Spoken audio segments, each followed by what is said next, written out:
Chapter 1 Nothing in the world is difficult, as long as one is willing to give up. Shen Yue often felt a sense of alienation from from Elijah or perceived lack of eccentricity. However, today, after she fell into a pandan struck her head, a student's off relief washed over her. Indeed, they were univertralifamally how could they possibly be alike?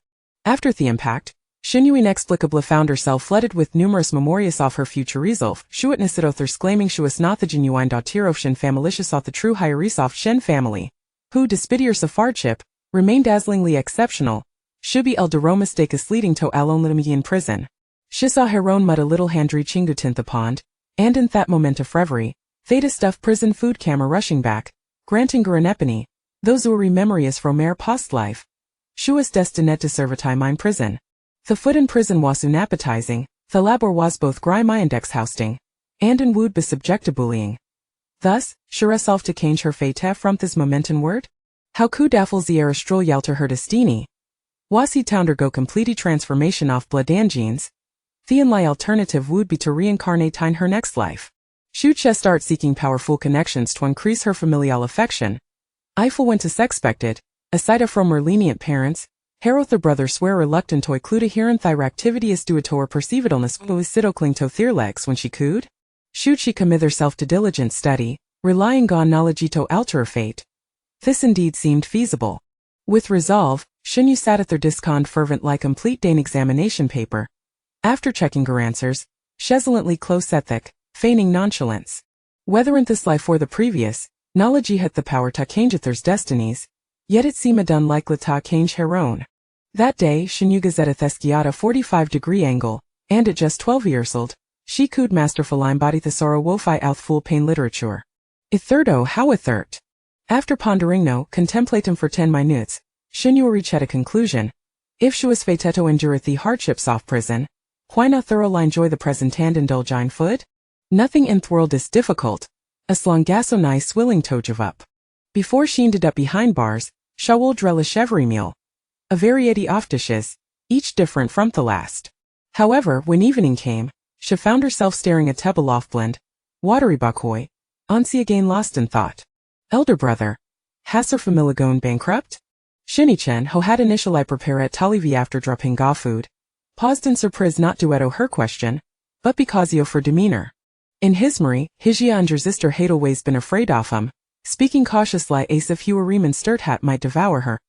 Over time, he had grown reluctant to engage with her. He had come to dato deliver food out of parental obligation and did not expect her to initiate a conversation. Up in hearing gisens were. Shen Yue quickly followed up. Then was dinner just this? Shen Yue remained unfazed, cold like conveying their parents' message. You can only eat this today. And tomorrow? I don't know. What did he eat today, elder brother? Hue taken aback by unnaturally his sister conversed with him. After a brief pause, he replied, "I haven't eaten yet." Up in hearing this, Shen Yue sparkled as he lie extended her butchoy toward him, a look of anticipation on her face. Elder brother, here eat. Shen Yue gazed at the chopsticks reaching toward his mouth but didn't open up. Even though Shen Yue looked at them with genuine sincerity, feigning concern for his well-being, he understood that she merely sought to exploit them, and had no intention of being guessed. Shen Yue felt thistlent rejection. In a fleeting moment, she recollected her instinctive fear of her elder brother, yet that fear was swiftly suppressed. In the face of the hardships of prison food, Elfie seemed trivial. Elder brother, it really dislike this. Rather than make my choice, I would prefer to die. Shen Yue began to feign tears, her voice loud though no actual tears fell. Shen Yue rubbed his temples, his expression sternasher commanded, "Stop crying. What are you doing?" I'd waste a wailing Fitanyon or Unawari might think he had committed some egregious act. However, his will reprimands effective and subordinates, had no impact on Shen Yue. She and Lai cried louder, eventually attracting the attention of Shen family members dinning into living room. Shen father sighed and told Shen Yue, "Keep your voice down, it's Sathreet," before closing the door and leaving. On the thin did Shen Yue turn back to Shen Yue and ask, "Shall I continue?" Shen Yue remained silent, merely accepting Thibachoy from her hands and taking a bite. Shen Yue fell silent. After finishing Bakakoi, Shen Yue inquired, "What do you wish to it?" Shen Yue Latupas expected dofa businessman, he was quite a perceptive. "I want to eat crayfish." "No. I wanted to eat wagyu beef.no. I wanted to eat sashimi.no. I want to eat now. In the end, Shen Yue's dinner hat day consisted solely of bok choy. The only difference was that Shen Yue had the same dish alongside of her. The next day, just as Shen Yue had planned to enjoy a leisure morning in bed, she was forced to eat 6 o'clock to prepare for school. With her eyes closed, she loathed the maid to dress her, kept the shutfully approaching the dining table, ate a bit with her eyes still closed, and finally boarded the car with her eyes still closed. Days she felt the carcamatosto pandopinet hiraestosk, with we have arrived at Shang residence. To say he washin some would be an understatement heaven a child. Hepazessa de certain charm that she admired. But the salmon she was destined to never have so hat was the point of being a sycophant. She left. Uncle Zhang just driveth there's no need to come here anymore.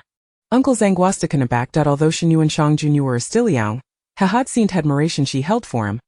Initially, it had taken Shen Yue eagerit del off crying gone fussing for Shen family to negotiate with Shang family, arranging for that to attend school together daily. What was happening today? Had the children quarreled? Uncle Zhang chose not to prefer the rand, after quietly consulting with Shen father drove away. Shen Yue exhibited at the familiarity at strange surroundings, her mind inexplicably conjuring images of what was to come. Today, someone wold from air, and Notivan Shangjunyu wold stand by her side. Thus, Shen Yue began to ponder on some more. How troublesome. What was the point of attending school? If the beautiful moments were not spent eating gone sleeping, the would hold no meaning. After being full psoriacist, she could conveniently use that as an excuse to stop attending school starting tomorrow. She truly was a clever little girl, heh. Chapter 2, Such good fortune Uncle Zhang, we haven't reached the school yet. Uncle Zhang, feeling helpless, replied that the teacher forbade him from dropping her off at the school gate. Consequently, Shen Yue reclined directly in the back seat, clearly conveying her unwillingness to attend school unless she was taken to the entrance. After futile attempts to persuade her, Uncle Zhang had no choice but to consult Shen's father again.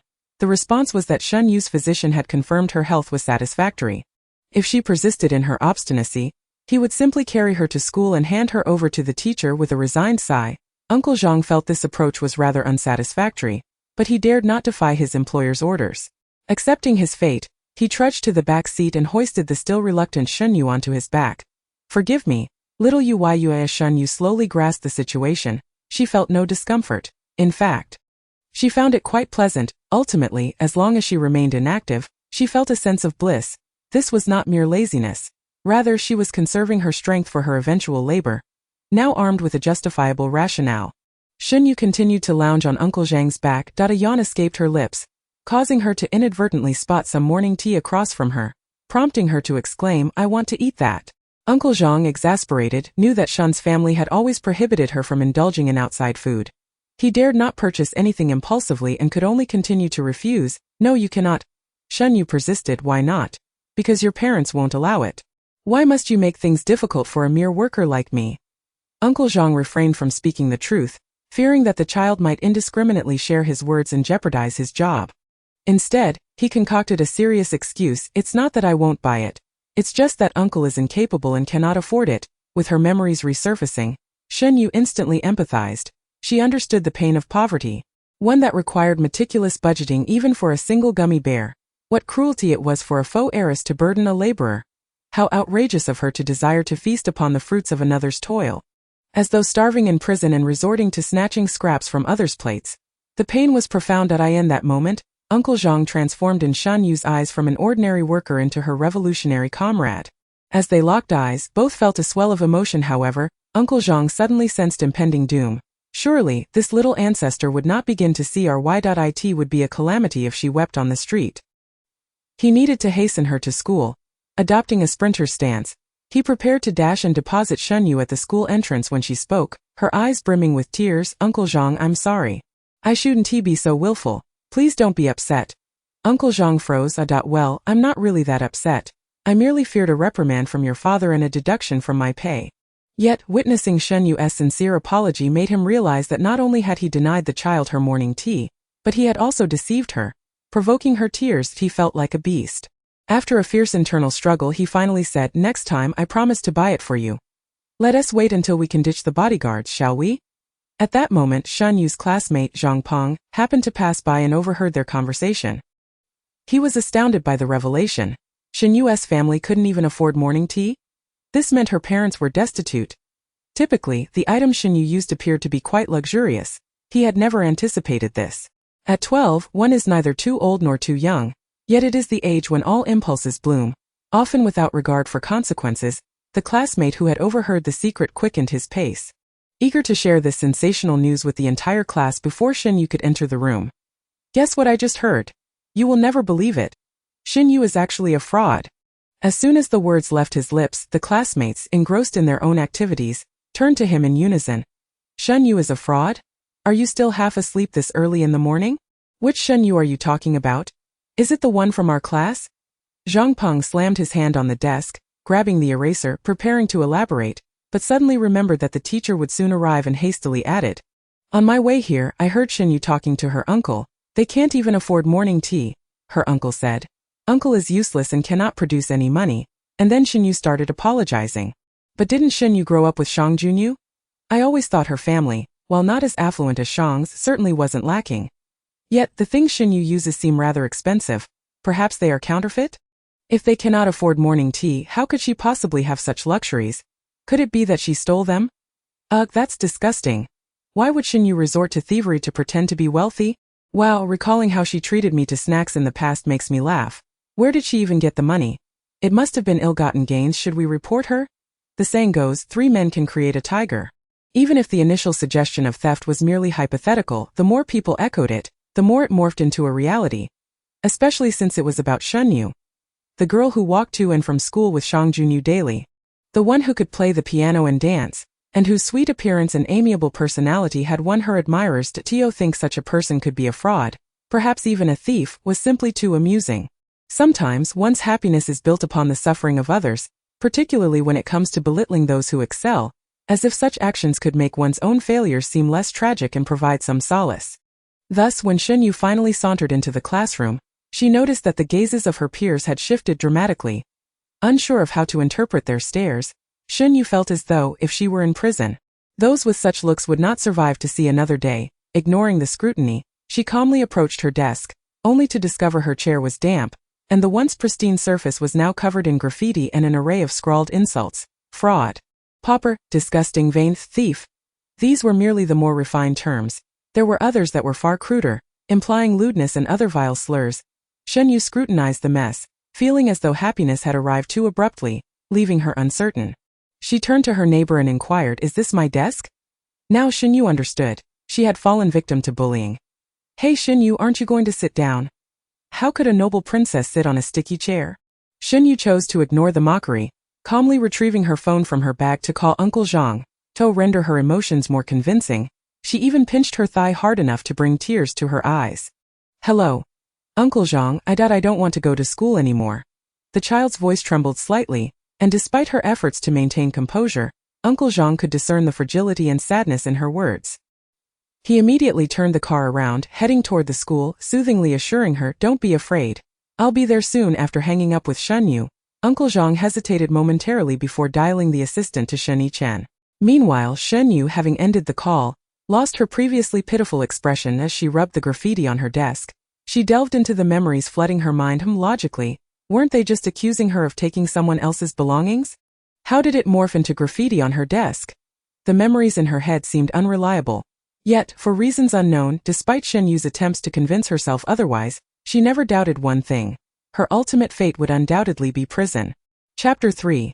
I cannot be a combat genius. Shen Yue's calm demeanor intimidated many. Generally, those who are bullied are expected to exhibit some reaction to their plight, providing the aggressors with a sense of satisfaction. The onlookers surrounding her yearned to witness Shen Yue's discomfort, fear, pain, and resentment, rather than her impassive expression, as if their actions were entirely beneath her notice. Why should it be this way? In that fleeting moment, they felt they might have misjudged their target. Moreover, Shen Yue had just made a phone call summoning Uncle Zhang. Who was Uncle Zhang? Wasn't he the same uncle who Zhang Peng had mentioned as being broke? What purpose would such an uncle serve? They began to question if they had made a mistake. Some could not resist quietly asking Zhang Peng again, "Hey, you didn't miss here, did you? Shen Yue really doesn't seem like a poor student. The things she uses seem quite expensive." Zhang Peng felt a twinge of uncertainty but quickly reminded himself of what he had just heard. Shen Yue is definitely just a pauper. There's nothing to fear. From her conversation with her uncle, It's evident her family must have emptied their pockets to afford her tuition here. As for her relationship with Shang Junyu, Shen Yue likely felt the need to maintain the facade of a wealthy heiress to hide her family's financial struggles. The expensive items she possesses must either be stolen or deceived from others. In any case, as long as he could prove today that Shen Yue's family was worse off than his, he could gain another person to boss around in the future. With this thought, Zhang Peng nodded firmly. I heard it with my own ears. Shen Yue's family is broke. Upon hearing Zhang Peng's confirmation, the others felt relieved. With that, they had nothing to fear. Shen Yue only had Shang Junyu behind her, and the Shang family was not so formidable after all. The current leader of the class, the spoiled rich second-generation Li Fan, brazenly approached Shen Yue, revealing a lewd grin.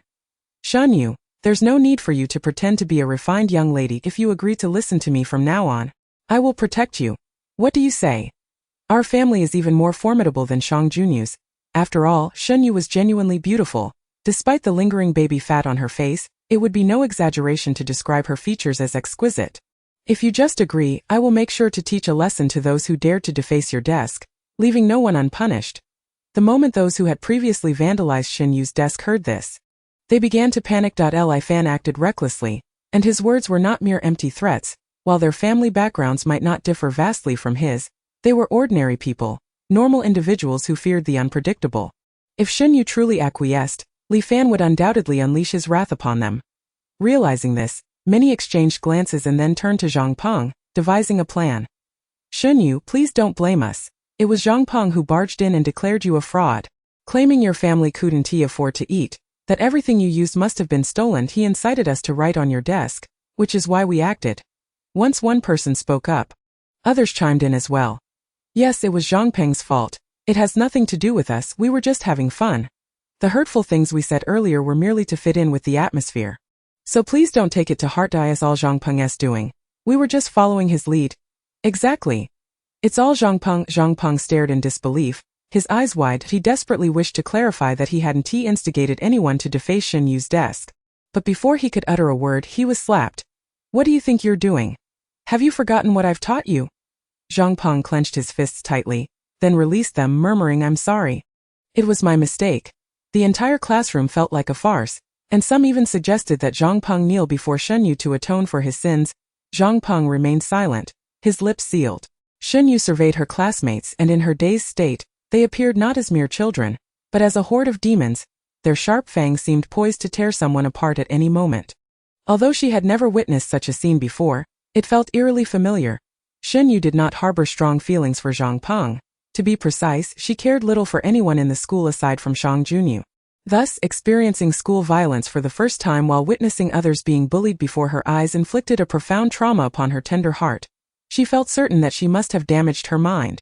For not only had her memories faltered, but her entire life seemed to be unraveling. Her former classmates had not behaved this way. They would greet her with smiles and accompany her on shopping trips, even if she paid for everything. As she watched Zhang Peng being forced to his knees before her, Shen Yue sidestepped, refusing to partake in this cruel game, muttering, kneel to heaven, kneel to the earth. Kneel to parents, just don't kneel to me. I don't want to be your downfall. Halfway down to his knees, Zhang Peng felt an overwhelming embarrassment. Forget it, I won't kneel.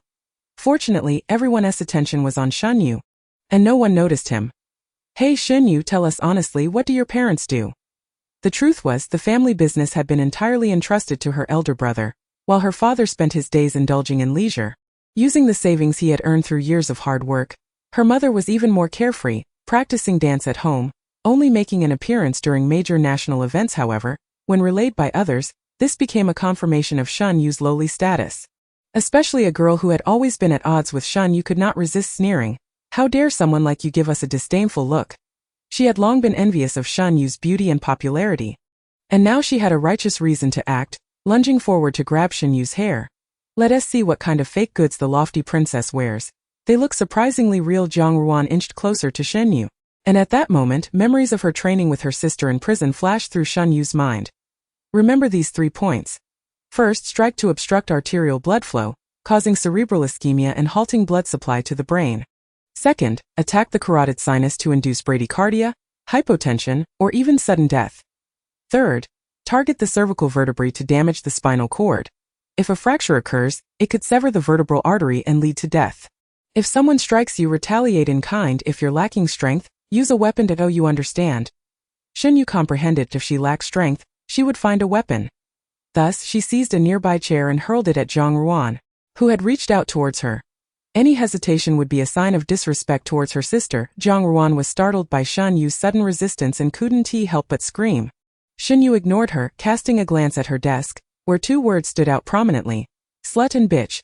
She pointed at these words and asked Zhang Peng, who was closest, who wrote these. Zhang Peng, instinctively startled by Shen Yue's voice, reacted before his mind could catch up, pointing decisively at someone in the distance that it was Lin Yanxin. Shen Yue looked over, her expression unyielding. Lin Yanxin wore an arrogant demeanor, asking, "Why should I?" Shen Yue didn't press him. Instead, she continued the lesson. If you lack strength, find a weapon, and lifted her desk to throw it at Lin Yanxin. The surrounding students gasped in shock. Lin Yanxin jumped, feigning calmness as he shouted at Shen Yue, "Are you crazy? What are you doing?" Before he could finish, a cool voice echoed from the doorway. It was Shang Junyu, whom Shen Yue had stood up. Upon entering the classroom, he noticed many students just rising from the floor, looking puzzled, but he refrained from asking. These classmates were insignificant to him, devoid of utility except for Shen Yue, whom his family had persistently advised him to look after. As he pondered this, Shang Junyu felt a wave of annoyance. His family constantly urged him to ensure Shen Yue wasn't bullied, but how could she be bullied? It was a wonder if she didn't bully others. With this thought, Shen Yue's gaze fell upon the glue on a chair, and she plopped down. Now this is what being bullied looks like. And summary, it was painful, too painful. Sigh, why hasn't Uncle Zhang come to pick me up? My backside is getting soaked. 3 hours after leaving her bed, she thought of him. The others behaved obediently, and the classroom returned to a tranquil state, a stark contrast to the earlier chaos. Chapter 4. Don't be afraid. We going home. Shen Yue currently attends a prestigious private school known nationwide, boasting top-tier faculty from both domestic and international backgrounds. Naturally, tuition is exorbitant, and students here are either wealthy or privileged. In this institution, social hierarchies are palpably present. Students with a certain family background typically receive guidance from their elders before attending this school, helping them navigate the intricate social dynamics, the individuals they must avoid, those they can befriend, and those they must appease. This constitutes the first level. Those with weaker family ties might utilize financial means to acquire information about whom to avoid. The second level. Those who merely gained admission through monetary means, blindly groping through social interactions, belong to the third level. And then there are the scholarship students, a special category. This private school, while ostensibly an educational institution, essentially functions as a small society comprised of various conglomerates, political groups, and the future heirs of prominent families along with their kin, a realm of considerable influence. Students from average backgrounds, often reliant on scholarships to attend, typically require the school's protection to thrive. The institution seeks to bolster its reputation and capabilities through these exceptional students, which is why scholarship students generally refrain from mingling with others. Under these circumstances, Shen Yue's status should not have fallen to such depths. After all, the Shen family, under her elder brother's stewardship, had become an undeniable leader in the business world. Furthermore, her third brother had solidified his standing in the military in recent years, elevating the entire Shen family's status. With such support, Shen Yue could easily hold her own as a leader in the school. However, the Shen family's teachings emphasize humility in demeanor and assertiveness in action. Not only Shen Yue but all members of the Shen family must refrain from flaunting their identities or seeking special treatment, causing Shen Yue's status to be tightly wrapped in secrecy. Aside from the school administration, no one is aware of her true identity. Even Shang Junyu only knows that Shen Yue is the daughter of a family friend, whom he is tasked with looking after. Of course, he personally resented this directive. He wished to choose whom to care for and whom to protect, feeling it unjust to be mandated to watch over Shen Yue. Yet, Shang Junyu's position within his family was unique. He lacked the power to directly oppose his parents, so he could only vent his frustrations on Shen Yue. For instance, today, he could clearly sense that something was off with Shen Yue and the classroom atmosphere. Yet he chose to ignore it. This was his stubborn form of rebellion, and he was indifferent to the consequences it might have on Shen Yue. Shortly thereafter, the teacher entered, surveying the class. He paused momentarily on Zhang Peng's face and Shen Yue's desk but ultimately chose to say nothing. With a numbed expression, she walked to the podium, retrieved her textbook, and lethargically greeted the students, urging them to take out their own books. As we commenced our morning reading, the most genuine relationships within this school were those among the students. Those who thrived typically hailed from affluent families, While those who struggled invariably came from less fortunate backgrounds, the sole rule for survival in this institution was unequivocal: one must never assist a student who is being bullied. Failing to adhere to this could result in losing a respectable position due to retaliation from the students. Such incidents had occurred more than once, leaving many teachers desensitized as he stood at the podium leading the reading. Lin Yanxin suddenly rose and proclaimed, "Teacher, Shen Yue threw her desk at me." Upon hearing this, the initially indifferent teacher rushed to Lin Yanxin's side, exclaiming in alarm as if a personal crisis had unfolded. "Are you hurt?" At this, someone chimed in, "Teacher, it was quite dangerous." Shen Yue acted without reason. The teacher seemed to grasp the situation but refrained from probing further. Immediately admonishing Shen Yue apologized to Lin Yanxin at once. A collective expression of amusement spread across the faces of the onlookers. The teacher's response to Shen Yue indicated she lacked significant connections. The teachers within the school were keenly pragmatic, always shielding students with better familial backgrounds. And the teacher's alignment with Lin Yanxin signified that Shen Yue's family was far from the likes of Shang Junyu. Unbeknownst to them, the teacher assessed the students while the students evaluated the teacher. Missing the opportunity to uncover the truth, Shen Yue glanced at the teacher, her face devoid of expression, and without hesitation she spoke, "Teacher, aren't you going to inquire about the circumstances?" Laughter erupted around her. Had the student standing there been someone from a truly ordinary family, the repercussions on their life would be unfathomable. The malice of the students and the teacher's complicity could easily crush a developing student. Shen Yue had intended to articulate something further, but upon noticing the approaching figures outside, she sealed her lips. Thus she obediently stood there, her head bowed low, enduring the teacher scolding word by word, appearing utterly pitiful. "You must immediately summon your parents. An apology to Lin Yanxin must be made in person." A cold voice resonated from the doorway. "I am Shen Yue's brother. I am unaware of what she has done to incite such anger from the teacher." Shen Yichen's voice, though not loud, carried an overwhelming authority, instantly silencing the unabashed laughter. The previously arrogant teacher, upon turning around, found his expression frozen. The individual claiming to be Shen Yue's brother stood at the classroom door, clad in a well-tailored suit, adorned with an exquisite watch whose brand was indiscernible yet exuded opulence. His demeanor was restrained yet menacing as he surveyed the classroom with an inscrutable expression, ultimately locking eyes with the bowed Shen Yue. Behind him trailed major stakeholders of the school along with the principal, all wearing distinctly unhappy expressions. "Mr. Shen, please allow me to explain. This teacher is new and may not be fully aware of the situation." The principal attempted to salvage the current predicament, yet he recognized that this incident would not conclude easily. It was his fault for initially accommodating the Shen family's desire for discretion, failing to inform the teaching staff of Shen Yue's standing. Never anticipating such a grave incident would occur, while they often turned a blind eye to the bullying of students from less privileged backgrounds, how could they have allowed such mistreatment to befall Shen Yue? Alas, at this moment, Shen Yichen had approached Shen Yue, and upon noticing her tear-streaked hands and the dampness by her chair, he paused momentarily. He knelt, draping his suit jacket over her shoulders, then coldly addressed the principal. "Mr. Li, perhaps you should come over to see for yourself before attempting any explanations." Principal Li, bowing and nodding while wearing a forced smile, approached Shen Yue upon witnessing the scene before him, his eyes nearly rolled back in shock. Wishing he could instantly transport himself to another world at his age, he should be enjoying the fruits of his labor, so why was he faced with such turmoil? This was the cherished child of the Shen family, the Shen family. How dared these wretched children apply their bullying tactics on the precious scion of the Shen family? Yes, he had indeed failed to inform the teachers of Shen Yue's identity, but could they not discern from her demeanor and lifestyle that she was someone to be treated with utmost respect? The teacher, now somewhat panicked, instinctively defended himself. "Principal, it's not like that. The class is filled with good students who wouldn't bully anyone, and Lin Yanxin was attacked without cause by Shen Yue." Shen Yichen scoffed, interrupting the teacher. "Are you implying that our child deserves to be bullied?" The teacher, taken aback by Shen Yichen's imposing presence, stammered, "That's not what I meant." "What do you mean?" "Then, just moments ago, I heard you say you wanted Shen Yue's parents to reflect on this. Well, here I am. What do you wish for me to reflect upon?" The principal, upon hearing this, quickly interjected, "Mr. Shan, you see, some teachers here may have spoken out of turn. You need not take it seriously. There's no need for reflection on your part. The need for reflection lies elsewhere." He shot a fierce glare at the terrified teacher, temporarily sparing him from the brunt of his ire, and turned to the quiet, sheepish students. "Who did this? Step forward. If you remain silent, the entire class will face punishment. I should remind you, this matter will not be resolved simply." And it may even impact your families. Just as you often do, consider the ramifications.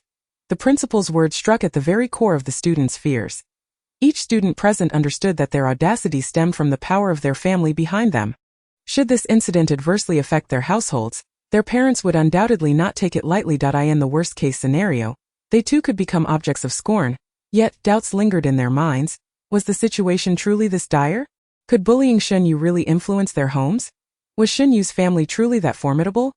Did not her parents lack employment and struggle to afford breakfast? The principal was anxious. The Shen family was indeed powerful. And among those present were others of notable standing, albeit lesser than the Shen family. He could not afford to offend them and could only subtly imply that Shen Yue's family was not ordinary.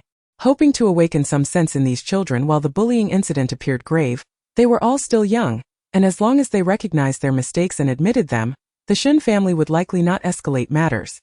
Ensuring that the outcome would be more thunder than rain, allowing these children to promise not to repeat their errors, thus closing the case. However, this was contingent upon their willingness to acknowledge their wrongdoing. Allowing the school to mediate, he could only hope that someone would grasp his hints. However, the reality was that while the students understood, they were reluctant to apologize. If blame were to be assigned, it would rest solely upon Zhang Peng.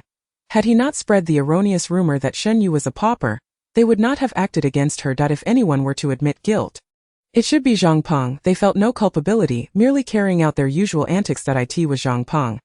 Once the first voice spoke out, others quickly followed suit, finding their collective voice. Yes, it was Zhang Peng. He claimed Shen Yue was a fraud, defaming her. It was all Zhang Peng's doing. I can testify. It was Zhang Peng. The principal's expression hardened, yet he felt relieved. Thankfully, these children were not foolish. It appeared that Zhang Peng had been chosen as the scapegoat for this incident. He preferred to punish one individual rather than offend multiple families. Zhang Peng, is it? Bring your parents here at once. The principal's tone had shifted to one of cheerfulness, as the burden of the Shen family's wrath would now rest on Zhang Peng's family, lightening his own load.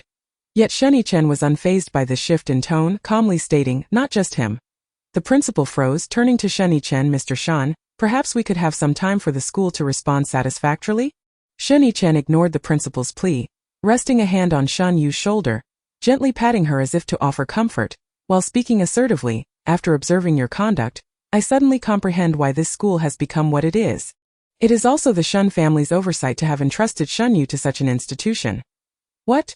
The principal was momentarily taken aback. At that moment, Shen Yichen noticed Shen Yue's clothing marred by glue, and his expression darkened. He turned to his assistant, issuing a calm command. Call a board meeting today to replace the principal and dismiss all teachers who have compromised their ethics. The Shen family will bear all resulting losses. Understood. Cease all corporate collaborations with students from this class. Inform their parents that until the true culprit is identified, the Shen family will exert pressure on them. Standing beside Shen Yichen, Shen Yue felt a mixture of reliability and trepidation. Fearing the revelation of her own actions in striking someone if discovered, she could no longer use fear as an excuse to evade school. Divine beings, please grant me your protection. Chapter 5. Is this mess even salvageable? Shen Yue had never anticipated that Shen Yichen would appear here. In her recollection, Shen Yichen had always shown little interest in anything beyond company affairs, and had never displayed a kind demeanor towards his younger siblings. Hence, she had long assumed that Shen Yichen harbored a dislike for her. If not outright animosity, however, it remained a fact that Shen Yichen had come to her aid today. How long had this situation persisted? After wrapping Shen Yue in a blanket, Shen Yichen sat beside her and casually inquired, "Have you resisted?" Shen Yue trembled at the question. What was inevitable had finally come to pass from the moment she had struck someone. She knew that her actions would eventually be discovered. It was merely a matter of time. She only hoped to remain undetected for a while longer. Within the Shen household, admitting to a mistake proactively was always preferable to being compelled to acknowledge one after being found out. Especially since, in her memory, Shen Yichen had an uncanny ability to discern her lies. Upon hearing her response, Shen Yichen's lips curved slightly upwards, but the smile quickly faded as he replied, "Well done. The children of the Shen family do not bully others. But neither should they be bullied."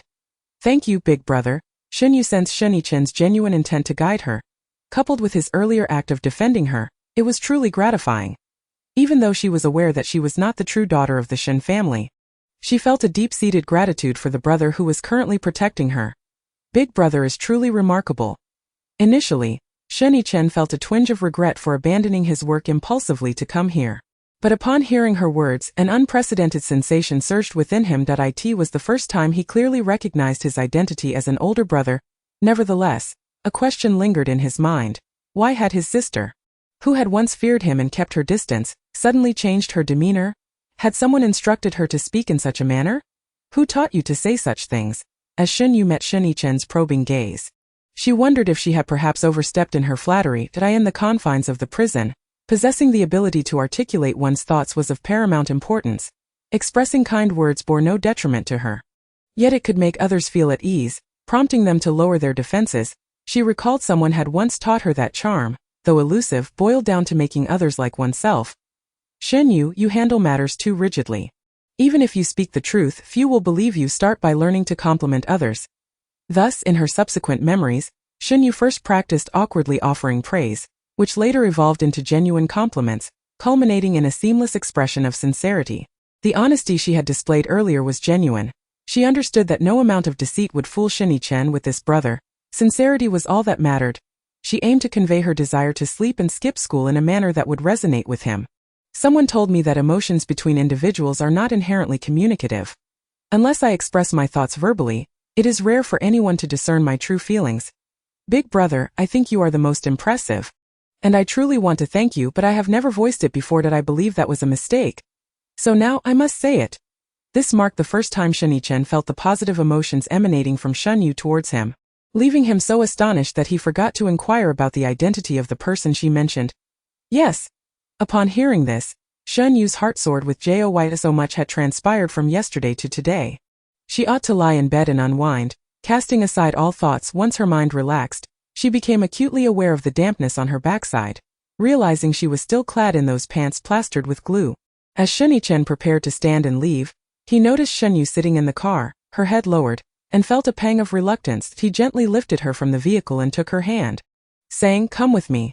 Uncle Zhang promptly started the car, leaving without hesitation. Indeed, notifying young Master Shen had proven to be the right decision. Despite his aloof demeanor towards family members, he was undoubtedly the most protective figure in the Shen family. Some individuals were about to face dire consequences. Chapter 6. Hello, Big Brother. As Shen Yichen stepped into the company, secretaries rushed to greet him. These secretaries, who assisted Shen Yichen with company affairs, had never encountered Shen Yue and were unaware of her identity. Yet, they maintained a keen sense of propriety, adhering to the principle of not asking questions that did not concern them or commenting on matters that were not their business. They simply reported on the progress of work as they had always done. Mr. Shen, we have adjusted today's schedule as per your request. The evaluation meeting originally set for 9 a.m. has been postponed to 10 a.m., and the external reception at Yeyuan has been arranged. With the accompanying directors informed, the third version of the new compensation system has been drafted following feedback. Would you like to hold a meeting for final adjustments between 2 p.m. and 3 p.m.? Cancel today's external engagements. All meeting plans remain unchanged. I will assign Li Xinbai to oversee the reform of the system, Shen Yichen declared. He glanced at Shen Yue, who was still scanning the surroundings, and abruptly changed his mind. The evaluation meeting will be rescheduled for the afternoon. Immediately prepare a basin of hot water for my office, and Zhang Xia, please buy some clothes for this child. As Shen Yichen issued orders while leading Shen Yue toward the elevator, everything was neatly arranged by the time they reached it. Although several curious glances fell upon Shen Yue during the journey, they were fleeting, with no one daring to linger or voice any comments. This demonstrated Shen Yichen's adept management of his company. Understood, Mr. Shen. As the elevator doors slowly closed before Shen Yue, she realized that all of Shen Yichen's secretaries were male. Noticing Shen Yue's wandering gaze, Shen Yichen assumed she might be curious about the company, but uncertain of her thoughts, he asked, "Would you like to explore the company later?" Shen Yue eagerly nodded. This was the company of the Shen family, a titan in the business world. If she did not seize this moment, she might never have the chance again once her true identity was revealed and she was cast out. Emotions were indeed contagious. Seeing Shen Yue appear less despondent, a faint smile crept onto Shen Yichen's lips. "First, let us deal with the glue on you and then get you changed." Suddenly, Shen Yue asked, "Did the uncle just now know what size clothes I wear?" Understanding dawned upon her. This was the privilege of a domineering CEO. The two soon arrived at the office, and Shen Yue was struck by a singular impression: cleanliness and seriousness, much like Shen Yichen himself. Each area was distinctly delineated, with different items residing in their respective zones, while a large floor-to-ceiling window offered a panoramic view of the city center. Most importantly, the office featured ample empty space. Devoid of any clutter, Shen Yue guided Shen Yue to the sofa, and the secretary swiftly brought in a basin of hot water. After testing the temperature with his own hand, he gently placed Shen Yue's hand into the warm water. After a while, she noticed her hands were still stuck together. Shen Yue held her restless hands down, reassuring her, "Don't rush. Let them soak a bit longer." Shen Yue immediately complied, becoming perfectly still. Perhaps the silence between them created an odd atmosphere, prompting Shen Yue to search for a topic. "Shen Yue, do you know the main component of glue? Have you studied this part of the material? No, then did you learn it on your own? Are you interested in chemistry?" As he asked, he recalled his younger brother, Xiao Wu, who had shown an early fascination with chemistry and had recently been admitted to the chemistry department at Huada. Shen Yue suddenly choked up. The only reason she knew the main component of glue was cyanoacrylate was that someone in prison had taught her the molecular formula of 502 glue after it burned, and they had intended to collect the toxic gases produced for an escape attempt. Chemistry held no allure for her. All she desired was to rest, to lie down. "I am not interested in chemistry. I am only interested in sleeping." Shen Yue was taken aback by this response. It was not what he had expected. As the elder brother, Shen Yue had taken the most care of the family before officially inheriting the company. Several younger siblings enjoyed conversing with him, and he knew that the second brother had aspired to be an actor from a young age. The third brother lacked specific interests but had no fear, displaying good execution skills, so he had recommended a military career. The fourth brother was exceptionally intelligent and fascinated by mechanics, now researching weaponry at the National Research Institute. The fifth brother had an interest in the human body and was sensitive to chemistry, planning to become a doctor. Including Shen Yue himself, he understood from a young age that he would become the pillar of the Shen family, destined to inherit and promote its legacy. Thus, he diligently immersed himself in the study of business-related knowledge. By the time he was the same age as Shen Yue, he had already earned his first fortune, amounting to a staggering 100 million. Meanwhile, his sister now confessed to him that her sole interest lay in slumber. Shen Yue replied, "You are still young. Apart from sleeping, there are countless intriguing experiences awaiting you. I find sleeping the most delightful." She retorted, "As long as I am lying in bed, I feel immensely satisfied. What else do you do at home besides sleeping?" Shen Yue pondered for a moment, glancing at the book given to her by their mother. Shen Yue's expression softened slightly as he inquired, "What book is it?" The overbearing CEO's charming secretary, Shen Yue answered, but feeling a twinge of doubt, she added, "But why are all your secretaries male?" Shen Yue's face darkened. He realized that Shen Yue's upbringing was not without reason. He wondered how those two had been raising the child in his absence. "Does your male secretary also sit on your lap?" Shen Yue. After receiving 2 sharp slaps, Shen Yue finally fell silent. They remained in silence for a while until Shen Yue took her hand to wash the glue off her fingers. By then, the glue had already dissolved and washed away swiftly. It was the first time Shen Yue discovered that her elder brother was not as fearsome as she had imagined. "Elder brother, I am sorry." Shen Yue assumed Shen Yue was apologizing for her earlier words, and while handing her a tissue to dry her hands, he cautioned, "Some things should not be said, do you understand?" Shen Yue nodded. Seeing her obedient demeanor, Shen Yue couldn't help but ruffle her hair, granting Shen Yue a newfound appreciation for his secretarial skills. "Choose a piece of clothing you like and go change in that room." Shen Yue obediently clutched the garments but suddenly recalled a pressing issue. "Elder brother, I also have glue on my bottom." Shen Yue's expression shifted momentarily, but he quickly regained his composure, while calling his secretary to bring more warm water. He softened his tone and advised Shen Yue, "You should wash the glue off yourself later." Shen Yue nodded, realizing that she could not allow her elder brother to wash her bottom. This delay lasted over half an hour. And when Shen Yue finally emerged in her new attire, Shen Yue was on the phone at his desk. "Old Zhang should have informed you about the school matters. I'm unclear about the Shang family's stance. But you should thoroughly understand Shang Junyu's position." Shen Yue, being young, did not comprehend some matters. "Can't you all see clearly?" "Understood. I will inquire about Shen Yue's opinion shortly." Upon turning his head, Shen Yue noticed Shen Yue standing at the doorway in her new outfit and promptly ended the call. He approached her, scrutinizing her from head to toe, and remarked, "It fits quite well." Shen Yue nodded enthusiastically, "Yes. This dress is very comfortable. Let us go. I'll show you around." Shen Yue's idea of a tour involved taking Shen Yue from the top floor and descending through each level. If it were merely a stroll, it would have been manageable, but Shen Yue not only walked but also inspected every office on each floor. From 9 in the morning until noon, they had barely completed half of the building. Had it not been for the approaching lunchtime, Shen Yue felt her legs might have given out at that moment. She was filled with regret, immense regret. This feeling only dissipated when Shen Yichen led her into a private room at the Yuan restaurant. Shen Yue savored a dish called 100 Birds Facing the Phoenix, which was essentially chicken, feeling utterly content. What is the meaning of life, if not to indulge in a myriad of exquisite cuisines? Shen Yue devoured her meal heartily, punctuating it with a loud burp. Are you full? I'm full that I just received a call from home, saying that the Shang family has come to apologize to you. They should still be waiting at home. Upon hearing Shang Junyu's name, Shen Yue felt a sense of inevitability that in her recollection, she had often quarreled with Shang Junyu, but each time the Shang family learned of it, they would bring him to apologize. Shang Junyu always behaved well in front of his parents, patiently coaxing her and sincerely apologizing.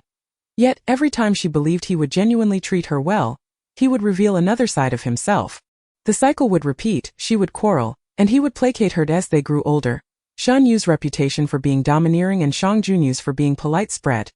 However, only Shen Yue knew that Shang Junyu's constant change of girlfriends was a display to her. Yet she couldn't bear to see him punished by his family, so she always shielded him. When Shang Junyu faced business troubles, she used her own money to help him cover the gaps. Only to be scolded for meddling. Following him around, she felt joy for even a single kind word, only to be met with, Shen Yue, you're truly disgusting. Shen Yu's humility toward Shang Junyu was not solely due to affection. A more significant reason lay in an incident when they were 14. After an argument, the Shang family punished him by starving him for 5 days, only for Shen Yue to discover it when she sought him out. When Shang Junyu awoke, his first words to her were not gratitude, but rather a blameful, this is all your fault. From that day forth, Shen Yue had been atoning for that incident, but now she was clear-headed. The elder sister in prison had advised her that Shang Junyu was manipulating her, and she needed to swiftly distance herself from such a person. Elder brother, I don't want to see Shang Junyu again. Yet now, her attitude was perplexing. What had Shang Junyu done? Shen Yichen did not ask directly. He preferred to investigate matters himself. Do you trust your elder brother? Shen Yue found his sudden inquiry puzzling but replied, I believe so, at least for now. Shen Yue nodded. At that moment, she was unaware that she was about to be molded by Shen Yichen into a tragic, reclusive heiress suffering from psychological issues due to school violence. Chapter 7, They are still children. Do not let them off the hook. As for Shang Junyu, his parents had continually taught him to protect his little sister, and he had indeed done well, until today, when he had not gone to school with her. Who could have anticipated such an incident would occur? Shen Bin felt a headache coming on. He had just called Shen Yichen and was deeply moved, questioning whether they had been wrong in adhering too closely to Shen Yu's wishes. As parents, they should discern the right path for their children despite having 6 children in the Shen family. The first 5 were exceedingly intelligent, understanding from a young age the direction they needed to take, forging a straight path upward with no room for parental intervention. Even in school, those 5 excelled, consistently ranking first, leaving no concerns for their parents. An incident like Shen Yu's was unprecedented for the entire Shen family. Suddenly, Shang Junyu's mother delivered a heavy slap to his head, the sound startling Shen Bin. Given Shang Junyu's young age, such a harsh action seemed excessive. If Shang Junyu was growing up in such an environment, they would need to reconsider whether it was appropriate for Shen Yue to be so close to the Shang family. Shen Bin hesitated to intervene directly in the Shang family's matters, responding with pleasantries, this cannot all be blamed on Junyu. It is also our fault for not realizing such circumstances existed beneath the prestigious facade of the school. We initially thought that not allowing Shen Yue to be treated as special would help her enjoy school life better. We are now reflecting on that. Indeed, Shang's elder brother interjected, a little princess like Shen Yue should have been made aware of her uniqueness from a young age to prevent ill-intentioned individuals from deliberately approaching her. Just as Shen Bin was about to speak, Su Jilian pulled him aside, shifting the topic. Isn't it true that Shen Yue usually goes to school with Junyu? Why didn't they go together today? Shang Junyu's parents paused, their expressions darkening. They were oblivious to what had transpired that morning. In fact, they hardly paid attention to Shang Junyu, thus failing to notice his unusual behavior. Shang Junyu covered his face, his demeanor calm as though he had grown accustomed to such treatment. She didn't come to pick me up this morning. Before he could finish, he received another slap. You scoundrel! Didn't you think to contact her when she didn't come? How shameful for you as a man! Shang Junyu lowered his head, beginning to apologize. I'm sorry. Su Jilian, observing Shang Junyu's demeanor, felt a pang of compassion. Calm down. Shen Yue must have had her reasons for not seeking you out today. It's not Junyu's fault. It's already noon. Let us have a meal together. Oh, how could we? We came to apologize to Junyu. During lunch, Shen Bin received a message from Shen Yichen, causing his eyelids to twitch. That rascal. Thus, after the Shen family finished their meal, parents from various families began arriving one after another, bringing their children to report who the true culprit was. Initially, the two believed the reports from Uncle Zhang were merely children's reckless pranks, blaming the teachers for failing to educate the students properly and the principal for allowing the school's atmosphere to deteriorate. However, as more children came forward with their accounts, they soon discovered that the situation was far different from what they had imagined. He Lei, consumed by jealousy over Shen Yue's daily companionship with Shang Junyu, seized every opportunity to secretly administer laxatives into her lunch.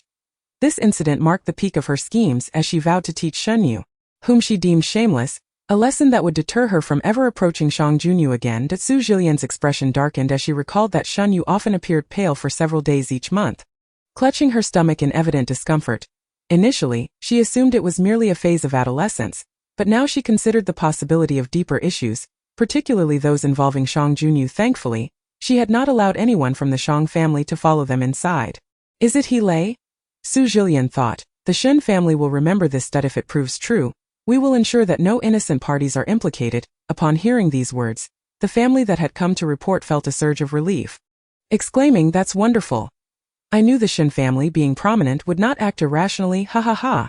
At that moment, the security guard announced yet another visitor, also concerning Shen Yue. Shen Bin instructed that anyone associated with Shen Yue should be permitted entry without hesitation. Once inside, the family revealed the true instigator of the trouble. Song Sui harbored feelings for Shen Yue, yet due to her beauty and popularity, he was spurned. In retaliation, he schemed to tarnish her reputation, hoping to make her the target of everyone's disdain. His intent was to position himself as her savior, thereby rendering her dependent upon him. This recent turmoil was also a product of his machinations, designed to see Shen Yue suffer. Shen Bin's countenance darkened further upon hearing this. These children, despite their tender years, had already cultivated such malice. Rather than concentrating on their studies, they entertained wicked thoughts, leaving him to ponder whom they had learned such behavior from. The Song family, Song Sui, I shall remember this. At that moment, the butler complied with Shen Bin's wishes, ushering in the visitors, who were none other than the Song family. Realizing their position was precarious, they hastily urged their son to clarify, insisting, "It's not what it seems." El Yuelon despises Shen Yue for being more beautiful than her and sought revenge. They recounted how El Yuelon had deliberately placed her hairpin in Shen Yue's bag to frame her, but that they had intervened before any harm could be done. "You lying. It was you who spilled glue on Shen Yue's chair." Another child interjected that it was Luan who wrote hurtful words on Shen Yue's desk. Lin Ruanwan pulled Shen Yue's hair and damaged her belongings. Zhang Xian frequently deceived Shen Yue into giving her money. As more children arrived, each deflecting blame, Shen Bin and Su Jilian gained insight into Shen Yue's life at school. They had taught their children to be kind, gentle and courteous, yet neglected to prepare them for malice and the discernment of character. It was their failing. Enough! Shen Bin had not felt such anger since stepping back from the front lines. He had never fathomed that children could harbor such depths of cruelty. I do not wish to hear how children justify their actions. I only want to know how you as parents are educating them. Listen to what your children just confessed. Mr. Shen, children often speak nonsensically. The situation may not be as it seems. One parent began. Not as it seems. I see not merely a lack of guidance. Children are reflections of their parents. Your children are hypocritical, cunning, greedy, despicable, vile, and selfish. Is this not what you have instilled in them through your own example? I can only imagine how your business dealings reflect such traits. The previous statement had struck a chord. Initially, the group of children had come to evade responsibility, but they were met with a scathing reprimand that stoked their tempers. They could not grasp the differences between the Shen family and their own. They only felt the frustration bubbling within, confident their parents would resolve any consequences. Having faced Shen Bin's wrath, they seethed with discomfort. As their parents had never reprimanded them so harshly, they questioned what authority this elderly man held. After all, was Shen Yue's predicament not due to her own foolishness? Silence. These parents, who had indulged their children since infancy, always used their youth as an excuse whenever their children erred. Now, confronted with the repercussions of their negligence, they were forced to recognize the magnitude of their children's misconduct. Shen Bin inhaled deeply, striving to maintain his composure. I do not engage with children in anger. You may leave now. However, he could not guarantee how the adults would respond. The Shen family, due to its unique status, was not like an ordinary wealthy family. and thus had numerous bodyguards at Shen Bin's command. The guards surged forward, swiftly escorting the quarrelsome adults away. Though some children suffered a rougher handling in their struggles as silence enveloped the space, Su Jilian promptly called Shen Yue to inquire about Shen Yue's condition. What figure could a child like Shen Yue possibly have? Shen Yue deduced that Shen Yue was indeed in a precarious state, teetering on the brink of madness, though he did not harbor any animosity towards her. Within the Shen household, minors were forbidden from consuming outside food until they reached adulthood. Yet today, Shen Yue had led Shen Yue to break that rule. "Oh brother, what is that? I want to eat it," Shen Yue exclaimed, her eyes wide with astonishment, as though questioning how he could be unaware of something so evident. However, rather than asking Shen Yue, she turned to the vendor. "What is this?" "This is called Nangu Shengyan." The vendor replied, "Brother, this is Nangu Sheng." Shen Yue nodded, having heard her without needing a repetition. Unsurprisingly, Shen Yue purchased 2 servings, one for herself and one for Shen Yue. After tasting it, Shen Yue realized it was merely steamed pumpkin molded into shape with a dash of carbon dioxide. Essentially, it was the same dish repackaged under a different name. Yet, seeing Shen Yue's delight as she savored it, he refrained from voicing any criticism and instead called his secretary to cancel the afternoon's appointments. Following the principle of whoever provides the food, that person speaks, Shen Yue nodded vigorously, committing it to memory. Shen Yue couldn't help but ruffle Shen Yue's hair, finding joy in having a sister good girl. Thus, when Shen Yue arrived home, she transformed from a joyful eater to a sullen and expressionless young lady. Shen Yue held her hand and led her directly to the reception hall, where the 3 members of the Shang family awaited alongside their own parents. Upon seeing Shen Yue, they all rushed forward. Su Jilian embraced Shen Yue, tears streaming down her face, lamenting, "My baby, it's my fault I couldn't protect you." Shan Bin, though not physically embracing her, displayed a similar distress. Under the urging of his parents, Shang Junyu approached Shen Yue, bowing slightly as he uttered, "I'm sorry." Shen Yue didn't even blink, thinking, here he comes, bearing his apology to tea. That moment, she yearned to escape Shang Junyu's presence and comfort her still crying mother.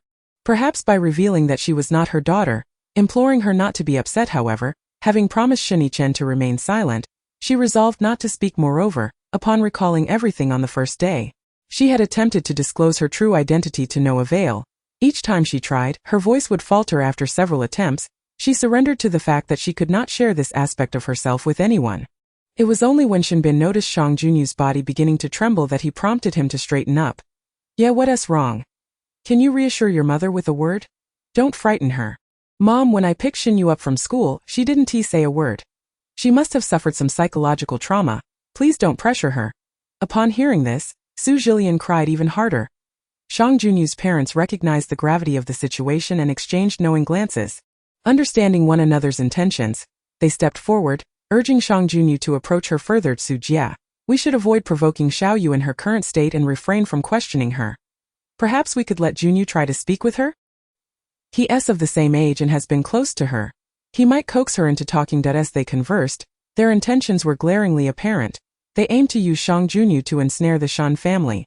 If Shen Yue were to recover due to Shang Junyu's influence, they could position themselves as benefactors of the Shen family.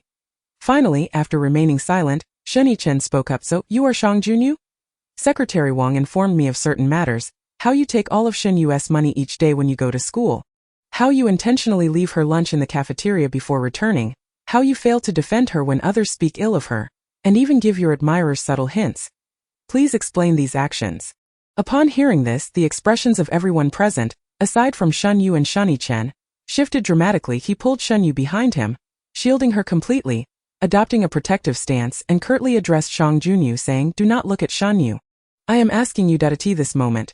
The parents of the Shang family approached with forced smiles, fully aware that Shen Yue was now the true authority of the Shen family conglomerate. They spoke with increased caution. "Young Master Shen, could this be a misunderstanding? We know that Junyu is a good boy. Although he struggles to express himself, he genuinely cares for his sister Ye. Junyu, isn't that right? If there is a misunderstanding, please clarify it for your brother Shen." Shang Junyu instinctively glanced towards Shen Yue, but she was entirely obscured by Shen Yue, rendering him unable to receive any signal from her. This was the first time Shang Junyu found himself in such a predicament since Shen Yue had latched onto him. He understood that Shen Yue's parents were far more formidable than his own, and that he needed to ingratiate himself with Shen Yue to reap benefits that would sustain his current lifestyle.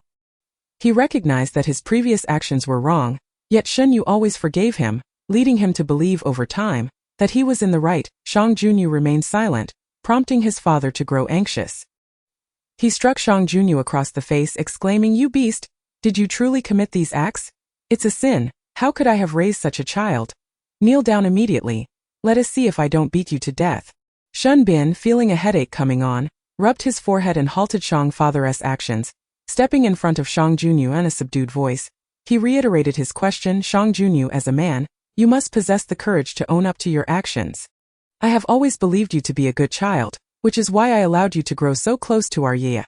Now I ask you once more, were those deeds yours?" Shen Bin, having once held a high position, typically appeared warm and friendly towards the younger generation at home. However, when he became serious, his presence was undeniably imposing, suffocating those before him. Shang Junyu had never encountered such a scenario. Usually, he faced only physical reprimands from his parents. Yet now, standing before Shen Bin, he felt an all-encompassing dread from the depths of his being. Instinctively, he chose to evade responsibility, asserting, "It was Shen Yue who made me do it." At that moment, Shen Yue, positioned behind Shen Yichen, widened her eyes in astonishment. When did I ever instruct him to do such a thing? However, considering her previous fondness for Shang Junyu, she might actually acknowledge it to prevent him from facing punishment. Sensing Shen Yue's reaction, Shen Yichen intuitively turned his back, firmly holding her in place, ensuring she could not move. Understanding Shen Yichen's unspoken cue, Shen Yue obediently observed the unfolding drama. Upon hearing this exchange, the Shang family sighed in relief, concluding that if it was indeed Shen Yue's directive, then it made sense. After all, Shang Junyu would hardly have the audacity to defy their commands. "Brother Shen, see, I told you this was a misunderstanding. We can wait until Ye recovers to discuss the matter in more detail." Upon hearing this, Shen Yichen scoffed, drawing the attention of everyone present. While it was plausible that Shen Yue might provide him with some financial support, would she truly orchestrate a situation where he intentionally left food in the cafeteria to drug others? Would she deliberately incite gossip behind his back? After voicing his thoughts, Shen Yichen did not allow the Shang family a chance to defend themselves. Turning instead to Shen Bin and Su Jiling, stating, "Mom and Dad, the Shang family speaks not a word of truth. You may handle this as you see fit." Shen Bin closed his eyes, realizing he had overlooked the circumstances that led Shen Yue to endure such suffering. "Show them out." At this command, the Shang family understood their fate was sealed. Shen Bin's terse dismissal felt like a final ultimatum. The Shang family's days of thriving on the Shen family's goodwill were at an end. "Mom and Dad, I intend to change the teachers and principal at school. Shen Yue's educational environment needs reformation. Until all matters are resolved, let her rest at home." Shen Yue's face lit up with gratitude, exclaiming, "Big brother, you truly are my dear brother. I love resting at home. Shen Yue is somewhat different from us. Being a girl, she is more sensitive. Please pay closer attention to her." Being as soon as Shen Yichen finished speaking, Su Jiling began to weep, saying, "Yichen, I know I am not a good mother. You've all been so understanding since childhood, requiring no concern from me. I thought Ye would be the same. I am a negligent mother." Upon seeing Su Jiling in tears, Shen Bin felt a pang of sympathy. "Darling, this is not your fault. It is I who failed to notice Shang Junyu's intentions, allowing Ye to suffer." Shen Yichen, observing that his parents had yet to grasp the gravity of the situation, sighed heavily. In his view, Shen Yue lacked companionship. Her profound loneliness made her susceptible to the superficial promises of a young boy. With the fourth sibling preoccupied with research and the fifth sibling absorbed solely in his own interests, their parents were often lost in their own world, leaving household matters to the butler and housekeeper. Shen Yue's current state was a reflection of her home environment. Grateful for the respite her elder brother had procured for her, Shen Yue blissfully reclined on her bed as time passed. She began to understand why Shen Yichen wanted her to feign muteness. Remaining silent was advantageous. She was already uncertain about how to interact with her parents, with her elder brother setting the precedent. Her silence would not appear out of place. After ensuring no one was around, Shen Yue stealthily retrieved her phone and searched for quick transmigration. Little Sweetheart focuses on tea art and becomes a charmer. Delving into her research, she felt that the tea art described in the book bore a striking resemblance to the principles of feigning weakness espoused by the prison queen. Unsure, she decided to investigate further. Throughout the week, Shen Yue awakened at her leisure, meals being brought to her bedside, with each day presenting a different culinary delight. Once she lay down, no one disturbed her, allowing her to enjoy her phone in solitude. This was the life she had always dreamed of. At this moment, Shen Yue was immersed in the joy of playing on her phone, completely unaware of Shen Yichen's arrival. Just as a text message arrived, she clicked to open it, causing the phone to slip from her grasp. Upon looking up, she found Shen Yue before her and, for some inexplicable reason, felt a twinge of guilt. After all, Shen Yue was aware of her normalcy, and as such, her pretense of silence would no longer afford her the chance to play alone, just as she was about to adopt her brother's authoritative demeanor. Shen Yue caught sight of the message on Shen Yue's phone, instantly adopting a serious expression. You intend to seek out Shen Yue? Why would I go looking for Shen Yue? Shen Yue scrutinized Shen Yue's expression. And upon confirming she was indeed not lying, his demeanor softened slightly. Do not concern yourself with the Shang family. Shen Yue clenched her fist to her chest, exclaiming, yes, big brother. Shen Yue was amused by Shen Yue's unexpected performance, and his earlier displeasure melted away. He turned his gaze back to the phone, where a message from Shen Yue had arrived, albeit in the tone of his parents. Yeah, could you come see Yue?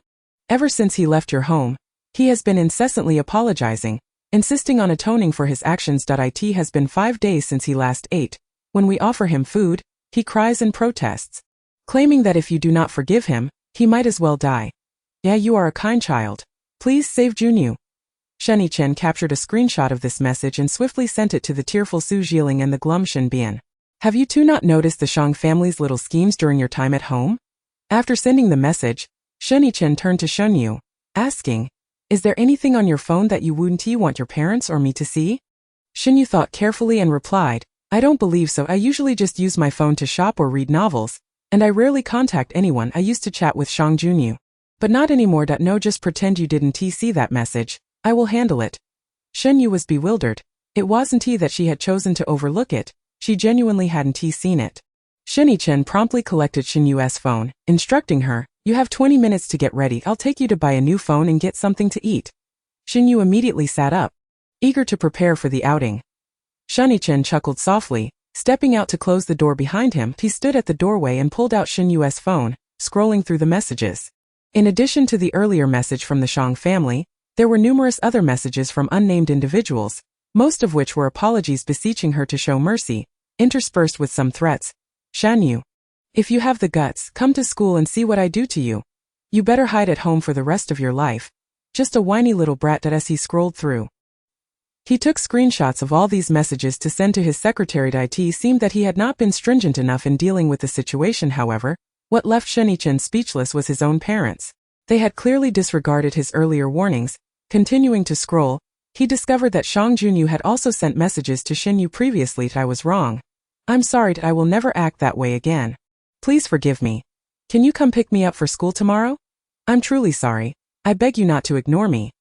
Shen Yue, if you continue to ignore me, I might just die. Shen Yue scoffed as he closed the page, thinking it absurd that a boy so young would resort to such desperate tactics. Thankfully, he had caught on early. In conclusion, Shen Yue realized that this family could not function without him. At that moment, Shen Yue emerged, dressed in the very skirt that Shen Yue had purchased for her. He inquired, why are you still wearing that? Shen Yue's lips curled into a smile, surprised to see this little girl still diligently playing the role of a recluse. Later, I will take you to buy some things. Noticing Shen Yue's transformation, Shen Yue understood the situation. He turned to the newcomer and said, Mom, I'm taking Shen Yue for a walk. Su Jiling was taken aback. Is your sister willing to go? Before she could finish her sentence, she caught sight of Shen Yue, who was obediently holding Shen Yue's hand. It seems your sister prefers you over us. Shen Yue was just a bit frightened at the moment. Shen Yue initially thought he disliked such comments, yet to his surprise, he found them rather pleasant. I'll take Shen Yue out first. Su Jiling's expression dimmed slightly. I'll join you. Upon hearing this, Shen Yue panicked. If her mother came along, she wouldn't be able to speak freely. Brother, help me. Shen Yue tightly squeezed Shen Yue's hand, attempting to convey her reluctance. Shen Yue's lips subtly curled up. Mom, why don't you take a look at the message I sent you? Some matters shouldn't always fall on me. Su Jiling glanced at her phone, her expression changing as she looked at Shen Yue with more guilt. You two enjoy yourselves today, I won't join you. Shen Yue clenched her fists. Brother, you're the best? Chapter 9. I am a waste. Confident, Shen Yue seemed to have already decided on a dining location, and without summoning old Zhang, he drove off in his own car. Shen Yue sat in the passenger seat, struggling to regain her composure. This was her brother's passenger seat. Last life she hadn't even sat in it, let alone seen it. This life was truly miraculous. Could it be that heaven had arranged for her to experience all that she had missed before he could rest easy in prison? Shen Yue had an epiphany. She resolved to live each day as if it were her last. Striving for rest as Shen Yue paused at a red light, he turned and caught sight of Shen Yue's determined expression. What's with that look? Are you thinking about Shang Junyu? Planning to sneak off to find him? That one Ti-Du, the daughter of the Shen family, must not be taken advantage of. Upon arriving at Jufilu, after indulging in all of Shen Yue's desired dishes, Shen Yue took her to the Shen family mall. Once inside, they were ushered to the VIP room by the manager. Soon after, a group of girls with similar figures to Shen Yue began parading before her in various outfits. Shen Yue recognized this for what it was, a mere trick to entice her into buying clothes. However, in her memories, she recalled that her parents only informed her of such shopping arrangements when she reached university. Before that, her allowance was limited, and she wasn't free to spend money, leading her to believe she was merely the daughter of an ordinary family with a bit of pocket change. Shen Yue, which ones do you like? Shen Yue counted her current pocket money and the average price of clothes in the store, uncertainly asking, do you have specific prices for the clothes? Shen Yue was taken aback by the question. As a member of the Shen family, shopping was never about the price but about preference. Whatever one liked, regardless of cost, was to be acquired. Why was Shen Yue asking this? In a daze he recalled the long-forgotten family rule. Before reaching adulthood, one's monthly allowance could not exceed 10,000. I am only interested in sleeping. Shen Yue's famous phrase echoed in Shen Yi's mind, and he sighed deeply. They say that boys are raised in poverty while girls in wealth. Perhaps their family had encountered some issues that if you see something you like, just say it. I'll cover it. Shen Yue spoke nonchalantly, exuding the aura of a domineering CEO, were it not for the fact that he was currently accompanied by a 12-year-old girl. Rumors of a wealthy tycoon spending lavishly for love would surely circulate the next day. Shen Yue was waiting for this very phrase. Her money could not be squandered now once she entered prison. She would need funds, so she had to save some for herself, using others' money whenever possible. As for why Shen Yue was so certain she would end up in prison, she hadn't quite figured that out yet. Her memories seemed incomplete, but she had a vague sense of it. However, as Shen Yue's memories grew clearer, she discovered that there were formidable figures in prison who would protect her, along with handsome men. Perhaps entering wouldn't be so bad after all. Thank you, brother. Shen Yue's eyes sparkled with delight, a stark contrast to her previous demeanor of avoidance whenever she encountered Shen Yue. Shen Yue was momentarily taken aback. Just a few days prior, he never would have imagined he could be so close to his once strange sister. Well, if you like something, just mention it. All right.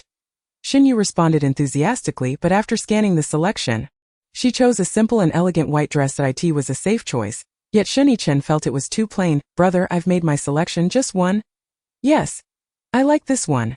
Buying only one is insufficient. Shen Yue frowned. In the Shen family, it was unheard of to purchase just a single item of clothing. Shen Yue felt a bit awkward.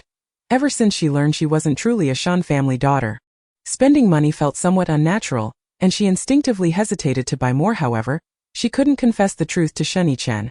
Remembering the prison leader's teachings on avoiding being caught in a lie, she began to playfully tug at Shen Yue's hand. It's enough, we can always come back to shop later. Initially intending to buy several more items, Shen Yue suddenly paused, realizing Shen Yue's intentions. She wanted to accompany him for future shopping trips. This sister had quite the clever scheme. Managing a vast corporation and overseeing contracts worth millions left him little time to accompany her regularly. Truly, a little kindness had led her to overstep her bounds. However, compared to her previous demeanor while lying in bed, Shen Yue appeared far more vibrant now. Then let's buy a few more. Seeing Shen Yue relent, Shen Yue couldn't help but smirk, thinking how the prison leader was indeed an all-powerful figure, and the tips he taught were remarkably useful. She needed to seize the opportunity to record all the knowledge imparted by the prison leader. The marketing manager, who had been observing, recognized Shen Yue and initially anticipated a large order. She had even temporarily splurged on hiring small models and had brought every piece of clothing from the store for selection. Yet in the end, they were only selling a single ordinary white dress. Wasn't that a blow to her reputation as a top saleswoman? Thinking along those lines, she approached Shen Yue and Shen Yue, maintaining a pleasant distance, and cheerfully suggested, Miss, you have an excellent eye. This is the season's new style. We are the only store in the city with this piece. According to the designer's concept, this white dress features a simple design with smooth lines and employs a technique of deconstruction and reassembly, allowing each part to exist as a complete and independent entity. With different accessories, you can achieve various effects. Would you like me to provide a more detailed introduction? A sudden barrage of eloquent words delivered in a soothing tone left Shen Yue momentarily stunned. Wow, this sister is so graceful and beautiful, and her voice is lovely. If I had money, I would immediately shout, I want it. Buy it. But I don't have money right now, so I must decline that I in prison. She had to bravely refuse unreasonable demands, or else things could turn grim. With her newfound memories, Shen Yue had gained the ability to reject others without feeling guilty, just as she was about to decline. She heard Shen Yue responding with interest. Let us take a look. The sales manager's smile widened even more. She clapped her hands and a row of exquisite velvet boxes filled with accessories was presented before Shen Yue. This bow tie collar, adorned with natural pink diamonds, can be used to gather the neckline, and paired with these two-sleeve ties, it transforms the originally elegant style into a refined and sophisticated one. As the manager elaborated, she pulled over a model still wearing the dress to demonstrate that to be fair. After the adjustments, the once understated dress indeed became more flamboyant, but Shen Yue found it too cumbersome, with both a bow tie and sleeve ties. It was simpler to just wear the dress as it was. Just as she was about to refuse, Shen Yue spoke before she could. Wrap it up. Get a new one for Mr. Shen. Upon hearing the deal, the sales manager's eyes sparkled, but she didn't stop there and continued showcasing additional accessories. This punk-style belt can create a striking contrast with the dress's demure temperament, especially when paired with these ankle boots, resulting in a stunning effect. Miss, you have excellent physical attributes. You should try various styles to find what you like. Shen Yue, wrap it up. This bag is perfect for the young lady. Its design concept is. Shen Yue, wrap it up. This necklace.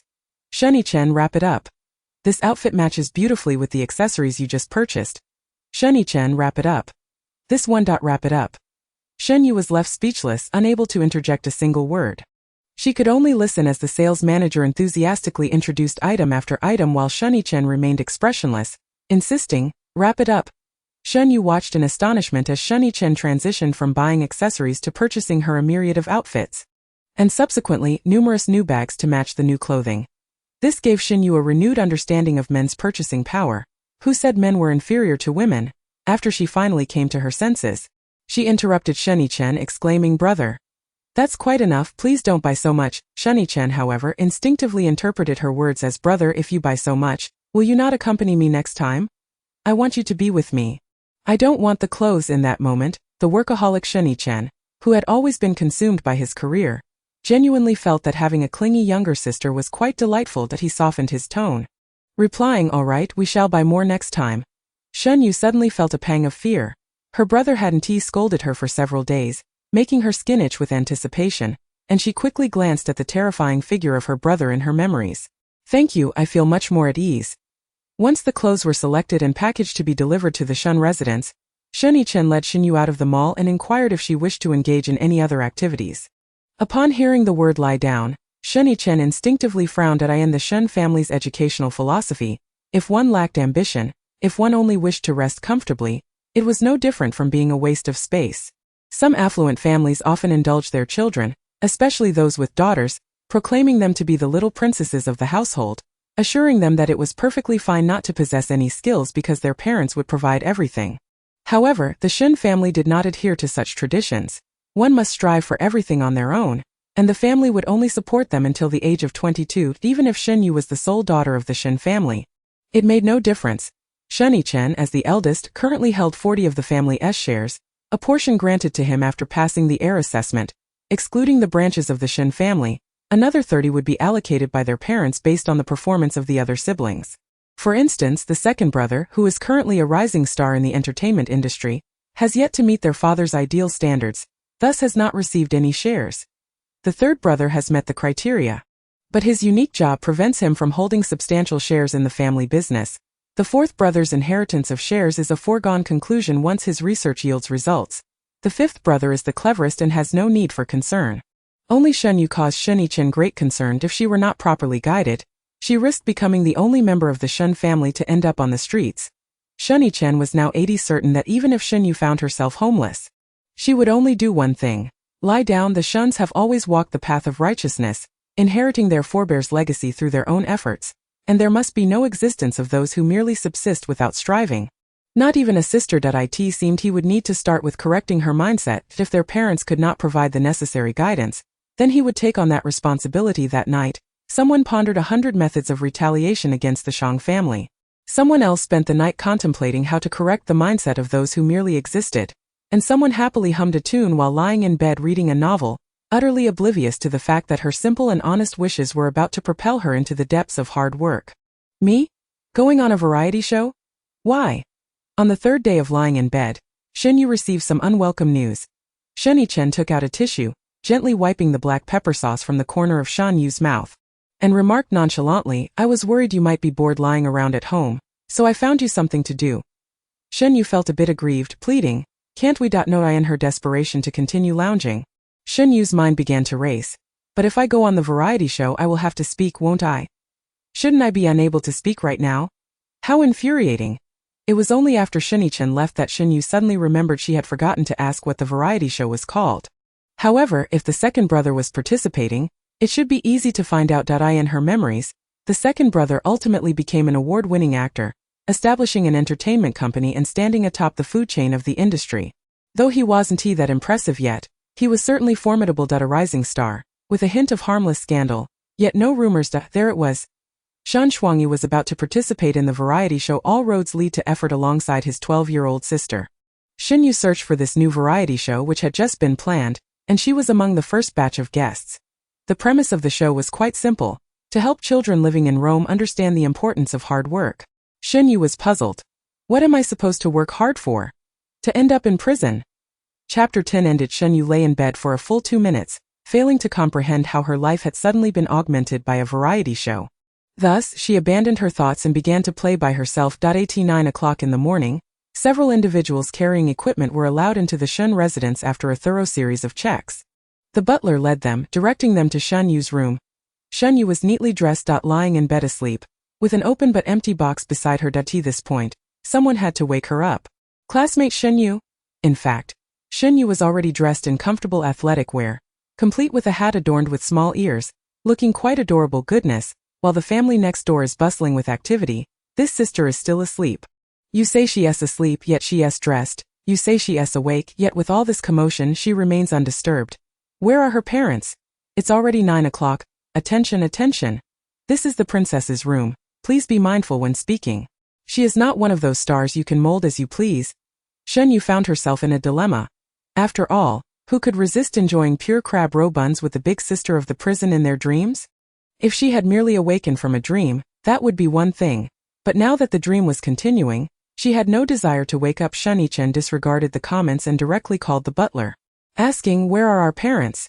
He had distinctly instructed their mother to check on Shen Yue at 8:30 to see if she had started packing. Mr. and Mrs. left at 8:17. Shen Yue. Well, that was unexpected yet predictable. From the day he decided to intervene in Shen Yue's education, he should have anticipated this outcome. That's wonderful, Chen. We feel very assured leaving Ye's education in your hands. You are the most outstanding child in our family. Gaining the authority to discipline Shen Yue was achieved effortlessly. After all, this was not the first time his parents had acted in such a manner. His parents were impeccable in terms of character, career, and handling affairs, yet as parents, they were utterly unreliable. Forget it. Go wake Shen Yue up, Shen Yue instructed the butler. Shen Yue abruptly opened her eyes. Having indulged in too many crab roe buns had made her feel slightly queasy. A proper breakfast would require pancake rolls. She sat up in bed and glanced at the additional people and cameras filling the room, realizing that filming had already begun, although her mind was still foggy. The sound of the butler's voice prompted her to enter her self-imposed secluded mode. One statement made Shen Yue completely alert. She did not want to go hungry. She gathered 2 sets of loose clothing and pants, 2 pairs of socks, and then dashed to her bedside to grab her pillow, stuffing it into the box before closing it. Voila, all done. This was not what they had envisioned for a wealthy heiress. Was it? Indeed, the items she's bringing are too casual. Can you believe this? The real luggage was probably taken over ages ago. How could a young lady like her possibly need to pack her own things? Only the butler remained unfazed, not even the slightest change in the curve of his professional smile. Shen Yue was the first to drag her suitcase out, while one camera operator followed her, and another remained with the butler. The production team understood that this could be a potential highlight if utilized well. As she approached, she spotted the effortlessly attention-grabbing handsome man, her second brother, Shan Shuangyi. Unlike other stars who often dyed their hair in various shades to match different styles, Shen Shuangyi had maintained his black hair since debuting, never changing it. If one day his hair color were to change, it would surely be a wig. People had asked him why he was so adamant about keeping his hair black. Shen Yue knew that what Shen Shuangyi said in videos was not the truth. He refrained from dyeing his hair out of fear. Their father had stated that black hair was the most noble color, and that he should avoid gaudy colors. Otherwise, he would be punished every time they met. Shen Yue had been beaten many times, and now he had developed a conditioned reflex, completely afraid to touch his hair. Setting those matters aside, Shen Yue was utterly oblivious to her existence. Whether she was a fake heiress or the real deal was of no concern to him. The pursuit of dreams in the entertainment industry was no empty promise. This realization brought Shen Yue some relief. His total disregard indicated that he would not manage her like their older brother. Allowing her to find a place to lie down again, Shen Yue dragged her suitcase over to Shen Yue's side. Remaining silent, Shen Yue glanced at her, equally silent, showing no interest even in superficial pleasantries. As Shen Yue stood beside him, the comments began to flood in. Unlike Shen Yue, who was a pure novice, Shen Yue was a top star, and the online viewership had never dipped below 2 million. Now that his fans saw Shen Yue's appearance and the two siblings' demeanor, they erupted in chatter. What is this little brat's attitude towards our brother? I want to rush in and teach her a lesson. She must be Shen Yue's sister, but why does it seem like their relationship isn't very good? Next door, be a bit more confident and remove the word seems. It's merely a matter of a troubled relationship. Amidst the heart-wrenching comments for Gij, there were one or two unusual messages in the barrage. They neither showed sympathy for Gij nor for Mimi, but instead erupted in laughter. I can't believe that the carefree little sister is actually Shen Yue's sister. Honestly, their personalities are strikingly similar. It's not entirely the sister's fault. Perhaps you haven't noticed that she was too shocked to speak. However, this particular comment was swiftly overshadowed by the sympathizers of Shen Yue, fading away without causing any ripples. Hello, are you Shen Yue's sister? My name is Zhou Shuezheng, but you can call me Sister Zhou. Shen Yue looked at the woman squatting before her, meeting her gaze. Despite her seemingly harmless and innocent appearance, Shen Yue immediately sensed an anomaly in her flawless expression. This person was peculiar, akin to a wicked wolf donning the guise of a beautiful maiden. Shen Yue couldn't help but admire the utility of her introverted persona. She chose to ignore the woman and silently moved to stand on the other side of Shen Yue. Wanting to keep a distance from the cunning beauty, Shen Yue noticed Shen Yue's actions but chose not to intervene. He had serious matters to attend to on this variety show and no time to babysit. Having promised his elder brother to lend a hand if Shen Yue encountered trouble was already his limit. He wouldn't concern himself with anything further. Zhou Shuezheng, seeing Shen Yue disregard her and shift directions with evident distaste, maintained her smile without a hint of change. Naturally, she stood up and softly addressed Shen Yue. I must have startled you with my sudden remark. My apologies. After a brief pause, she turned to Shen Yue, saying, Teacher Shen, your sister seems to be a bit uncomfortable. I won't intrude any further. Zhou Shuezheng intended to exit gracefully, perfectly showcasing her poise while leaving a good impression on the audience. Just then, Shen Yue cast a sidelong glance, casually remarking that it's rather impolite. There was no hint of reproach in his tone. As if merely discussing the weather, Zhou Shuezheng was momentarily taken aback, only to realize after a while that Shen Yue was likely referring to Shen Yue. She chose not to speak on Shen Yue's behalf, merely nodding slightly before departing. Shen Yue was not at all concerned about receiving criticism for her performance on the variety show. Ultimately, it would all be inconsequential. She gazed at the clouds in the distance, reflecting, ever since I embraced my introverted persona and discarded politeness, I feel remarkably liberated. A very graceful and elegant scene unfolded, and within moments, Zhou Shuezheng's livestream chat was flooded with emotionally intelligent fans. This sister is quite agreeable. She seems to possess exceptional emotional intelligence. I won't dismiss the possibility of her being somewhat pretentious, yet she truly knows how to conduct herself, exuding the essence of a wealthy heiress. Being a wealthy heiress is one thing, but this is a different level altogether. To foster a more harmonious time together, may I ask each guest to introduce themselves? Teacher Shen, why don't you go first? Shen Yue nodded, taking the microphone. I am Shen Yue. In just 5 brief words, devoid of any unnecessary elaboration, this introduction exemplified Shen Yue's arrogance. He stated, I am Shen Yue, not my name is Shen Yue. Yet, such a person incited frenzied admiration from his fans, bombarding the screen with, ah, what a proud young master, I'm truly smitten. It seemed even his mere presence was enough to captivate. After speaking, he casually passed the microphone to Shen Yue. Without a moment's hesitation, Shen Yue handed it to the stranger beside her. Zhang Shirwan, upon receiving the microphone, appeared momentarily bewildered, but quickly regained his composure and energetically introduced himself. Hello to all the brothers and sisters. My name is Zhang Shirwan, the only child in my family. I enjoy extreme sports and thrilling games, and I hope we all have a great time in the coming days. The microphone continued to circulate. with each introduction being relatively standard. When it reached Zhou Shuezheng, who had earlier spoken to Shen Yue, she smiled gently, though a trace of concern flickered in her eyes. Little sister, you forgot to introduce yourself just now. Shen Yue, staring at the microphone before her, had no intention of speaking at that moment, so she turned to Shan Shuangyi. She was certain that every word her elder brother spoke was purposeful. Since he had specifically instructed her, there must be further arrangements in place. It was not that she was unwilling to speak, but rather that she could not. Indeed, when the microphone was extended to her again, Shen Shuangyi naturally took it, delivering another blunt introduction. She is Shen Yue. And that was all. Chapter 11. Striving for a meal. For the upcoming days, all meals and accommodations will need to be earned through each participant's efforts. Today marks the first day, and to allow everyone a period of adjustment, the difficulty has been slightly lowered. The director paused momentarily before continuing. To achieve any gain, one must exert effort. Henceforth, each of you is to showcase a skill honed through years of practice and, upon completion of all displays, engage in mutual evaluations. Please put forth your utmost to present yourselves well. The group immediately grasped the implication. They were to showcase their talents, a classic variety show trope.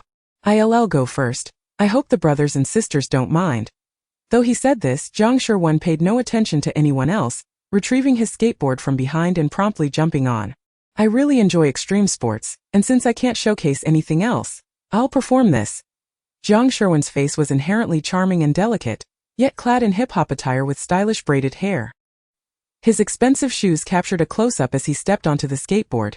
His exuberant and confident demeanor contrasted sharply with his features, instantly igniting a flurry of comments in the live stream. After being single for so long, just looking at this boy is a delight. Don't say that. I'm waiting for him to grow up. Boys should be careful when out and about, right? I'm just basking in confidence. He.S. my husband. Zhang Shirwan's performance was impressive, filled with various complex moves, eliciting cheers from the crowd, while Shen Yue remained impassive, choosing instead to strike a pose. After Zhang Shirwan concluded his performance, he reveled in the applause and cheers, but soon noticed that Shen Yue, amidst the clapping crowd, wore a rather indifferent expression. Almost dismissive, he glanced at Shan Shuangyi beside her but opted not to say anything, simply averting his gaze. Although Shen Yue had never learned the violin, she could discern that Zhou Shuezheng played quite well, while Zhou Shuezheng's sister, Zhou Shuerong, lagged significantly behind. Eventually, Shen Yue realized all eyes were on her. She understood that she could not escape this. At this point, she decided to simply lie down and perform a demonstration of instant sleep. The director's team. The guests. Shen Shuangyi.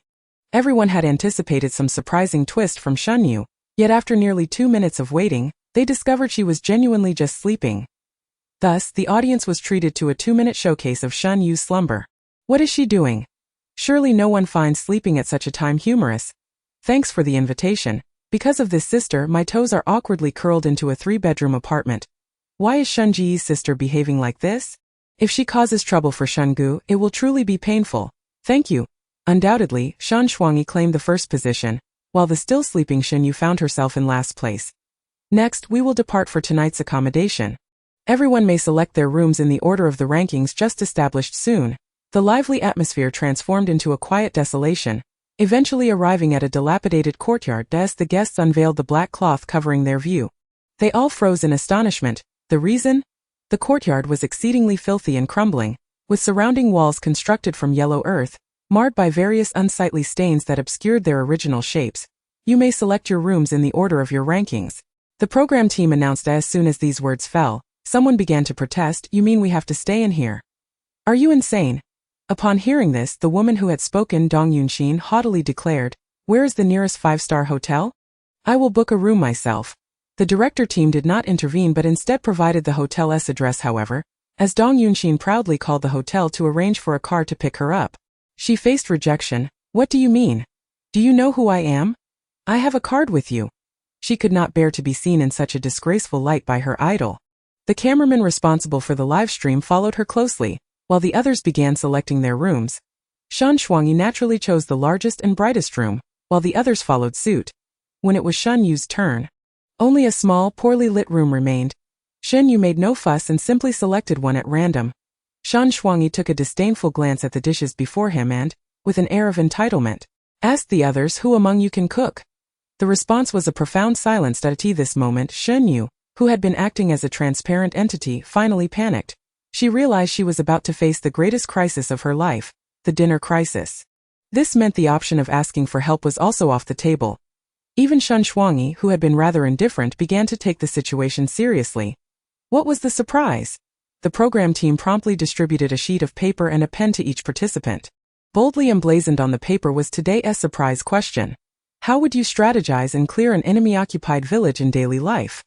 Accompanying the question was a diagram of a village, with a main road running through the middle and clusters of buildings on either side. Upon reading this question, every participant frowned in confusion. The director, however, was exceedingly pleased. After confirming the guests, he had taken the initiative to inquire about their respective strengths.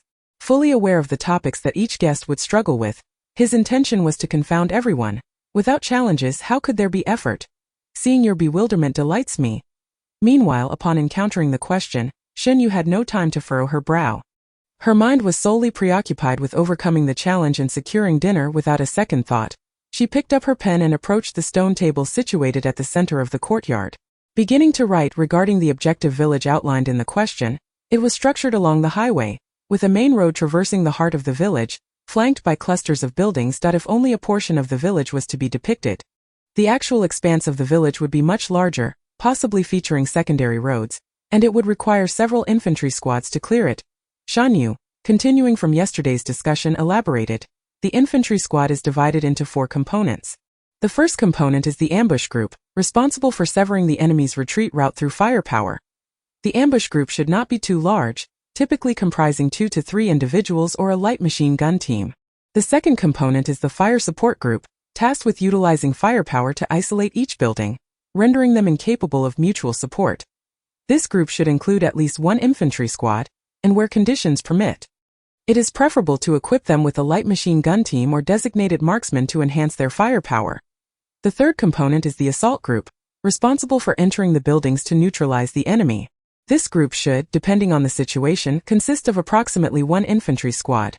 Depending on combat conditions, 2 to 3 assault groups may be necessary, and where feasible, they should be equipped with close-quarters battle weapons and grenades. The fourth component is the squad command center. At the onset of combat, the squad leader should retain approximately 1 infantry squad as a reserve force, ready to engage if necessary. Only after executing the aforementioned tactical plan can the clearing operation commence. Shen Yue's mind was racing, rapidly retrieving the memory she needed, and without much contemplation, she began to scribble furiously on the paper. Once the operation commenced, the squad sergeant would lead the ambush group forward covertly, occupying advantageous positions that were concealed and awaiting orders, ensuring the shooting positions had ample cover and concealment while also striving to cover the enemy's retreat route, which could be anticipated through reconnaissance conducted prior to the operation. Once the ambush group was in place, the fire support group would advance to occupy favorable positions and initiate fire suppression. The assault group would then move forward under the protection of fire support and commence clearing the buildings. The assault group would be divided into 2 teams during the clearing operation, a support team and an assault team. The support team would remain outside the building, seeking cover, while simultaneously providing necessary fire support to the assault team, which would look for opportunities to enter the building and conduct the clearing. This method would be employed continuously until the entire village was cleared. Excellent. All done. Regarding dinner, if one does not seize the opportunity to strive, it will slip through your fingers. Shen Yue Chapter 12. Based on the defense question, Shen Yue initially believed she would be the fastest to respond, as elucidating this question required considerable written explanation. In her memory, she had dedicated nearly half a month to learning this foundational knowledge. However, upon approaching the director's group, she discovered that several others had already completed it before her. Hearing this, Zhang Sherwan, standing nearby, remarked, "Then let me share my answer first. See if it makes any sense." Zhang Sherwan spoke with remarkable confidence, as if the reward were already his by right, a confidence stemming from his interests. He enjoyed extreme sports and gaming, particularly offensive and defensive games, and thus knew precisely how to seize an enemy-occupied village. How could those women who merely dabble in instruments, the attention-seeking actors, and the Navi youths possibly match the detail of his written response? One must first devise a solid plan, ascertain where the enemy's weapons are stored, understand their routines, and determine the shift changes during their nighttime duties, then stealthily infiltrate and seize an adequate supply of weapons while destroying the remainder, planting landmines along their inevitable paths. Once combat begins, if one has superior firepower, they can drive the enemy back. If the enemy's firepower is overwhelming, one can lure them instead. Explosion is the essence of art. Explosion. Zhang Sherwen was particularly animated, gesturing wildly with his hands, as if he were truly at the scene of an explosion. In response, Shen Yue thought to herself that he seemed quite the glitch. What about Ms. Zhou's answer? Do we need to read it for you? Zhou Shuezheng revealed her paper, on which her answer was written in elegant script. What I can conceive is to emulate the experiences of our predecessors. Akin to guerrilla warfare, hiding in the shadows, firing a shot and changing positions. If the enemy seeks refuge in a building, we can throw smoke grenades. If they attempt to flee, we can drive them toward the landmines.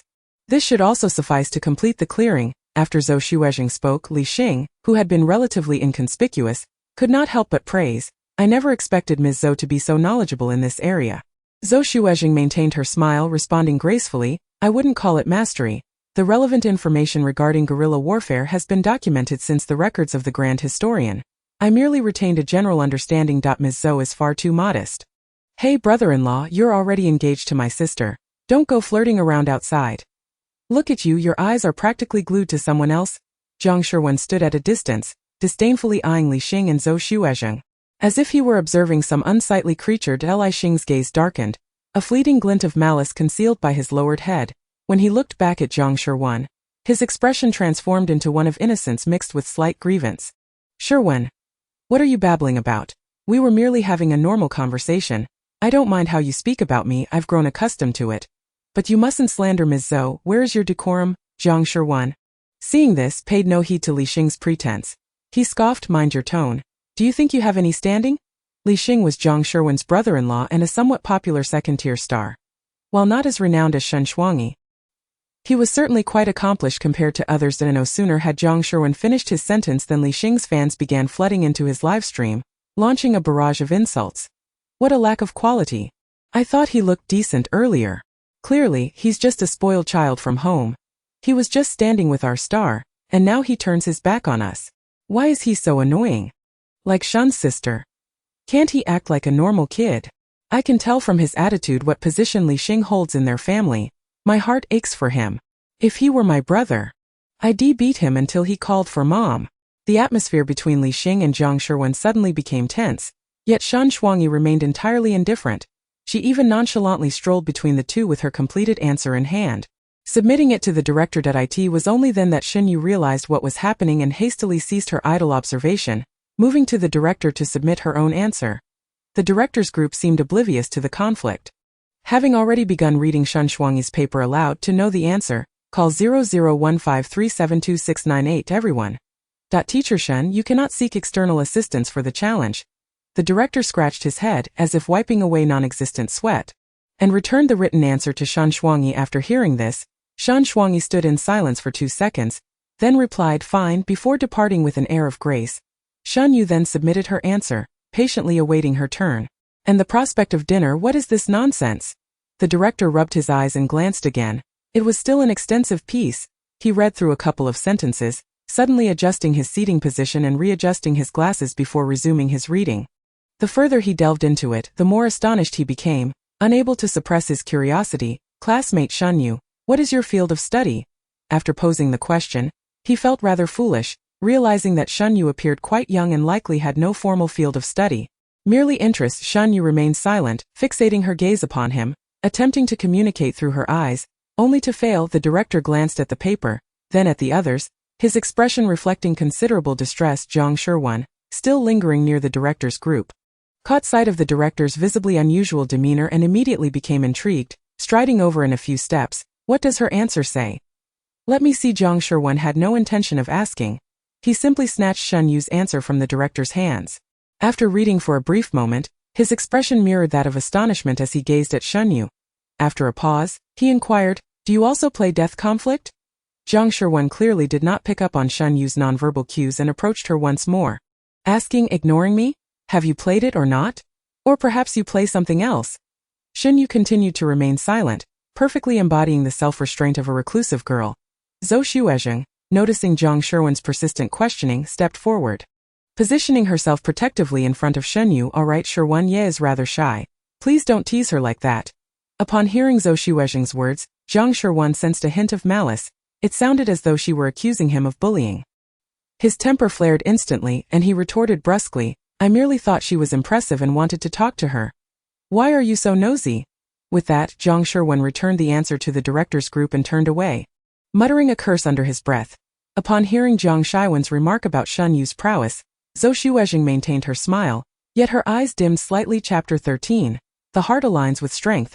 While Zhou Xuejing appeared to be praising Shen Yue, her words struck a discordant note among the listeners, especially for Zhang Shiwen's, who had seen Shen Yue's complete answer. He could grasp the underlying implication of Zhou Xuejing's statement. It was clear that Shen Yue's strength lay in the substance of her written response. Yet Zhou Xuejing's words shifted the focus to the quantity of Shen Yue's answers. Zhang Shiwen's was uncertain of Zhou Xuejing's intent, but that did not prevent him from mentally labeling her as dubious. This woman seemed off, reminiscent of the White Lotus types his sister had encountered in the past. He decided to observe further. Zhou Xuerong, although Zhou Xuejing's sister, exhibited a demeanor starkly contrasting with the poised Zhou Xuejing. She walked with her head slightly bowed, her hands unsure of where to rest, exuding a subtle sense of discomfort. However, the ever-understanding Zhou Xuejing seemed oblivious to this, presenting Shen Yue's answer to Zhou Xuerong and admonishing her. Look, even Shen Yue knows how to tackle this problem. Why can't you? You are even a bit older than her. You should devote more effort to your studies and ease our parents' worries, understand? Shen Yue thought to herself, this Zhou Xuejing seems rather unwell, employing unreasonable logic to impose her ideals. Yet, many spectators were easily swayed by Zhou Xuejing's words.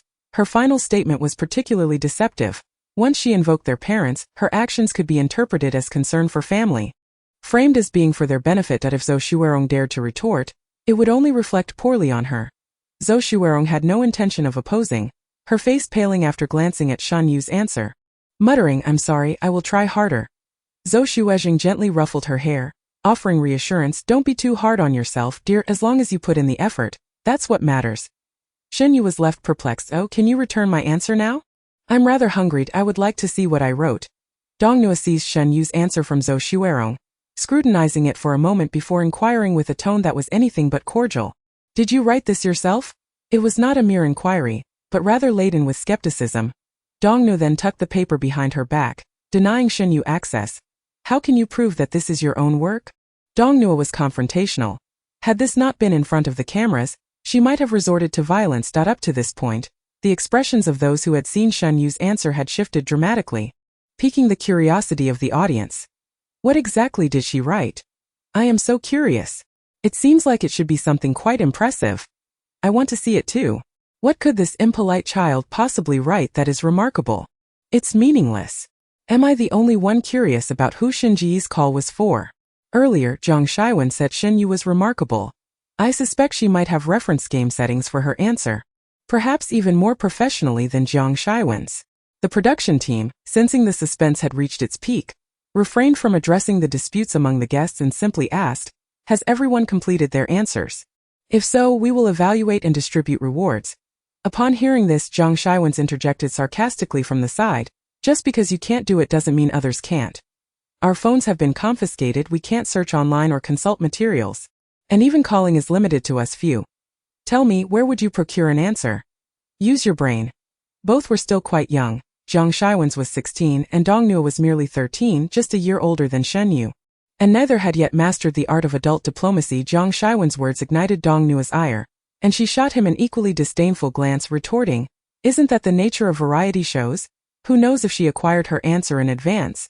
Shen Yue has always acted this way in school. How could I not know? Before Zhang Shiwen's could respond, Shan Shuangyi, who had been a passive observer, finally spoke up. I won't intervene in your squabbles. But without evidence, it's best to refrain from slandering others with mere conjecture. Shan Shuangyi remained as assertive as ever, but his interjection finally quelled the chaos. Zhang Shiwen's and Dongnua, albeit somewhat intimidated by Shan Shuangyi, exchanged glances before turning away in mutual disdain. Zhou Xuejing reappeared to mediate the atmosphere. Shen Gu, don't take it to heart. Dongnua is merely expressing reasonable doubts, which doesn't amount to slander, after all. Ye's answer is indeed. Shan Shuangyi cast a blank stare at Zhou Xuejing, successfully silencing her further remarks. Subsequently, he strode over to Dongnua, took Shen Yue's answer from her, and examined it for a moment before displaying a hint of surprise, albeit fleeting. Dongnua, Zhou Xuerong, and Zhang Shiwen's then followed suit, submitting their answers. The production team, now in possession of all the responses, began reading them aloud one by one. Aside from Zhang Shiwen's, Shan Shuangyi, and Zhou Xuejing, who had already presented their answers. The remaining participants offered some plausible explanations, albeit limited in substance, until the director unveiled Shen Yue's answer. At last, we await this answer that has stirred such commotion. I can't shake the feeling that Zhou Xuezheng is a bit duplicitous. If you criticize me, it merely affirms your own guilt. Beginning with explanations of infantry squads, firepower groups, assault teams and command units. Culminating in Shen Yue's well-reasoned plan and her own insights, it all sounded remarkably professional. In actual combat, a firepower group typically covers only a limited area from a shooting position. Thus, during village clearance, the firepower group should continuously advance to seek new advantageous positions. If necessary, they may call off the assault team's clearance tasks, temporarily assuming the duties of the firepower group until they reach a new shooting location. The central main road area is extremely perilous, and the assault team should avoid it whenever possible. Should they encounter a building accessible only from this central route, the assault team may, depending on the circumstance, bypass the building, which will then be cleared by the advancing firepower group. This, dear viewers, is the response from Shen Yue as the production team concluded reading. The guests' reactions were momentarily set aside as the comments exploded. Wow, this one can't be criticized. If this is scripted, being able to write it on the spot is impressive. I was just in Shen Yue's live stream. This was undoubtedly handwritten on site. Truly remarkable. If it isn't scripted, hypothetically speaking, then this child is quite extraordinary. I was just thinking, perhaps her silence wasn't rudeness but rather a psychological condition. Such children often possess some extraordinary talent. The morning preview mentioned Shen Yue was too stimulated to speak.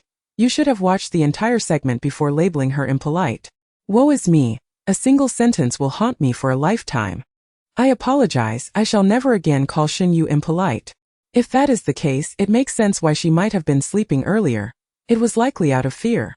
The comments that had previously expressed dissatisfaction with Shen Yue began to shift in tone. Human nature inherently gravitates towards those with strength. If someone lacking ability remains reticent, others may perceive them as gloomy and unsociable, deserving of isolation. Conversely, if a truly formidable individual is quiet, it is regarded as fitting. After all, what's wrong with a distinguished person being different? This reflects a subconscious double standard. Under similar circumstances, the heart tends to side with strength. Shen Yue now found herself in such a position. Once they finished reading Shen Yue's answer, they turned to the other guests, announcing that today's bonus reward would go to Shen Yue, granting her a lavish dinner for two. Shen Yue had finally awaited this moment. Unable to suppress herself from lowering her head, fearful that her upturned lips might betray her character. Chapter 14. The essence of humanity is repetition. While referred to as a restaurant, it was essentially a dilapidated space. Barely clean, with two wooden tables squeezed in. Both tables were modest in size, surrounded by precisely 8 chairs. One table was already laden with food, featuring both meat and vegetarian dishes, at the center of which was a delicately presented Buddha jumps over the wall. The other table remained empty. This was a meal for two. Shen Yue could invite someone to dine with her, while the others would have to prepare their own meals using external ingredients. The luxurious dinner had one additional spot, and who would claim this honor depended on Shen Yue's choice. Everyone was encouraged to engage with Shen Yue to increase their chances of being selected. It was evident that Shen Yue's lengthy exposition had won over many. Just moments ago, she was merely Shen Yue, but now she had transformed into Shen Yue, the little sister. Shen Yue intended to pull Shen Shuangyi directly. But unexpectedly, Li Xing intervened first, stating, "We big men won't indulge in such trivial appetites. Ye can choose one from the remaining two ladies." Upon hearing this, Zhou Xuezheng naturally chimed in, "I won't need it.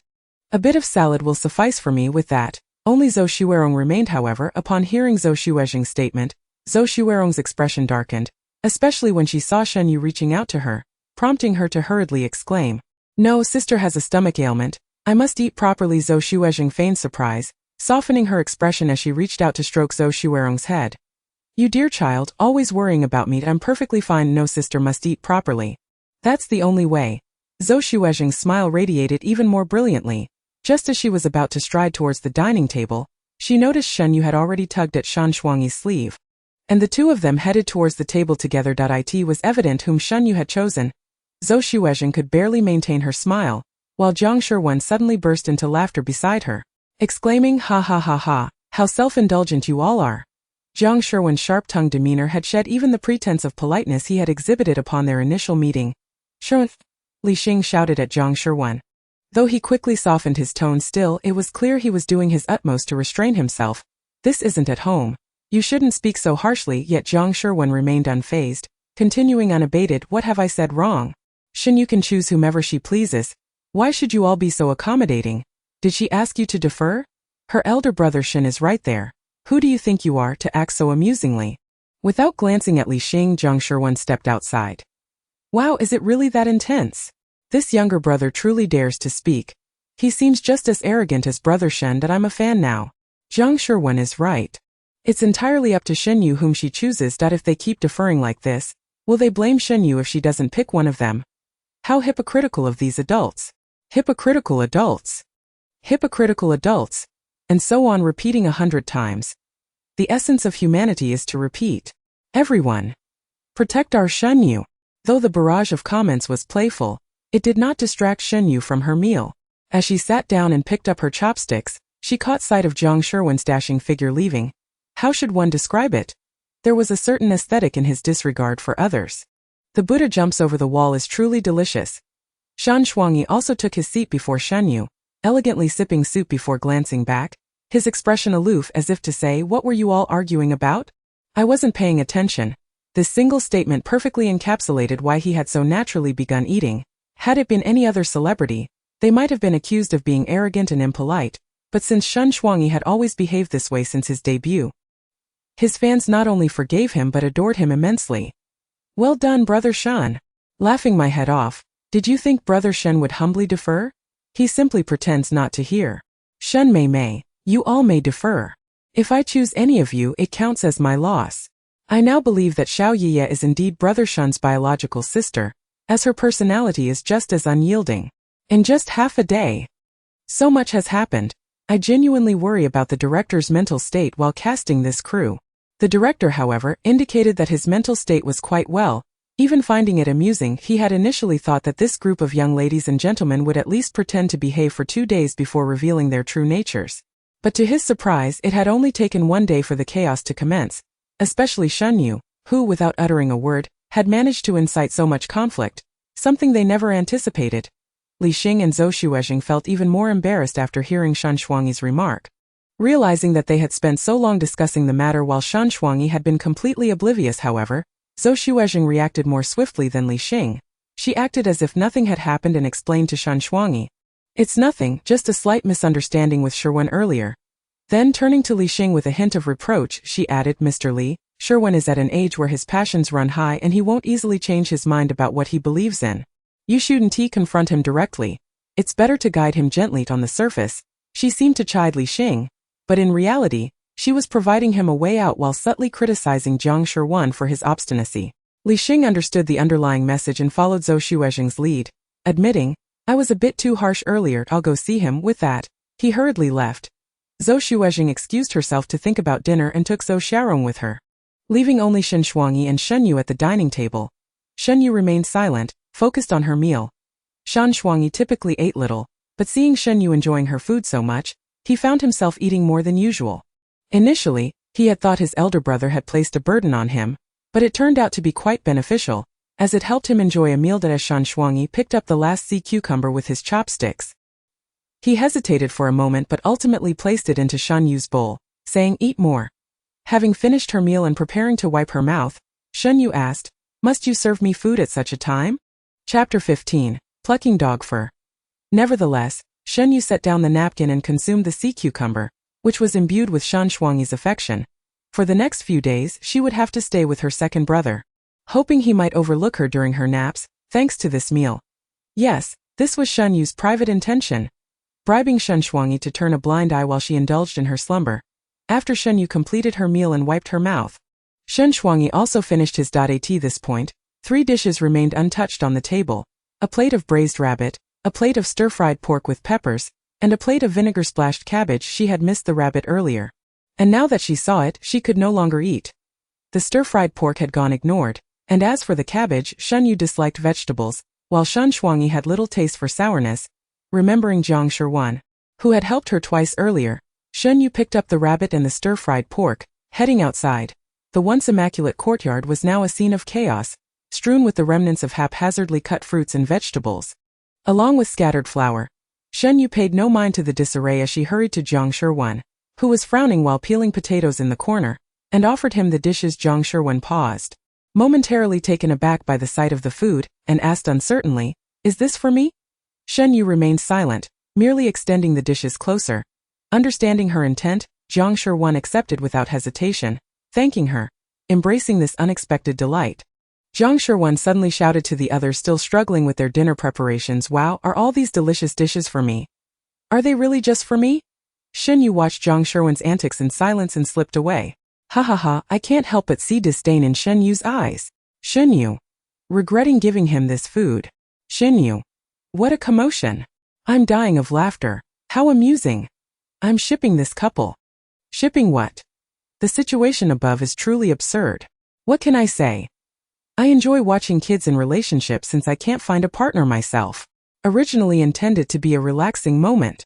Shen Yue, once she lay down, felt an odd discomfort enveloping her. After much contemplation, she realized that the hardness of the bed was comparable to that of a prison. It was a miracle she could sleep at all. Was she to prepare for a stint in jail? She needed to devise a way to soften the bed, or else she would perish from exhaustion. After tackling the dinner dilemma, Shen Yue now faced her second challenge. The bed was too hard to sleep on. No, the bed's hardness was a minor issue. The real concern was that its firmness resembled that of a prison bed. She had to find a way to adjust it, even if it meant making it a tad softer. However, they were situated in a village far from the city, which, while inconvenient, also presented certain advantages. For instance, there were plenty of animals around. The most feasible solution Shen Yue could think of was to gather fur from animals to create a blanket for cushioning. The freshly collected fur was a bit dirty and required washing after cleaning. It could be dried in the cooking pot, and the dried fur could then be used as padding. With her plan in place, Shen Yue swiftly sat up from the bed. Most people had gathered to watch the cooking, leaving few to notice her actions. When an audience member finally discovered her, she had already collected fur from several dogs. What is she doing? I don't know, but a dog just passed by her and lost a bunch of fur. Just as the comments finished, Shen Yue dropped the dog she had been holding and deftly caught a passing tabby cat, beginning to pluck its fur. Now even the passing cat isn't safe. Isn't she afraid? What if these cats and dogs haven't been vaccinated? That's dangerous. Do you see her looking afraid? To be honest, those dogs seem to cower before her. Hearing you speak is enlightening.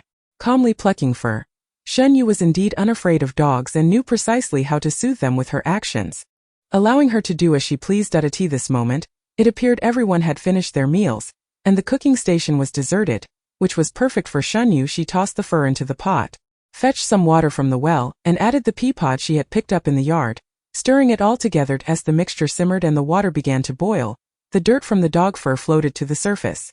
Shen Yue repeated the cleaning process twice more until the fur was relatively clean, then turned her attention to drying it over the stove. The wait felt long, and while Shen Yue possessed the patience to endure, the viewers began to chatter again in the meantime. That's the pot for cooking. How can she use it now after all this? This is so selfish. If someone has a habit of not communicating, they will behave this way, only considering themselves and disregarding others. Am I the only one curious about what she plans to do with that dog fur? Regardless of her intentions, her actions are inappropriate, completely disregarding the feelings of others. Can we please stop the chatter? Unfamiliar with the entire situation, I refrained from commenting. Once the dog hair had been sufficiently dried, Shen Yue began transporting it to her room. She lifted the bedspread and evenly spread the dried dog fur beneath it. Voil! Shen Yue lay down to test it out and indeed felt a significant improvement. It was a far cry from the confines of prison, and she could finally drift off to sleep. Just before closing her eyes completely, Shen Yue recalled that there was one more task left undone. She placed a note in the pot to ensure that anyone wishing to use it would see it. The observing cameraman couldn't help but exclaim in admiration, "Incredible!" The comments section erupted with excitement. So, did Shen Daolao do all that just to make her own sleep more comfortable? Isn't it a bit hypocritical to call her selfish? Not only did she consider others, but she also mentioned changing the pot and even left her name. Who could dare claim she's selfish again? The fact that a 12-year-old can achieve this speaks volumes about Shen Yue's upbringing and sense of responsibility. How did she even think of using dog fur as a cushion? Is it really necessary? Can't she just sleep without all this fuss? How pretentious. I've heard there's someone here gathering dog fur. Dog lovers have come to observe. I arrived too late. It's all been gathered. Personally, I believe using grass would be better than dog fur. Particularly, Shen Yue's approach, all the dog fur that passed by cried, attracted many dog enthusiasts to observe.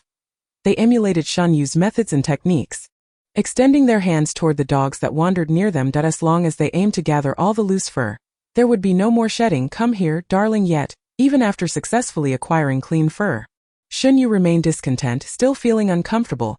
What a waste of a day. Chapter 16. By the largest. That night, Shen Yue was roused by the thunderclaps. The moment she opened her eyes, the flash of lightning illuminated a corner of the room, and the flickering red light of the camera was impossible to ignore in the darkness. Rising from her bed, Shen Yue casually turned off the camera that had been lingering in the corner. How could an unprincipled production team film someone while they were sleeping? The sound was faint, nearly drowned out by the deafening thunder and the patter of rain, yet Shen Yue noticed it. She had become acutely sensitive to the sounds around her. Moreover, it sounded somewhat like Zhou Xuerong, the sister of the wicked woman. Remembering Zhou Xuerong's lack of presence during the day, Shen Yue opened the door and found her in the corner beneath the eaves on the left. This area was a rare spot free from camera coverage, and with the cameras for the nighttime live shoot inside, it was indeed the perfect place to vent emotions. Shen Yue was somewhat surprised that Zhou Xuerong had discovered this spot. If it were not a coincidence, then her observational skills were quite keen. As Shen Yue approached, Zhou Xuerong lifted her head, startled to see her, yet simultaneously relieved. Just as the thunder erupted, Zhou Xuerong's body involuntarily trembled. She struggled to rise and passed by Shen Yue, and in the dim light, Shen Yue could see her fearful yet restrained expression. She looked nothing like a typical 12-year-old child. Shen Yue, though not particularly strong, secured Zhou Xuerong's hand with an unyielding grip. What do you want? Zhou Xuerong was somewhat frightened, yet unsure of what to fear, and did not dare raise her voice too much, which conveniently aided Shen Yue. At that moment, Shen Yue opened her suitcase and retrieved a clean piece of clothing to wipe the rainwater off Zhou Xuerong's head and body. As she wiped, Shen Yue began to regret her actions. Darn it, she had left home in such haste that she hadn't brought a towel. Surrounded by Shen Yue's warmth, Zhou Xuerong's initial tension and fear gradually subsided under Shen Yue's gentle ministrations. After drying Zhou Xuerong's hair, Shen Yue climbed back onto her bed, turned off the light, and prepared to continue her slumber. Boom! Another clap of thunder startled Zhou Xuerong, causing her to stiffen once more, and her sobbing resumed. Shen Yue opened her eyes and sat up. I'm sorry. Did I wake you again? Before she could finish her apology, Zhou Xuerong abruptly halted. The reason was that Shen Yue had suddenly embraced her. After wrapping her arms around Zhou Xuerong, Shen Yue's right hand began to gently pat her back. Zhou Xuerong understood that Shen Yue was comforting her, and warmth blossomed in her heart. Just moments ago, she had feared Shen Yue would harm her. How mistaken she had been. At that moment, a longing surged within Zhou Xuerong, and after a brief internal struggle, she timidly voiced her wish under the cover of darkness. Can I sleep here tonight? Shen Yue did not speak but silently shifted over, making space for Zhou Xuerong on half of the bed. Overjoyed, Zhou Xuerong removed her shoes and lay down beside Shen Yue, only then realizing that Shen Yue's bed seemed to be softer than hers. Thinking it was merely a difference in rooms, Zhou Xuerong did not pay it much mind. The thunder continued to rumble throughout the night. Though Zhou Xuerong felt less fear with someone by her side, she still instinctively shuddered at each clap. During another thunderclap, a pair of hands reached around her back, softly and rhythmically patting her. Eventually, she unknowingly drifted off to sleep, even murmuring happily in her dreams. Ironically, at that moment, Shen Yue found herself unable to sleep. She rose and stepped outside, intending to squat beneath the eaves for some exercise. The prison matriarch had said that if one couldn't sleep, it meant they weren't tired enough. It was simply impossible for someone her age to be unable to sleep. She just needed to move more. Thus, Shen Yue began to perform horse dances, followed by squats, then Tai Chi, and finally practicing Thai boxing, until the rain lessened, after which she commenced running around the courtyard. This time, the staff had already risen and were somewhat surprised to see Shen Yue running, though they said nothing. One of the machines had malfunctioned and gone black. What's going on? Did it get wet? Why one tea at work? That's impossible. It's waterproof. TSK, why would it break down at this moment? With one machine down, the live broadcast would undoubtedly face some difficulties. Shen Yue, overhearing their discussion, unconsciously drew closer to the malfunctioning machine. She had seen this machine in prison, where it had already been dubbed an antique. Utilized as part of her teaching tools, seizing the opportunity while the directing team was on the phone with the repair crew, she approached and quickly discerned the issue. Without even using any tools, she simply tapped 3 spots on the machine and it returned to normal. So we need to use it today, we're in a hurry. Wait, no longer in a hurry. No, the machine suddenly works again. How did it suddenly fix itself? The director, having put down the phone, approached and saw an employee pointing at Shen Yue, stating it was Shen Yue who fixed it. The director was astonished. Shen Yue can repair machines? Yet this indeed was a significant help for them. The director, not one to hold back, directly addressed Shen Yue. Sister Shen Yue, you've just saved us a great deal of trouble. I can offer you compensation. What would you like? As long as it's reasonable. I shall provide it. His words were delivered with finesse, seemingly allowing for any request. Yet the caveat of as long as it's reasonable placed the ambiguous decision-making power firmly in his hands. Essentially, if Shen Yue were greedy and made an unreasonable demand, he could simply refuse, leaving her with nothing. Conversely, if Shen Yue were content, their relationship would be mutually beneficial. However, Shen Yue was taken aback to find the note in the pot had vanished. She could only write another note using paper and a pen, as she couldn't speak. The director, upon receiving the note, appeared puzzled, but once he read its contents carefully, he immediately grasped Shen Yue's intent. So you want a new pot? Shen Yue nodded. In that instant, the director was touched by Shen Yue's innocence and kindness. Initially, he had assumed that having grown up in a privileged environment, she would make more capricious and unreasonable demands. Furthermore, after witnessing Shen Yue's self-centered behavior yesterday, he was now astonished that she merely requested a pot. To ensure that others wouldn't be affected, she only asked for a single pot. Goodness, just one pot. Not even two. The director was deeply moved and he resolved, all right. I will immediately purchase 2 pots for you. Chapter 17. That pot can no longer be used. They used loudspeakers to blare the sound of an alarm clock at maximum volume outside the courtyard. And the content was laden with aggression. Are you all princes and princesses? I've already risen and swept 8 streets. Is there anyone still asleep? Stop pretending. Everyone get up and start working. Rise and shine. As long as there's even one person still in bed, I will keep calling. Are you all princes and princesses? I've already risen and swept 8 streets. Yet, she truly did not wish to awaken. Yea, time to get up. Zhou Xuerong shook Shen Yue, who remained unresponsive. After a moment's thought, she went outside, wet her own face towel in warm water, and returned to Shen Yue's room to wash her face while she slept. Yea, sit up. Let me tie your hair. Shen Yue, groggy, slowly sat upright as Zhou Xuerong hurriedly took out her comb and hair ties to style Shen Yue's hair into an adorable pair of buns. Everything flowed seamlessly. The two worked in perfect harmony, their movement so practiced that one would never guess they had barely exchanged words the day before. Once they finished styling Shen Yue's hair, she finally began to wake up, staring at the toothbrush and cup handed to her. Shen Yue paused momentarily before accepting them and stepped outside to brush her teeth. Shen Yue had just finished brushing her teeth when the voice of Zhou Xuerong rang out beside her. Yeah, you haven't changed yet. The onlookers were collectively struck by the same question. When did these two become so close? The live broadcast of the show was in real time, however, due to the thunderstorm the previous night. Shen Yue had woken up in the middle of the night and turned off the camera in her room, leaving the audience unaware of what had transpired. It was perplexing. Why were they using the term taking care of? Did I miss a billion episodes? Can anyone enlighten me on what happened between these two? Longtime followers of Shen Yue's livestream inform you. I don't know either. The signal just resumed this morning. In any case, whenever these two appear, they seem to hit it off. The phrase hit it off is indeed quite apartment. Could it be that Shen Yue is bullying the younger sister? Just look at the way Zhou Xuerong gazes at Shen Yue. It seems as if there are stars in her eyes. Thank you. I'm shipping them. When Shen Yue emerged after changing her clothes, she noticed the peculiar way everyone was looking at her. What was going on? Were they stunned by her beauty? Rongrong, when did you become so close with Shen Yue? Zhou Xuezhen inquired with a warm tone and a smiling face directed towards Zhou Xuerong, who was about to dash towards Shen Yue. However, inexplicably, Zhou Xuerong abruptly halted, reverting to her shy demeanor from the previous day. No. I just wanted to learn from my sister. As she spoke, Zhou Xuerong repositioned herself behind Zhou Xuezhen, lowering her head, reminiscent of how she had appeared upon her arrival yesterday.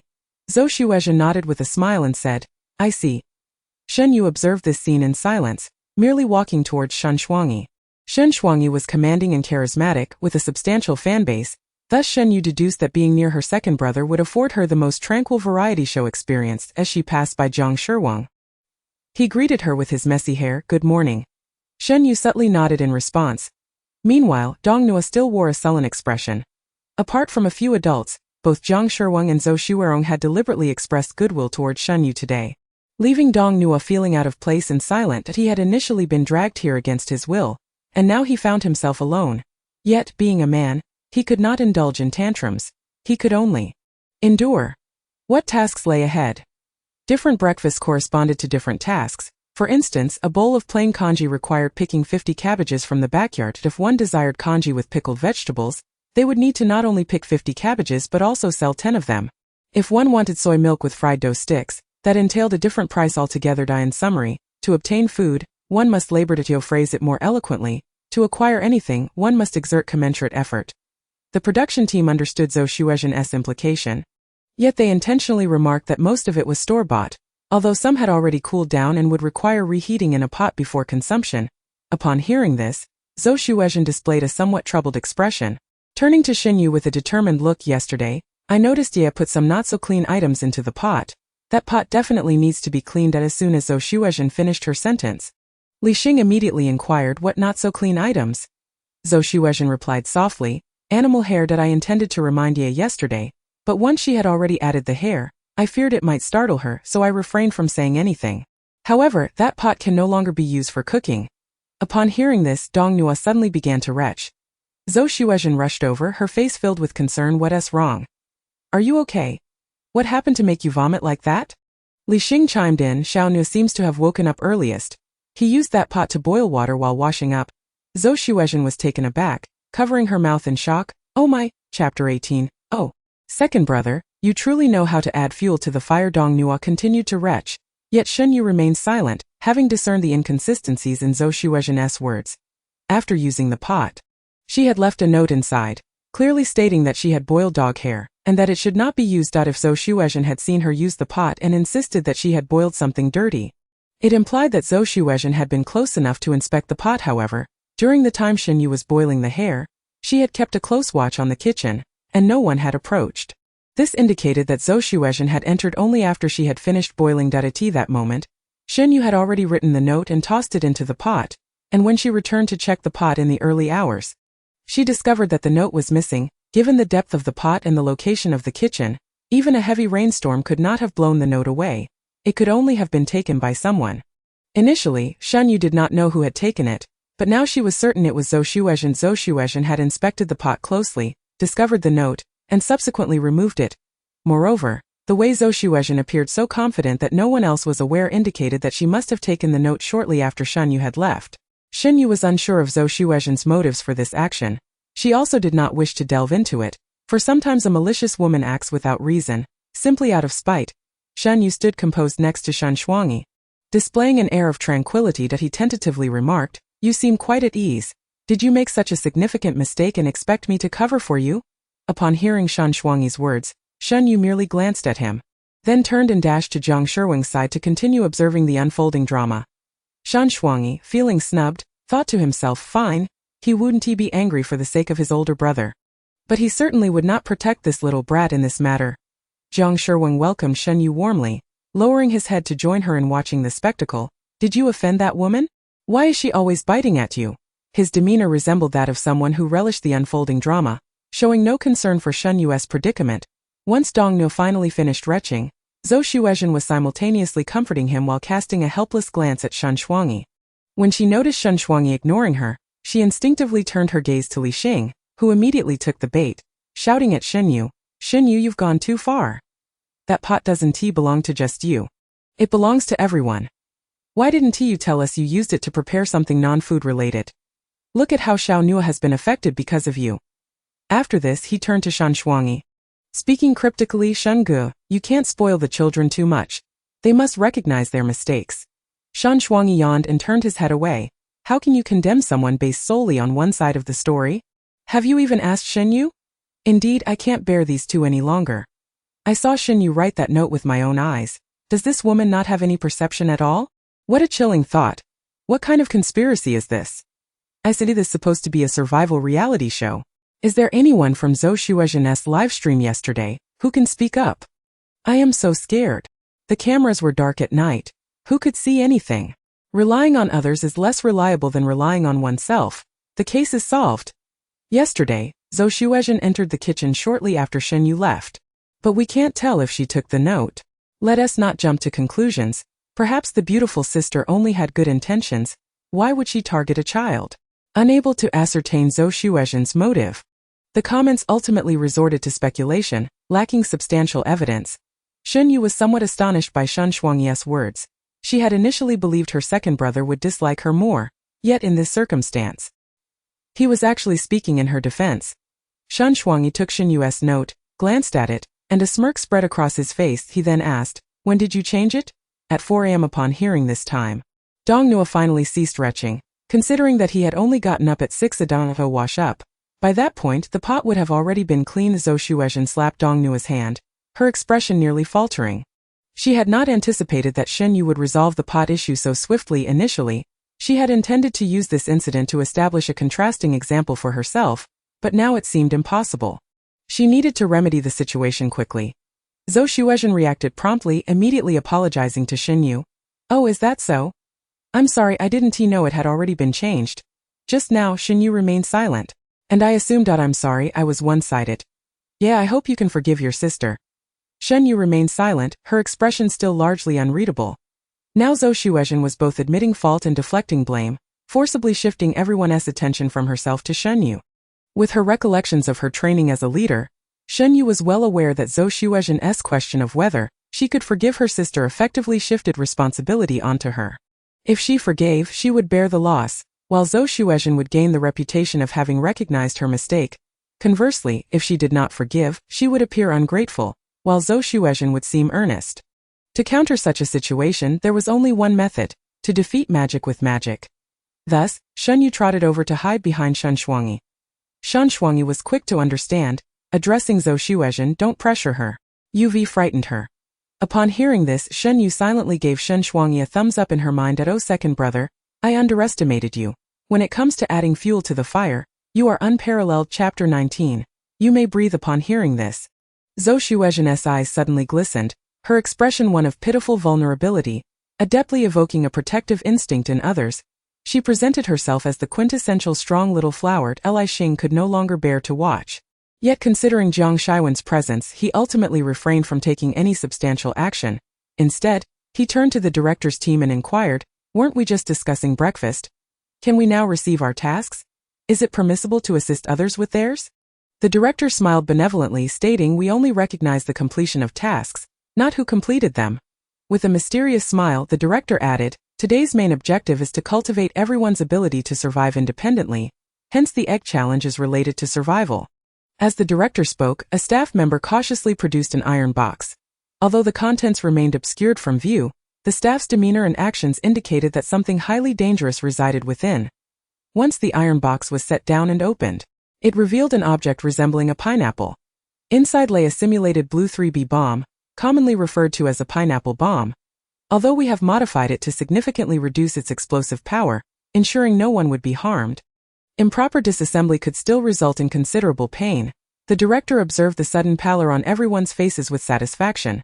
This was precisely the outcome they desired. The so-called egg challenge was, of course, designed to be exceedingly difficult, with no one expected to succeed. So, does anyone wish to take on this challenge? Don't say all roads lead to Rome. Let's be straightforward, it's a path to hell. I sense Shen Yue has some thoughts. She doesn't seem afraid at all. Shen Yue has maintained that expression all along.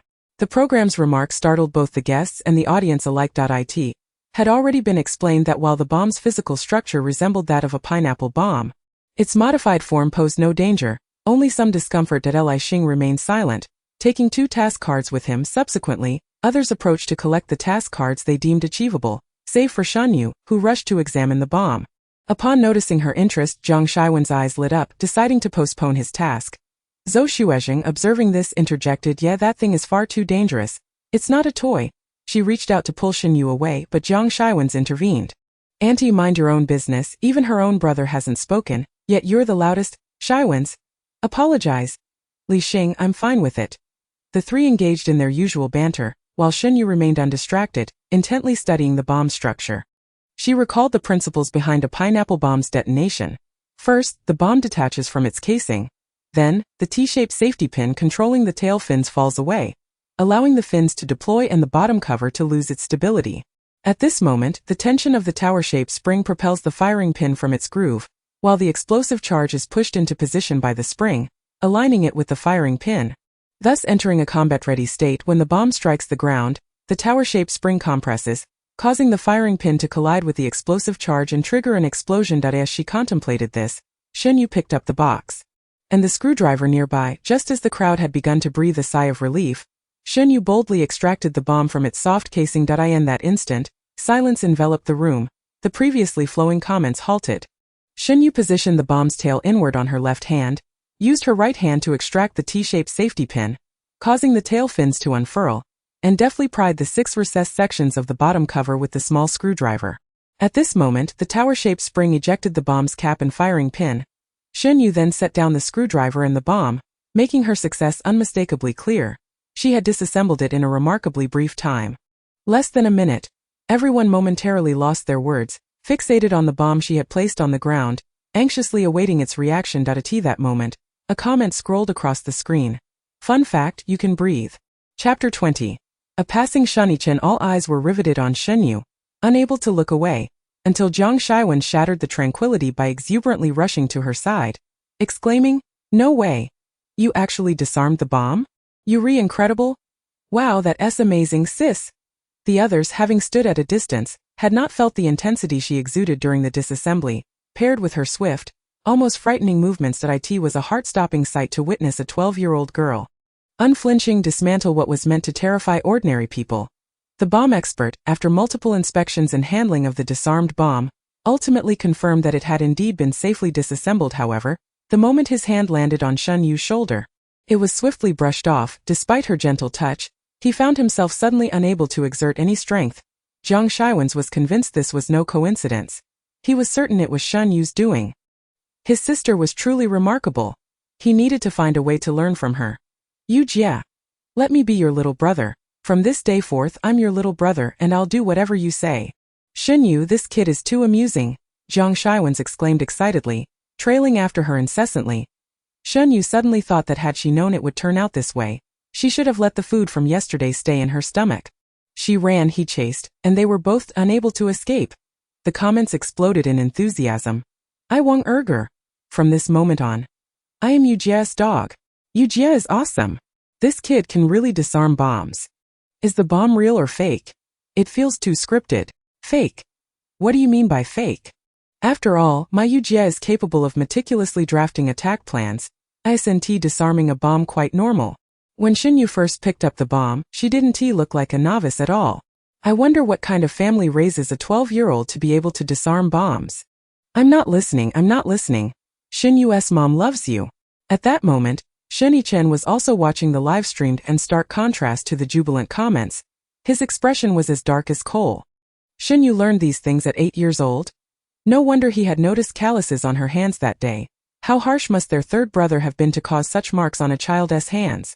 It was no surprise she feared her older brothers. Once a person firmly believes in something, they will seek evidence to support their conviction. That if the evidence is lacking, the mind will even fabricate non-existent memories to validate it. Shen Yichen found himself in such a situation, despite knowing Shen Yue's calluses were from writing and that her fear of them was not a product of a single day. He was resolute in blaming one individual for it. "President Shen, as you suspected, they indeed have made moves. Here is the information they have gathered for exposure." Hearing his assistant's voice, Shen Yichen momentarily diverted his attention from the livestream to the documents presented. After reading just a few lines, his temper flared. To claim Shen Yue bullied others at school, to say the Shen family indulges their children, to assert that Sihai Private School is merely a playground for the wealthy? How dare this group of true parasites retaliate? "President Shen, we are keeping the media at bay for now. No reports have been released. Keep a close watch on them, besides the major media outlets. Also keep an eye on those smaller entities that will do anything for money. Delay for a few more days. Let Shen Yue enjoy herself for now." "Understood, President Shen." The assistant took the documents and left. While Shen Yichen refocused on the screen, where Shen Yue's expressionless face remained, he trusted Shen Yue to understand his intentions. Meanwhile, on the show, Jiang Shiwen relentlessly pursued Shen Yue until Shen Shuangyi could no longer tolerate the racket. Forcefully grabbing him by the nape and dragging him away, finally restoring peace to the courtyard, Shen Yue quietly exhaled in relief, grateful for her second brother's intervention, which had removed the source of noise and restored her tranquil living environment. She resolved to treat Shen Shuangyi to a meal at noon. "Hello Yu Jia. I am your personal steward. Is there anything you require?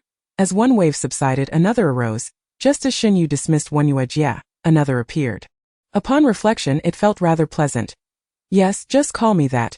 Shen Yue thoroughly enjoyed the attention and quickly jotted down her requests on paper, handing them to the assistant director, who also served as her steward.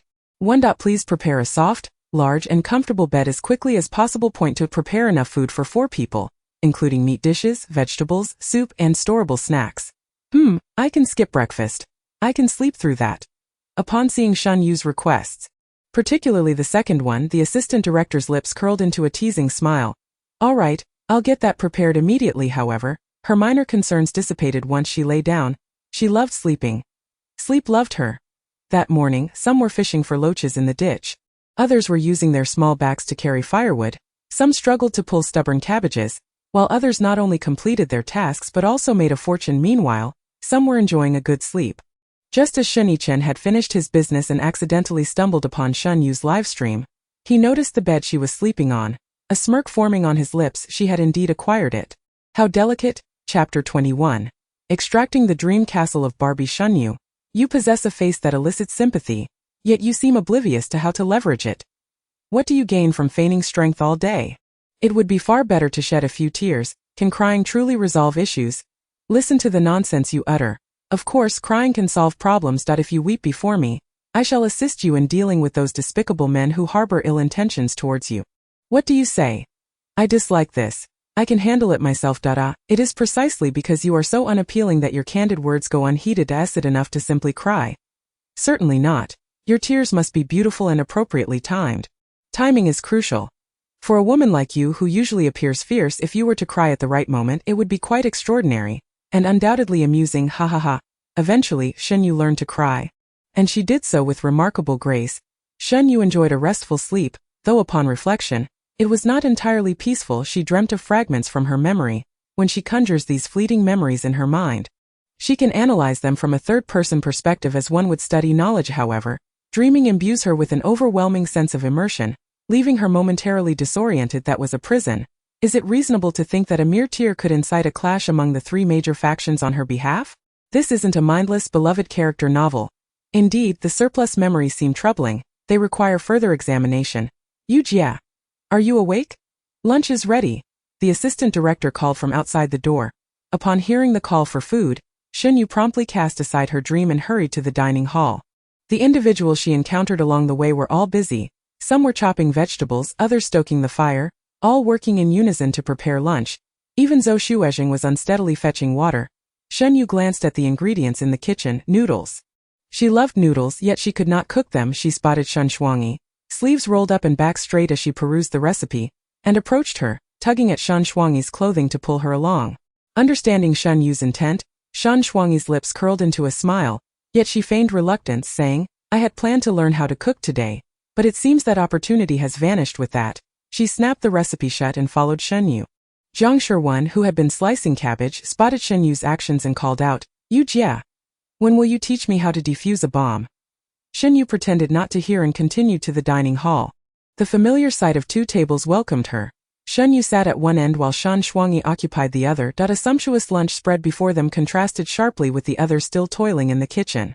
Neither spoke. They simultaneously picked up their chopsticks and began to eat. Before long, Zhang Shiwen joined Shen Yue at the table with his bowl of clear soup noodles. Shen Yue initially assumed he had come to mooch off her meal, but to her surprise he showed no interest in the dishes before him. Jia, he persisted. Jia, help me out. Shen Yue remained unresponsive. Shen Shuangyi interjected calmly, we do not speak while eating. Thus Zhang Shiwen fell silent. Sitting beside them, he closed his mouth and adopted an orderly demeanor. Despite the delectable dishes laid out before him, he resolutely refrained from touching anything that was not his, merely consuming his bowl of clear soup noodles. This revealed Zhang Shiwen to be a person of principle, someone who would not encroach upon what did not belong to him. Shen Yue's perception of him shifted slightly as Shen Yue dined. Lost in thought, the remaining members of their group entered with their own noodles. Their meals paled in comparison to the feast before Shen Yue.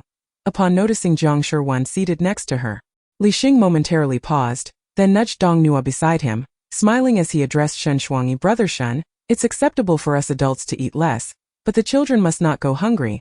Might we set up a table for Xiao Nu over there? Li Xing's request was reasonable, and under normal circumstances, it would be hard to refuse. Shan Shuangyi was not one to deny a child, however. The condition was that Dong Nuo bore no ill will towards Shen Yue.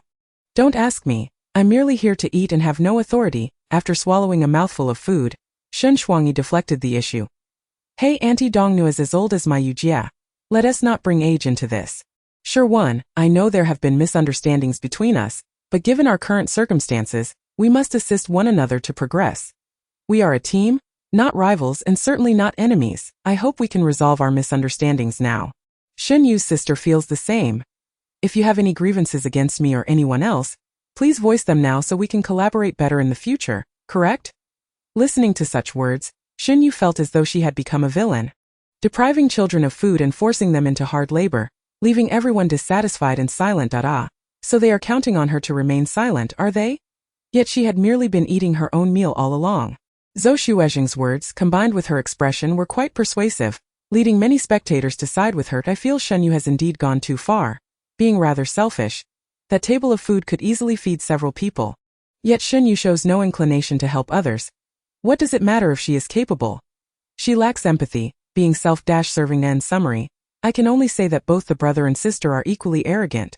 Disregarding others amidst Zhou Xuezheng's words, which masqueraded as mutual understanding but were, in truth, veiled accusations, Shen Yue quietly retrieved 2 stools from under the table.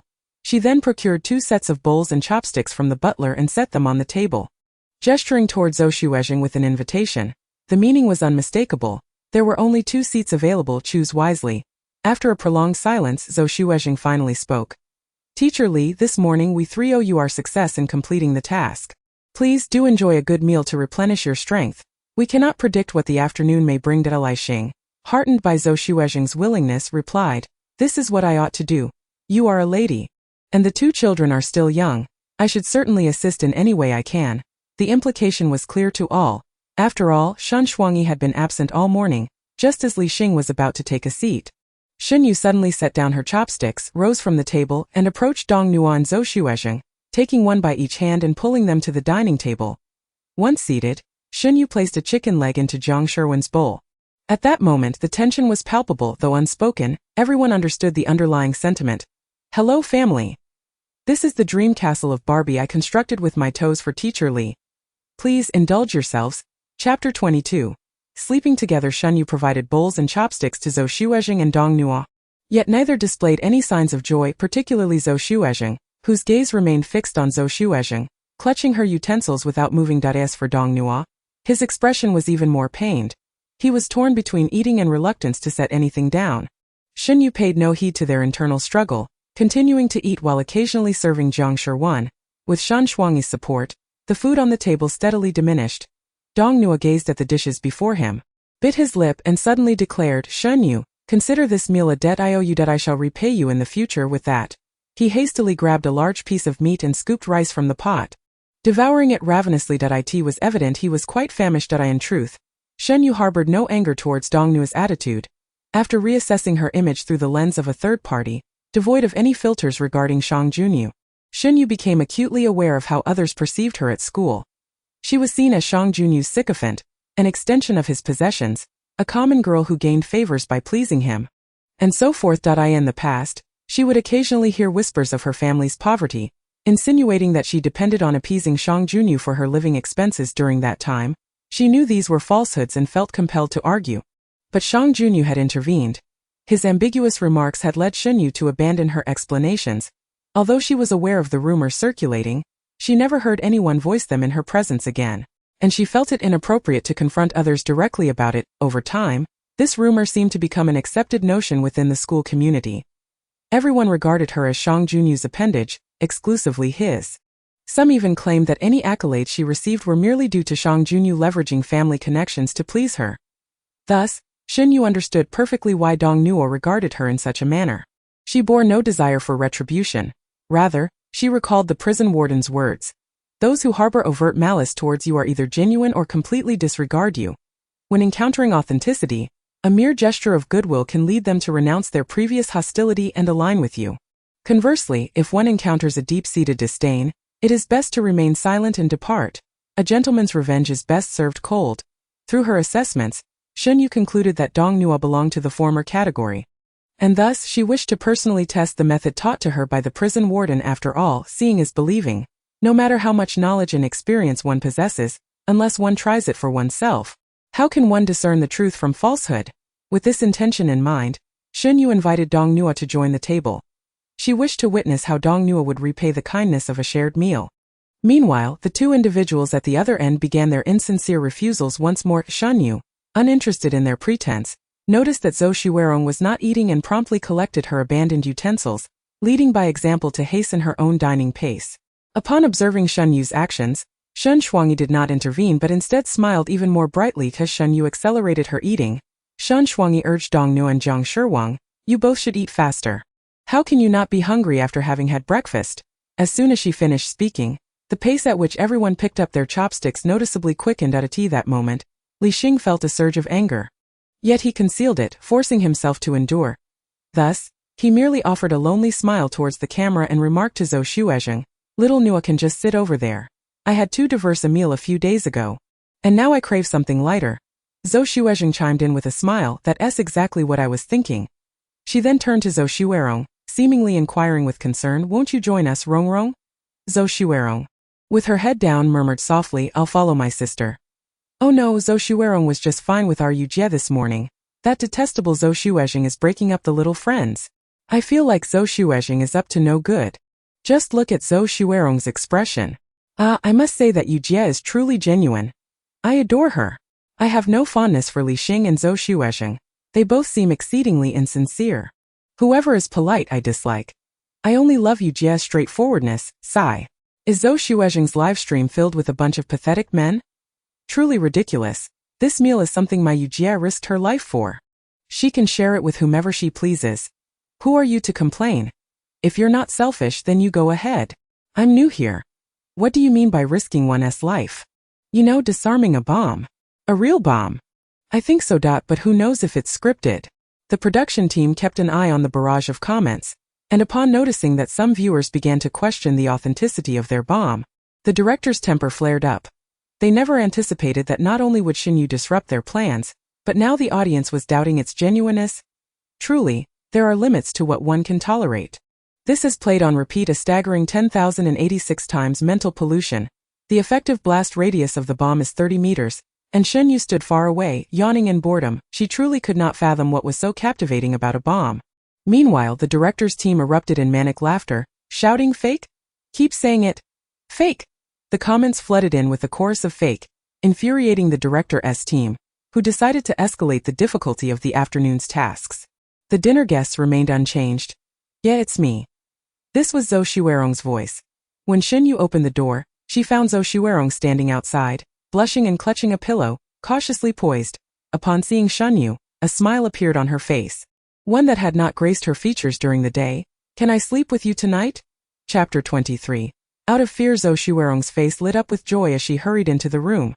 Afraid Shen Yue might change her mind. It was only after entering that she realized Shen Yue had switched to a much larger, softer bed, a stark contrast to the hard, uncomfortable sleeping arrangements they had shared the previous night.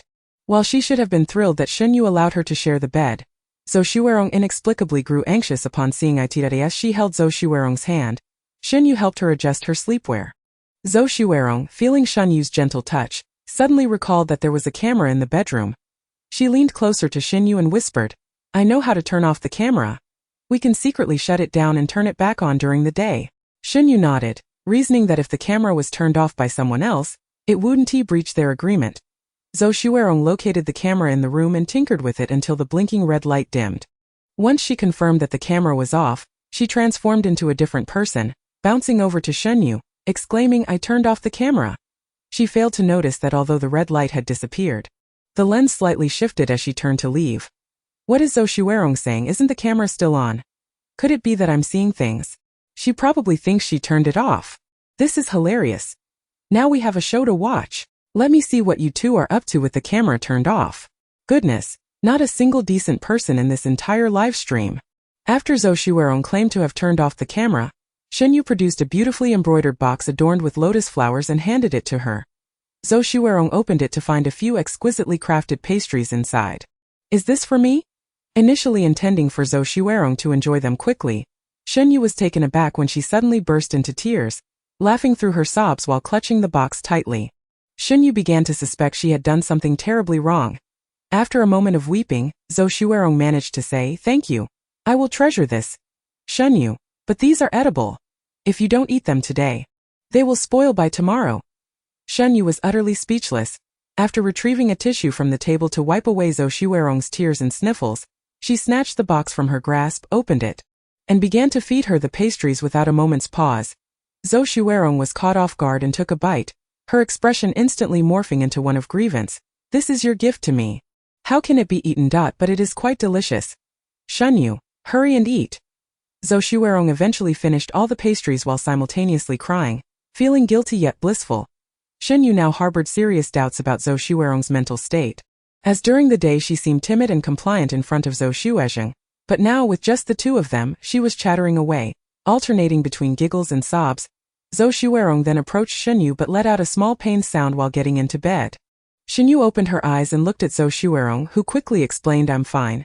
I just did some work during the day, and my body is a bit sore. I should be better by tomorrow." Zhou Xuerong's reminder triggered a realization in some viewers. During the day, Li Xing only helped her sister. All the tasks were completed by this girl herself. Yes, I remember now. Zhou Xuerong is quite capable, doing so much without a word. Oh my, her presence is so low. I didn't notice during the day, but indeed Li Xing did not assist anyone except Zhou Xuezheng. What do you mean by putting down our star? Shen Shuangyi is not doing anything. Can Star handle everything alone? It's a fact that he didn't help. What about our Shungu? Didn't he earn a hefty sum today and buy everyone noodles? Are you blind? Truly fans follow their idols. Indeed, fans follow their idols. Some are just as arrogant and self-important as Shungu. As the comments erupted into chaos, Shen Yue had already sat up and was pressing on Zhou Xuerong's legs. Upon discovering several spots that elicited discomfort from Zhou Xuerong, Shen Yue identified where the lactic acid was accumulating. Recalling the technique she had learned from a prison mentor on how to massage, she lifted Zhou Xuerong's legs and began to knead the affected areas. While Shen Yue was massaging, Zhou Xuerong instinctively squirmed in discomfort, inadvertently kicking Shen Yue, who remained blissfully unaware of the pain she had just inflicted. Shen Yue paid no mind to the kick, simply remarking, "Don't move. I'll help you massage it, and your legs won't hurt tomorrow." Hearing Shen Yue speak, Zhou Xuerong froze, even ignoring the sudden pain in her legs. She stared at Shen Yue, her eyes wide in astonishment. "Yeah, you can talk?" Shen Yue nodded, "Yes." Zhou Xuerong, seemingly lost in thought, suddenly displayed a troubled expression and cautiously asked, "So, does that mean you usually cannot speak?" Shen Yue's hand hesitated mid-massage, but she quickly resumed her actions. Perhaps the night air had lowered the barriers of one's heart, or perhaps Shen Yue had never confided in anyone since those strange memories had surfaced. Or perhaps Zhou Xuerong's cautious yet caring words made her feel inexplicably safe. It was neither to maintain the persona of a reclusive child nor merely to obey her elder brother. The reason she chose silence was not that she couldn't speak, but that she was terribly afraid. She feared being controlled by memories that belonged to her yet did not. She feared that those familiar to her would ultimately part ways. And she feared the unknown. Thus, she chose to remain silent, both out of fear and as a means of escape. The only reason she was willing to converse with Shen Yichen was that on the day she fell into the water and regained consciousness, this brother had indulged her whims, and on the day she was bullied, Shen Yichen had temporarily set aside his work to find her present. Shen Yue was merely a 12-year-old child, needing a pillar of support after being overwhelmed with knowledge. Shen Yichen served as that very pillar. Yet, she would never disclose this to anyone. She could only focus on sleeping and eating. Chapter 24. The Illusion of Justice. Shen Yichen sat before his desk, gazing at the screen where two young girls were bearing their souls in the stillness of the night. His heart was filled with both solace and a twinge of pain. The comfort stemmed from the realization that Shen Yue had indeed spoken the right words at the most opportune moment. Yet, the sorrow arose from the content of Shen Yue's expressions and utterances. He could see that she was genuinely frightened. She was his sister, and regardless of her vulnerabilities, she was still a child of the Shen family. He would never allow those individuals to escape unscathed. It was time to disseminate the previously suppressed information. Understood, President Shan. After Shen Yue completed a leg massage for Zhou Xuerong, she proceeded to tend to her hands. Though it was painful, Zhou Xuerong had grown somewhat accustomed to it and could still engage in conversation with Shen Yue. "Yeah, you're so remarkable. How can you still be afraid to speak?" Zhou Xuerong chuckled at the stark contrast of Shen Yue's assertiveness, completely oblivious to her fear. It is essential to appear unfazed.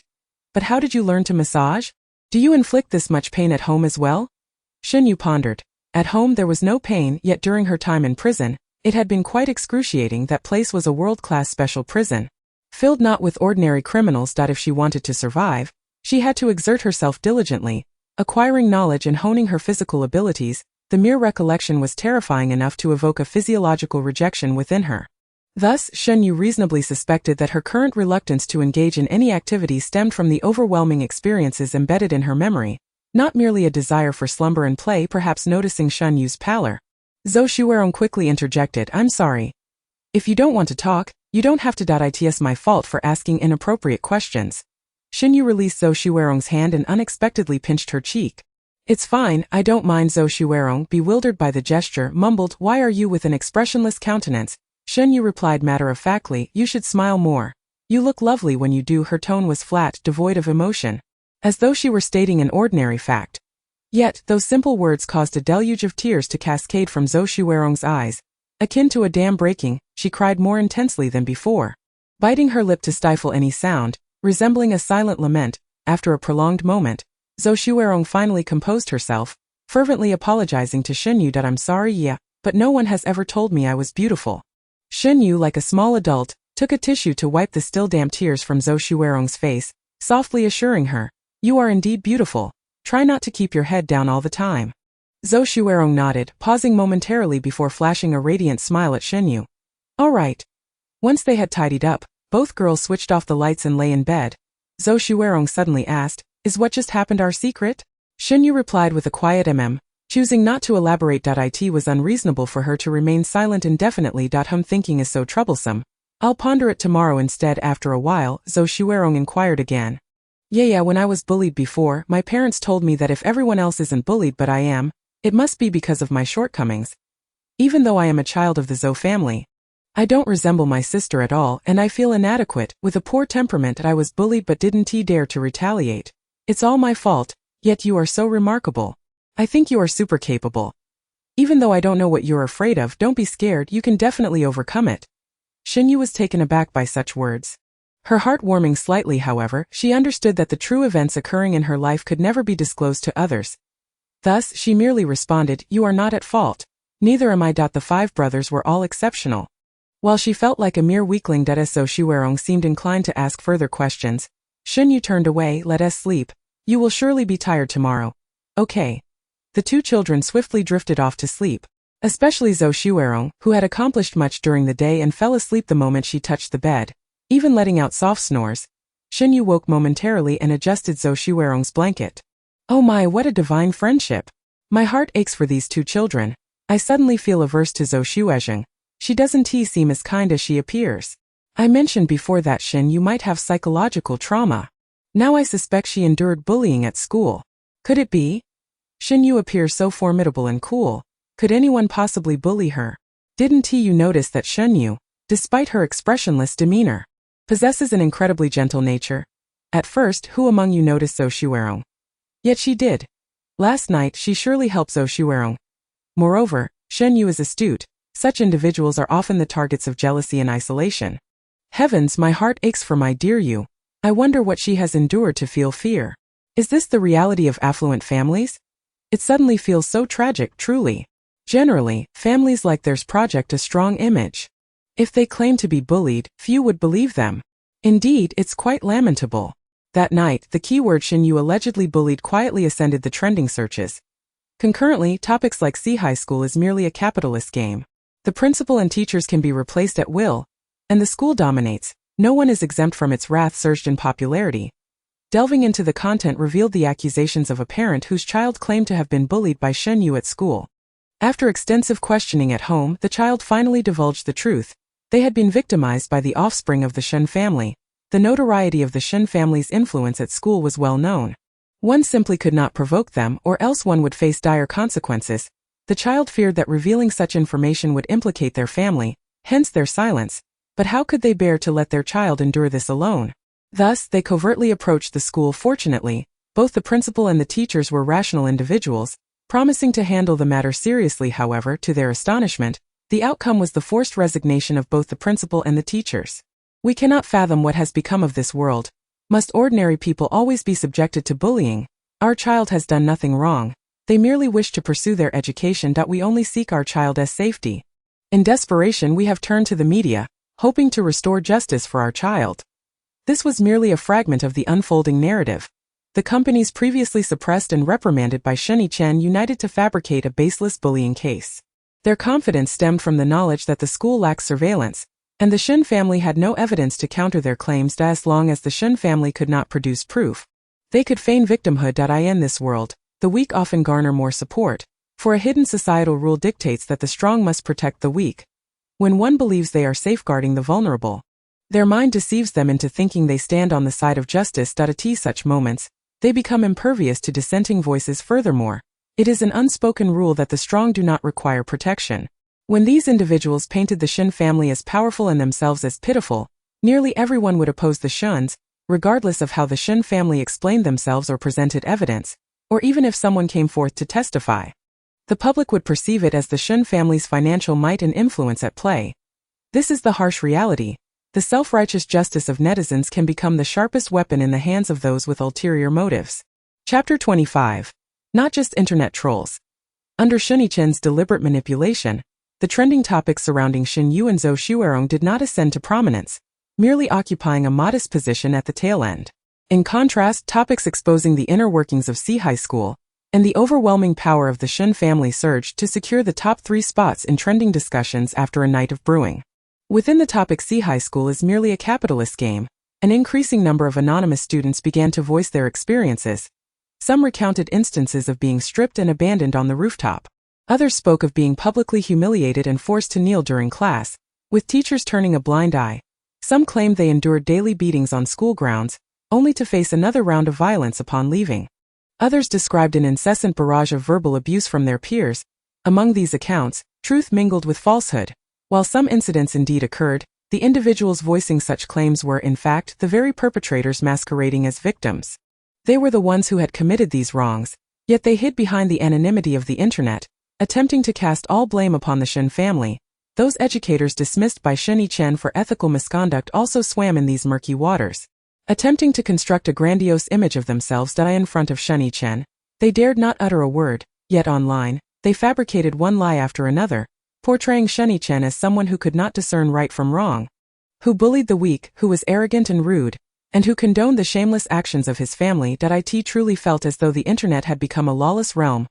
Currently, the Shen family faced a cacophony of criticism, and within mere hours their stock prices plummeted. Yet, as Shen Yue sat in his office observing the tumult on the internet, his primary concern remained the situation regarding Shen Yue. President Shen, the public relations team, is prepared and is currently steering the narrative towards the issue of school violence itself. The family behind the post is linked to Zhao Yongning, and the Shang family has also provided some assistance. Here are the relevant details.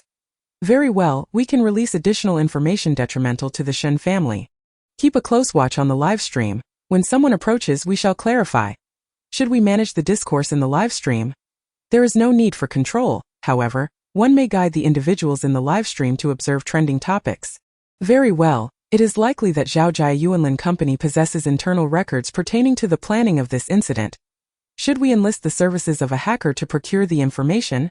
Upon hearing this, Shen Yue lifted his gaze to glance at his secretary, a hint of perplexity evident in his astute eyes.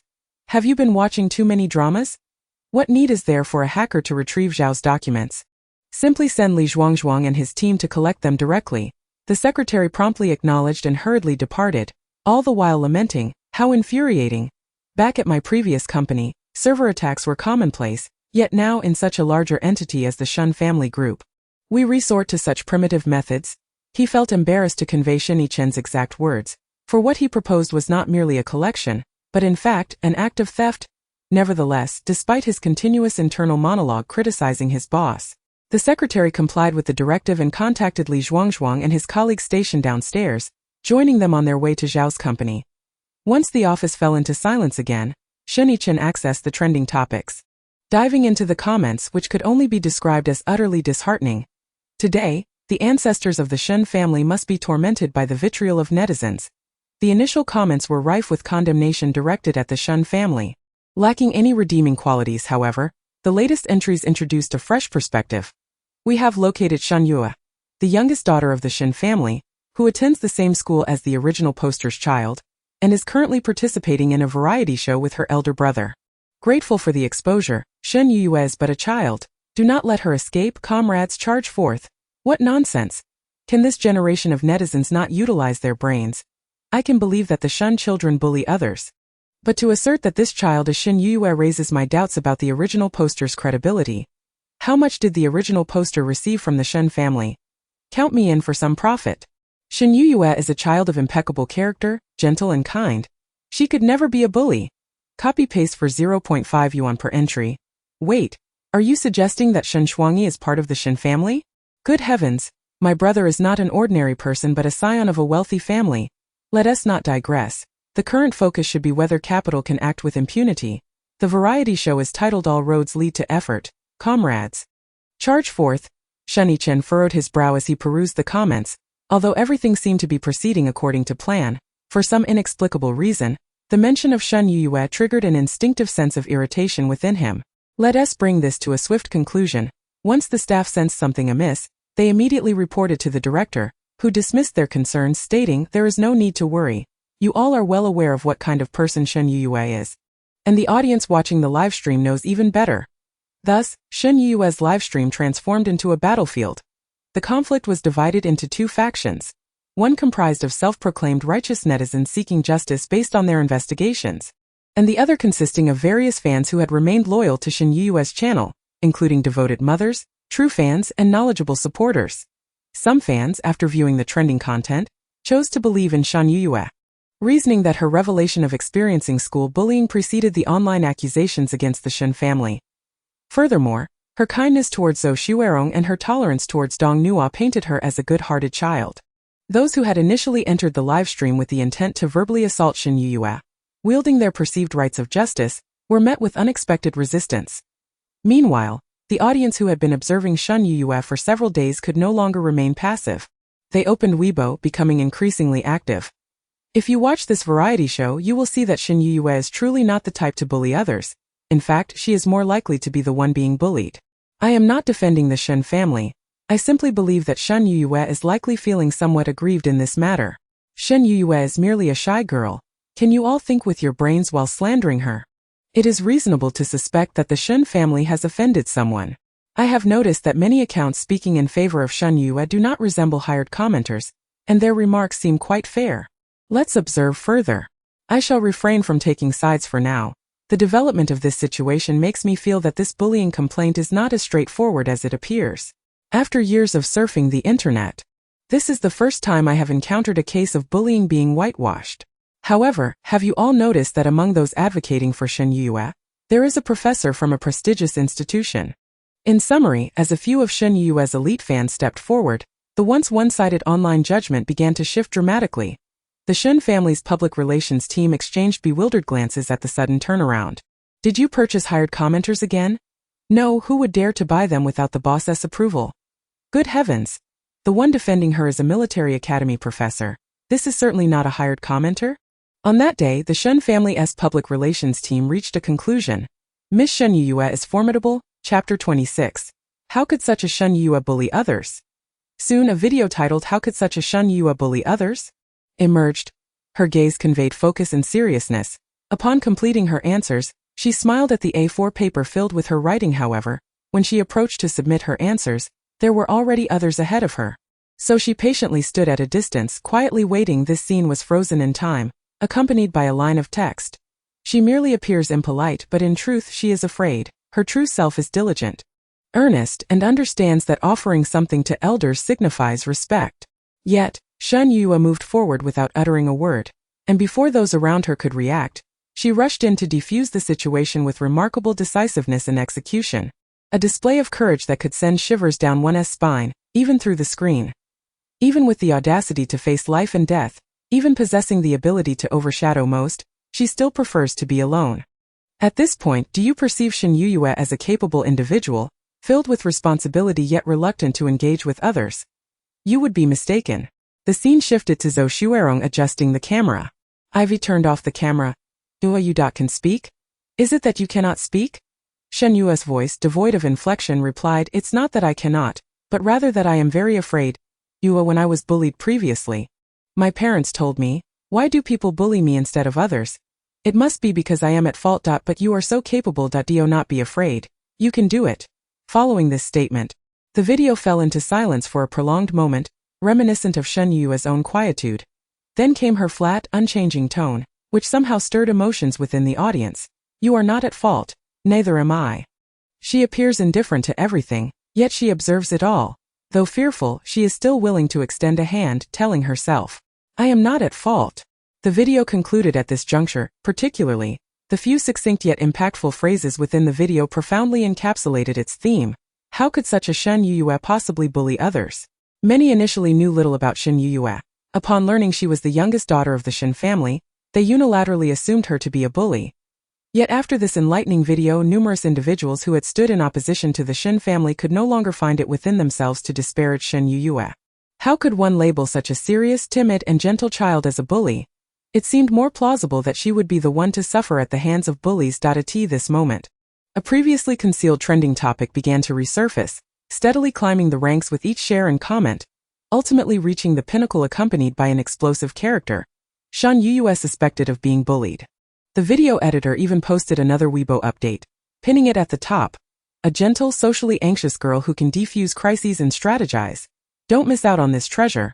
Please lend your voice for my daughter. The comments beneath this Weibo post were remarkably uniform, shameless. She is clearly my daughter. Unfollow. The enmity over my daughter shall not be tolerated. She is my daughter. Shen Yue's massage technique for Zhou Xuerong was quite professional, raising questions about how a 12-year-old could master such skills so adeptly, coupled with the ambiguous statements she made to Zhou Xuerong.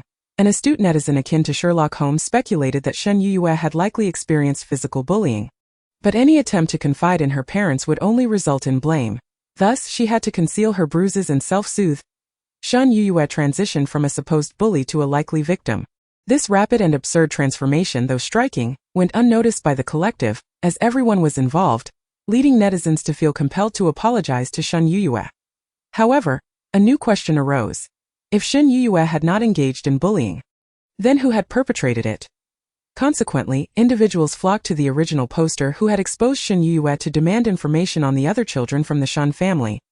Others stormed the official Weibo account of the Shen group, demanding they cease their silence and present Shen Yue as a scapegoat while they hid behind her. Mr. Shen, the public relations document has been prepared, and we have obtained evidence from the Zhao family. Very well, release all evidence. Understood. Chapter 27. Naturally, in stark contrast to the tumultuous and precarious battle unfolding online, Shen Yue lay comfortably in bed, embodying an aura of tranquility that suggested she would rather perish than rise from her slumber. Yue, it is time to wake up. As Zhou Xuerong spoke, she walked in front of the camera and activated the lens. Not until the red light illuminated once more did she realize that something was amiss. Although it was a live broadcast, the guests required privacy when changing clothes, hence each room was equipped with designated non-camera zones for such purposes. When Zhou Xuerong's garments entered the changing area, they emerged looking resplendent. In contrast, Shen Yue lay motionless on the bed, resembling a lifeless pig. Zhou Xuerong, akin to the previous day, washed herself thoroughly before fetching a towel to the bedside to cleanse Shen Yue's face. Yet, those who failed to answer correctly had no choice but to submit to the will of others, a prospect that felt utterly terrifying. At last, Shen Yue's eyes fluttered open after Zhou Xuerong had wiped away the sleep from her eyes. Meanwhile, the other ear caught the gentle voice of Zhou Xuerong delivering grim tidings. What? Those who failed to answer correctly would be treated as slaves, subjected to the whims of others. Was this not the very routine conducted in Block 4 of the prison every day? Help! The haunting memories of imprisonment suddenly assailed me. Just moments ago, Shen Yue, who had stubbornly refused to open her eyes, now sat upright in bed, determined to escape the incessant images of the question and answer sessions from Block 4 flashing through her mind. She swiftly dashed into the changing room, donned her attire, and began brushing her teeth in a frenzy. A spark ignited in her eyes, a realization born from the brink of life and death. Observing the transformation of Shen Yue, Zhou Xuerong fell into contemplation. Which of her earlier words had struck a chord with Ye? She needed to ascertain this, for henceforth it would be the very phrase to rouse Ye each morning. Before the director spoke, he cast a glance at Shen Yue, relieved to find her demeanor untroubled. The online battles were far too brutal for a mere 12-year-old. May Shen's father resolve matters swiftly. For Shen Yue is indeed a good child. The director believed his furtive observation was discreet, Yet Shen Shuangyi noticed, her typically languid gaze sharpening momentarily before vanishing. Physics is a remarkably wondrous discipline. Those who grasp it understand that everything is orchestrated by science, while those who do not perceive life as a series of enchanting spells. It may seem unfair to the children present. As these adults, such as Shen Shuangyi, are graduates of prestigious institutions, effortlessly tackling physics problems. However, old Hu, can assure you from experience that even graduates of elite schools may have forgotten those formulas over the years. They might excel at calculus and analytical geometry, but may falter on basic physics questions. So fret not. Now regarding the rules, let us discuss the rewards and penalties. Participants who answer questions correctly and can articulate their thought processes will be rewarded with an entire day's worth of food. Conversely, those who fail to answer correctly, or who guess correctly but misinterpret their explanations, will be subject to the commands of those who answered correctly until 8 o'clock that evening. Now, let us welcome our instructor to teach us several concepts and related formulas that will be pertinent. At home, it is often the case that the elder sister insists on what is best for her, while the father admonishes her to heed her sister's words. Yet, only she is aware of the discomfort wrought by obeying her sister's directives. Hello everyone, I shall not waste time and will get straight to the point. From here on, every word I utter is of utmost importance. First, I will discuss Archimedes' principle, a pivotal tenet of fluid statics, which states that an object submerged in a stationary fluid experiences an upward buoyant force equal to the weight of the fluid it displaces. The teacher's voice echoed in Zhou Xuerong's ears. She yearned to focus on the lesson, yet her mind remained obstinately unfocused. Zhou Xuerong despised physical activity. It made her perspire profusely and sullied her clothes. However, her sister insisted that one must not bathe immediately after exercise, leaving her to dine with her father, drenched in sweat, and subjected to his disapproving gaze. She felt exhausted, and after finishing her meal, all she craved was slumber, leaving no time for conversation with her father, let alone voicing her desire to escape home. Why are you always so unladylike? Can't you learn from your sister? Why do you know nothing? Haven't you learned these things in school? Your sister was already helping around the house at your age. Why do you always wear that expression? Who do you think you're showing it to? Have I ever treated you poorly? If only you could smile like your sister, you wouldn't be bullied. She felt like trash beside her sister. Surely this time would be no different. Her sister could effortlessly solve problems while she felt as dull as a pig, unable to comprehend even a single word. Zhou Xuerong envisioned the judgmental stares she would receive when she failed to articulate a single word in response to the questions posed. She was worthless. Yeah? Zhou Xuerong exclaimed in surprise, yet it felt entirely expected. Chapter 28. Sister Yu teaches me. Thus, her gaze was solely fixed on Shen Yue. The warmth of Shen Yue's hand enveloped hers, and the sight of Shen Yue's expressionless yet reassuring face eased Zhou Xuerong's tension, bringing a sudden moisture to her eyes. Shen Yue held Zhou Xuerong's hand tightly, using one to grasp her while maneuvering a stool with the other, effectively distancing Zhou Xuerong from Zhou Xuezheng.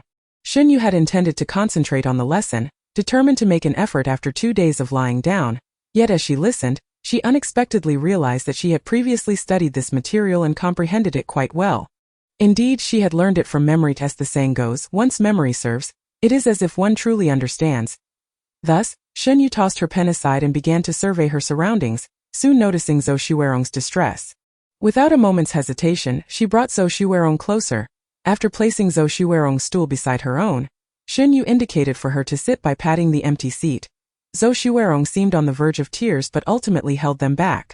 Instead, she quietly grasped Shen Yue's hand and whispered, "Thank you." Zhou Xuerong's gesture of clasping Shen Yue's hand appeared subtle to those present, yet was conspicuously evident on camera. The audience, who had been moved by the exquisite friendship between the two children the previous night, now began to smile with maternal affection.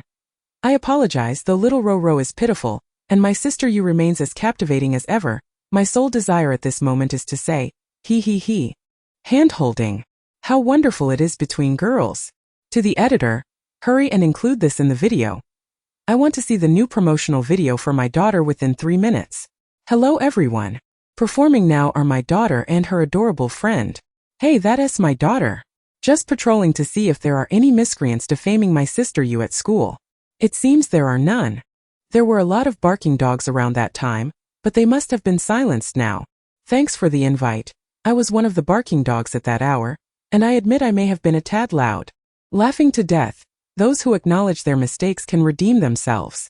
The teacher in charge of the lecture noticed the small gestures between Shen Yue and Zhou Xuerong but remained silent.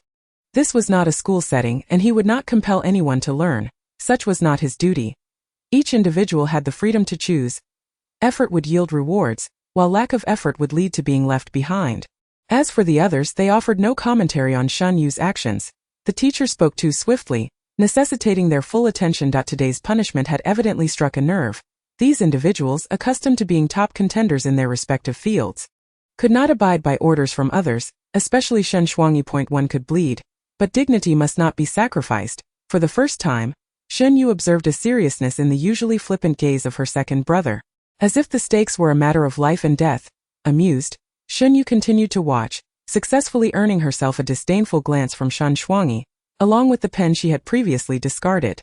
Shen Shuangyi returned the pen to Shen Yue's hand, advising her quietly while taking notes, "Pay attention. If you end up being bullied later, I won't be able to help you." As Shen Yue accepted the pen, she reflected on her second brother, who had always spoken harshly to her, and felt a wave of sentimentality wash over her. Perhaps her second brother was not so bad after all, despite his unkind words. He genuinely cared for her.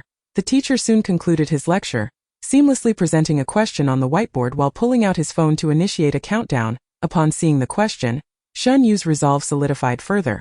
A boat floats on a lake laden with stones. If the stones are removed and thrown into the water, what will happen to the water level? A. No change. B. Rises. C. Lowers. This question seemed straightforward. Surely the answer was no change. Shen Yue heard Zhang Shirwan confidently mumble to himself and cast him a knowing glance. Typically self-assured, Zhang Shirwan inexplicably deciphered Shen Yue's expression, leaning closer to whisper, "You don't understand, this is strategy. First, I provide the incorrect answer. And then I choose the correct one.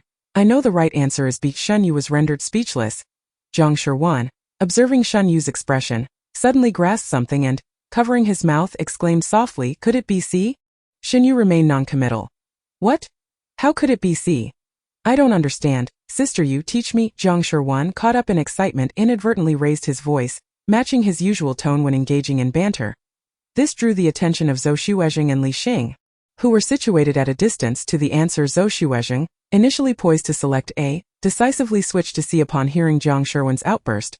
Although she harbored a dislike for Shen Yue, there was no denying that Shen Yue appeared quite dependable in certain aspects. Meanwhile, Li Xing also heard Zhang Shirwan's choice of option C. Though he was uncertain of the reasoning behind it, he knew that once he acquired the answer, he could deduce the rationale. If he lacked even this capability, how could he hope to attract the attention of Zhang Shirwan's sister, the matriarch of the Zhang family? The woman seemed perpetually on guard against him, which irked him greatly.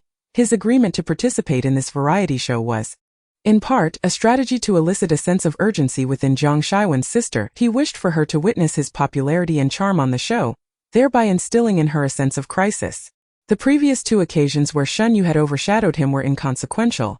This time was indeed opportune. Unfortunately, Zhou Xuezheng was not as fortunate as the director had remarked. Ever since graduating from high school, she had devoted her energy solely to becoming more popular, hardly recalling the knowledge she had once acquired. Even if she had previously known how to tackle such problems, much of it had slipped her mind. The teacher's rapid explanation had left her struggling to keep up, compounded by Zhou Xuezheng's constant distractions, which rendered her unable to focus. However, Zhou Xuezheng quickly regained her composure. It was all right. She was adept at learning and could grasp concepts swiftly, provided someone was willing to teach her the problem at hand. While contemplating this, Zhou Xuezheng sought out Li Xing, who had also selected option C. Li Xing, could you please explain this to me? The teacher spoke too quickly, and I missed some details. I would like to confirm a few points. Even at this juncture, Zhou Xuezheng's rationale was not that she was incapable, but rather that she sought clarification. Unbeknownst to her, this meticulous approach would ultimately lead to her downfall. Li Xing reasoned that since Zhou Xuezheng was seeking confirmation, it implied she had prior knowledge. He merely needed to discern her understanding through their conversation. Of course, I would be delighted to assist. Chapter 29. Too tired to state it, just curse it out on Shen Yue's side. Zhang Shirwan's had already latched onto Shen Yue's leg, quite literally, and Shen Shuangyi was unable to pry him away. Sister, you teach me. As long as you instruct me, I will help you curse out the bad women and men every day. Shen Yue pondered for a moment. Having a free mouthpiece seemed rather appealing. Yet she was disinclined to teach a stranger who appeared deranged. At that moment, Zhou Xuerong also grasped Shen Yue's arm, panic-stricken. What should I do? Yeah. I don't understand either. If we lose, will I die? Shen Yue raised an eyebrow, glancing at the relaxed Shen Yue and the animated discussion between Li Xing and Zhou Xuezheng, realizing that these two were indeed a threat. And there was also Dong Nuo. Frowning and reluctant to seek help, if nothing else, he was bound to encounter some unforeseen trouble. This problem was quite simple. Rather than a physics question, it was more akin to a mathematical problem requiring the application of formulas. First, consider all the stones as a single entity. Initially, the boat and stones were in a state of buoyancy, where the forces acting on them were F float G boat G stone. When the stones were removed and tossed into the water, the boat remained afloat while the stones sank to the bottom. F float boat G boat, F float stone G stone. At this point, the buoyant forces acting on them were F float boat F float stone G boat G stone. Since F float water GV displaced, removing the stones and tossing them into the water would reduce the volume of water displaced, causing the lake's water level to drop, though the young girl had not yet fully matured. Her fearless gaze and indifferent demeanor exuded an air that seemed to repel others, quite intimidating. Zhou Xuerong stared in awe at Shen Yue, who was diligently writing down the process, marveling internally at how impressive Shen Yue truly was. She felt a sense of secret camaraderie with someone so remarkable. Meanwhile, Zhang Shiwen found himself increasingly intrigued by Shen Yue. Initially, he had assumed Shen Yue to be a solitary, brooding individual, too timid to engage with others. However, after witnessing her meticulously articulate treatise on how to conquer a village, he realized that her exterior belied a far more complex inner self. If he were to wager, Shen Yue was likely a concealed genius.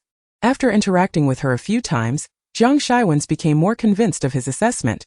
The production team claimed Shen Yue was unable to speak due to unforeseen circumstances, but to Zhang Shiwen's, it seemed more a matter of choice. Her eyes reflected nothing but herself. It was not that she lacked anyone to converse with, but rather that she simply preferred isolation. Zhang Shiwen relished extreme sports precisely because they afforded him a sense of freedom unattainable in ordinary life, a defiance against the constraints of the world at the edge of life and death. Now, he perceived a similar freedom in the reticent Shen Yue, which he found utterly delightful. Upon completing her calculations, Shen Yue looked up to find Zhang Shiwen regarding her with an oddly affectionate gaze. "What a nuisance," she muttered, promptly slapping the paper against Zhang Shiwen's face as Zhang Shiwen examined Shen Yue's authentic script. He exclaimed in awe, "Thank you, Sister Yue. From this day forth, should anyone dare to criticize you, I shall be the first to object." On the first day, Zhang Shiwen ignored Sister Yue. Now Sister Yue has reached heights Zhang Shiwen cannot aspire to. Though Zhang Shiwen is technically the older brother, he inexplicably feels overshadowed by Shen Yue's presence. Haha. Please, when Sister Yue calmly dismantles a bomb with her bare hands, which man would dare to oppose her? Not just Zhang Shiwen. Even at 28, I would want to call her sister. To all the little fans of Sister Yue, please be advised. We have detected the presence of a 28-year-old uncle fan in the comments. Please gather swiftly to ensure the safety of our daughter. Though Shen Yue remained silent, Zhou Xuerong sensed encouragement from her subtle gestures, as she observed the words Shen Yue meticulously inscribed. A passion previously unknown ignited within her. Resolute, Zhou Xuerong began to work through the formulas with her pen. Zhang Shiwen glanced at the clock, noting that only 10 minutes remained, and quickly positioned himself beside Zhou Xuerong. Both utilizing Shen Yue's manuscript as their guide with nothing else to occupy her, Shen Yue drifted back to Shen Yue, watching with keen interest as her second brother faced his own struggles. Shen Yue had solved a significant portion of the problem, but he had been led astray by another misleading formula presented by the teacher, now blundering down an erroneous path with his eyes closed. Shen Yue recalled that while her second brother was indeed a graduate of a prestigious university, he had studied acting throughout middle and high school. He had often been preoccupied with entertainment activities, neglecting to acquire a solid foundation in academic subjects. In the entertainment industry, Shen Yue's talent, status, and following were unparalleled, and his impressive educational credentials effectively obscured his weaknesses, leading many to perceive him as devoid of any flaws beyond his sharp tongue. Shen Yue had once shared this sentiment, even believing her second brother to be distant and condescending towards their family. However, her perspective had shifted. She reached for Shen Yue's pen, though he was taken aback. He naturally relinquished it, allowing Shen Yue to take his only writing instrument. "Where's your pen? Have you finished the problem?" Shen Yue's immediate concern was for her situation, which warmed Shen Yue's heart.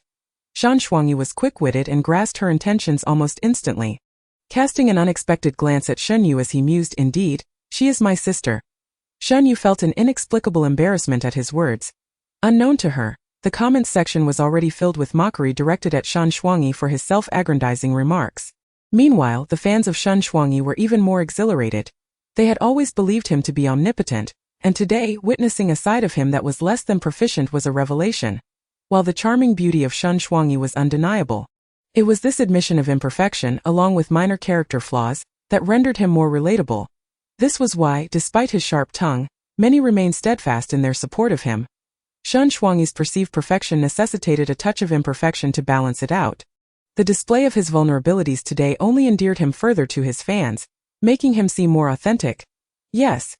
Today was yet another day of adoration for the lovable Shen Yue observed as Shen Yue, having regained his focus, became completely absorbed in solving the problem with a sense of ennui. She turned her gaze elsewhere and spotted the frowning Dongnu Shen Yue, hands behind her back, drifted over to inspect Dongnua's work. Thus far, all correct. Nothing of interest, she mused, and continued on her way as Shen Yue wandered. A popular video blogger had just released a new edition titled This is Shen Yue. The initial content mirrored that of the previous video, but the latter half included footage of Shen Yue noticing Zhou Xuerong's distress and pulling her closer. The narrative had shifted significantly from the beginning. Only a handful continued to argue, while the majority silently admired. Following the digital thread back to Shen Yue's live variety show, the director observed a dramatic surge in the online viewership of Shen Yue's stream, taken aback, and promptly summoned additional personnel to prepare for the expulsion of any disrespectful commentators.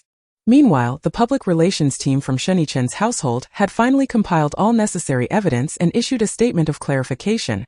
Rather than a genuine clarification, it read more like a scathing rebuke. Starkly contrasting with the usual formal statements, the Shen family's announcement was both simple and blunt statement.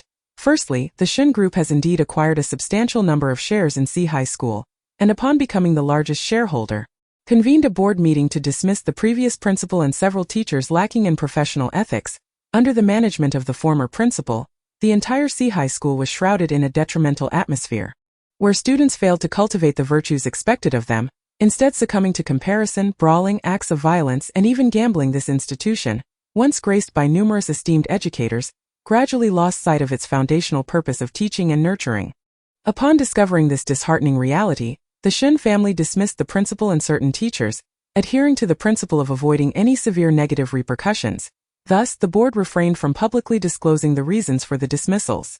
Unexpectedly, some individuals lacking in decorum dared to spread malicious rumors online, distorting the truth. Additionally, regarding the slanderous accusations against Shen Yue as an aggressor, regardless of the backlash faced, the Shen Group is resolute in rectifying the situation at C High School, ensuring that all individuals involved in the acts of campus violence face appropriate consequences. Attached is a portion of an audio recording. This audio file captures the recordings of accusations exchanged among various parties following the threats issued by Shen Yichen that day. Those who conspired to frame the Shen family were aware of the potential existence of this recording, yet their original plan was predicated on the assumption that if events unfolded favorably, and no one believed the Shen family or Shen Yue, they could dismiss any released recordings as fabricated evidence purchased by the Shen family, maintaining that Shen Yue remained the perpetrator of violence, and indeed an even more detestable one wielding power and influence. However, the circumstances have now shifted dramatically. Shen Yue has endured online harassment, skepticism, and advocacy, transitioning from an accused aggressor to an innocent victim. With the release of the audio, the initial wave of reaction has been one of guilt and anger from those who previously wronged Shen Yue. Chapter 30. Prepared for account suspension. The posture adopted by the Shen family, irrespective of the facts, has conveyed a message that they fear no rumors, reject all slander, and express their outrage concerning the situation involving Shen Yue. What may appear as a rash and simplistic statement is, in fact, profoundly moving. Coupled with the release of the recording, the so-called campus violence has been thrust into the limelight. Initially, the comments beneath the Shen family's announcement were rife with skepticism and insults. But following the release of this statement, the tide began to turn. I originally clicked in because I found the statement amusing, but upon opening the audio file, I was astonished, suddenly recalling the phrase, "The greatest evil is that of children." After listening to the audio, I was left speechless. No wonder the large corporation issued a statement in retaliation. So the statements from your large corporation are just direct insults. By the way, may I timidly inquire if I could apply for a public relations position at your esteemed company? Surely, I could unleash a torrent of scorn upon those rascals engaging in campus violence. At this point, they are merely children. We must not let them off the hook. What of those who initially claimed to be victims of Shen Yue's violence? Could it be that after suffering campus violence, Shen Yue was compelled to bully another? The commenter above has not thoroughly analyzed this statement. It is evident that this is a premeditated slander. Am I reading a statement? I am uncertain. Let me take another look. Some individuals lacking in gratitude dare to spread rumors online, reversing right and wrong. The rationale this time is that netizens uncovered that the kind-hearted teacher and principal mentioned in this grievance are precisely those characterized in the Shen family's statement as lacking in professional ethics. At this juncture, the positions of both sides have become glaringly clear. Either the Shen family or the father seeking justice for the children is lying. This display of weakness, coupled with veiled insinuations, directly suggests that the Shen family's evidence may be fabricated. Although Shen Yue supporters are inclined to trust the Shen family, many bystanders remain skeptical, believing that even with the audio evidence, the suspicions cannot be entirely absolved. As it could have been staged with others, the scenario of divided allegiances is once more in play, with some netizens siding with the Shen family and others with the opposing side. Neither able to persuade the other, until the Shen family issued another statement, Statement 2. If Shen Yue can successfully have breakfast, we will release compelling evidence. Excellent, yet another statement that seems to be made in jest. Many even suspect that this statement was not issued by the public relations team, but rather by the Shen family themselves. In fact, Statement 2 was indeed edited by Shani Chen. Observing that Shen Yue had yet to eat breakfast at this point, he was reminded of how she never missed a meal at home, and he felt a sense of melancholy, hoping that Shen Yue could enjoy her breakfast soon. Shani Chen's personally crafted Statement 2 came to fruition. Bystanders were left bewildered. What does breakfast have to do with the issue of campus violence? Only Shen Yue's fans understood its significance. Of course, they must quickly check whether Sister Yue has finished her exam. After a morning filled with studying and answering questions, she still hadn't eaten breakfast. Sister Yue must be starving. The director, sitting in the live broadcasts backstage, was overwhelmed by the sudden surge in viewership. What now? Shaoli, monitor the comments closely, be ready to suspend accounts. Alright then. Chapter 31. Statement 3. The 20 minutes passed swiftly. The teacher's method of assessment involved engaging each student individually for a conversation. As Zhang Sherwing sat closest to the teacher, he was the first to be called over. Although he did not fully comprehend the exchange within those 20 minutes, he memorized every word of Shen Yue's written answers. When the teacher spoke, he promptly transcribed Shen Yue's answers onto the small blackboard in one breath. You have passed. Next were Zhou Xuezhen and Li Xing, who left the teacher's side with unreadable expressions. Then it was Shen Yue's turn. There was no doubt that Shen Yue would pass. The audience was solely concerned about when she would have breakfast. The conclusion of Shen Yue's breakfast and campus violence incident unfolded as follows. Shen Yue approached the teacher, diverging from her peers by refraining from citing the formulas taught by the instructor. Instead, she inscribed a single sentence on the blackboard. The stone transitions from a floating state to sinking, displacing a smaller volume of liquid, causing the water level to drop. As Shen Yue completed the final character, the teacher spoke, you have passed. The audience, initially eager to witness Shen Yue eat, was momentarily stunned upon seeing her present an answer entirely different from the previous one. Goodness, it's still my Sister Yue. I had naively assumed Sister Yue would use her earlier answer. Though merely a standard physics problem, my daughter is truly remarkable. I simply wish to know how one can raise a daughter as cool as Sister Yue. Firstly, you must be from a wealthy family. Secondly, when your daughter is bullied, instead of defending her, you scold her. How infuriating to be inexplicably taken aback so early in the morning. The comments section delved deeply into discussions regarding Shen Yue's upbringing, speculating that her differing answers were perhaps a means to conceal the possibility of two individuals having copied her work. In truth, Shen Yue was simply disinclined to write out all the steps. While teaching Zhang Sherwang and Zhou Xueying, she worried that a direct explanation might be too abstract, which is why she had originally written out the detailed formulas for reasoning. The answering time concluded swiftly, and the teacher did not provide individual feedback, simply announcing the results. Shen Yue, Zhou Xueying, Zhang Sherwang, Shan Shuangyi, and Li Xing passed, while Zhou Xuezhen and Dong Nua did not. Upon hearing the results, Shen Yue was slightly taken aback. Having noted that Dong Nua's answer had been correct, how could she not have passed? Meanwhile, the comments section seemed to understand the reason, stating that Zhou Xuezhen had caused significant harm. Originally, Dong Nua's answer had been correct. But upon noticing Dong Nua's frown, Zhou Xuezhen had offered some misguided guidance. Consequently, Dong Nua erred alongside Zhou Xuezhen when the teacher presented Dong Nua's draft, pointing out that his original reasoning had been correct. No one could fathom what thoughts occupied his mind. All that was evident was his small, lonely figure standing still, raising a hand to wipe away a tear at its rice rolls. She likes them, Zhou Shuiying remained in a daze. Unable to comprehend how her omnipotent sister could have failed, her gaze uncontrollably drifted towards the other side, where Zhou Shuizhen feigned relief, seemingly sensing Zhou Shuiying's stare. Their eyes met, the expression appeared to be one of laughter. Yet only Zhou Shuiying understood that it was a threat, and also displeasure sister is unhappy as expected. In the next moment, Zhou Shuizhen spoke, Xiaorong, come here. Hearing those familiar words, Zhou Shuiying instinctively lowered her head. The glow she had just radiated from her acknowledgement extinguished in an instant. At this moment, Shen Yue remained oblivious to Zhou Shuiying's discomfort, her mind solely occupied with thoughts of food in light of Zhou Shuiying's refusal to head towards the dining hall, instead standing frozen in place. Shen Yue executed a decisive move, forcibly leading her away. Jiang Shiwen, however, had noticed Zhou Shuiying's earlier actions in Zhou Shuizhen's gaze, and spoke up, what kind of family is this? You can't even solve a physics problem. And you take it out on your sister. Before Jiang Shiwen could finish, he too was swept away by Shen Yue and her fervor. Food, enough of the nonsense. I haven't eaten a single bite since this morning. Shen forcibly interrupting the spell Yue. Ha ha ha, has she fainted from hunger? Sister Yue possesses a certain captivating madness. Sister Yue. Randomly selecting a lucky one to rush to the dining hall with me. Zhou Shuizhen is so annoying, always calling her Xiaorong. Excellent. Sister Yue has finally eaten. Shen Yue was unaware that as she took her first bite of rice noodle rolls, the trending topic Sister Yue is eating had swiftly claimed the top spot. Following this, evidence of the Shen family's promises emerged, accompanied by a third statement. The statement detailed 3 teachers, Bai Yong, Ran and Xiu Huan, who during their tenure, neglected their teaching duties, violated labor discipline, illegally accepted bribes, provided certain students with undue advantages, and covered up severe incidents caused by some students, thus committing serious violations of law and discipline.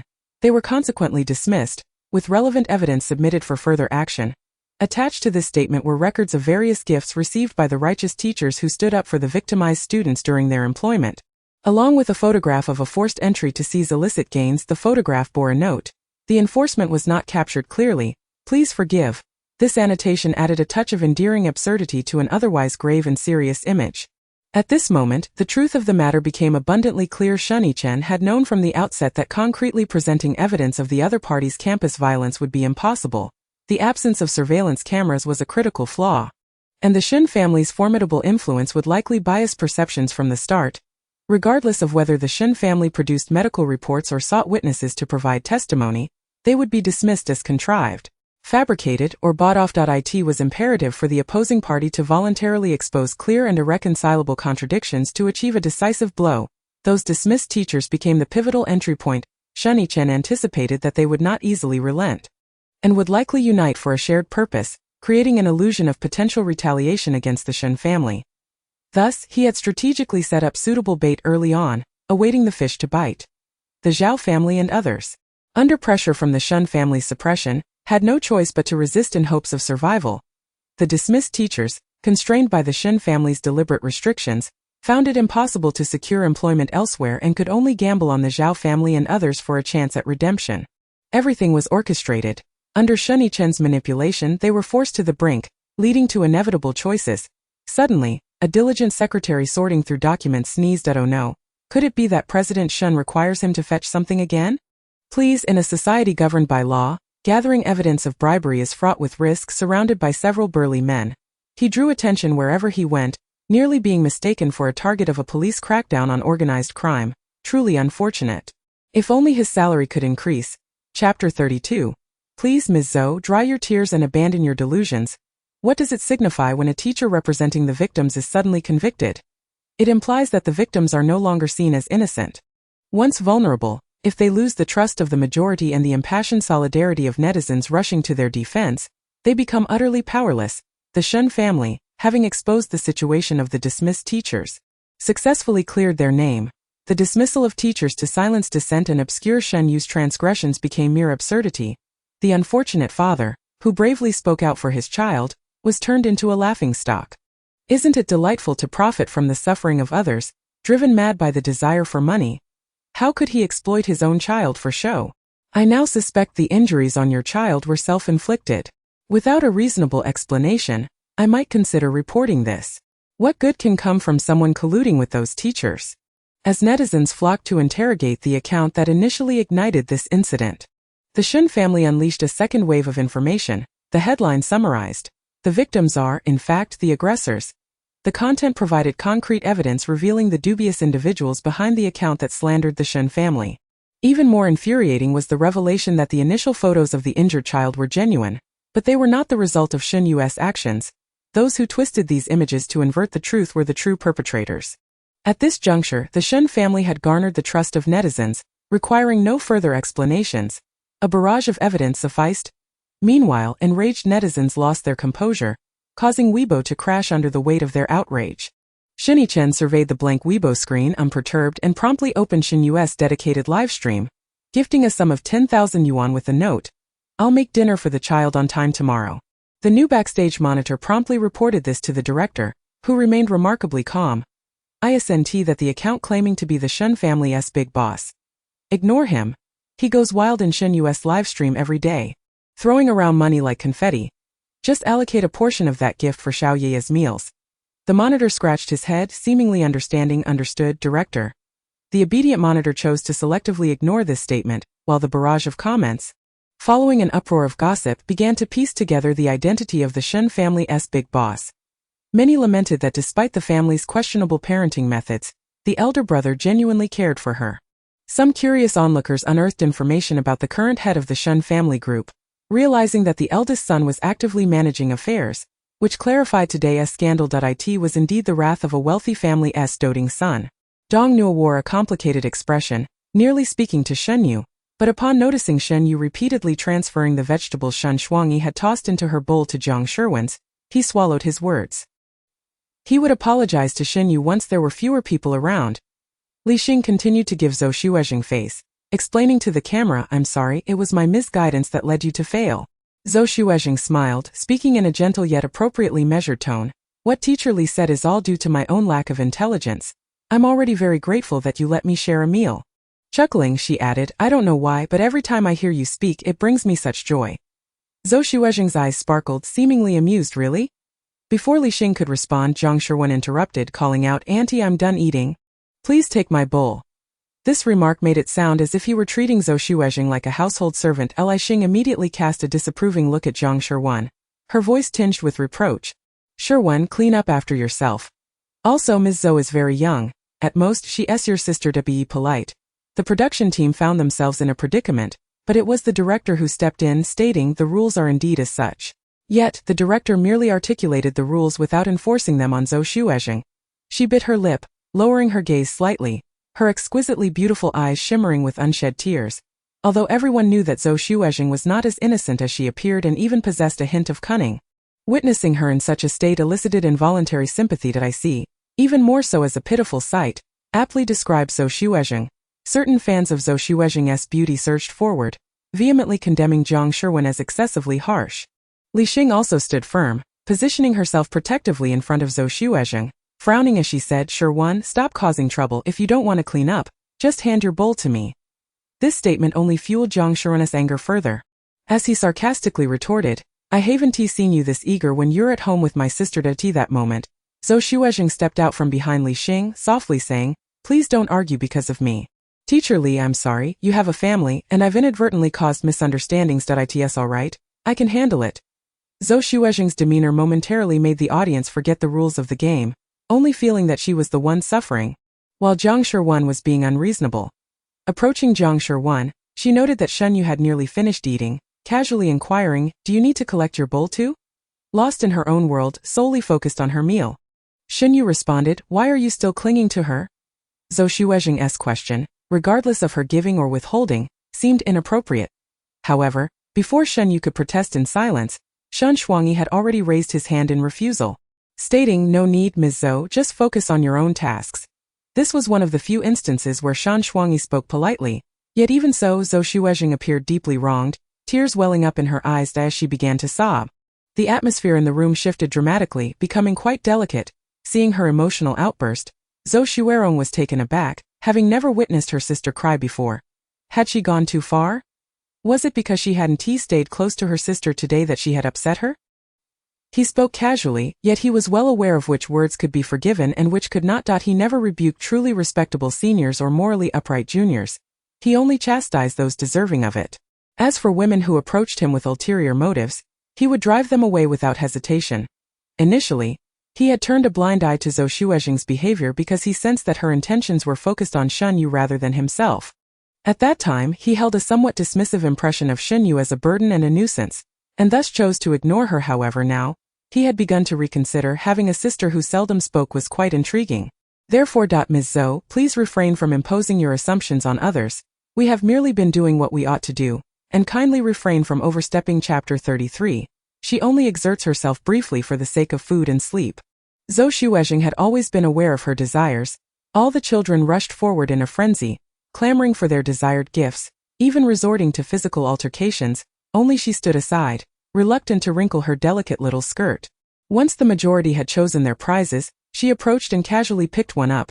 As none of them appealed to her. To her surprise, the teacher praised her for demonstrating selflessness and not overly concerning herself with gain or loss. Deeming her behavior far superior to that of the others, who were solely focused on their own happiness from that moment on, Zhou Xuezheng realized how to endear herself to others. It sufficed to have a point of comparison. In fact, she excelled beyond her previous self. As Zhou Xuezheng grew older, Zhou Xuezheng frequently admonished her with remarks like, "That's wrong. You can't do that, and why are you so foolish?"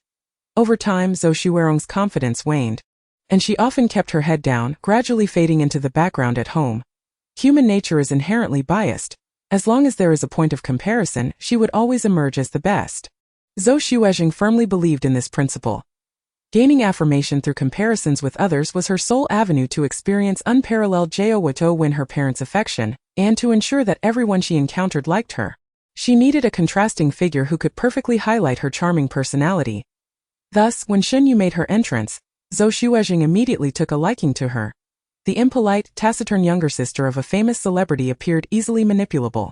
She believed that associating with Shen Yue would provide her ample opportunities to exploit the situation. However, Zhou Xuezheng did not anticipate her miscalculation. She misjudged Shen Yue's potential for danger, leading to her current predicament. Had she known better, she would have simply utilized the most straightforward contrasting figure, her Na'vi younger sister. Yet, Zhou Xuezheng understood that at this point, it was too late to rely on a contrasting figure to garner favorable opinions. She could only take a leap of faith and become her own comparison. After Shan Shuangyi spoke bluntly, noticing Zhou Xuezheng still sobbing, she continued, "Miss Zhou, they are merely children. What do you hope to achieve with your tears?" "Teacher Shen," Miss Zhou did not intend to, Li Xing interjected gently. "Emotions can overwhelm a person, and there is no need for such harsh words." Li Xing seemed unable to contain herself, casting a troubled glance at Shan Shuangyi before choosing to speak. "If it wasn't intentional, it implies that Miss Zhou genuinely feels wronged. However, neither I nor these children have done anything wrong.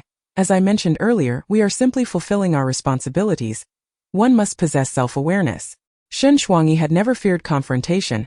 She glanced at Shen Yue, who had finally finished her last bite of food, and seized her hand, pulling her toward the exit. However, Shen Shuangyi was taken aback to find that despite Shen Yue's petite stature, she could not budge her. "Shen Shuangyi? Shen Yue. Since the program has introduced a live streaming donation feature, those who contribute generously will naturally receive benefits. The production team will transcribe the remarks made by the top donor for the guests to review.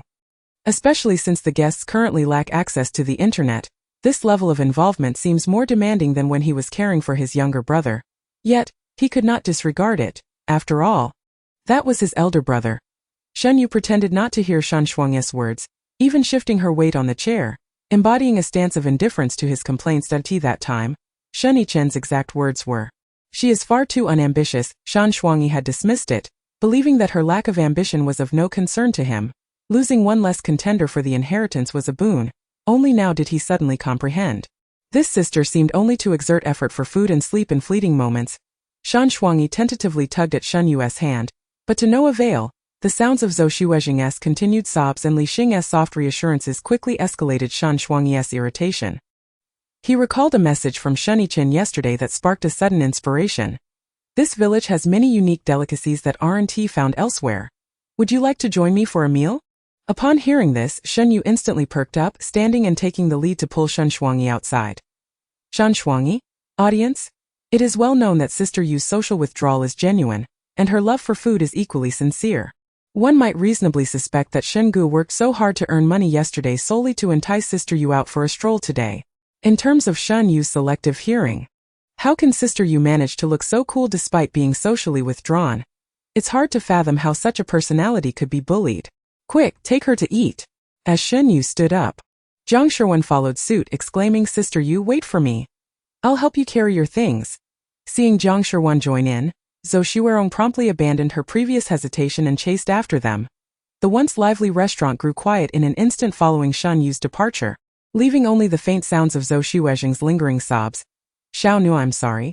It's all my fault today. Zhou Xuezheng continued to apologize through her tears, but after Shen Yue and the others left, her tears finally ceased. Facing Zhou Xuezheng, Dong Nua lacked aggression. Unable to utter any words of blame, instead, he remarked, It's not your fault, sister. It's my own misunderstanding that led to my wavering. Zhou Xuezheng appeared genuinely moved, pulling Dong Nua close and speaking with him for quite some time, successfully lowering his defenses. Chapter 34. Only eating dirt to survive. Upon hearing Zhou Xuezheng's inquiry, Dong Nua paused before responding. I know her, but she doesn't know me. This revelation piqued interest. Although Li Xing was not particularly invested in the relationship between the two children, noticing that Zhou Xuezheng had finally shifted her focus, she followed suit and asked, Is Shen Yue well known at school? She seems rather quiet here. Dong Nua hesitated, recalling the rumors he had heard. Ultimately, he decided to trust his own observations. She often associates with another very popular boy at school, so she is frequently the subject of discussion. She wasn't always this reticent. Zhou Xuezheng immediately seized upon this key point, recalling Dong Nua's initial hostility toward Shen Yue. She seemed to grasp something. What rumors were circulating at school? Did Shen Yue have a boyfriend at such a young age? Not a boyfriend. The rumors at school suggest that Shen Yue is merely a prize toy of Shang Junyu, valuable and beautiful. Dong Nua was no naive child. Attending C High School had exposed him to certain realities, and he understood that such descriptions were far from flattering. Originally, most of the audience had followed Shen Yue, but now only Dong Nua's family and an unreliable, fleeing sister remained. Coincidentally, among Dong Nua's relatives, one had recently become an ardent fan of Shen Yue, having caused quite a stir on Weibo that morning, fiercely defending Sister Yue and the Shen family's reputation. Upon discovering that Dong Nua's words had inadvertently revealed Shen Yue's plight, they hurriedly rallied their friends to uncover the truth. Sister Yue would be protected by them. The resonant notes of the pipa echoed like droplets of water falling into Dong Nua's heart, immersing him in the melody and making him aware for the first time of the feeling of being lost in rapture. Though he only secured second place due to Shen Yue, he wholeheartedly accepted it. She deserved the first prize. Standing alongside Shen Yue to receive the award, Dong Nua felt an inner thrill, though he concealed it. Gradually, however, rumors began to circulate at school regarding Shen Yue's relationship with Shang Junyu, suggesting that she relied on him for her lifestyle. Furthermore, some claimed that the original composition for which Shen Yue had been awarded was purchased by the Shang family. Not an original creation, Dong Nua initially dismissed these claims, having witnessed Shen Yue's genuine emotion while performing that piece. It could not possibly be false. Yet, he was taken aback when Shang Junyu did not deny such rumors. The absence of denial, so Shen Yue truly had used someone else's composition, and that moment, something within Dong Nua crumbled. The admiration he once held for Shen Yue was replaced by loathing. If he had lost to someone of genuine talent, it would have been acceptable, but to lose to someone who bought their success was intolerable. At school, everyone believed Shang Junyu's words to be true. Yet they had never heard Shen Yue's side. They deemed her voice inconsequential. Perhaps this was why Shen Yue had chosen silence now. When he examined the past without bias, it became clear that the true issue lay not with Shen Yue, but with Shang Junyu. Had Ye been deceived? What had truly transpired? Did Ye's parents know? Zhou Xuezheng posed 3 rapid-fire questions, seemingly quite concerned for Shen Yue. Realizing she had grown overly animated, she quickly added, I apologize. It's just that the injustice done to Ye that day has weighed heavily on my heart, that I am determined to make amends. If Ye has encountered difficulties at school, she is not the type to speak up. I believe it would be best to inform Teacher Shen. Listening to Zhou Xuezheng's words, Dong Nua fell silent. Zhou Xuezheng had regained her composure. Aside from slightly red eyes, she now appeared quite normal. She smiled at Dong Nua and said, Yes, I understand. Xiao No, you also wish to apologize, don't you? Our feelings are the same. Shen Yue felt like a fool. She knew full well what kind of person her second brother was. Yet she still easily believed him. Unique delicacies? After an hour of walking, all she had consumed was dirt. Surrounding her were only earthen houses, mud houses, and a mixture of dirt and mud houses, with concrete buildings nowhere near as plentiful. As far as the eye could see, houses. As far as the eye could reach, endless houses. As for the street food stalls, there were none, absolutely nothing. Shen Yue gazed sorrowfully at the sky at a 45-degree angle. The battle hymn of the warrior nation once hummed by the prison matron resonating within her heart. She knew all too well that a life of comfort was unattainable, that she would never experience such luxury in this lifetime, and could only scrape by, eating dirt on the streets. Perhaps Shen Yue's expression was too outrageous, prompting Shen Shuangyi to finally speak up. There was indeed food when I left yesterday. I have no idea why there isn't any today. A short distance ahead lay the marketplace. We could purchase something there. Is there anything to eat? Do not misunderstand, it was not Shen Yue who spoke, but Jiang Shiwen who, upon seeing Shen Yue's gaze, translated her thoughts in real time through conjecture. After his translation proved accurate, he received a look of approval from Sister Yu. Ha ha ha, you've matured into a capable Jiang Shiwen, able to translate on your own. I'm bound to die laughing at Jiang Shiwen. Damn! Hurry up and buy food for Sister Yu. Get her some. Just as the barrage of comments clamored for food for Shen Yue, a dazzling gift appeared out of nowhere, accompanied by a message. Don't eat too much, save some for lunch and go exercise first. The tone and content made it abundantly clear who it was from. Instantly, the comments erupted in protest. Down with the tyranny of the elder brother. Protect Sister Yu's dietary freedom. Zhou Xuerong had been closely following Shen Yue, remaining mostly silent, seemingly content merely to hold Shen Yue's hand. After walking for a while, they finally arrived at the marketplace that Shen Shuangyi had mentioned. However, to their utter astonishment, there was no food to be found here either. Shen Shuangyi felt inexplicably guilty and glanced down at Shen Yue, only to find that she was not throwing a tantrum as he had feared. Instead, she seemed quite intrigued by her surroundings. Shen Shuangyi let out a sigh of relief, realizing how exhausting it truly was to care for a child. This area was filled with stalls selling traditional handicrafts, each stand modest in appearance. Yet the items were of genuine value. Those shiny objects displayed in large shops were, in fact, sourced from here. As Shen Yue walked and observed, she noticed lacquerware, her favorite items, especially one large lacquer bracelet that the prison matron kept hidden away, only to be brought out for play when the guards were absent. Shen Yue still did not understand its significance. While lost in thought, she noticed Zhou Xuerong's gaze lingering on a gourd-shaped lacquer piece, but as soon as Zhou Xuerong realized Shen Yue was looking, she quickly averted her eyes. After a moment of contemplation, Shen Yue rummaged through her belongings and produced paper and a pen, writing a message and handing it to the nearby cameraman. Shortly thereafter, her dedicated steward arrived, presenting her with 5 of the lacquer gourds that Zhou Xuerong had admired. Shen Yue handed one gourd to Zhou Xuerong before she could react, and then distributed one each to Jiang Shiwen and Shen Shuangyi with 2 remaining. One was for herself, and the other for her elder brother. Chapter 35. If requests can be used for eating, then why not for lying down? Shen Shuangyi held the small trinket in his hands, examining it closely.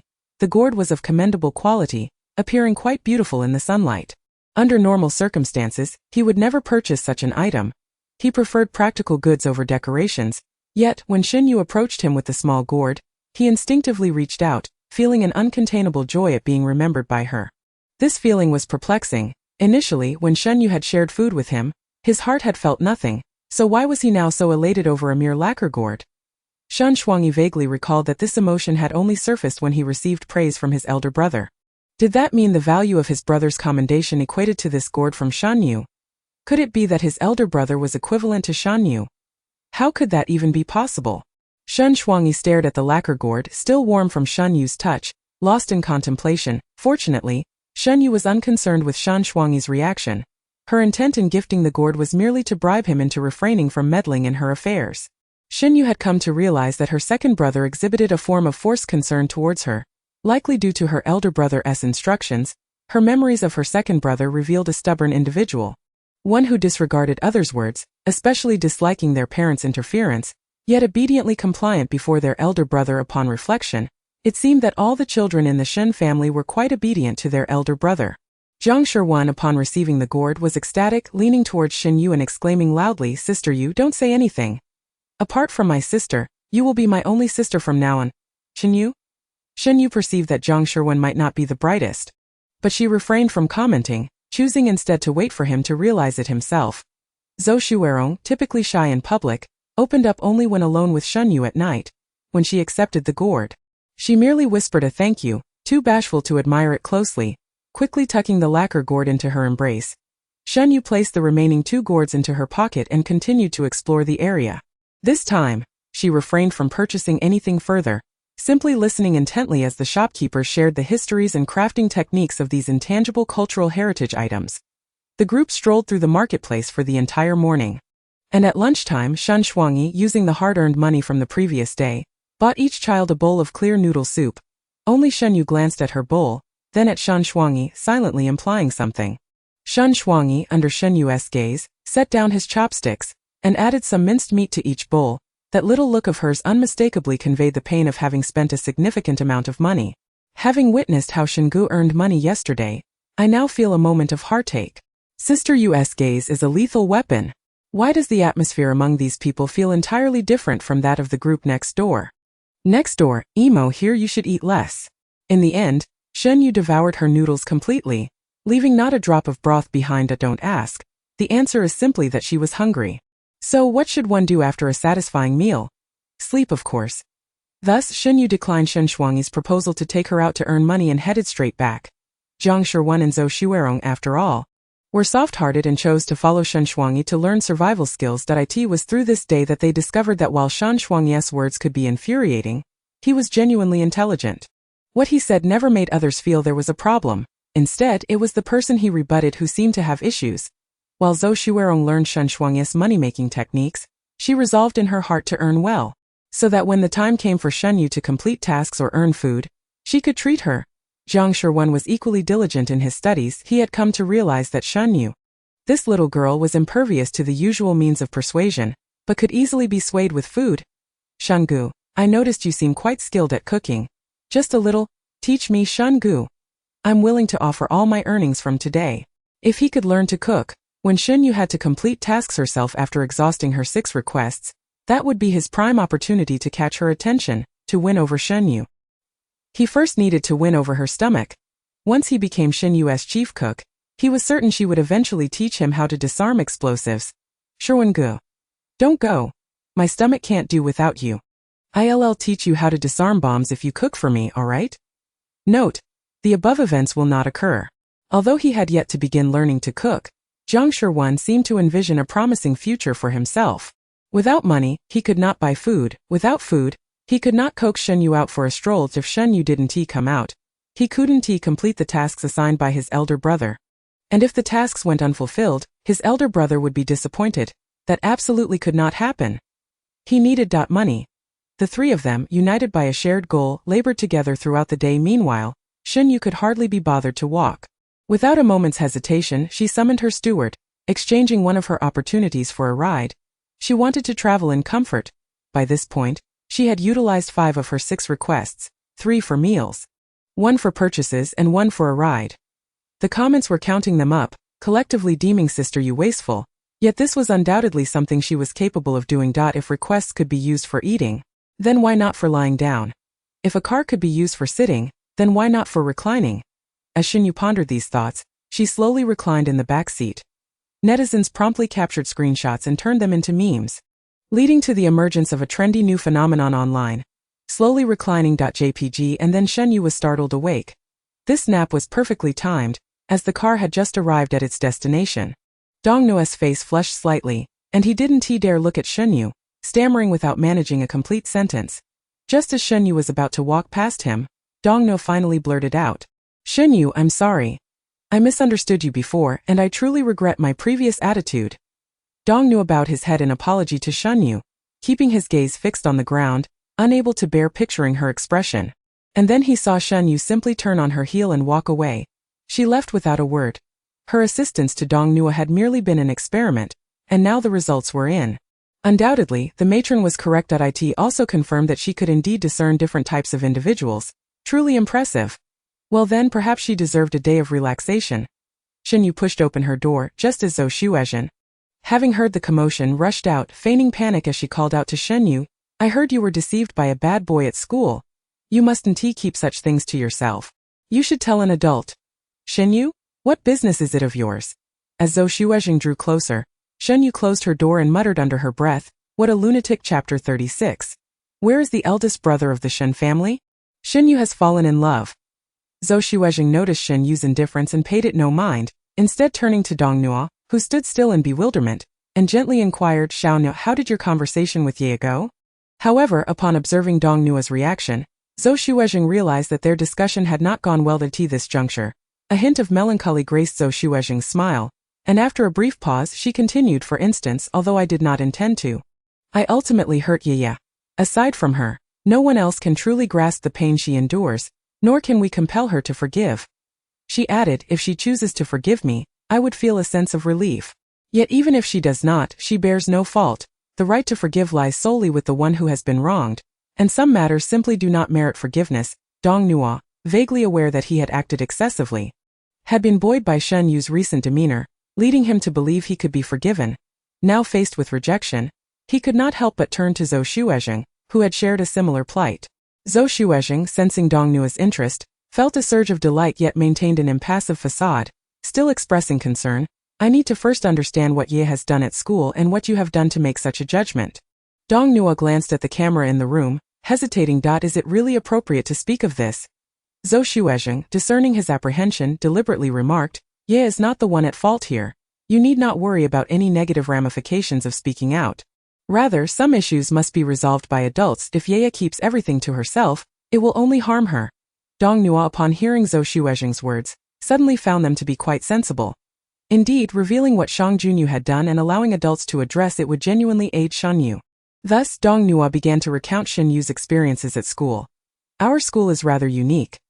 Each grade has a few underprivileged students, and their treatment is quite special. Shen Yue is not among them. Yet she remains enigmatic. No one knows about her family situation. Upon hearing this, Zhou Xuezheng understood immediately that this referred to C High School. She had formerly been a student there and was all too familiar with its intricacies. Shen Yue travels to and from school daily with a boy, and at noon she takes the initiative to help him with his meals, often buying him things. The boy frequently asked Shen Yue for favors, to which she readily acquiesced. What sort of favors? Zhou Xuezheng interjected, buying things for him and his friends. And more. Dong Nuo replied, in truth, it went far beyond that. Shen Yue had once gifted her trophy to Shang Junyu immediately after winning a dance competition, folded 1,000 origami cranes by hand for his birthday, and even accompanied him to study late into the night after a disappointing exam, ultimately leading him to achieve first place, while Shen Yue's ranking remained far outside the top 100. It was Shen Yue's genuine concern and care for Shang Junyu, coupled with his status, that made them the subject of much gossip among their peers. However, while most evaluations of Shang Junyu were positive, Shen Yue's reputation was decidedly negative. Observing Dong Nuo's reluctance to continue, Zhou Xuezheng prompted, what do you mean when you say Ye was deceived? Shen Yue was very good to that person, yet he did not reciprocate her kindness. Dong Nuo realized, as he spoke, that perhaps revealing these matters that caused Shen Yue distress to adults might not be wise. Who was he to divulge Shen Yue's affairs without her consent? Was he not repeating past mistakes by heedlessly believing others? Suddenly awakened, Dong Nuo averted his gaze from Zhou Xuezheng and said, I'm sorry, but I will refrain from sharing any further if you wish to know. You can ask Shen Yue directly, and please forget what I just mentioned. He began to grasp Shen Yue's feelings, contemplating how the entire school must seem to her. Zhou Xuezheng, witnessing the opportunity to uncover Shen Yue's significant secret, was determined not to let it slip away. Realizing this secret could very well alter her circumstances, however, she refrained from pressing Dong Nuo further, feigning understanding as she said, then you should rest well. I'll call you when dinner is ready. Dong Nuo nodded. Meanwhile, Zhou Xuezheng pondered the implications of Dong Nuo's earlier comments. Shen Yue's mysterious identity implied that within C High School's network, no one could trace any notable individuals related to her. There are generally two possibilities for such a situation. The first possibility is that Shen Yue's identity has been deliberately concealed, which could only be done by a major stakeholder of C High School or someone in her family holding a national position. The second possibility is that Shen Yue is simply an ordinary person, making it impossible to find any relatives among the prominent politicians and financial moguls. It is known that Shen Yue is the sister of Shen Shuangyi, who is famously self-made and does not appear to have any influential connections. At this point, the situation became exceedingly clear. This was indeed a significant matter. Meanwhile, Dong Nuo and Zhou Xuezheng had been deprived of their phones for several days, rendering them oblivious to the fact that the online community, under the Shen family's negligence, had already unveiled Shen Yue's background. Zhou Xuezheng believed she had seized control over the fates of Shen Yue and Shen Shuangyi. To her, the juxtaposition of a self-made star and Shen Yue, who could only gain admission to C High School through connections, was the perfect contrast. Urgent news. Where is the eldest brother of the Shen family? Did you know Shen Yue has fallen in love? Initially, this message was unremarkable. However, once someone began to repeat it, it spread like wildfire, transforming the chat in the live stream of Shen Yue's slumber from "When will sister you wake up?" to urgent news. Where is the eldest brother of the Shen family? Did you know Shen Yue has fallen in love? At that moment, Shen Yichen was engrossed in reviewing a newly submitted proposal. His handsome features slightly furrowed in concentration despite his youth, he exuded an intimidating presence. The business manager standing across from him felt a pang of anxiety, fearing another reprimand from Shen. Finally, Shen Yichen set the contract aside and bluntly remarked, "A week and this is what you produce." Just as he was about to address further issues, a knock sounded at the door. Shen Yichen sensed something amiss, halted his words and invited the person in. "Come in." He lightly tapped his finger on the table, directly handing the contract to the business manager and ushering him out. "I've marked the issues. Rectify them by tomorrow morning." Hearing this, the business manager felt relieved to escape a scolding and hurriedly departed. Once alone, Shen Yichen began to listen to his assistant's report while simultaneously accessing Shen Yue's live stream. Upon entering, he was first taken aback by the sight of Shen Yue sleeping soundly, only to be bombarded by the barrage of comments. Urgent news. Where is the eldest brother of the Shen family? Did you know Shen Yue has fallen in love? Did you know Shen Yue has fallen in love? She has fallen in love. In love. Chapter 37. The path of the Shen family. Shen Yichen surveyed the comments, his brow furrowing deeply. Fallen in love? With whom? That Dong Nuo? Or could it be Zhang Shirwan? Zhang Shirwan is somewhat charming. It is easy for a girl Shen Yue's age to be swayed.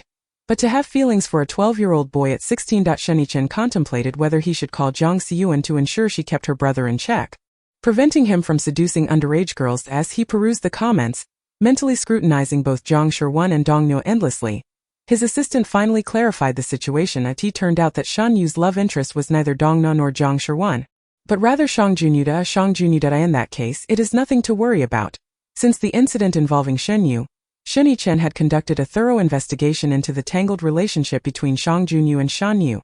This situation, though not trivial, was also not catastrophic.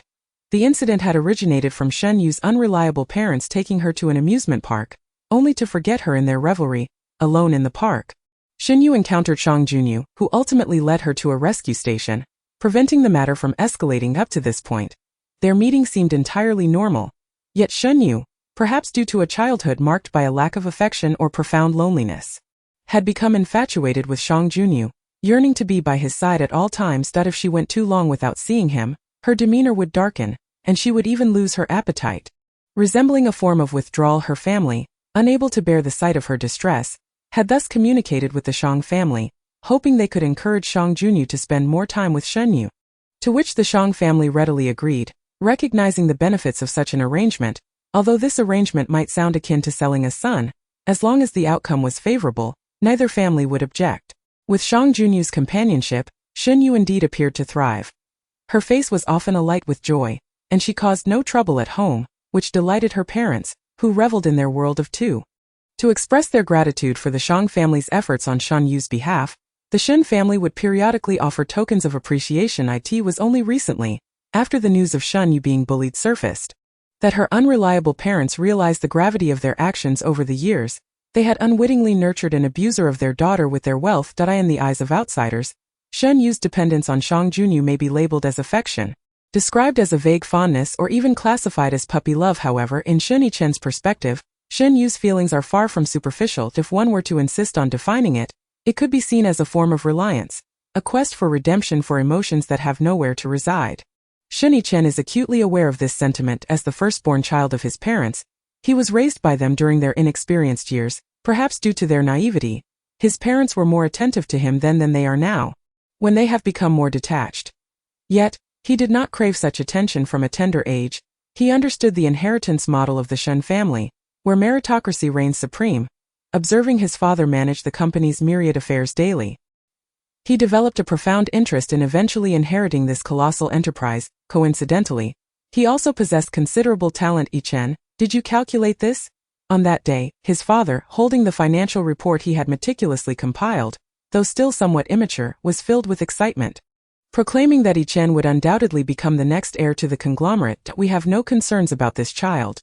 He excels at everything he undertakes. If you seek him out, he might find you bothersome. Indeed, Chen was remarkable. Whatever tasks he was entrusted with, he would accomplish with excellence. Alas, it seemed this child was becoming increasingly difficult to approach. He had transformed into the epitome of the other family's child in the eyes of many. Forfeiting his right to be cared for, he once believed he was the only one in this family, until that moment when his younger twin brothers, who were 2 years his junior, confronted him with disdain in their eyes. Particularly Shen Yue, sobbing and wailing, exclaimed, "I hate you. I hate you. Why can you do everything? Why am I not as capable as you?"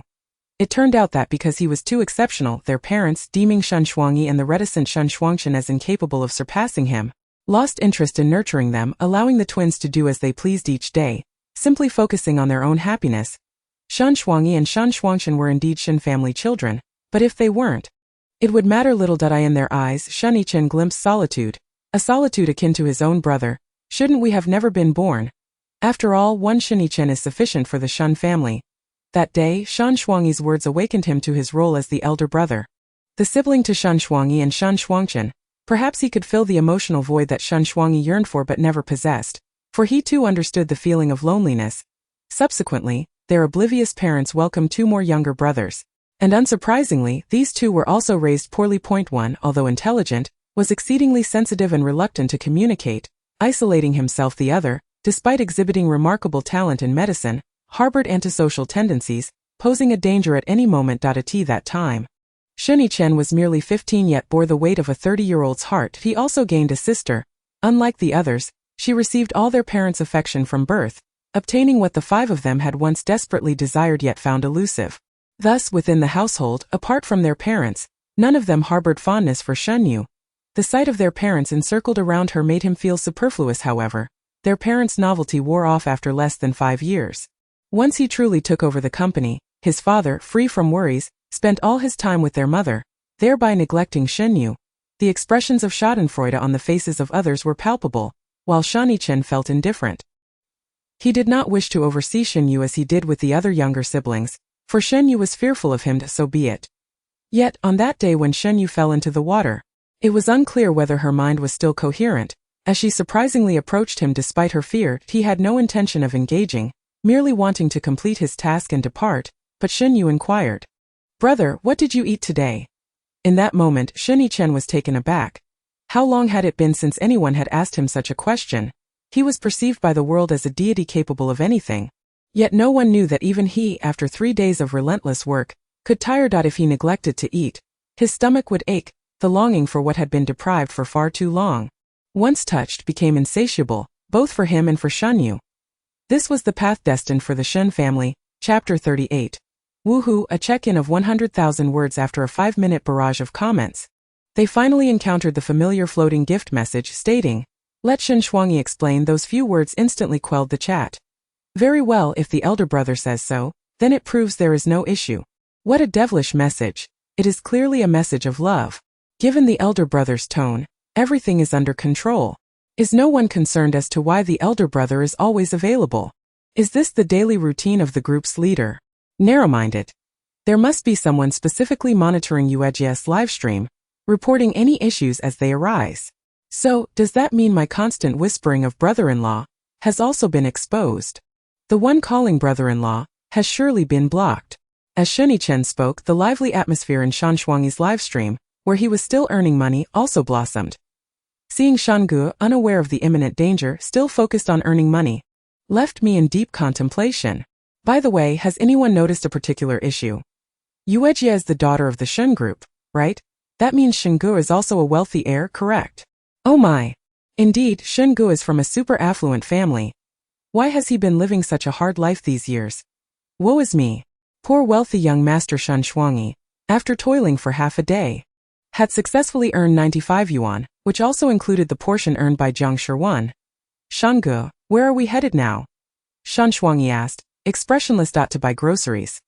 Jiang Shirwan immediately nodded, cautiously inquiring, "Can we buy meat?" Jiang Shirwan then added, "Is there any for me?" After all, he had given all his money to Shen Shuangyi and was now penniless.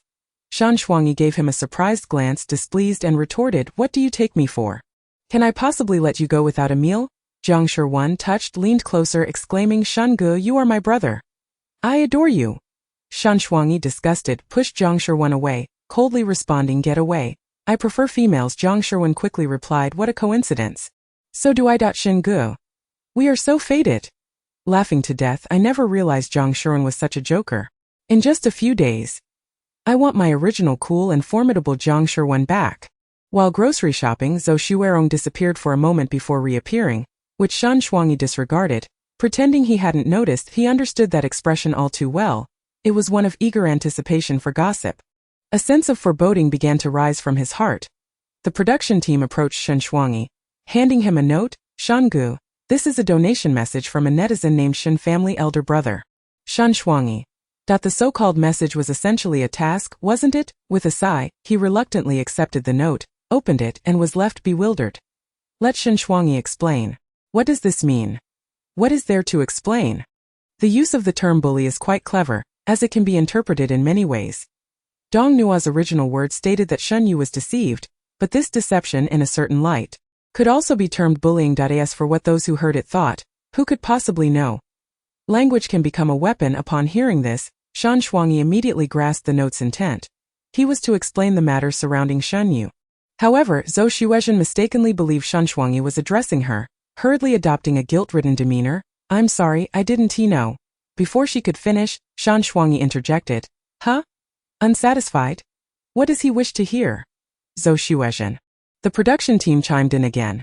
"The Shen Family Elder Brother requests you to clarify the comments regarding Shan Yu's puppy love. I seem to have heard a bunch of nonsense. I am unsure. Let me replay it and listen again. Shen Gu, you have changed. You never used to speak such useless drivel. Do you know why Shen Gu is like this? Today Zhang Shiwen taught him. Ha ha ha ha. Zhang Shiwen, because of you our Shen Gu has transformed into someone who speaks nonsense. Yet, precisely because of this, the audience found themselves deprived of the answers they longed for, becoming even less inclined to leave. Fearing that if they did, Shan Shuangyi would reveal the truth. They remained glued to the live stream, waiting. The director watched the online viewer count with a smile that couldn't be contained. Indeed, some matters require professionals to manage. This surge in viewership was inevitable. If memory serves, that boy's name is Shang Junyu, possessing a pair of calculating eyes. From the moment Shen Shuangyi first laid eyes on Shang Junyu, he sensed that this was no good person, and it was likely that their parents felt the same. Yet, Shen Shuangyi didn't intervene. If the elder brother chose not to, why should he? Nevertheless, despite this, he still caught fragments of information regarding Shen Yue and Shang Junyu, including the recent incident that his elder brother had mentioned, prompting him to ponder how to explain it. Zhou Xuezhen watched as Shan Shuangyi conversed while leading the two children into the kitchen, her heart simmering with anger. Since childhood, she had always been the radiant center of attention. She could tolerate being insulted or criticized, but she could not abide being overlooked. Yet, the conversation continued unabated. "Shang Gu, what are you preparing? Sweet and sour ribs? How do you make that?" Thus, Shan Shuangyi's thoughts were forcibly redirected from contemplating serious matters to pondering recipes. Zhou Xuerong hesitated for a moment before following suit, only to be called back by Zhou Xuezhen. "Rongrong, could you stay with your sister for a while?" Zhou Xuerong paused, instinctively turning around. The gourd in her chest pocket shifted slightly, producing a faint sound that, to her ears, resonated with clarity, akin to the presence of Shen Yue accompanying her. "Sister, I need to go prepare a meal for Ye. Let's talk later."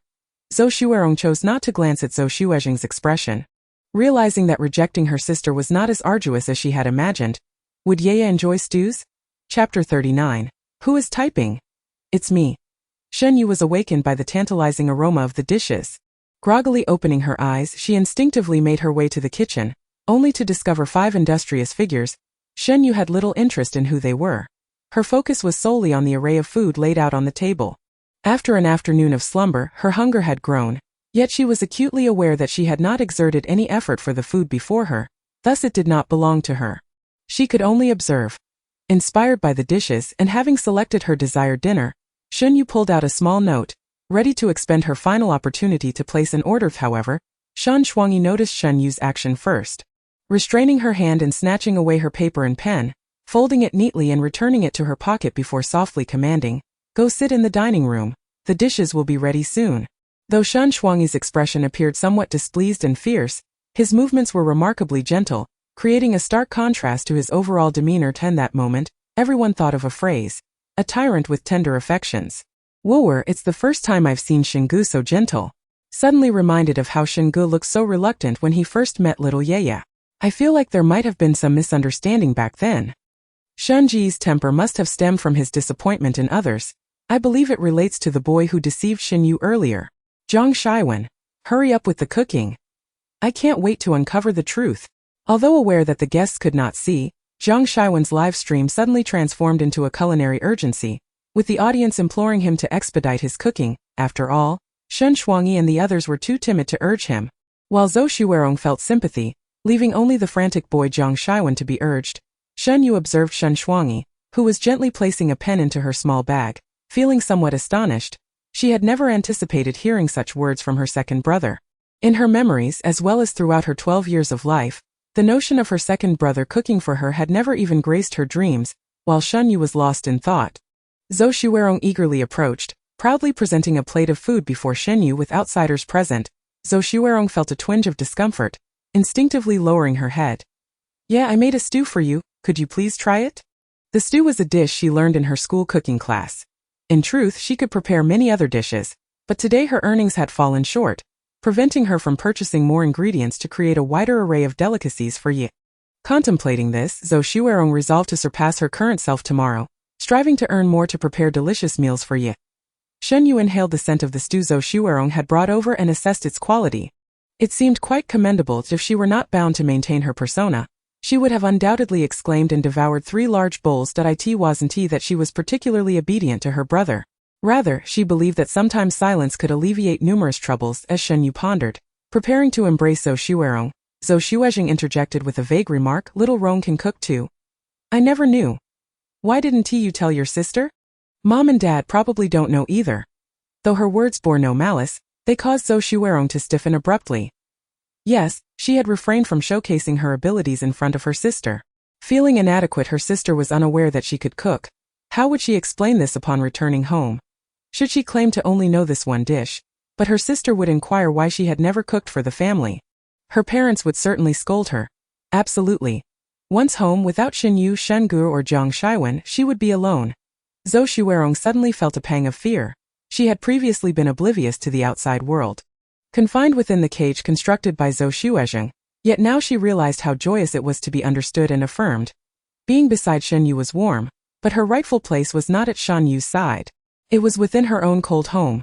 Just as Zhou Xuerong stood rigidly, unsure of how to proceed, Shen Yue reached out, guiding her toward the dining area, even taking the stew from Zhou Xuerong's hands. Though the sentence remained unspoken, Zhou Xuerong's implication was unmistakable. Not telling you is because I do not wish to cook for you. Zhou Xuezheng's expression shifted slightly but quickly returned to normal. She murmured, almost to herself, I spoke out of turn with that. She turned promptly, smiling gently at Li Xing, who was boiling water. Teacher Li Xing, is there anything I can assist with? Shen Shuangyi soon completed the remaining dishes, with Zhang Shiwen following closely behind.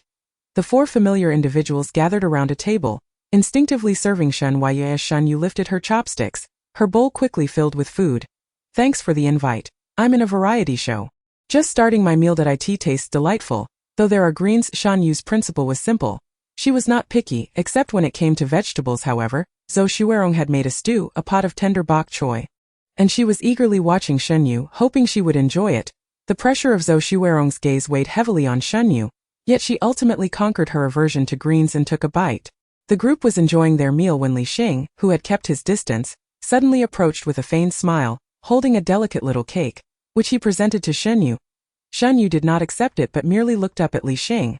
This is a cake that your sister Xuezheng bought for you with the money she earned today. After traveling quite a distance, Li Xing did not elaborate on why Zhou Xuezheng had purchased the cake for Shen Yue. But everyone understood. Although Shen Yue had an affinity for sweets, she felt an inexplicable reluctance to accept a gift from the elegant woman. Just as she was about to shake her head in refusal, Li Xing continued, before you eat the cake, you must first say thank you. Shen Yue replied, but brother, I don't want this. Initially, she had assumed the cake was an apology from Zhou Xuezheng, but it appeared that was not the case, making it even easier for her to decline. A gentleman does not partake in unsolicited food.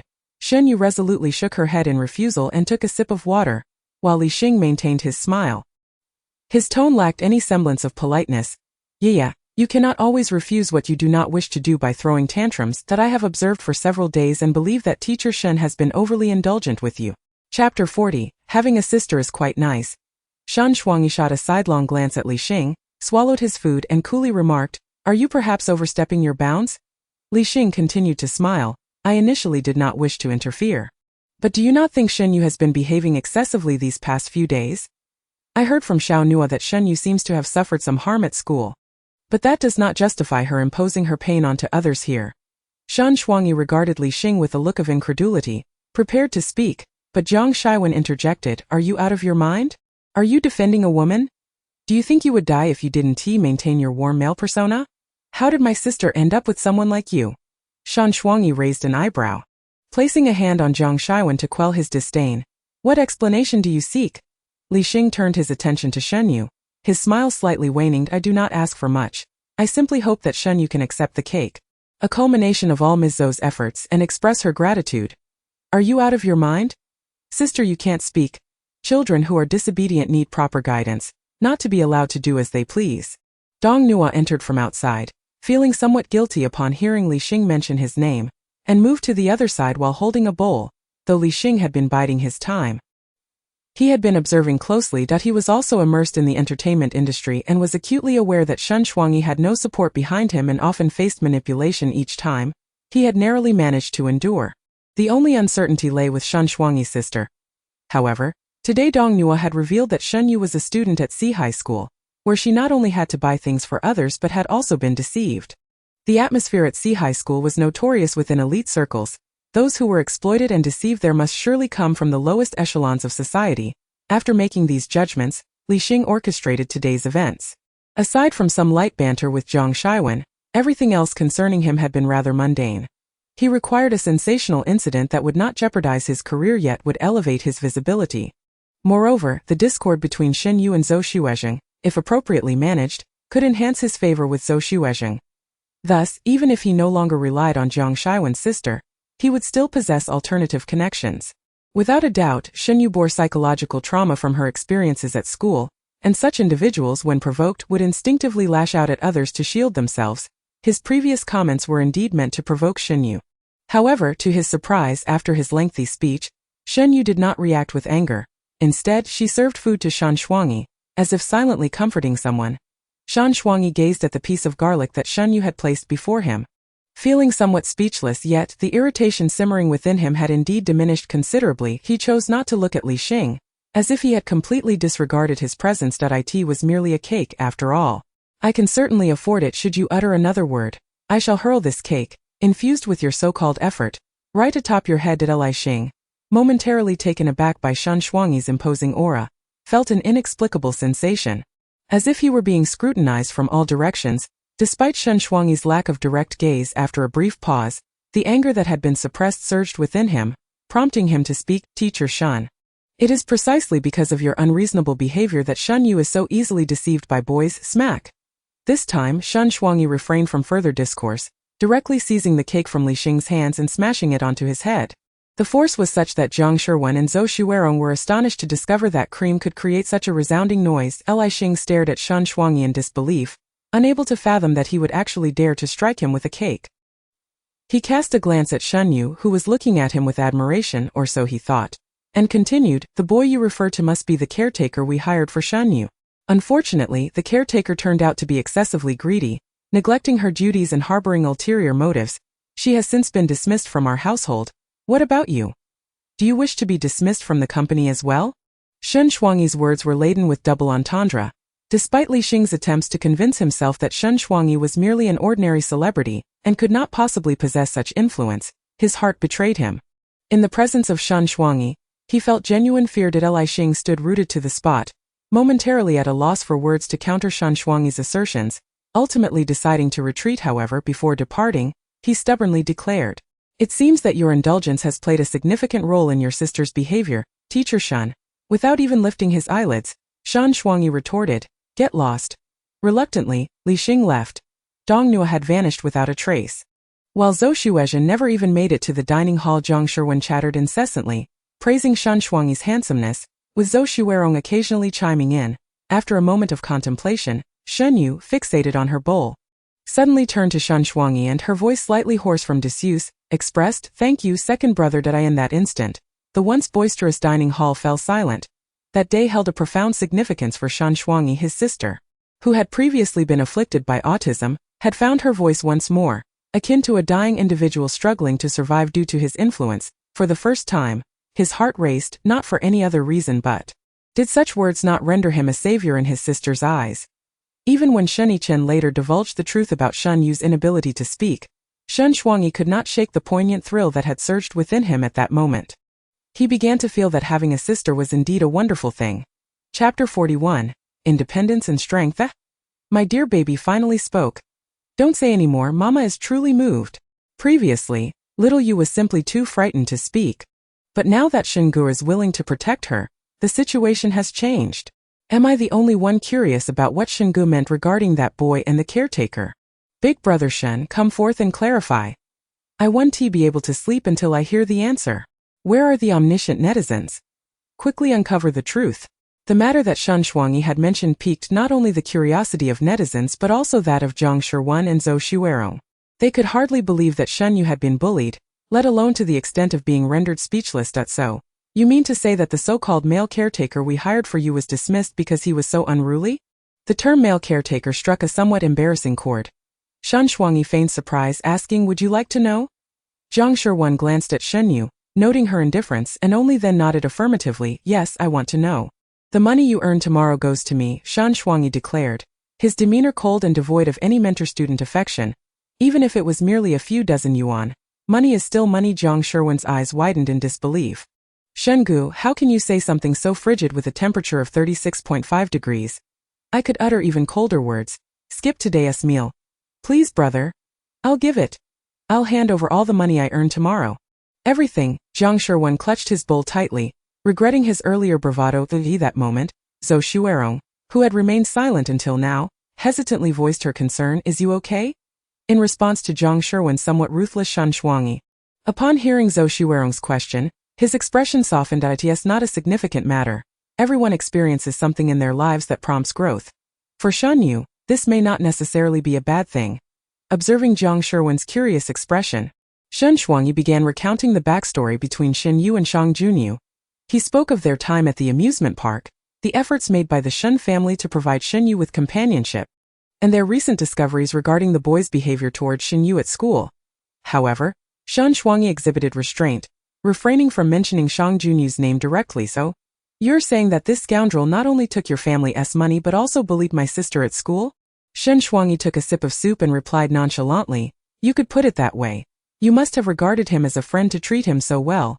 Why would he act in such a manner? Zhou Shuerong was heartbroken, realizing that Shen Yue's fear stemmed from being deceived. Shen Yue remained silent, quietly sipping her soup.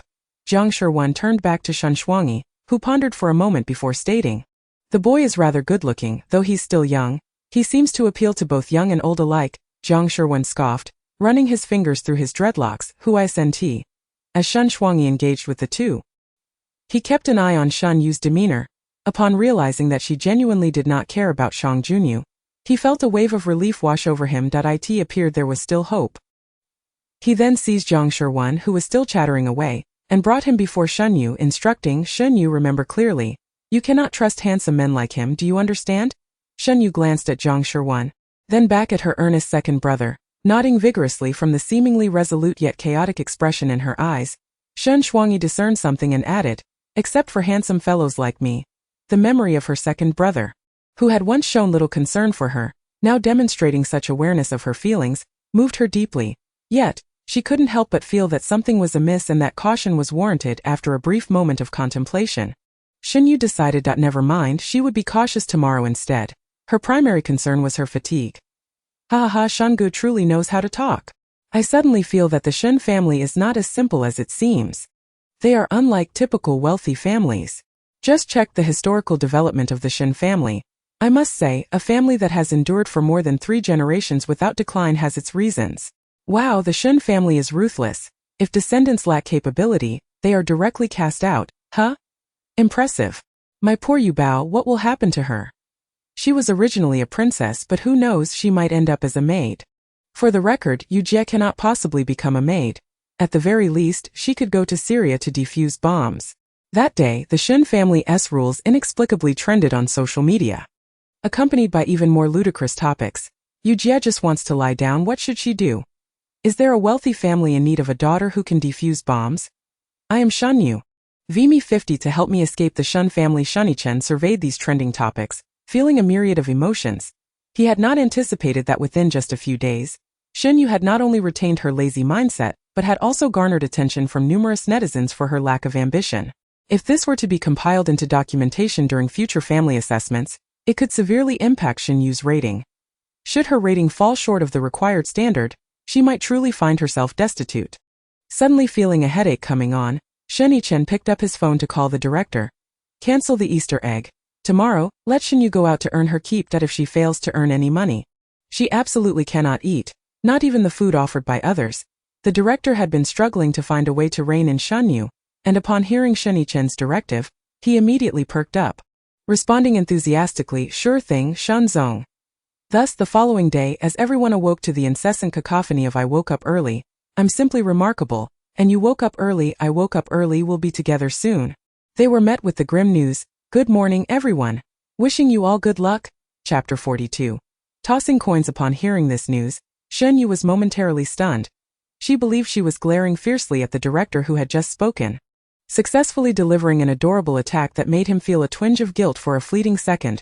Yet, it lasted only a moment. In the face of viewership and sponsorship, cuteness was insignificant. My apologies. Little you, today you must persevere. Does not being able to help each other mean that I cannot assist with cooking? Li Xing suddenly inquired. Nodding in understanding, he then turned to converse with Zhou Shuezhen and Dong Nuo. Indeed, after several days of slumber, Shen Yue's elder brother had finally grown angry. He would not defy his brother, but he was also curious to see if Shen Yue was as his brother had described. Hence refraining from voicing any objections, this marked the first occasion for Shen Shuangyi to entertain the thought of truly getting to know his younger sister. Shen Yue nodded. Although she had yet to devise a means of self-reliance, she decided to take a stroll first. As she pondered, she stifled a yawn. Observing Shen Yue's complete lack of tension, Shen Shuangyi suddenly felt a pang of helplessness reminiscent of what his elder brother must feel. If his future daughter were to behave similarly, it would surely drive him to distraction. Although today's rules stipulated that they could neither assist nor gift each other, Jiang Shiwen and Zhou Xuerong instinctively trailed behind Shen Yue. Driven by concern, however, intelligence and audacity bore no relation to one's ability to fend for oneself. While Shen Yue contemplated the method of crafting Indian mud cakes, the trio watched her, ruminating on how they could help her earn money. Ultimately, they unanimously resolved to set off. Shen Shuangyi's approach to earning money was quite straightforward. He possessed some craftsmanship skills, enabling him to weave beautiful baskets or other items from grass, which, combined with his good looks, could fetch a modest sum. The technique for basket weaving was not particularly difficult, and he had already imparted this knowledge to Jiang Shiwen and Zhou Xuerong the previous day. Now Shen Shuangyi intended to demonstrate a few techniques in front of Shen Yue, hoping she would learn. Meanwhile, Jiang Shiwen and Zhou Xuerong sought materials to facilitate Shen Yue's learning. Yet, after only a fleeting glance, Shen Yue lost interest and dashed off towards a nondescript stall. Frustrated, Shen Shuangyi rubbed his temples. He had initially intended to ignore it, but eventually followed her. As he approached the stall, he frowned. While the stall was pristine, perhaps excessively so, several individuals lay sprawled nearby, their pallor suggesting they were on the brink of death. One was weeping and pleading for another chance. The stall owner, with an amiable smile, brushed the person's hand away and chuckled. Even if I gave you another chance, you would still lose. Come back when you have money. Just then, the stall owner glanced down and spotted Shen Yue, his demeanor shifting to one of impatience as he prepared to shoo her away. However, upon noticing Shen Shuangyi approaching, he appraised him and instantly altered his attitude towards Shen Yue, his smile broadening to the point where it nearly rivaled the sun. Hello there, young one. Care to play a round? The first round is free, and if you win, I'll even give you $5. What do you say? Upon hearing this enticing invitation that seemed to lure children down a treacherous path, Shen Shuangyi immediately grasped Shen Yue's hand and attempted to lead her away. Shen Yue, you must not engage with this. Whether it was gambling or drugs, once entangled with either, it would be nearly impossible to extricate oneself. Shen Shuangyi turned to the stall owner. She doesn't have any money on her. Even if you win, she would gain nothing. The stall owner maintained a friendly facade, as if he were not gambling but preparing a delightful dish. No worries, it's merely a game, children are curious. Let her have a go. Although the stall owner feigned indifference, he had already discerned that Shen Yue was likely wealthy. He thought that once the young girl lost, he could leverage her as a threat to secure a substantial profit. The stall owner envisioned a windfall beckoning him, refusing to let Shen Yue leave, and began shuffling cards. The game was straightforward. Flip a coin and guess heads or tails. Children are aware that the probability of a coin toss yielding heads or tails is 50. I am an honest person, it's purely a game of chance. You wager $1 and if you win I'll give you $2. How about it? Shen Yue gazed at the coin in the owner's hand and nodded. Shen Yue, still reeling from having his hand slipped away by Shen Yue, suddenly realized that the two were already engaged in play. A sense of mission washed over him, compelling him to intervene. However, he deemed it futile unless Shen Yue recognized her error. Thus, he refrained from stopping her, preferring to wait until she had lost everything, perhaps even needing to mortgage herself before stepping in. Only then could she comprehend the terrifying reality that a game masquerades as gambling. Meanwhile, Shen Yue, under the stall owner's watchful eye, won her first round, securing $5 meant for fishing. When the stall owner inquired whether she wished to play again, she nodded without hesitation. The stall owner grinned, sensing he had hooked a prize catch. Let us use chips then. Shen Yue spoke softly, her voice laced with a lingering sleepiness, perfectly embodying the naive lamb. The stall owner beamed with delight. I didn't expect you to be so savvy. Little girl. He produced a pile of chips without inquiring how many she desired, depositing them all before her. Shen Yue merely regarded the chips, calculating briefly before stating, could I have one more chip? I'd like to make it even. The stall owner, unsuspecting, obliged and handed her another chip, confident that she would ultimately lose to him. Chapter 43. No worries, parental guidance will be administered. Shen Yue. Do you believe tossing a coin is an entirely fair game? It is, isn't it? After all, children understand the probability of heads or tails is 50, correct? Before the coin is tossed, the 50 probability signifies potential outcomes. After the toss, it reflects statistical averages, not distribution values. Do not misconstrue what you perceive as fairness by misunderstanding the laws of probability. Such misconceptions may lead you into the gambler's fallacy. Without grasping this principle, victory will elude you. A voice, both strange and familiar, echoed in Shen Yue's mind, prompting her to reflect and attain sudden clarity. She recalled that repetitive random phenomena conceal an underlying inevitability, contingent upon the premise of sufficient repetitions. As long as the number of trials is ample enough to ensure that the occurrences of heads and tails approximate 1/2 of the total, coupled with a twofold payout, the conditions are nearly foolproof. However, the notion of sufficiently many trials is theoretically infinite. Conversely, the fewer times the coin is tossed, the less applicable the laws of probability become. After all, a mere 10 tosses could yield a 5-5 split, a 4-6 result, or even all heads or all tails. If one lacks sufficient funds to achieve that 50 probability, tossing a coin cannot be deemed fair. Indeed, one might exhaust their funds before ever reaching that 50. Clinging to the delusion that one cannot lose indefinitely, one might wager everything, ultimately reaping nothing. In reality, there exists no inevitable connection between losing one round and winning the next. Casinos often impose betting limits on such games. A rule not designed to protect gamblers but rather to safeguard the establishment, preventing those reckless enough to wager vast sums on mere probability. Yet this stall owner had no such limit. Perhaps believing that no one could reach such heights at his humble stand, or perhaps due to some manipulation of probability, Shen Yue's gaze remained fixed on the coin, and as she noted the stall owner's technique, she remained silent. Little miss, please place your bet. Shen Yue calculated in her mind and decided to wager 25 chips. Guess heads or tails. Based on the stall owner's recent toss, she sensed it would land on tails. I'll guess heads. Shen Yue deliberately contradicted him. It's tails. Why don't you listen, little miss? Shen Yue inspected the coin, lightly acknowledging his words as she moved on to the next round. What is happening? Why is Yuejia playing with the coin? I heard she was supposed to work today and climbed up to watch the live stream. What is this? This is the situation. Yuejia was lured into playing with the coin while walking around. That coin definitely has a trick. Just look at his expression. He seems untrustworthy. What is Shen Yue doing? How can he allow Yuejia so young to engage in gambling? This man clearly does not have good intentions. It's mainly that we couldn't stop her. Just now, Shen Yue tried to drag her away but failed. Can you believe it?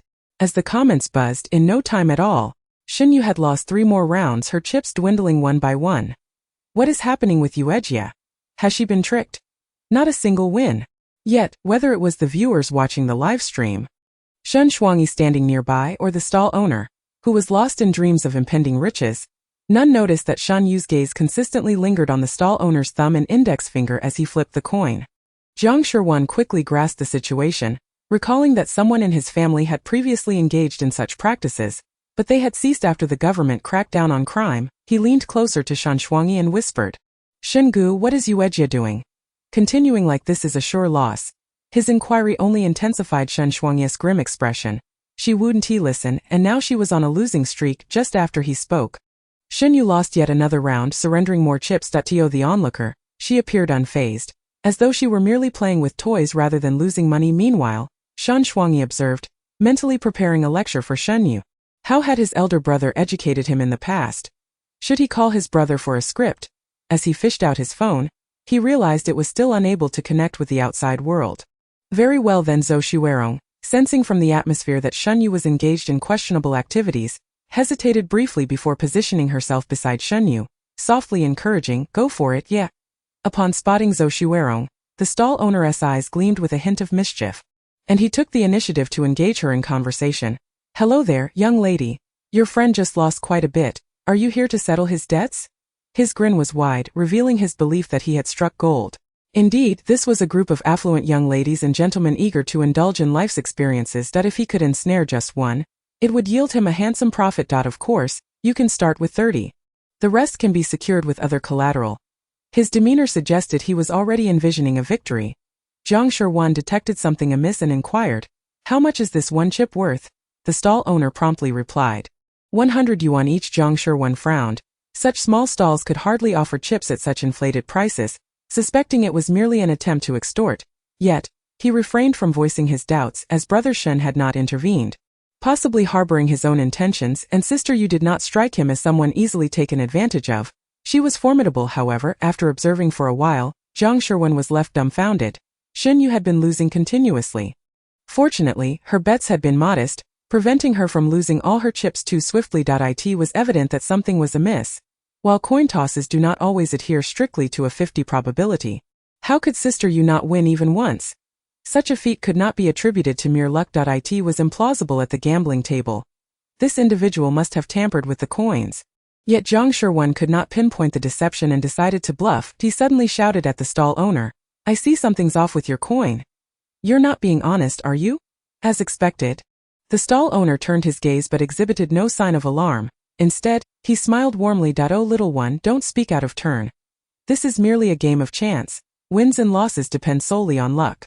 You can't blame me just because your friend has had a streak of bad luck." He continued, "You claim my coin is faulty. Perhaps you might enlighten me on how? Or you could toss one of your own."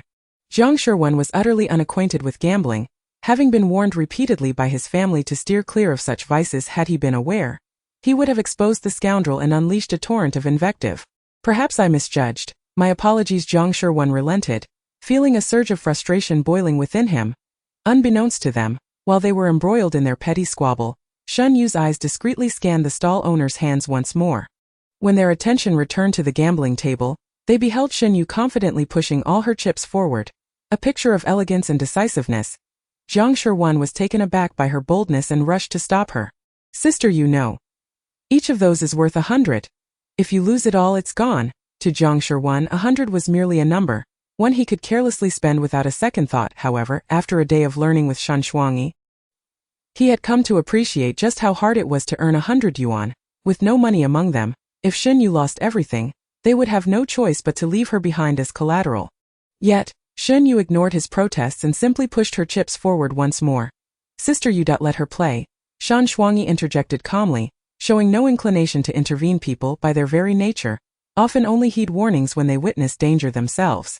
Shen Shuangyi felt indifferent to the impending misfortune Shen Yue was about to encounter, secure in the knowledge that his parental guidance would come into play. Chapter 44. The Madman? "Oh no, I can't bear to watch. Does anyone know how much Sister you just wagered? I truly don't understand why no one is stopping her. Perhaps our perspectives as commoners are too limited. Don't be bitter in the front row. The one at fault here is clearly the person who dragged Sister Yu to the table." Today's live stream is quite educational. It serves as a warning against gambling, as Sister Yue loses everything. Ha ha ha ha ha. You're in the wrong. How dare you mock Sister Yue? We shall expel you from the ranks of her fans. As Shen Yue pushed all her chips forward, the stall owner's delight only intensified to him. This signaled that Shen Yue, having lost continuously, had finally succumbed to frustration and was betting everything in a desperate bid to recover her losses, an illusion shared by many gamblers. Despite her youth having lost so many rounds, she must surely believe that her luck would shift this time. He retrieved the coin, already envisioning the delightful scene of this charming girl crying and pleading after her inevitable loss. After this round, he could enjoy a long respite. Little sister, before we toss the coin, might I inquire how you plan to settle your debts? Shen Yue blinked, seemingly contemplating the reason behind his question. You see, although we are playing a game, you do understand that these chips represent money. You didn't give me any money to receive chips. I extended credit to you, however, now that you've lost all your chips.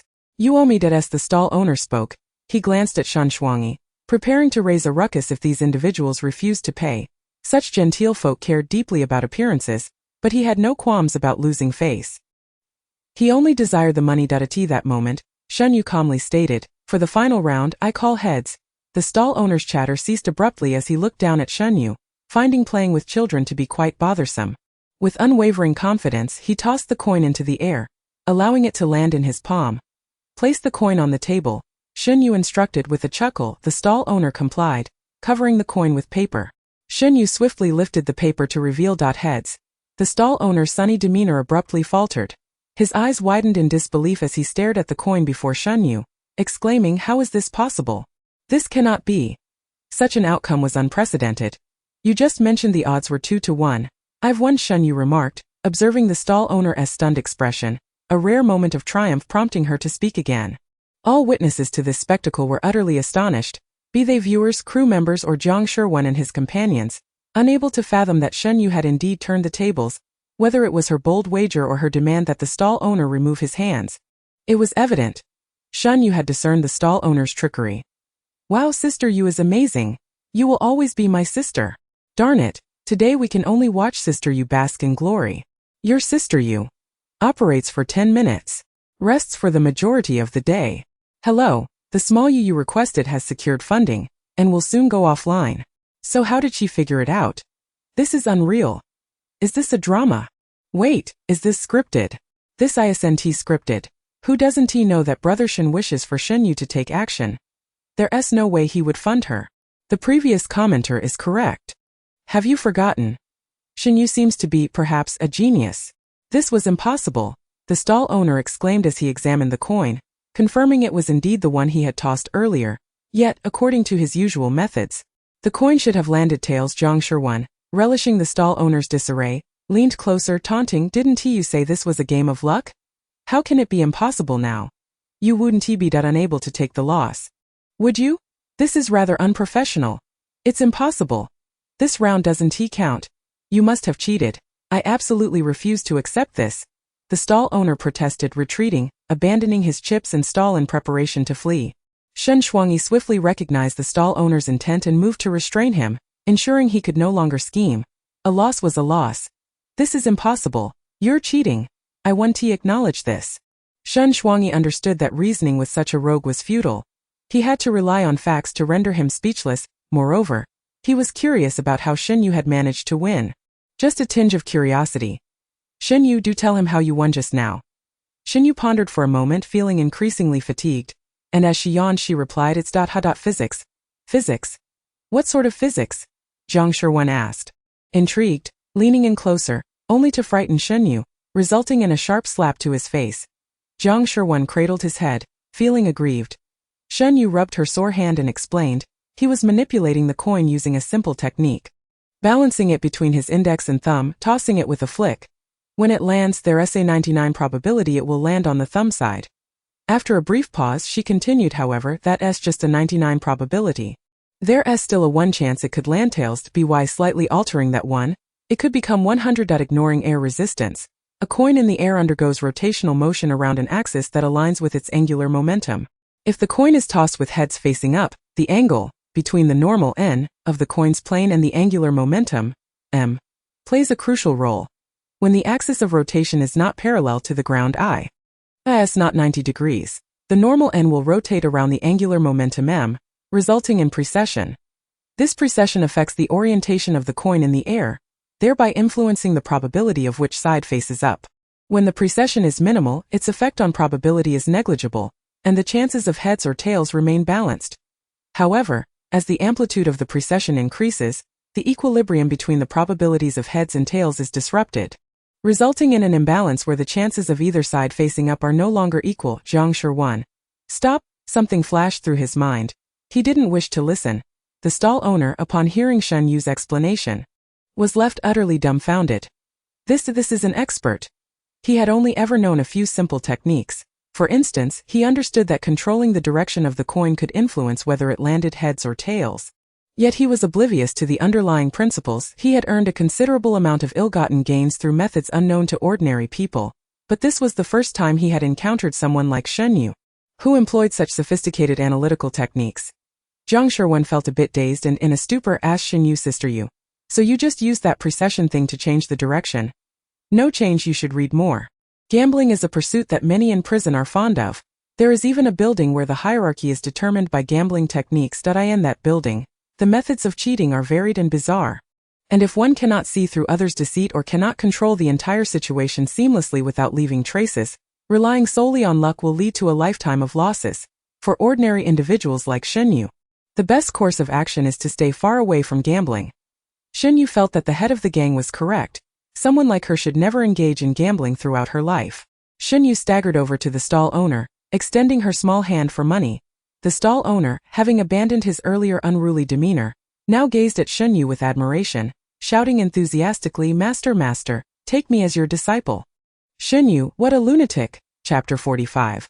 Simple Wang. In a few words, Shan Shuangyi subdued the suddenly frenzied stall owner, speaking in a low voice. "Behave yourself." While saying this, he instinctively glanced at Shen Yue to see if she was frightened. To his surprise, Shen Yue remained unfazed, not only undeterred by the stall owner's antics but also moving her hand even closer to him. Before them stood a delicate little girl, clad in simple sportswear that could not conceal the radiant glow emanating from her. Resembling a celestial being from another world, her thin lips parted slightly, and she softly uttered a single word, "Money." Shen Yue felt anxious. The sun was already shining on her backside, and with such splendid weather, who else would sleep if she didn't? However, the stall owner, having witnessed such exquisite gambling skills, was unwilling to concede easily. He fully embraced his unscrupulous spirit, clinging to Shen Yue, declaring, "As long as you agree to take me as your disciple, I will give you money." Shan Shuangyi furrowed his brow, about to refuse on Shen Yue's behalf when he heard Shen Yue's emotionless voice once again enunciate each word carefully. "You first, give me." Shan Shuangyi appropriately tightened his grip, and before the stall owner could respond, only a wail remained in his mouth. Noticing the stall owner's pain seemed unbearable, Shen Shuangyi finally eased his hold. Although he said nothing, his meaning was abundantly clear. The stall owner weighed the pros and cons. Outnumbered and in the wrong, the lingering pain from earlier still echoed in his mind. Thus, it was evident that if he did not part with any money today, he would not be leaving. Reluctantly, he confessed, "The money is in the innermost pocket of the bag on my back, but this is all I have." The stall owner wore an expression that suggested he would rather perish than part with more, which immediately ignited the audience's anger. Yet, Shen Yue was quite satisfied. Without uttering a word, she reached into the bag and upon retrieving the money, she turned against the light, revealing an incredibly radiant smile. If one were to overlook the fact that she was holding money, this scene would have been even more ethereal. Despite the slight imperfection, it did not dampen the audience's enthusiasm, who eagerly captured screenshots and created various memes. "Sister has plenty of money. JPG, isn't the smile beautiful? Money bought it. JPG, how could it not be money? JPG. After appreciating the moment, Shen Yue generously shared half of the money with Shan Shuangyi, knowing that if it weren't for his intervention, she might not have secured the funds. Shen Shuangyi looked at the money Shen Yue handed over, somewhat surprised, though not overly so. This was indeed something Shen Yue would do. "This is the money you earned yourself, keep it safe." Shen Yue, holding the money, pondered that both Zhang Shi and Zhou Xuerong had spoken up for her, so she sought out the two of them, only to be met with refusals. "Sister Yue, have you forgotten today's rule? Only what you earn yourself counts. Yue, this is your money. Take good care of it. That I can earn my own. You need not concern yourself with me." What is wrong with this world? How could anyone refuse money? How delightful it is. What pain it must cause to be rejected, pain, unbearable pain. Shen Yue felt a pang in her heart as she collected the money and, without a trace of hesitation, headed toward the direction of the courtyard. Shen Shuangyi kept a close watch on Shen Yue's actions and reached a conclusion. This sister of his seemed quite capable, yet overly kind-hearted. She always considered others, and with such a disposition it was no wonder she was bullied at school. Alas, let it be. How could he prevent her from winning a fortune through gambling? Let her earn her own money, and allow Shen Yue to rest. How is sister so impressive? Is she truly only 12 years old? When I was 12 I knew none of this. You ask me and I ask who? At 12 I only believed in light. And do you not think a child capable of disarming bombs is an ordinary being? However, I have a question. What question? Could there be any suspicion of promoting gambling? Wouldn't it get shut down? This indeed could be a possibility. The excitement from Shen Yue's confrontation had even stirred the mature adults. Let alone the impressionable youngsters that I'm telling you, all of you, engaging in gambling and celebrity antics will lead to your demise. The director felt a chill run down his spine and promptly cut the live stream. Redirecting the camera to himself, preparing to feign an excuse just as he began, he realized something was amiss when the comments exploded with laughter, and even those beside him bore faint smiles. You Wang. The director is too polite. Please Wang, please Wang. What do you want to Wang? I'm ready.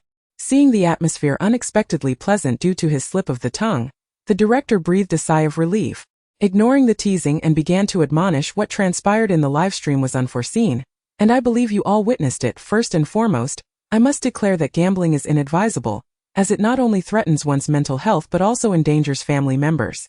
Good children must not imitate out of curiosity, and adults should monitor their children to prevent them from straying onto the wrong path. Chapter 46. Brother, you are truly my kin. The director believed that his heartfelt declaration would resonate with at least a fraction of the audience. However, to his astonishment, upon lifting his gaze, he found the comments flooded with question marks. You tell me how to imitate. I suspect you are mocking my intelligence and I have evidence. Seizing the day is better than waiting for a chance. Director, go ahead and demonstrate one for us. Don't say imitating. I feel I am unworthy to ever play blackjack again. What do you take me for? What can I use to imitate? The director paused for a moment, contemplating, and then let out a sigh of relief. It was wonderful, truly wonderful that he could not imitate. After lamenting, the director swiftly ended the stream, knowing that if he acted quickly enough, the audience's complaints would not catch up to him. Just as he settled down, a staff member nearby exclaimed, Director, someone just tipped 10 tens of thousands. The director did not even raise his eyelids. Another one from the Shen family. Not from the Shen family. It is someone else named Yu Bao, my treasure. The young man felt inexplicably embarrassed as he uttered the name, realizing how ridiculous it sounded. Not Boss Shen. That's splendid. A new benefactor has appeared. We must not stagnate. What was the message accompanying the tip? The director stroked his non-existent beard. This, director. Another 10 tens of thousands just came in.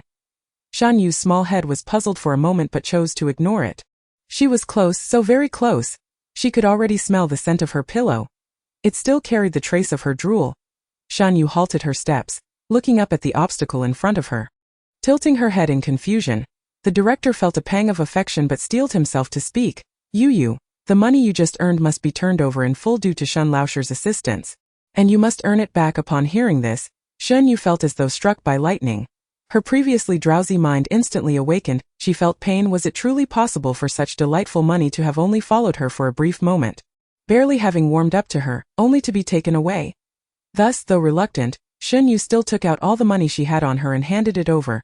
All the money. A sudden vision flashed through Shen Yue's mind, standing before her empty bedroom, with a gentle but ever-smiling butler before her.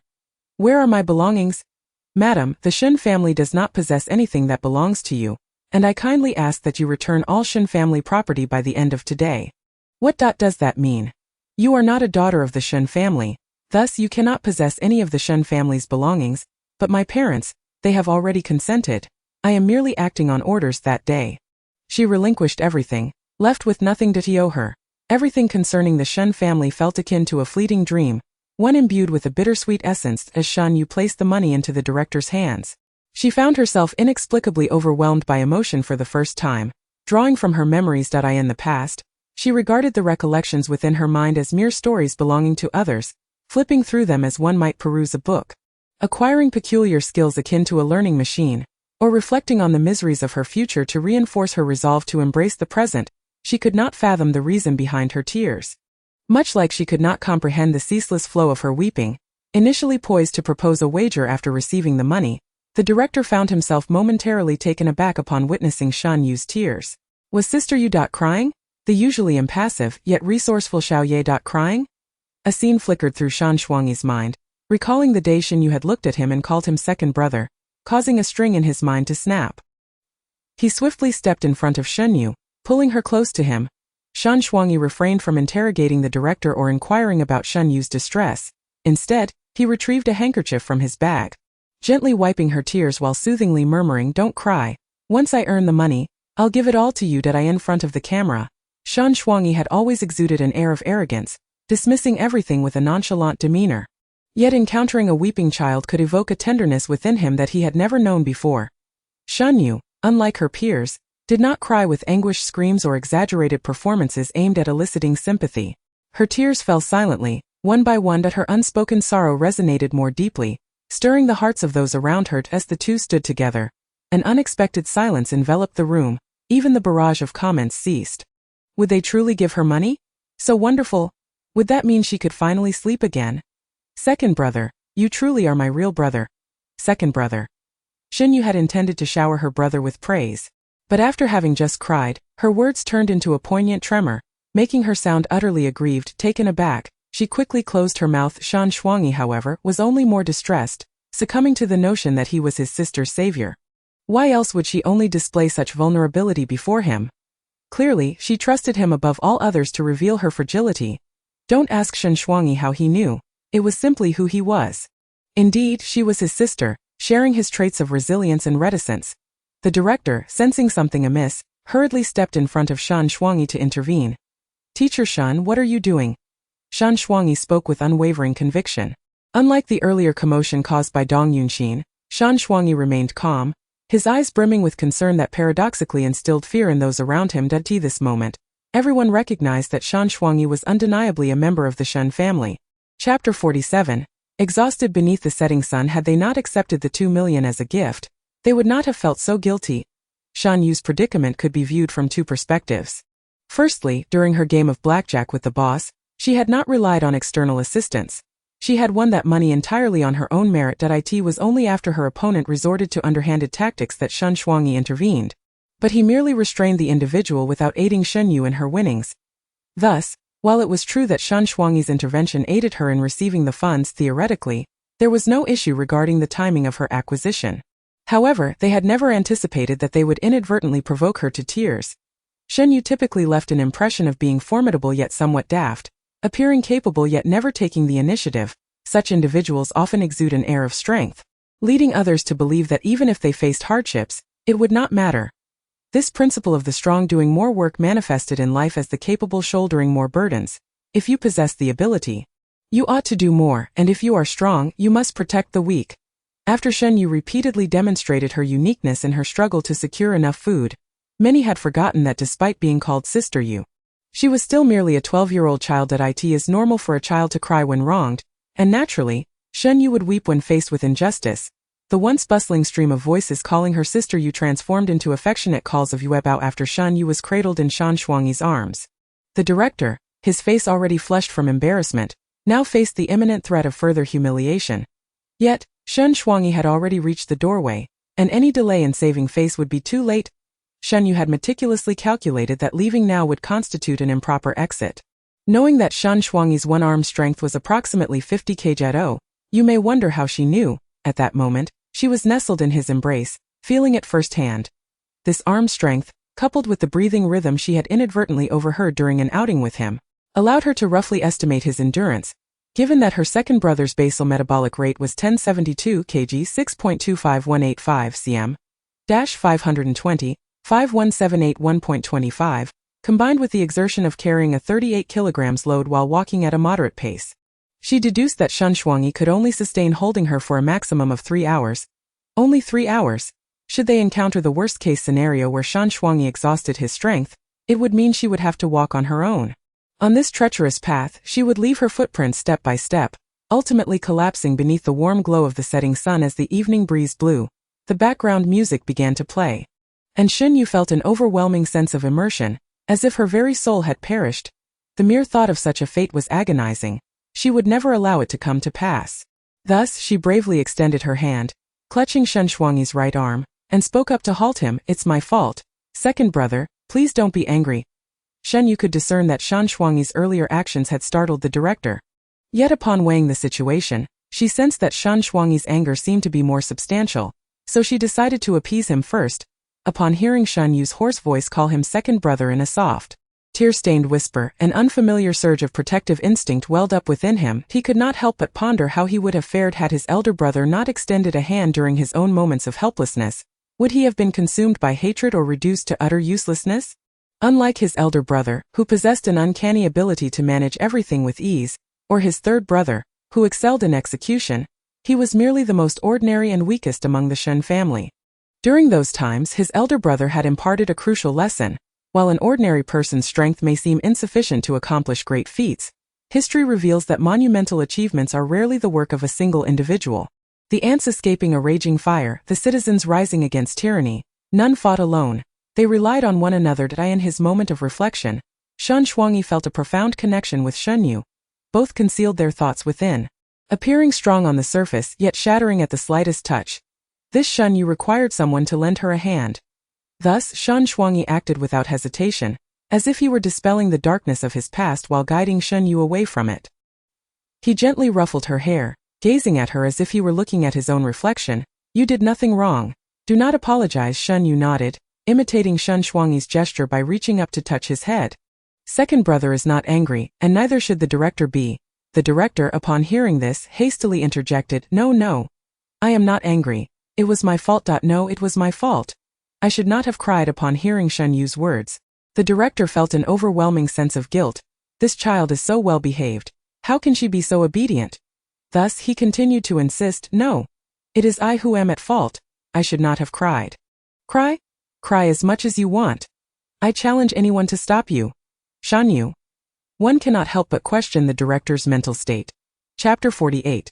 She was wrong, but she would not change. Shen Yue's livestream transformed once again into a sleep broadcast. And no matter how many times the audience watched, they remained astounded by her ability to fall asleep in an instant. Her sleep quality is astonishing. Director, about that money. 2 million. Why refuse free money? Only a fool would turn away from it. Unless, of course, the eldest brother of the Shen family also offered 2 million to prevent him from doing so, then he would choose the latter. Unfortunately, they observed Shen Yue's livestream for quite some time without any developments, resigning themselves to the possibility that Shen Dage likely held no objections. In truth, Shen Yichen had no objections. In fact, the 200 million in donations had originated from him, though it had been sent using his secretary's account. The reason for using the secretary's account was to keep Shen Shuangyi unaware that this had been his directive. To ensure this, Shen Yichen had made such a request. Naturally, upon seeing the secretary's nickname, Shen Yichen felt a tangle of emotions. "Yuebao is my treasure? Of course. Yuebao is yours." Shen Yichen fell silent. The secretary remained silent as well. In the stillness of silence, Shen Yichen found himself in a myriad of dilemmas. Ultimately, he decided against changing his nickname, resolutely bearing the title of Yuebao is my treasure, and with a resounding crash. He spent 2 million. Were it not for his secretary's timely intervention, Shen Yichen might have continued his extravagant spending. For Shen Yichen, pouring money into his sister was not merely a matter of expenditure. It was an investment. After their financial outlay, the two bore witness to Shen Yue's heart-wrenching tears and eventually, her serene sleeping visage. The secretary, unable to meet her boss's gaze, could only silently repeat in her mind, "You do not see me, you do not see me." Shen Yue dreamt of a prison. This prison was not referred to as such publicly. It was euphemistically named the place of broken wings, with its English translation being flightless bird. This was a world-class penitentiary, a privately constructed prison, whose very name implied that all who were sent there would have their wings clipped, rendering escape impossible for eternity.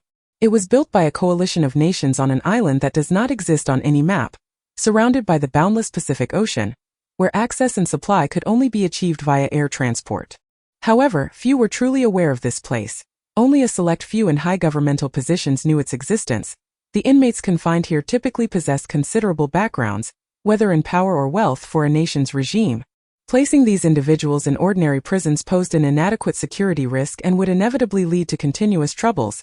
Yet, sentencing them to death was equally unfeasible. In many countries, especially those dominated by capitalism, these individuals represented significant economic sources, with numerous politicians having deep-seated clandestine connections to them. Angering them would disrupt the flow of funds to the regime and the illicit profits craved by those politicians. Unable to execute them directly while also unable to leave them unchecked, the only recourse was to sequester them all in one location for isolation and concentrated management. On one hand, this place was designed to serve them as if it were paradise, while on the other, it was meticulously monitored. This locale was impregnable and inescapable. In other words, it was paradoxically extremely secure yet perilously insecure. Before entering this prison, the guard escorting Shen Yue had told her that as long as she behaved, her life within the walls might surpass her existence outside. After all, Shen Yue was currently penniless, her survival was a challenge, and life inside might at least provide her with sustenance. Shen Yue believed this. She envisioned a regimented prison where, as long as she complied, all would be well. Yet, she was mistaken. This place was evidently devoid of legal constraints, governed solely by primal instincts. The probationary period for newcomers lasted 3 months, during which time her roommate could be of the same gender. But after that, the situation was uncertain, thus, she was left to wish for good fortune. Shen Yue awoke, of course, due to hunger. Rising early, she engaged in exercise without having eaten. Striving to earn some money after much effort, she managed to earn a little, only to weep once more before collapsing into a deep slumber. Who was not hungry but her?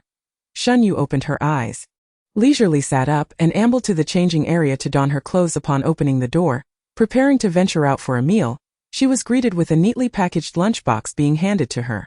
The bearer of this meal was none other than Shen Yue. As long as we move quickly enough, we won't be seen violating any rules. The live stream. Adjust the camera. Don't let it focus on my sister. You. Truly lacking in awareness, aren't we? How did you even get in? Do you have connections? Noticing Shen Yue's gaze, Shen Yue chuckled softly. Forget about the rest, it's time to eat.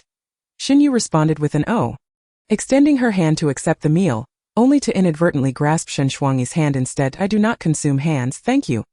Thus, amid Shen Yue's indecision, Shen Yue held the lunchbox in one hand and took Shen Yue's hand in the other, leading her to the dining hall. Shen Yue glanced at the dishes placed before Jiang Shirwan and Zhou Xuerong. They appeared quite appetizing. It seemed these two had developed the ability to fend for themselves. Unlike her, who still only knew how to sleep, she recognized that this was not the correct attitude, yet she was too lazy to change. Chapter 49. Let us feed together. In the dining hall, there were only 4 individuals, including Shen Yue. The atmosphere was markedly quieter than before as they gathered to share a meal. Shen Yue was typically reticent, while Shen Yue seemed lost in thought. Zhou Xuerong looked at Shen Yue, her mouth opening as if to speak, only to swallow her words. Jiang Shirwan was even more absurd. While eating, he stared intently at Shen Yue, inadvertently shoving food into his nostrils and choking on his own saliva. As he coughed violently and fumbled for tissues, he found himself the center of attention. Jiang Shirwan's commotion finally caught Shen Yue's attention. With a sidelong glance, she inferred his thoughts, urging him to speak quickly before he ran out of money for dinner later that afternoon. Hearing Shen Yue's words, Jiang Shirwan seemed to resolve himself and asked Shen Yue, "Sister Yue, could you teach me that algorithm from this morning?" Shen Yue swallowed her food before replying, "Just study mathematics." Shen Yue regarded Jiang Shirwan as if he were a fool and reiterated, "There are no tricks. It's simply mathematics. Perhaps there's a bit of logic and psychology involved, but those are inconsequential. The essence lies in mathematics, the most challenging subject that truly elicits the joy of retreating, as expected." Upon hearing the word mathematics, Jiang Shirwan's face contorted in disbelief. "I can't learn math. Is there no other way?" "Study physics." "Anything else?" "Study chemistry." Suddenly, Jiang Shirwan grasped the meaning behind Shen Yue's encouragement to study diligently. It was indeed true that mastering the sciences would allow one to traverse the world without fear. After pondering, he inquired, "Is there a game that relies solely on luck?" To be honest, Jiang Shirwan had never won a game while playing cards with his uncles during the new year. Whether it was mahjong, poker, or even rock paper scissors, he was perpetually defeated, and he longed to vent his frustrations. Before they could devise a way for Shen Yue to agree, Jiang Shirwan audaciously proposed, "What if we close our eyes and guess whether the person in front of us is male or female? That would be purely based on luck." Shen Yue ignored him. Jiang Shirwan shifted to another spot and continued shouting, suggesting they stand farther apart so that scent could not be used for identification. Shen Yue remained unresponsive under the expectant gazes of the others. Shen Yue finally nodded. Thus, both Jiang Shiwen and Shen Yue donned blindfolds while the designated person for guessing stood about 20 meters away from them. They would guess the gender simultaneously, allowing for identical answers, and after 5 rounds, the one with the most correct guesses would emerge victorious. As this was a private challenge, there would be no spoils for the winner. Soon, Shen Yue heard the signal to begin, indicating that the participants were ready. Jiang Shiwen quickly declared, "Male." Shen Yue took a moment longer but ultimately responded, "Male as well." For the second person, Jiang Shiwen guessed male, while Shen Yue guessed female. For the third, Jiang Shiwen guessed male, and Shen Yue guessed male. As the results were revealed, Shen Yue had guessed correctly every time, while Jiang Shiwen had erred twice. Jiang Shiwen stared at Shen Yue in disbelief, exclaiming, "Why?"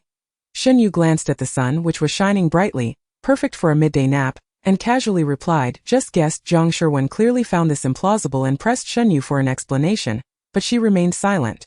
"Just guessed."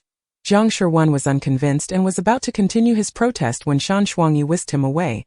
Once the two had departed, Zhou Xuerong quietly leaned toward Shen Yue and whispered, "Yeah, you're truly amazing." Seeing this, Shen Yue leaned closer and softly replied, "You're quite remarkable too." Zhou Xuerong's eyes sparkled with delight. "If I work hard this afternoon, I can cook for you tomorrow." A smile appeared in Shen Yue's eyes. That was wonderful. There would be no need to venture outside tomorrow. All right, in the afternoon. While some toiled, others suffered, some earned money, and some lay in bed reading novels. With her basic needs met, Shen Yue even lost interest in the surprises life had to offer. She felt like a pendant, hanging on Shan Shuangyi in the morning, Zhou Xuerong at noon, and Jiang Shiwen in the evening. There was always someone eager to feed her. And they did so with great joy. Initially, the production team feared that Shinichen might see this and issue new directives, but to their surprise, after monitoring the live stream all day, nothing transpired. Consequently, they ceased to concern themselves with it. As the audience seemed to thoroughly enjoy watching these individuals strive to feed Shen Yue. As for the live streams of the other three, they were far less vibrant. In Zhou Xuerong's stream, viewers eventually grew weary of her monotonous routine, finding little entertainment value, and astute viewers could sense her discomfort, resulting in a dwindling fanbase. As for Li Xing, he faced a severe drop in popularity.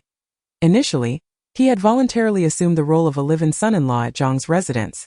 Yet behind the scenes, he was entangled with numerous celebrities and even some affluent matrons. In no time, Li Xing became a figure of public disdain. Chapter 50.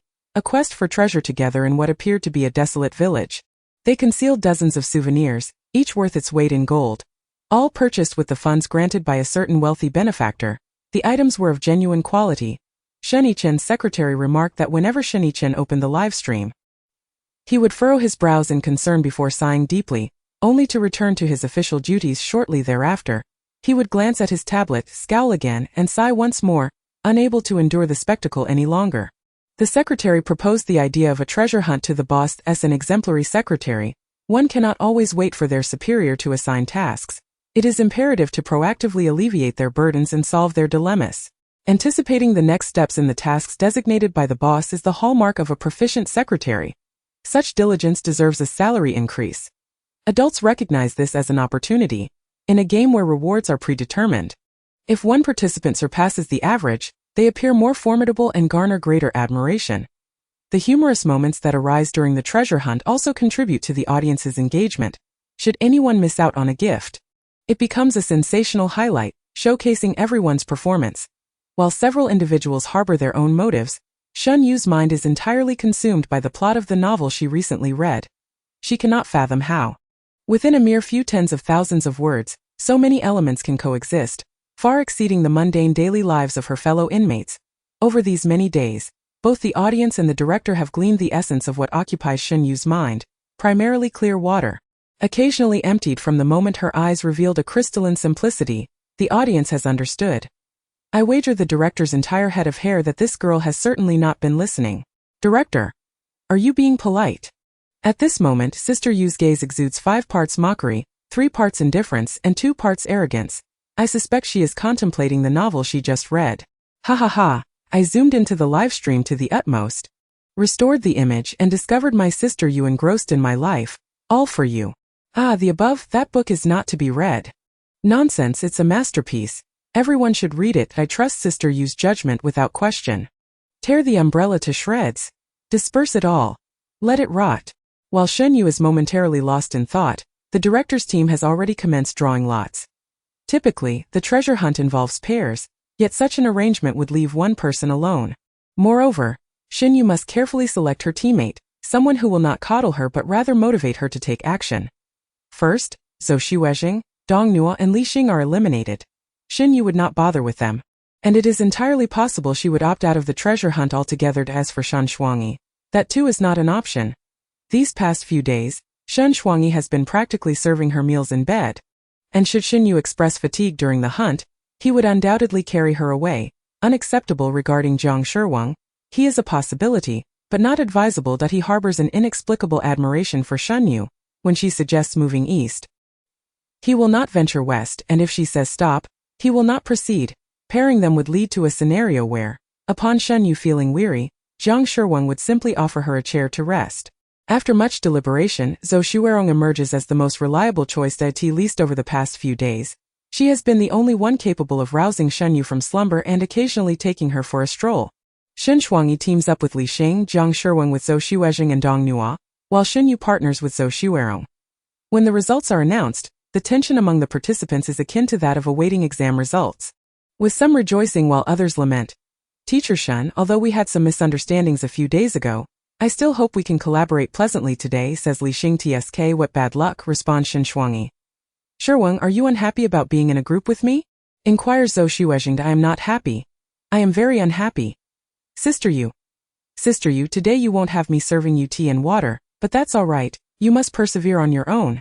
Without me you must take good care of yourself. Please do not sleep anywhere again, Sister Yue. How will I get through today without you? Sister Yue.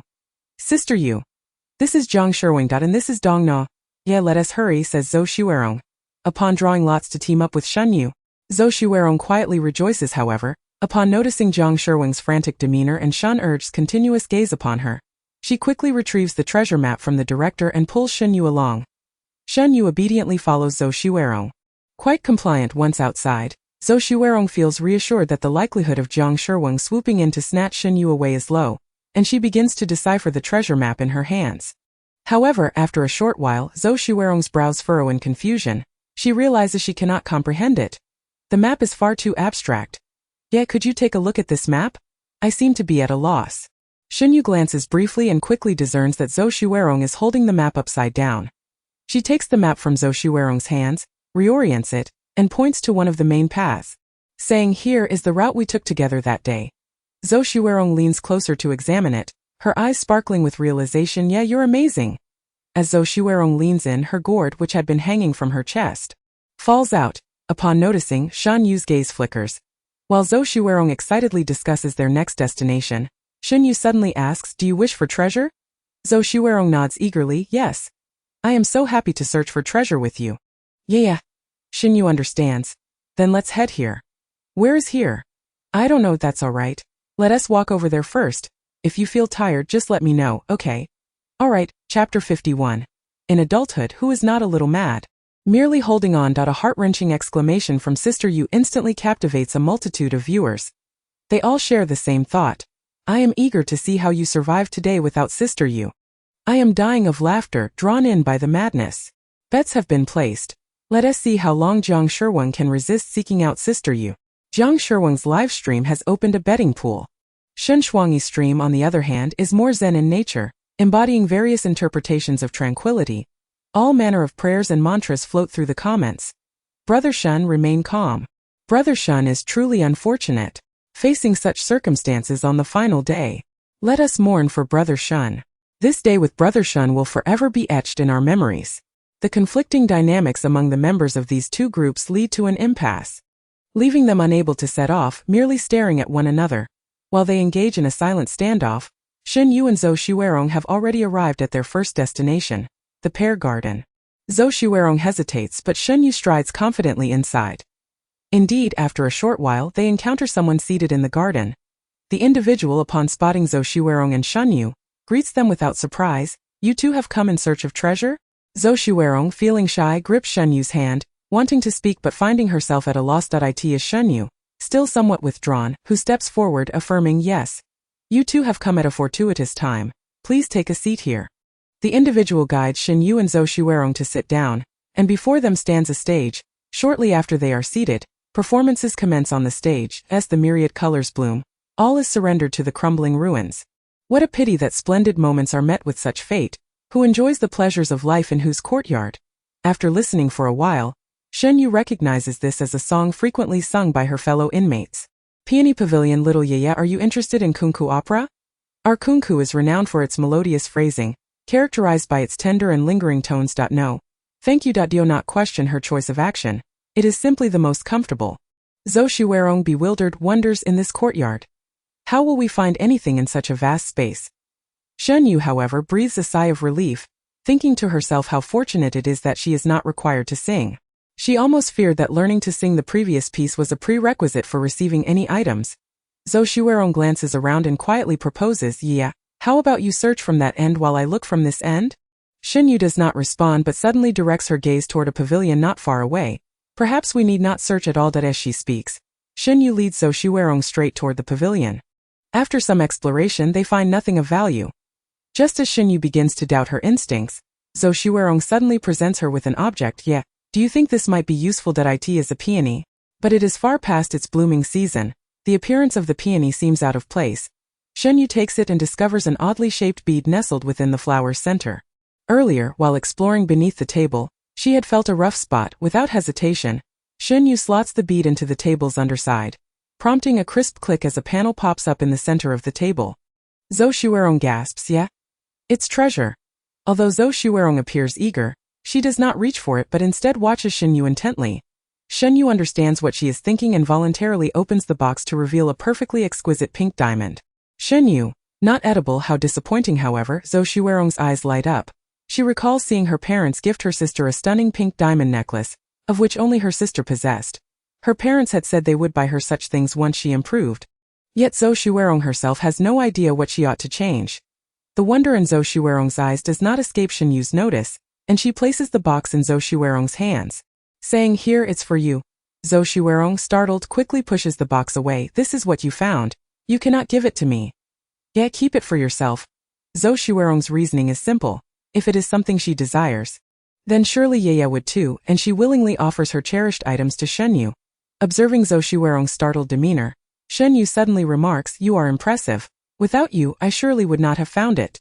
Shen Yue had previously discovered that Zhou Xuerong possessed an uncanny ability to notice things that others overlooked, such as the blind spots of cameras and the glaringly out-of-place peony. Under Shen Yue's praise, Zhou Xuerong blushed. No one had ever complimented her in such a manner before. It was the first time someone acknowledged her prowess, and she couldn't help but chuckle. Shen Yue handed the pink diamond back to Zhou Xuerong, saying, "You keep this and wear it for me to see in the future." Zhou Xuerong initially intended to decline, but upon hearing the word future, she seemed to recall something and extended her hand to accept it. "All right. I will wear it in the future." The two of them divided the spoils, no treasures, and continued on to their next destination. Just moments ago, Shen Yue had mused that she didn't need to learn kunku opera, and now she was faced with the prospect of learning to play the guqin. Fortunately, Zhou Xuerong had a foundational knowledge and held her own, producing a melodious sound that satisfied Shen Yue. This time their treasure turned out to be a gourmet tasting experience. Upon hearing this, Shen Yue was instantly invigorated. In her excitement, she grasped Zhou Xuerong's hand and declared her heartfelt confession, "I adore you so much. Without you I wouldn't have the pleasure of tasting such delectable dishes." "What is this?" "Surely Inxing." "One bite, exquisite." "What is this?" "Yuji Longjin." "One bite, delightful." "What is this?" "Gus Tianxiang."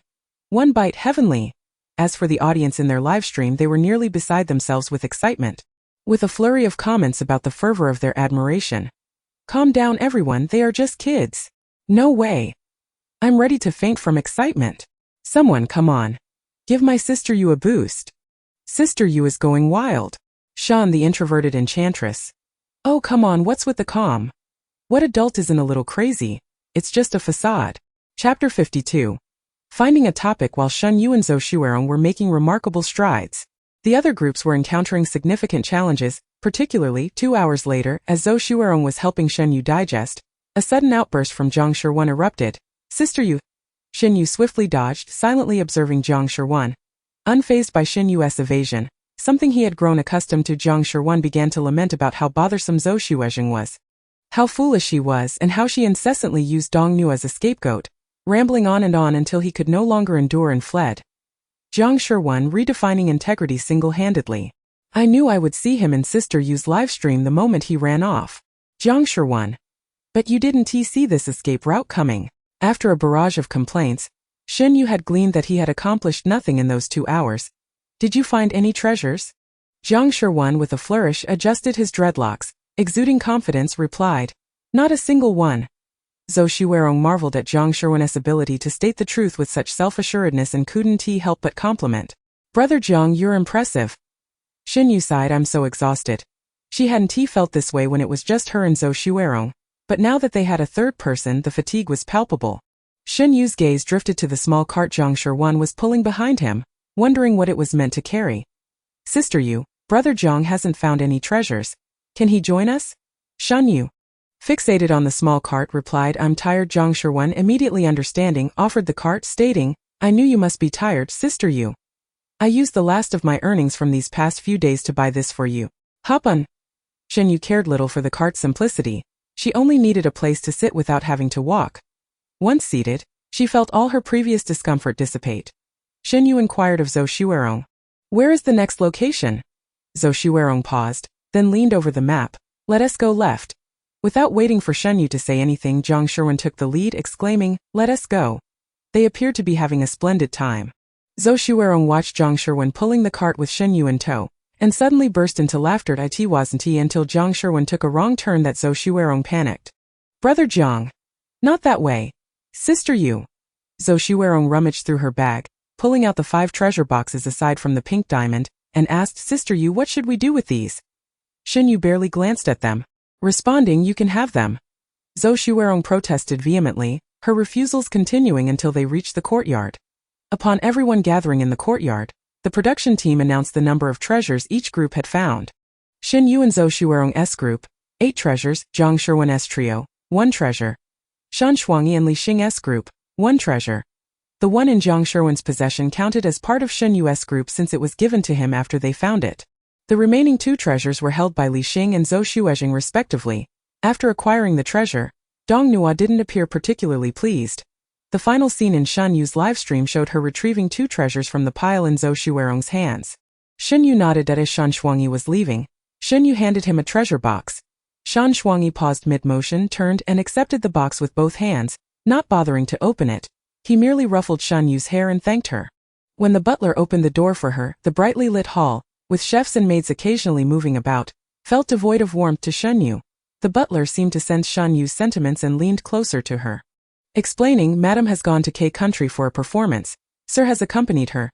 Shen Yue nodded, though she was indifferent to it. After showering, she planned to settle in with a novel. The last one had been too terrifying. And she sought something lighter for her eyes, spotting the water still dripping from her hair. Shen Yichen waved her over. Come here. Shen Yue trotted over. A bit flustered, however, to her surprise, Shen Yichen merely took her to dry her hair. The warm breeze from the hairdryer and the occasional touch of his fingers gradually warmed her body. Only when Shen Yichen noticed that Shen Yue had relaxed did he intend to have a serious conversation with her. Yet wouldn't it be too abrupt to discuss things like this? Perhaps it was best to find a topic first. Shen Yue blinked. She was not surprised that her brother could discern her feelings, as he had always been quite perceptive. Chapter 53. How to prevent Shen Yue from picking up trash. Before beginning, I made a note of everyone who had not taken action as well as their positions. While listening, Shen Yichen pulled out an automatic heating cup from somewhere and began to warm milk for Shen Yue. Nodding, he recognized that while others might struggle to grasp what Shen Yue was conveying, he immediately understood the essence. You are not judging gender but directly assessing individuals, correct? Shen Yue, fixated on the milk Shen Yichen was warming, suddenly spoke, I would like to add some honey. Shen Yichen paused, pushed the electric cup towards the center of the table to ensure it was safe, and then turned to find honey. Shen Yue watched the steaming milk, contemplating how to subtly hint to her brother that she preferred sweetened milk over plain. Honey milk over sweetened milk, and above all, yogurt over honey milk. Why must she be faced with such a dilemma? Why couldn't her brother simply buy her yogurt and make her consume it? Then she could indulge guilt-free in her favorite treat without any psychological burden. In that moment, Shen Yue once again felt the weight of the world upon her. When would she achieve yogurt freedom? How much do you want to add? Shen Yue jumped off the sofa and rushed to Shen Yichen's side, extending her hand. I want to do it myself. Thus, Shen Yichen passed her the spoon while holding the honey jar for her to scoop. Watching her take a spoonful from the jar and patiently wait for the excess honey to drip off before adding it to the milk, Shen Yichen continued to hold the honey. Awaiting her next move, Shen Yue stirred and stirred. Shen Yichen waited. Shen Yue continued to stir and stir. Shen Yichen waited until he could wait no longer. Just one spoonful? Shen Yue nodded. She had intended to take two. But with her brother holding the honey, she felt pressured and settled for one. Shen Yichen was momentarily speechless. Yet, he had to concede that Shen Yue was correct. The honey jar could be placed on the table, allowing her to scoop it herself. The spoon in Shen Yue's hand was already coated with milk, leaving Shen Yichen no choice but to retrieve another spoon from the fridge to give her a scoop of honey to mix in. If you want me to place the honey jar on the table, you could simply tell me. Shen Yichen, while stirring the honey into Shen Yue's cup, offered a lesson. Shen Yue perked up her ears, absorbing his words. Then she declared, in that case I don't want honey milk. I want yogurt, Shen Yichen. Resisting the urge, this is his sister, tomorrow. Shen Yue nodded and then happily drank the perfectly warmed honey milk in one go. Delightful! It was time for bed. Shen Yue joyfully dashed towards her bedroom, only to pause as she felt someone grasping the collar of her back. Shen Yichen had caught hold of her, continuing to inquire about his earlier question. You determine gender by assessing individuals, correct? I want to sleep. You know the time and are aware of their starting positions, but how do you ascertain each individual's endpoint and movement speed? Moreover, what if the same person appears multiple times? If someone participates twice, with both their starting and ending points indeterminate, how would you judge in such a scenario? Shen Yue's eyes widened in astonishment. In this game, once one masters the data, it becomes as simple as playing a guessing game with a ball in a transparent bowl. Shen Yichen, at the age of 22, believes he has encountered countless events over these years. Yet today he finds himself startled by his sister's seemingly casual, yet profoundly terrifying deductive abilities. How can his sister be so formidable when she only scored 40 in her mathematics final exam last semester? Her overall ranking was abysmally low, however. Shen Yichen quickly reassures himself. Shen Yue is like toothpaste. Only when squeezed does she reveal her potential. Realizing this, Shen Yichen feels no relief, but rather a greater sense of discomfort. He is currently preoccupied, lacking the time to squeeze Shen Yue on a daily basis. After speaking, Shen Yue turns to Shen Yichen, almost as if asking for release. With a sigh, Shen Yichen continues, how did you remember all that? She recalls each staff member who passes her door, each face she encounters, and thus she remembers. But how can this be explained? Well, that they come and then they go, and I just remember. Shen Yichen. Indeed, it was merely an illusion. His sister had only momentarily displayed brilliance. He continues to ponder alternative methods to prevent Shen Yue from rummaging through trash in the future. Chapter 54. Is this what it means to be a dominant CEO? Shen Yichen typically finds himself sleeping at the company. He has lost track of how long it has been since he last slept at home, lying on a bed still fragrant with detergent. He suddenly experiences a disorienting sense of nostalgia, and he realizes he has grown accustomed to a different environment. Sleep eludes him. Shen Yichen is not one to squander time. Upon recognizing his insomnia, he begins to devise a plan. You may ask what kind of plan? Naturally, it is a plan to cultivate Shen Yue. He has drafted 4 similar plans, all of which appear to be yielding positive results. So where should he begin with Shen Yue? Sitting before his computer, he contemplates that Shen Yue's greatest flaw is her laziness. Thus he must ensure she is placed in an environment that compels her to act. The ideal setting is clearly defined, the well-organized school. Next, he must select suitable individuals capable of exerting consistent pressure on Shen Yue. These individuals must possess the ability to adapt to Shen Yue's various antics. Ordinary individuals will not suffice. Shen Yichen opens his computer and begins scouring the internet for award winners from various prestigious competitions and participants from the Young Brains competition. After 5 hours of meticulous thought, he opens his phone book and randomly selects a fortunate secretary to call. As the phone rings for 30 seconds, a somewhat groggy voice responds, President Shen, I will send you a list shortly. Invite the students on the list to our school, and let them set their own conditions. The secretary, still half asleep, acknowledges. Shen Yichen suddenly adds, if you manage this, I will raise your salary. Sure thing. The voice on the other end suddenly spikes in volume, and Shen Yichen knows his secretary has finally awakened. After arranging for the students, Shen Yichen begins drafting emails inviting dozens of teachers. Once this is completed, He rubs his temples, feeling fatigued, yet sleep remains elusive at times like this. He cannot help but ponder why he cannot share some of Shen Yue's slumber. Some are wide awake while others cannot rouse themselves. Meanwhile, Shen Yue, nestled on her sister's lap in a dream, suddenly sneezes, drawing laughter above her ha. I told you not to sleep with me yesterday, yet you insisted on coming over. Thinking you could steal my blanket. No one can take my blanket from me.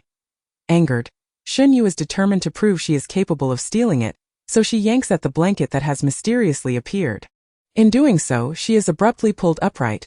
Shen Yue reluctantly opens her drowsy, bewildered eyes, taking a moment to recognize that the figure before her is the aunt who brings her meals each day. Just then, Shen Yichen's voice, laden with undeniable authority, pierces through to her ears. Get up and drink your yogurt. Coming with that, Shen Yue bolts upright. Shen Yichen. Still clad in her bare pajamas, Shen Yichen halts her to change into proper clothing. This is to prevent you from sleeping. Aunt Zhang, help her change that I want 5 minutes.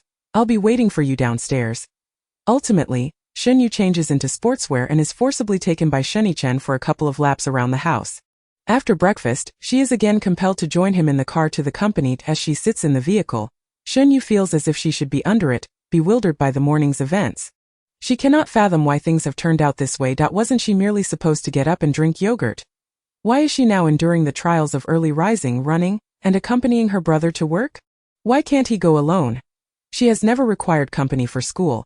Uncle Zhang is a separate matter. Recalling Shen Yichen's advice to voice any concerns directly, Shen Yue bravely speaks up. Brother, can you go to work by yourself tomorrow? I want to sleep. Shen Yichen reviews the information presented by his secretary. He expressionlessly declines. No, why not? Before you resume school, I need to correct your daily routine. Shen Yue focuses on the prospect of returning to school and the adjustment of her schedule.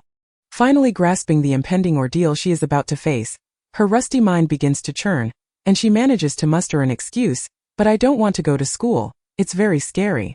Shen Yichen's hand pauses mid-typing, a twinge of discomfort surfacing within him, yet he remains resolute, turning to meet Shen Yue's gaze earnestly. Shen Yue, let me ask you, what should you do if you are bullied?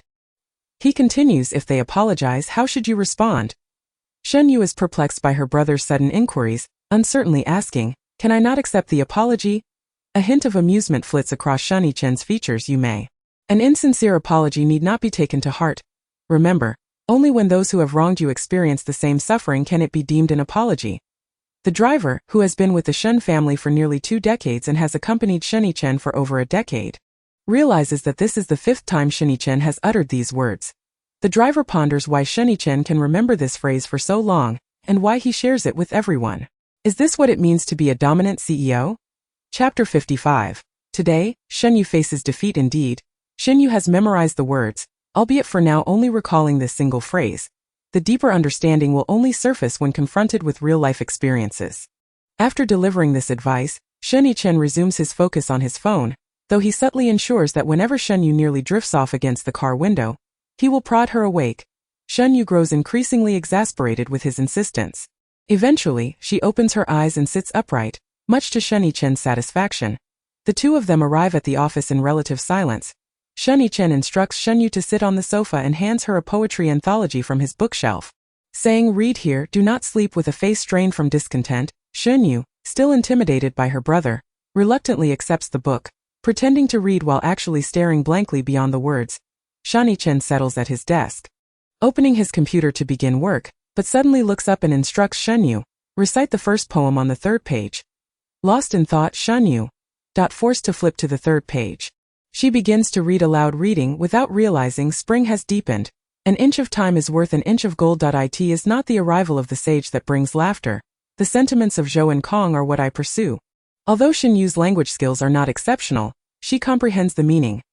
Obediently, she reads the poem without adding a word, truly embodying the essence of a toothpaste tube. As Shen Yichen signs various application forms that have been submitted, he continues to listen to her recitation. Shen Yue. She feels like a mere playback device, uncertain, and reads again. Shen Yue must persist until individuals begin entering and exiting the office to seek Shen Yichen's signature. Granting her a brief respite, almost every person entering casts their gaze upon her momentarily before quickly averting their eyes, pretending not to see her, and promptly begins reporting to Shen Yichen. Shen Yue wishes these individuals would take their time, allowing her a moment to rest, but for some reason, each report is concise, Devoid of any superfluous words, they sign and leave without delay. As the comings and goings continue, Shen Yue begins to discern a pattern and asks, "Brother, why do they all seem so afraid of you?" Shen Chen looks at the curious Shen Yue encounters. "Why are you afraid of me?" "They are afraid of me for the same reason. Because you are very capable." Shen Chen suddenly feels struck, falling silent. Following this interlude, Shen Yue finally escapes her fate of being a mere recorder and is rewarded with snacks and yogurt delivered by the secretary. Glancing at Shen Yue, who is unabashedly indulging in her treats, Shen Chen reminds her, "Eat less. You still need to have lunch." Upon hearing about lunch, Shen Yue inquires, "Brother, where are we having lunch today? Where would you like to eat?" Shen Yue pondered for a moment. She had never visited her family's company during her childhood. On one hand, her parents had never taken her there, and on the other hand, she was unaware of its existence. The first time she learned that her family owned a company was after she bumped her head that day, when memories unexpectedly surfaced in her mind. However, even in her recollections, she had no knowledge of what the company looked like internally, merely possessing a perspective from the outside looking in. The last time her elder brother picked her up from school to take her to the company was her genuine first experience of visiting her family's workplace. And now this time she acted as a radio for him. She wished to savor the flavors of the cafeteria's meals. She intended to remember the taste of the food there, so that even if she could not return in the future, perhaps due to imprisonment, she could still relish those flavors in her memory. This was the essence of a grand corporation. She aimed to remember it for a lifetime. The company's meals were not lacking. Shen Chen often dined with everyone at work, and thus he did not refuse. However, given that it was inconvenient to bring Shen Yue this time, he called his secretary to arrange for lunch delivery. Along with a bottle of yogurt, Shen Yue perked up her ears, and upon hearing about the yogurt, she could not help but feel a flicker of excitement. Shen Chen found her little expression utterly adorable and could not resist asking, "Do you really enjoy yogurt this much? You've already had 2 bottles today. Are you turning into yogurt?" Shen Yue nodded, her heart brimming with delight. Each time she consumed yogurt, it filled her with warmth. She cherished this feeling immensely. To express her gratitude for the yogurt Shen Chen had treated her to, she finally remembered that she wanted to do one more thing. The gourd she had purchased previously had not all been given away, and Shen Chen had been pondering who the extra one was meant for.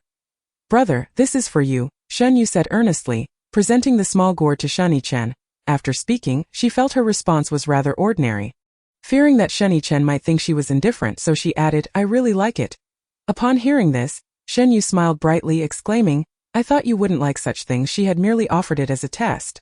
Had her brother refused, she planned to keep it for herself while in prison. "I like everything you give me." Shen Yue blinked. "Really?" "Really." With that, Shen Yue grabbed the leftover crumbs of her biscuit and presented them to Shen Chen, asking, "Do you like this too, Shen Chen?" He contemplated reprimanding her, but when he caught Shen Yue's gaze, which seemed to seek confirmation, he swallowed his words. "I like it." Although he said so, Shen Chen could not bring himself to eat the crumbs someone else had given him. Instead, he accepted them and placed them beside the lacquered gourd Shen Yue had handed him earlier. After a while, Shen Yue presented him with a handful of mud, the origin of which was a mystery. "Do you like it?" "I don't like it." After some time, "It was a cup of water. Do you like this?" "This is drinkable," Shen Chen replied, taking a sip. "I like it." A while later, it was a pillowcase, one of Shen Chen's own. "Do you like it?" Shen Yue inquired. Open the 5th page of the poetry collection I gave you and read the second poem. Today, as Shen Yue concluded. Chapter 56. Haha, I don't want to be human anymore. Sometimes, if one does not make a vigorous effort, one remains blissfully unaware of how delightful it is to simply lie down. This was the most genuine thought that crossed Shen Yue's mind as she reclined on the sofa in Shen Chen's office. She had never felt a sofa this comfortable before. However, it was not long before Shen Chen called her up, saying, "Shen Yue, don't lie down. You'll fall asleep again." Shen Yue rose with a sulky expression. Confused as to how her brother, engrossed in his documents, seemed to possess an uncanny awareness of her actions, observing Shen Yue's blissful intent to dash toward the bed, Shen Chen firmly grasped the back of her neck and calmly instructed, "First wash up, then go to bed." Shen Yue chose to abandon her struggle, silently conveying her exhaustion to Shen Chen, signaling that she was too drained to move and indifferent to the outcome. Shen Chen shook Shen Yue gently, marveling, "Indeed, my sister is as light as water. She can even sway." Ignoring her current display of stubbornness, he could almost deem her adorable. After shaking her a few more times, Shen Yue remained utterly motionless, feigning death. "Shen Yue, you are a person, not an animal. You must learn to take care of yourself." Shen Yue drooped her head and retorted, "Haha, brother, I don't want to be human anymore. Her audacious demeanor and self-assured posture unmistakably conveyed two words: irritating. Smack! Shen Yue received a light smack, accompanied by a resigned voice from above. Who taught you that? After receiving a scolding from Shen Yue complied and dutifully recounted her whimsical adventure of the day. In summary, after having lunch, Shen Yue had left the office with the intention of collecting some trash to find something suitable to cheer her brother up, as fate would have it. While passing by the secretary's office, she overheard a resounding proclamation. Thus she committed it to memory. Shen-Yu's earlier words had inadvertently triggered her recollection, leading her to realize that this phrase was meant for moments like these. She translated it and shared it aloud. Expecting her brother's affirmation, she was taken aback when not only was she denied, but she also received a light smack for her troubles. Shen Yue felt a flicker of grievance. Though it was fleeting, she was simply too tired to feel wronged after listening to her. Shen Yue identified the root of the problem: a secretary who enjoyed anime, and he thought to himself that he would see to it that a reprimand would follow. Shen Yue refrained from using that phrase again. Shen Yue responded with an "oh." She felt a pang of regret for having her newly learned phrase dismissed, and she mentally tucked it away to gather dust in the corner of her mind. Seeing Shen Yue still drooping her head, Shen-Chen sighed. Just this once. Shen Yue was perplexed by the meaning of his words when suddenly Shen-Chen lifted her under her armpits and guided her to the washroom. It was then that she first experienced the bliss of a maternal-style face wash. That hurts. Did her brother truly regard her as a person while washing her face? After a moment of forced contemplation, Shen Yue bravely declared, "Brother, I no longer want you to wash my face." Shen-Chen, reveling in the accomplishment of refreshing Shen Yue, felt his good mood diminish significantly upon hearing her statement, "You'd better not." Finally, Shen Yue lay down on the bed, drifting into a dreamless slumber. Yi Xiaojiang, did you watch anime in the office during lunch? Yi Xiaojiang was baffled, unable to discern any emotion from Shen-Chen's tone. He cautiously replied, "Mr. Shen, I took a break during lunch." "What's the matter? Even if you're on break, you shouldn't be openly watching that kind of content in the office." Yi Xiaojiang began to feel anxious. What content? Had his collection been exposed? No, it was safely stored on his home computer, layered within folders. It was impossible for it to be revealed at the office. Do not frighten yourself. Shen-Chen, with an impassive expression, reiterated, "I don't want to be human anymore." Yi Xiaojiang. Understood. As the boss, your word is law. Mr. Shen, the situation is as follows. This will not happen again. Otherwise, performance will be deducted. Understood, Mr. Shen. At 6:30 in the morning, Shen Yue was once again seized by Shen-Chen, who took her for a run, then a shower, breakfast, and finally to the company. Then they began studying. Each day they read different books. Shen Yue, your reading machine. At your service. After nearly a week of this routine, on a beautiful morning, Shen Yue opened her bleary eyes. Just as she was about to marvel at the fact that her brother had not tormented her today, she heard the devilish whisper beside her, "Your biological clock has been adjusted. Today, I will take you to school. Starting tomorrow, you will continue your studies." School? What had once been two excruciating words now sounded like celestial music to Shen Yue's ears. Wonderful. I won't have to see my brother's face anymore. And I can sleep during class. There's a saying, if you want to grow to dislike a beloved song, set it as your alarm. Shen-Chen had been Shen Yue's alarm for an entire week, and someone was holding a grudge. Pay attention. The following words can be skipped by adults, but minors must take heed. I fear I may lead the young astray. I never anticipated that a seemingly awkward opening, paired with a casual physics problem, would provoke such a reaction concerning the ages of so many youngsters. However, I also feel a bit anxious as I've noticed many of you are quite young. I worry that you might be influenced by some unsavory elements in my writing or my erratic behavior, so I feel it necessary to clarify a few points. First, I want to discuss two terms, lying flat and giving up. Lying flat on Baidu refers to accepting the existing reality, remaining unresponsive regardless of others' actions, embodying a submissive mindset.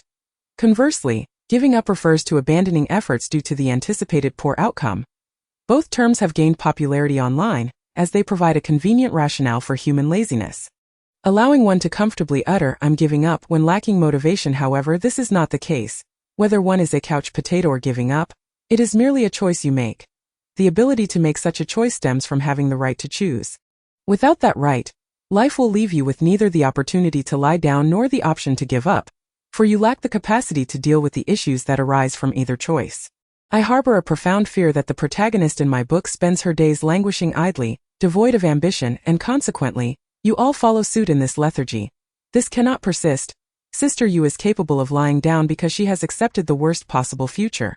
She understands that even in her state of repose, no further calamity shall befall her. Whether she chooses to be apathetic or merely exists like a salted fish, life holds no sway over her. However, you are different. If you do not carve out time to enhance yourselves now, you will inevitably expend an enormous amount of time grappling with the life you do not desire in the future.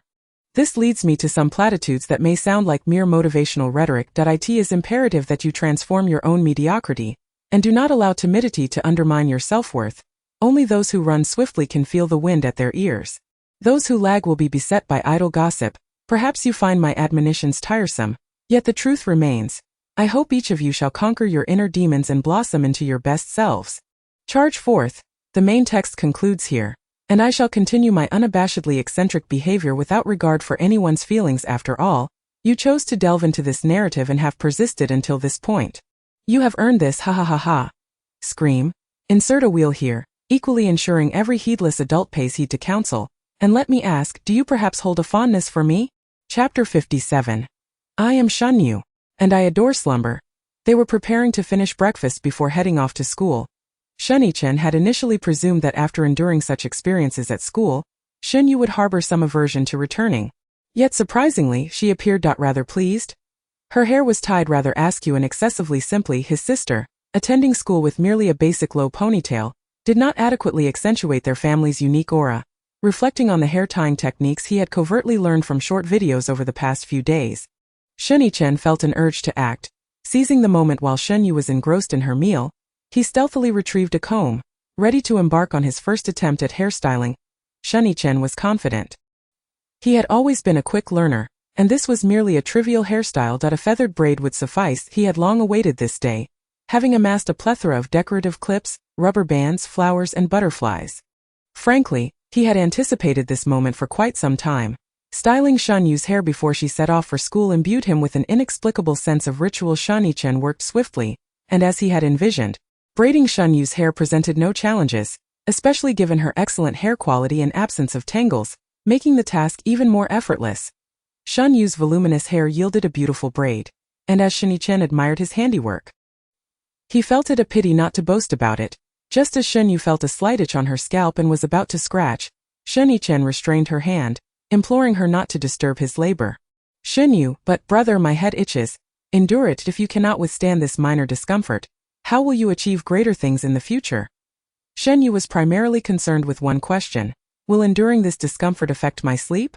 Shen Yue, where itches? I shall scratch it for you, here. After scratching her head, Shen Yue began capturing 360-degree angles of his labor, ensuring to include Shen Yue's earnest attempts at devouring her bun. Selecting the most flattering photographs, he promptly dispatched them to a WeChat group whose name remained unchanged. The group comprised only 5 members, the 5 young masters of the Shen family. After uploading a plethora of images, he paid them no further mind, focusing instead on Shen Yue as she finished her last sip of soy milk and prepared to depart for school.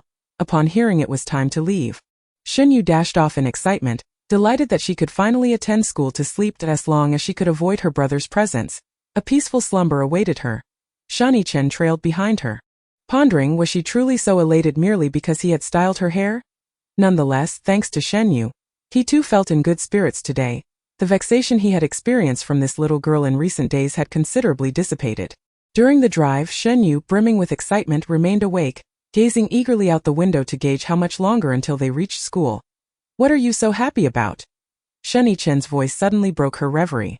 Shen Yue momentarily faltered, almost revealing that her joy stemmed from the prospect of no longer having to see her brother's face, which disrupted her sleep. Ultimately, she streamlined her response to, because of you. Brother, please stop asking that. If I dream of you later, I'll have to wake up. The driver remarked, you two share quite the bond. Upon arriving at school, Shen Yue did not exit the vehicle immediately. He noticed a throng awaiting them at the entrance. Frowning slightly, he placed a hand on the fidgeting Shen Yue while dialing the principal. After a brief exchange, they arranged to meet in the principal's office, and Shen Yue instructed the driver to continue driving in the principal's office. Shen Yue introduced the principal to Shen Yue, who realized that this principal was not the same as the previous one. Shen Yue, should you encounter any issues at school, feel free to seek out Principal Deng. Shen Yue nodded, displaying no interest in the beaming principal before her. Her only concerns were the location of her classroom, her desk, and where she would sleep as other students arrived. Shen Yue inquired, "Shall I escort Shen Yue to her class now?" Noting Shen Yue's lack of visible resistance, he replied, "Very well." Afterward, he cautioned Shen Yue, "Take today to acclimate to the school environment. If you feel uncomfortable at any point, immediately call me, understood?" As he spoke, he retrieved her phone from her pocket to emphasize his point. Shen Yue felt both exasperated by Shen Yue's nagging and a newfound sensation swelling within her heart, momentarily causing her to forget her desire for sleep. Simply nodding obediently, once Shen Yue had delivered his instructions, he departed led by the principal. Shen Yue arrived at a classroom marked as special class. At that moment the class was in session, and upon seeing the principal, the teacher paused their lecture and stepped forward. Upon noticing Shen Yue beside the principal, the teacher was not taken aback but rather inquired, "Principal, is this Shen Yue?" The principal nodded, indicating, "I leave her in your capable hands." "Shen Yue, my surname is Yue. You may call me Teacher Yue." Shen Yue obediently greeted, "Teacher Yue." Her demeanor, carrying a small backpack and exuding innocence while awaiting further instructions, briefly perplexed Teacher Yue. He could not help but wonder why Shen Yue was so anxious. Surely this child appeared quite docile. Was he suffering from a case of overprotectiveness? Teacher Yue, harboring curiosity, led Shen Yue into the classroom and energetically announced, "This is Shen Yue, our new classmate. Let us extend her a warm welcome and encourage her to introduce herself." The classmates complied, clapping in unison, followed by silence. Just as Teacher Yue was about to break the awkwardness, Shen Yue finally spoke, "I am Shen Yue. I love sleeping the most, and I will sleep during class as well." That was all. Chapter 58. She might have a terminal illness. Shen Yue's introduction was succinct. She believed she had articulated her defining traits with utmost precision while conveying her intent. She harbored no grand ambitions nor aspired to become an extraordinary individual. Her sole purpose for attending school was to indulge in slumber. Teacher Yue realized there was trouble brewing the moment Shen Yue began her introduction. He had anticipated that a well-behaved girl would not require his supervision as homeroom teacher. It seemed he had come to this conclusion too late. The second child was a melodramatic youth, the third a taciturn one, the fourth a delicate flower, and the fifth was a neurotic. The sixth, at present, indeed appeared to be a genuine sixth child. Seizing his moment of inattention, Shen Yue boldly declared, "Teacher, I believe Shen Yue's cognitive functions may be impaired. It would be prudent for her to undergo a medical examination rather than attend class here." The statement was undeniably provocative. Had it been uttered by a common peer, it would likely have been perceived as a taunt regarding Shen Yue's intellect. Suggesting a hospital visit, however, the speaker was not an ordinary student but Yi Qian, a 13-year-old who had triumphed over numerous competitors older than himself, securing a decisive victory in the national science competition for the youth category. Every word he uttered carried weight and purpose. After all, Yi Qian's motto was to speak no superfluous words and engage in no futile endeavors. Indeed, Teacher Yue exhibited no inclination to reprimand Yi Qian. Instead, he regarded him with utmost respect, inquiring, "What leads you to that conclusion?" Yi Qian adjusted his glasses, exuding an air of professionalism as he began to elucidate in a measured tone. "The desire to sleep is induced by the secretion of melatonin by the hypothalamus and pineal gland, which functions as a sedative, diminishing bodily activity and amplifying feelings of fatigue. Serotonin, a neurotransmitter capable of inducing central nervous system excitation and euphoria, alternates its secretion with melatonin, typically sustaining alertness and a sense of exhilaration during the day. Therefore, if one experiences drowsiness during the day, particularly in the joyful context of attending class, it is highly probable that this phenomenon is due to a disruption in the secretion of these two neurotransmitters, or perhaps a consequence of insufficient cerebral blood flow." After Mi Qian finished speaking, he adjusted his glasses and suggested an immediate visit to the hospital to check for any recent health anomalies. Niu Kaihui interjected, pondering, "Is it possible that this girl is merely lazy?" He understood that the students in this class were rather unique. In their perception, they might not even recognize the emotion of laziness, making it difficult to analyze various situations from such perspectives. Perhaps Shen Yue represented a valuable opportunity for them to comprehend ordinary human behavior. Niu Kaihui suddenly grasped why an unexpected element was introduced among these prodigies. It was to refine their character. However, utilizing his own sister as a tool for such enhancement felt rather harsh. Before Niu Kaihui could fully process his thoughts, another student raised a hand and spoke up without waiting to be called upon. "Mi Qian, I disagree with your assessment. You have only considered the reasons for the new student's somnolence from a neurological standpoint. However, if we approach it from a psychological perspective, it clearly exhibits symptoms of depression. The hypersomnia induced by depression is characterized by a lack of energy, a disinterest in activities, excessive sleep, and even a decline in willful engagement. By observing the new student's gaze, one can discern that she is currently devoid of any volitional activity, which is evidently more complex than you suggest. Before the speaker could take a breath, another voice rose in rebuttal. What you both say may hold some merit, but it applies only to typical cases. If it is neither an ordinary metabolic disorder nor a temporary disruption, it could very well be Klein-Levin syndrome, abbreviated as KLS.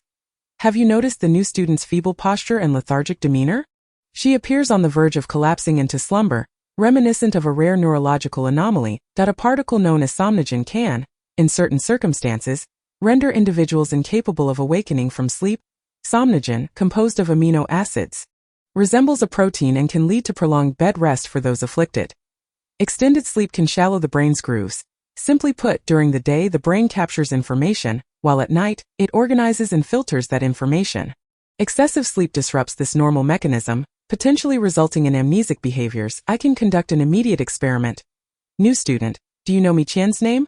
Shen Yue responded. Niu Kaihui realized he had previously been certain that Shen Yue was merely lazy and wished to sleep during class. But now he was no longer so sure that he was not particularly adept in biology, and some of the children present were even more knowledgeable than he. If 3 classmates believed there was an issue with Shen Yue, then perhaps there truly was a problem. Having taken responsibility for Shen Yue, he felt the need to ascertain what precisely that responsibility entailed. You all present valid points, but I encountered an intriguing theory yesterday. Known as cellular rejection, the human body tends to select comfortable environments. It is possible that our cells find the new student exceedingly comfortable, prompting her desire to sleep. This suggests that it may not merely be a neurological disorder, but rather an issue with the cells. Cancer? Listening to the discussion, Niu Kaihui fell into contemplation and decisively pulled out his phone to call Shen Yue. Hello, Brother Shen, your sister may have an incurable condition. Perhaps you should take her to the hospital for an examination immediately. Chapter 59. Here I come. As Shen Yue was signing documents, he abruptly tore the paper upon hearing Niu Kaihui's serious yet uncertain tone over the phone. The sound of tearing paper startled the project manager beside him, who had been patiently waiting. Damn it, now I have to reprint the signing documents. However, the project manager dared not voice his concerns, instead speculating what could have provoked such a furious reaction from Shen Zong, while silently praying that the ire would not be directed at him. What does this mean? Understood, I will come immediately. How strange. Why did his emotions suddenly become so complex? True to form, Shen Zong could convey entirely different sentiments with just a couple of short sentences. The project manager perked up his ears, hoping to overhear some scandal involving the mature Shen Zong, only to be met with a cold, indifferent command. Reprint the documents and place them on my desk. Understood, Shen Zong? The manager had just responded when he looked up to find that Shen Yue had already vanished from sight. His speed rivaled that of the time he had learned his father-in-law was undergoing a hemorrhoidectomy.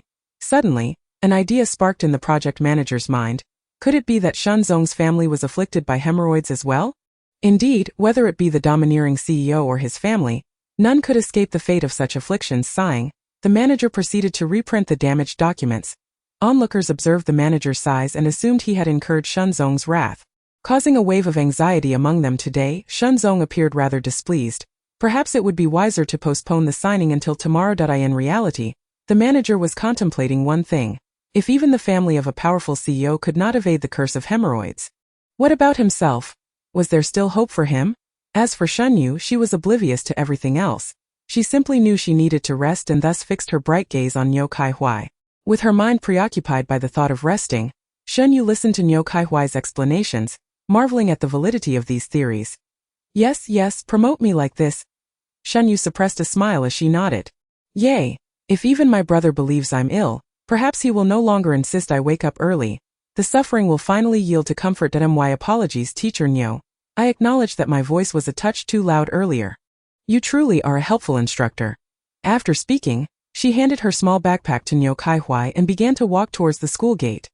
Niu Kaihui intended to assist Shen Yue with her backpack, thinking that since she might not be well, he would help alleviate her burden. However, as Shen Yue sighed, I have previously warned you against specializing in only one subject. Otherwise, you shall inevitably be deceived. And this time it is by a group of children. Brother, you are well aware that you are not dealing with ordinary individuals, are you?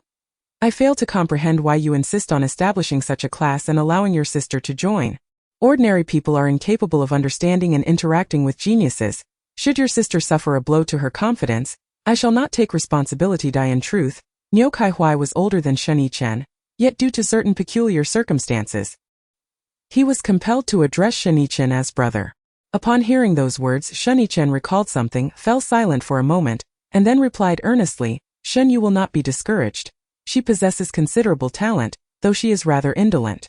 Just ensure she has tasks to occupy her time. Niu Kaihuai thought of the enormous pillow in her backpack and found it hard to believe. However, recalling Shen Yue's exceptional skills in crafting that pillow, he felt somewhat convinced that he and Shen Yichen had been classmates for many years, and among their peers, he was the only one who could engage with Shen Yichen. After all, Shen Yichen was a prodigy, frequently skipping grades while the other students struggled to keep pace, perhaps even feeling intimidated. Ultimately, it was only he who accompanied Shen Yichen in his academic leaps, even receiving an invitation to the same university. During that time, he and Shen Yichen spent considerable time together, occasionally assisting him, which fostered a strong bond between them. This camaraderie only deepened in university, and before they knew it, they had become close friends over the years. Once upon a time, Niu Kaihuai could easily outshine Shen Yichen in mathematics, but now Shen Yichen had become a formidable figure, undoubtedly excelling in every subject. Niu Kaihuai chuckled to himself, only to be interrupted by Shen Yichen's cold voice. Niu Kaihuai, do you not wish to be joyful? Niu Kaihuai burst into laughter. How could that be? My parents named me to ensure I would be cheerful. You have no say in that, so tell me. Shen Yue is to become my student, and I must know what I should do. Shen Yue. I had previously overlooked her, and by the time I noticed, she had become like this. Niu Kaihuai scratched his head. Uncertain, like what? The one who brings a pillow to class. He expected Shen Yichen to refute him, but to his surprise, Shen Yichen nodded gravely. Indeed. Her life goal seems to be sleeping. Niu Kaihuai gasped. What? Your sister's life goal is to sleep? Your biological sister? Shen Yichen closed his eyes and nodded emphatically. Niu Kaihuai's eyes widened in astonishment.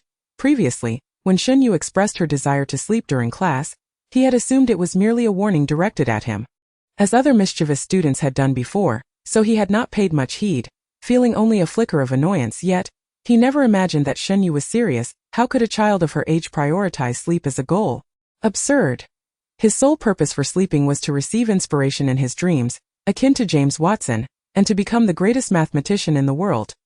Indeed, Niu Kaihuai, a 26-year-old man standing at 188 centimeters, with bronze skin and a buzz cut, had sharp, aggressive eyes. The first impression he left on others was that of a new physical education teacher at the school, yet in truth, he was merely a rather timid individual with a passion for mathematics. His hobbies consisted mainly of contemplating fractal geometry and complex dynamical systems. His aspiration was to become a great mathematician. Niu Kaihuai nodded seriously. Given her situation, it is indeed possible. No, from my brief interactions, I would estimate an 80 chance that she will not pick up any rubbish and will solely engage in sleep. You know our family circumstances. I wish to do my utmost for Shen Yue. Having spent many years with Shen Yichen, Niu Kaihuai was aware of the myriad emotions concealed beneath his impassive facade. Hearing this, he simply remarked, Your parents are truly unreasonable. Shen Yichen did not respond but continued. The children in your class are geniuses in various fields. Perhaps they can pique Shen Yue's interest. While at school, I entrust her to you. To be entrusted with such a responsibility by Shen Yichen filled Niu Kaihuai with joy. And he immediately patted his chest, promising, I shall take care of it. You can rest assured. Once Niu Kaihuai exited Shen Yichen's office, he suddenly realized what Shen Yichen had meant. The purpose of placing so many geniuses in the class was to spark Shen Yue's interest? So it was not about nurturing geniuses through Shen Yue but rather cultivating her through the geniuses. Shen Yue found herself cast into the school, unable to bring along her supersized, incredibly soft pillow. She could only secretly don an eye mask, which was her limit. This was her final act of defiance. Shen Yue, do not sleep during class.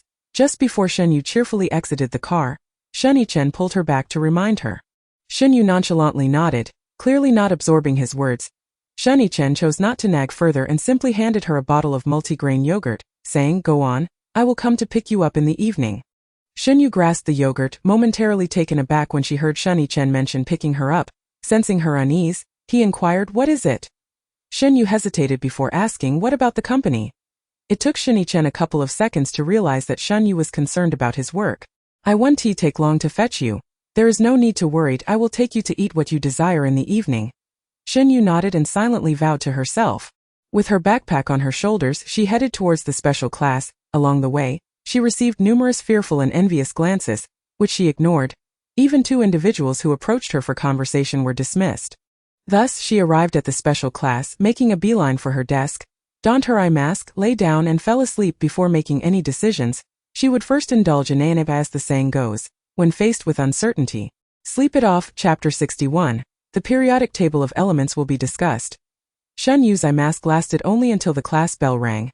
Niu Kaihui hurried over, rousing someone from their slumbering state. It is Shen Yue, she must be sleeping.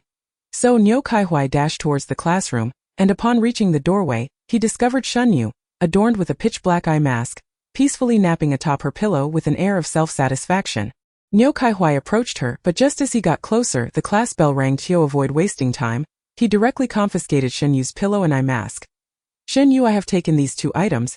You can retrieve them from my office after school. Shen Yue blinked her bleary eyes open, only to see Niu Kaihui's robust back. She heard a voice beside her, expressing confusion. You truly enjoy sleeping, don't you? Shen Yue turned her head to find someone occupying the desk next to hers, who she had not noticed before. Though she was reluctant to recall, she recognized him as the one who had mentioned her rare illness. Hello, I am Yin and I excel in all subjects. What about you? Which subject do you favor? Shen Yue wished to ignore him and gazed out the window.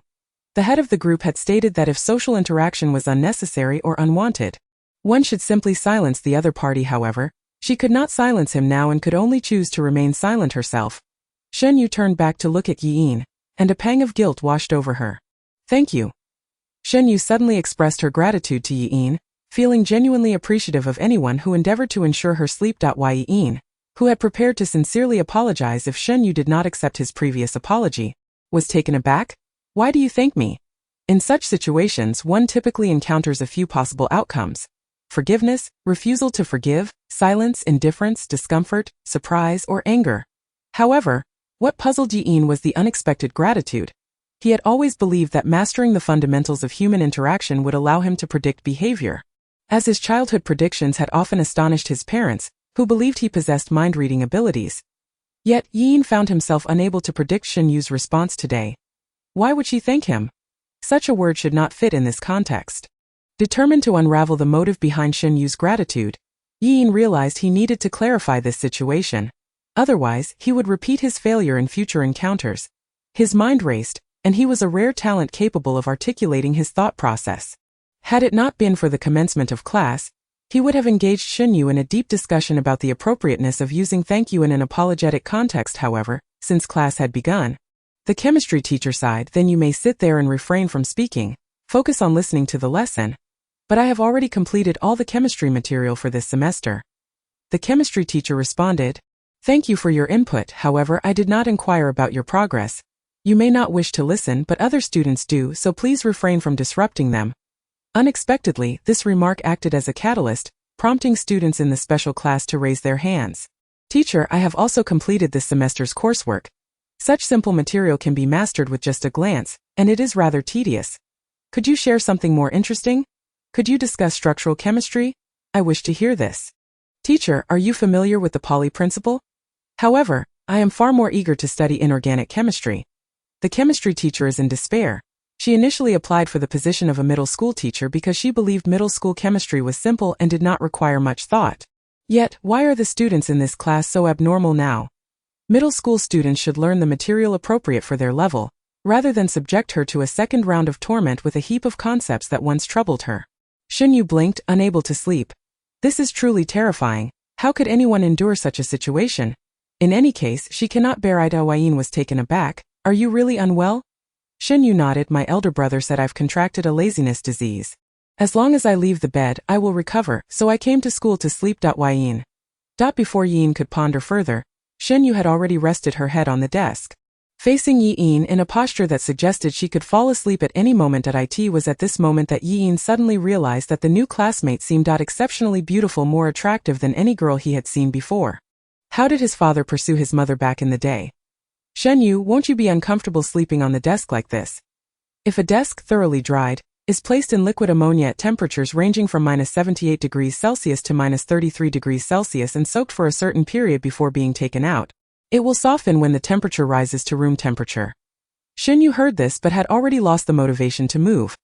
The chemistry teacher, exasperated, had initially intended to casually discuss covalent bonds and the structural chemistry of diatomic molecules. But suddenly her gaze shifted and she spotted a lifeline. Shen Yue. Isn't there a precious gem, Shen Yue, right here? Forget about structural chemistry. Let us talk about the periodic table instead. Chapter 62. Shen Yue's dream is important. Shen Yue heard someone calling her.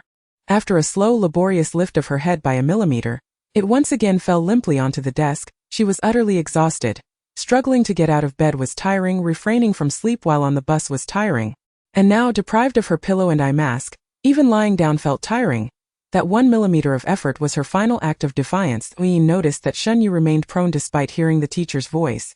And his mother's words echoed in his mind.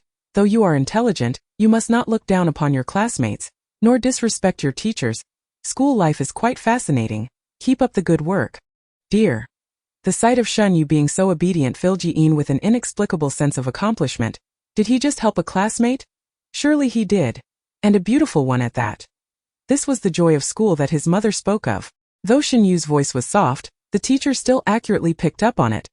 Before teaching the special class, each teacher receives information about the students, including their strongest subjects and their learning progress upon entering the class, as well as personal character traits. This preparation allows teachers to anticipate potential advanced questions and guide students according to their varying personalities.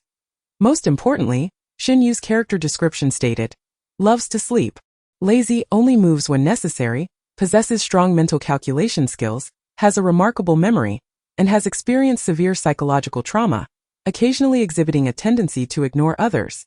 A child with psychological trauma placed in a special class is clearly someone who requires special attention. How should a teacher go about nurturing a child with such trauma? The only thing she could do was to accompany and encourage her to learn, instilling a love for learning. Shen Yue, are you familiar with the elements on the periodic table? Would you like me to guide you through them again? Yet, Shen Yue, resting her head on the desk, not only failed to receive her subtle hints but also instinctively began to search for answers in her mind. The periodic table she recalled in fact, Shen Yue had learned practical chemistry point by point in the prison, where every chemical concept had a direct objective. However, she had not studied foundational systematic knowledge such as the periodic table during her time in confinement, but she had studied it in school. Her memory encompassed not only what she had learned in prison but also what she learned in school. Those concepts, however, felt like mere words printed in a textbook to her. She had read and memorized them but failed to comprehend them, rendering her incapable of solving problems. She could only tackle questions she had encountered before and memorize the answers to.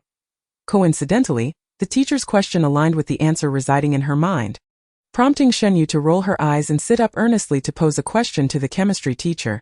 If I understand it, can I then sleep? The chemistry teacher's eyes lit up upon hearing this.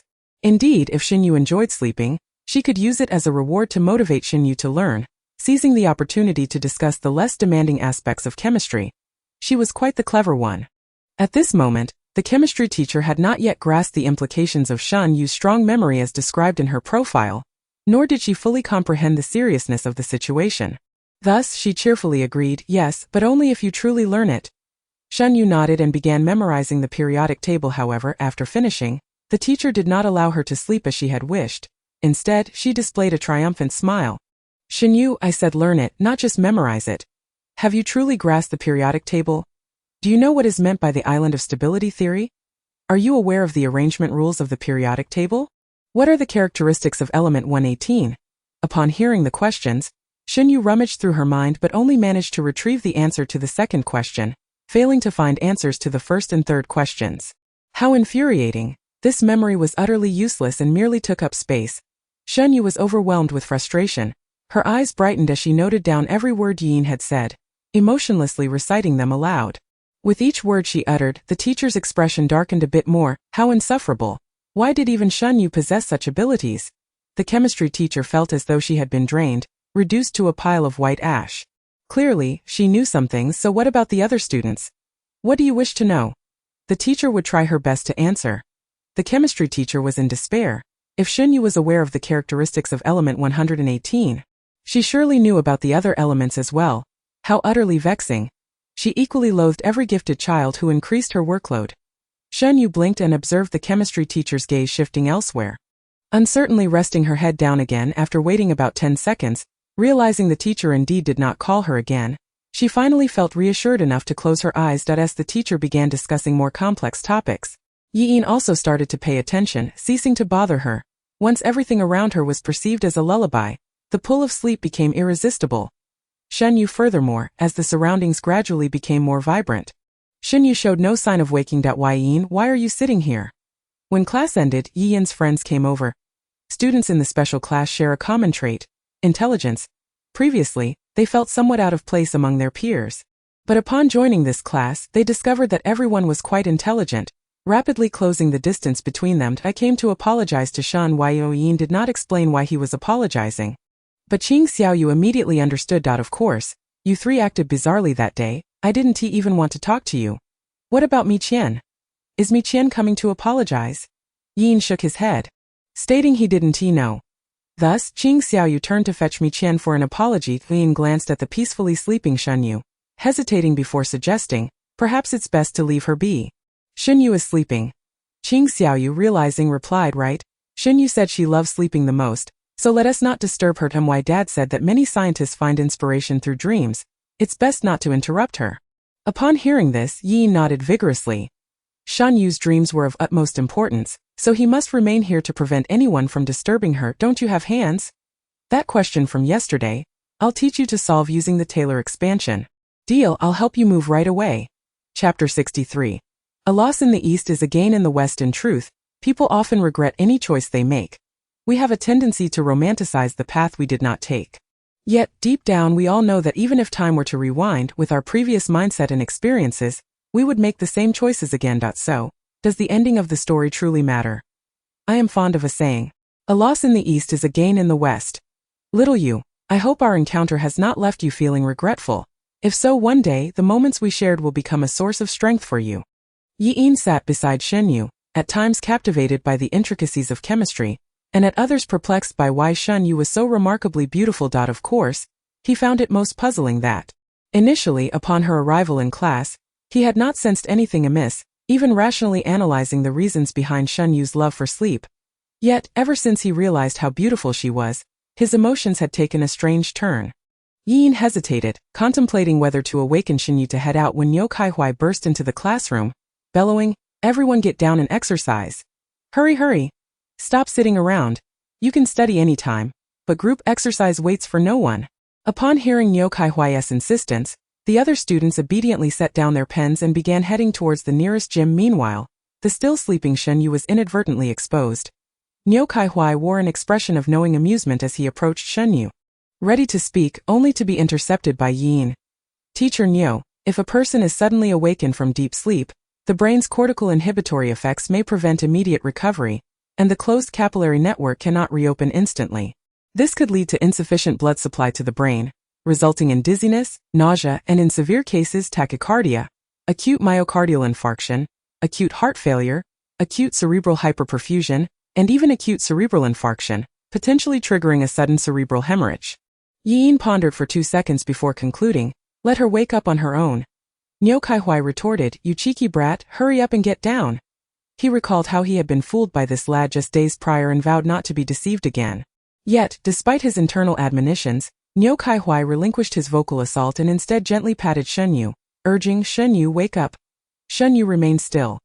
Niu Kaihui increased the force of his shaking, yet she remained unresponsive.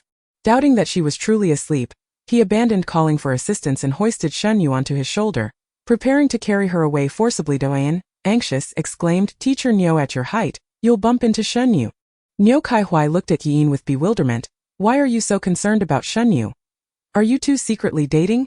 Yin froze, sensing something on the verge of revelation as Niu Kaihui continued forward with Shen Yue slung over his shoulder. They attracted quite a bit of attention. The expansive grounds of Sihai Academy, with its one-stop education from primary to high school and 4 sports halls, made perfect sense. Students typically engaged in physical activities at the nearest gym according to their school divisions. Finally, Niu Kaihui gently set Shen Yue down in a corner of the gym. Amid the thunderous strains of the athlete's march, Shen Yue slowly opened her eyes, momentarily believing she was dreaming after all. The prison sometimes played the athlete's march when organizing events. Shen Yue, get up and move. You're going to rust away, he chided. Shen Rusty Yue struggled to awaken, moving her right hand and then her left. Feeling fatigued and gradually sinking back down, you. Under Niu Kaihuai's insistence, Shen Yue painfully completed a set of military exercises with extremely poor form, and afterward, she crawled toward the classroom at a snail's pace.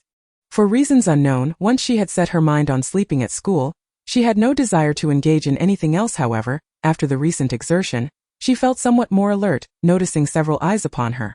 She paid little heed, as they were all unfamiliar faces, until she was stopped by a girl. Shen Yue, expecting another tiresome encounter, prepared to push her away, only to find the girl suddenly bursting into tears. Shen Yue, what? She hasn't even touched me. Is this the legendary scam? Backing away tactically, Shen Yue was taken aback when the small girl stepped closer. After sobbing for a while, she finally managed to say, Sister Shen Yue, please help save Shang Junyu. He seems to be dying. Really, hearing his name, the memories Shen Yue had carelessly tossed into a corner resurfaced, and she frowned at the thought of Shang Junyu's wretched life. Why did her brain have to be so astute, dredging up memories without consulting its owner first? As she gazed at the weeping girl before her, Shen Yue felt no empathy for her plight and even found it somewhat irritating. Death is an inevitability. It merely varies between early and late, she thought. Encourage him to enjoy life while he can. The girl widened her eyes in disbelief. How can you be so heartless? Shang Junyu has always treated you so well. Has he? Shen Yue rarely interrupted others, but this time she was not inclined to hear more. The girl was momentarily taken aback by her retort. Indeed, those who were close to Shang Junyu knew that he despised Shen Yue, never once defending her.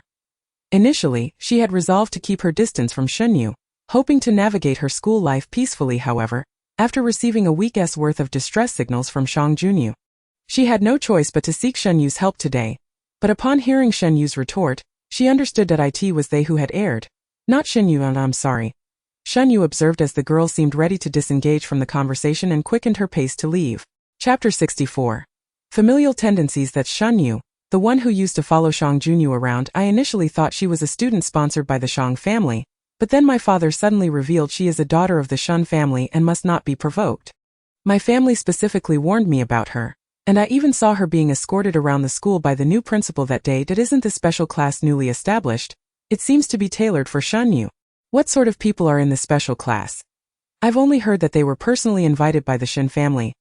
Moreover, we're about to be divided into classes, and it seems the sponsor students won't be placed in a separate class anymore. They'll be ranked by their grades. Ranked by grades? What's that about? As Yin and a few classmates strolled by another classroom, they overheard a discussion about Shen Yue, prompting him to ask, What do you think of the new student, Shen Yue? The other two, his good friends Mi Qian and Zhuo Wenfei, who had previously discussed Shen Yue's condition with him, reacted instinctively, thinking, Oh no, I haven't apologized yet. Yin hastily reminded them, You need to hurry, otherwise she'll fall asleep again. The two turned. How do you know? She's already been asleep for half the morning. Mi Qian, is she really okay? Asked Zhuo Wenfei. Yin, how can she sleep through such engaging morning classes? Don't you think she is beautiful? We can't find anyone in our class more attractive than her. Each of the three spoke their minds. Ignoring one another as they drew closer, the trio engrossed in their discussion turned to face Shen Yue, who had approached. Shen Yue. Not only did they look, but as Shen Yue drew nearer, Zhuo Wenfei and Mi Qian turned directly to her, offering a 365-degree no-angle missed apology just like Yin. Shen Yue sincerely responded, Thank you. Mi Qian, being straightforward, asked, Aren't you angry? Why are you thanking us? Shen Yue, equally perplexed, replied, I really enjoy sleeping. Aha.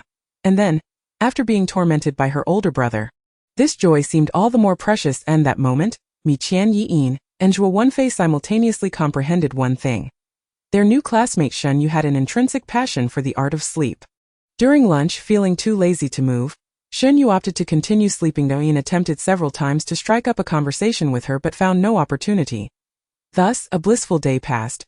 When school ended and Shen Yichen arrived to pick up Shen Yue, he noticed she appeared significantly more revitalized, affirming that sending her to school was indeed a wise decision. Of course, this good mood lasted only until Niu Kaihuai called, instructing him to retrieve Shen Yue's pillow and eye mask. Shen Yichen set down his phone and regarded Shen Yue calmly. Is there something you wish to tell me today? He resolved that if Shen Yue confessed her faults, he would let her off the hook this time. Shen Yichen. He had initially thought Shen Yue merely brought her pillow and eye mask to school, but to his astonishment, she had slept the entire day. What should have been an infuriating matter unexpectedly dissipated his anger upon hearing Shen Yue's comment about her brother's yogurt. It was, quite strangely, a source of amusement. Shen Yue pressed a few acupressure points, ultimately conceding he ruffled Shen Yue's hair, and the reprimand he had intended morphed into well done. Shen Yue's eyes gleamed with delight, clearly feeling proud of her actions. Tomorrow during class, don't sleep. In that case, big brother, bring me 2 bottles of yogurt. All right. Shen Yue attempted to retreat into her room once more, but Shen Yue intercepted her. You have cooking class tomorrow. To prevent injury, you should practice today. Shen Yue found herself unceremoniously tossed into the kitchen by Shen Yue, where the family chef instructed her on basic culinary knowledge and how to use various tools. Shen Yue glanced at Shen Yue, who stood nearby with his arms crossed, puzzled. She had expected her brother to teach her, but instead it was the chef. Wasn't he supposed to be omnipotent? Don't look at me. I know what you're thinking. I can, but I'm not a professional. Some things require expertise. Shen Yue nodded, tilting her head to observe the chef's chopping technique, speed, and precision. Fortunately, it was just a minor cut, though the sight of blood was still alarming. Shen Yue seemed to have anticipated this. He retrieved the first aid kit and skillfully cleaned the blood from Shen Yue's hand, disinfected it with alcohol, and finally applied a large band-aid to her injury. Remember, knives are dangerous. If you can avoid using them in class, do so. And if you must cut something, take it slow. Shen Yue watched Shen Yue's adept movements, suspecting he had foreseen her injury and had evidence to prove it. Big brother, have you injured your hand before?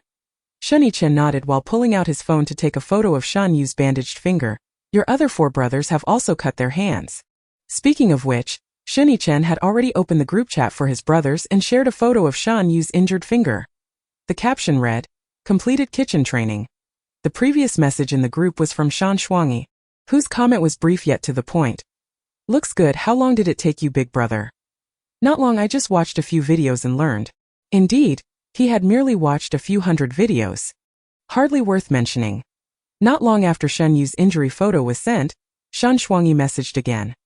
Shan Shuangyi, is it serious? Shen Yue. Not serious, just a little scraped. Aren't you filming? Shen Yue. All right.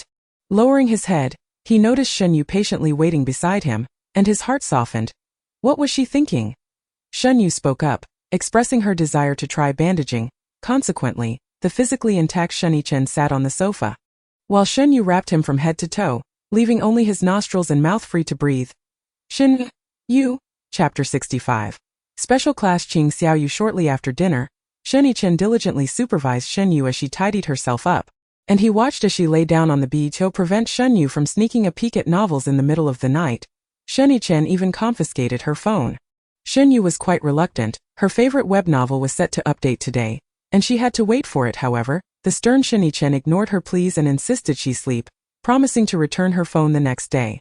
Shen Yue felt a deep sense of loss. Having napped too long during the day, she now lay in bed unable to sleep, resorting to rereading her favorite novel as she read it for the second time.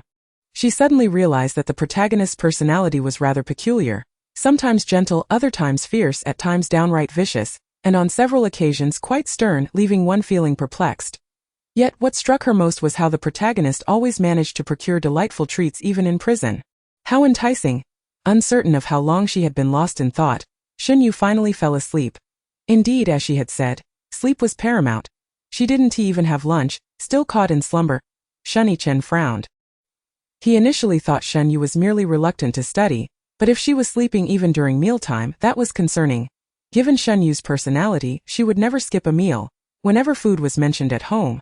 She dashed faster than anyone else. Sure enough, even though she had switched classes and those troublesome individuals had been cleared out, the school environment itself still made Shen Yue feel uncomfortable. It was only when Shen Yue displayed such normalcy in his presence that he mistakenly believed she had moved on.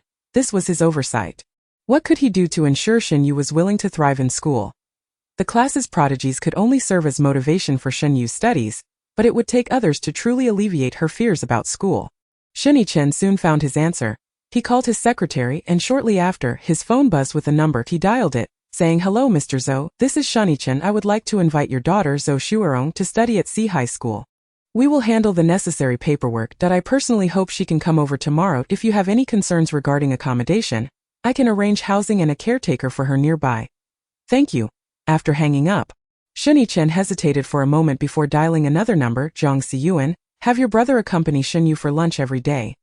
The other end seemed hesitant to agree immediately, prompting Shen Chen to frown. What does your brother's relationship with men have to do with this?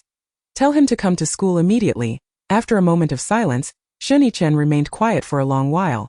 Inform Zhang Shuwang that Shen Yue had an unpleasant experience at school, and she is currently very frightened and doesn't even dare to eat in the cafeteria. Let us see what he says. After another pause, it was Zhang Siyuan who relayed the message to Zhang Shuwang.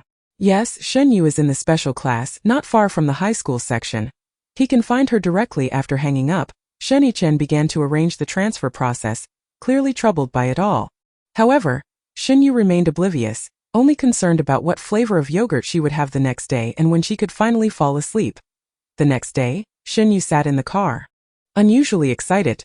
Today, Shen Chen had styled her hair into a fairy braid, even attempting to pair it with a light blue cloud-patterned headband, transforming the originally unassertive Shen Yue into a figure exuding gentleness and elegance. Embodying the essence of a refined young lady, Shen Chen couldn't help but think how impressive it was that he could braid hair so beautifully, even to the point where Shen Yue was no longer sleepy.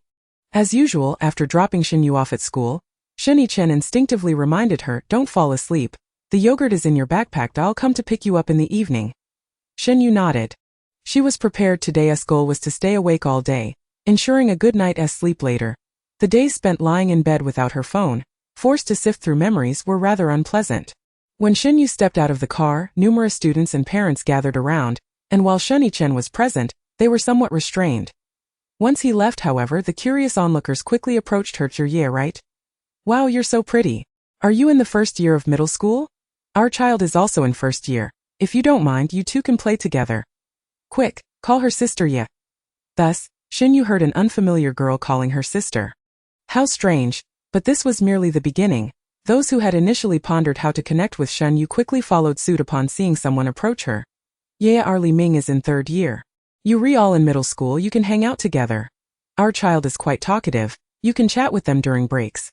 The atmosphere was chaotic. Shen Yue felt like a delectable cake that everyone wanted a slice of. Although the bodyguards soon intervened to keep the crowd at bay, the word still drifted into Shen Yue's ears. "Shen Yue, I'm Chen Yanlong in high school. You can find me anytime, or let me know if you need anything." Yeah. Our Wang Shui is in class 2 of the 3rd year. She is the top student. If you have any questions about your studies, feel free to ask her. Shen Yue instinctively memorized each name mentioned, despite her reluctance to do so. These events felt like a repetitive cycle, sending chills down her spine and filling her with dread. Since they were at the school gate, even the bodyguards couldn't push the crowd too far away. And Shen Yue stood frozen, seemingly paralyzed. Just then, a cool and talented student passed by and noticed Shen Yue surrounded by the throng. Understanding the situation, she turned and walked towards Shen Yue. Of course. Qing Xiaoyu was stopped by the bodyguards, but she remained unfazed, calmly adjusting her glasses. "I am Shen Yue's classmate from the special class. Qing Xiaoyu, I will take her to class. I believe you can see that Shen Yue is not quite well." The bodyguards, upon seeing the words special class written on her badge, allowed her to pass. Qing Xiaoyu strode confidently towards Shen Yue, politely greeting a parent who was still promoting their child's achievements. "Hello, auntie." Then, adjusting her glasses, she continued, "Although our special class is newly established, the students here are no less capable than any other. Shen Yue should not need to consult students from other classes for now. Thank you for your goodwill. Shen Yue, let us go. It's time for class." Chapter 66. The innocence unstained by knowledge. Shen Yue lifted her head to look at Qing Xiaoyu, a person she did not recognize. Nor had she ever encountered in her memories. Uncertain, she scrutinized Qing Xiaoyu once more. Confirming she was indeed a stranger, it dawned on her that the name of the special class had never appeared in her recollections. As Shen Yue's rusty mind began to churn, Qing Xiaoyu had already taken her hand and led her into the school. Once they escaped the clutches of those overly eager adults, Qing Xiaoyu began to impart her wisdom to Shen Yue. "Shen Yue, don't be afraid of those meddlesome adults. Instead, present yourself with great pride, and they will cease to bother you." Shen Yue's gaze shifted between Qing Xiaoyu and their clasped hands, feeling as if she had embarked on a path distinct from her memories. Otherwise, how could the warmth radiating from their joined palms be so reassuring? Shen Yue tightened her grip on Qing Xiaoyu's hand, as if verifying its authenticity. After a moment of contemplation, she enveloped Qing Xiaoyu's entire arm in her embrace. Startled, Qing Xiaoyu turned to look at Shen Yue, who was clinging to her arm as if protecting a treasure. Qing Xiaoyu attempted to pull away, but Shen Yue held on quite firmly. You'll have to let go of me once we reach the classroom, okay? Shen Yue nodded, looking exceedingly obedient. Meanwhile, Qing Xiaoyu felt a sudden urge to tease. Earlier, from a distance, Shen Yue had appeared like a frightened little rabbit standing at the school gate, surrounded by a cacophony of voices. Now seeing her up close, she resembled one even more. Shen Yue, may I pinch your cheeks? Qing Xiaoyu politely inquired, as she was, after all, a well-mannered child. Shen Yue found herself quite fond of this classmate before her, as she offered a sense of authenticity, and thus generously leaned in, presenting her face.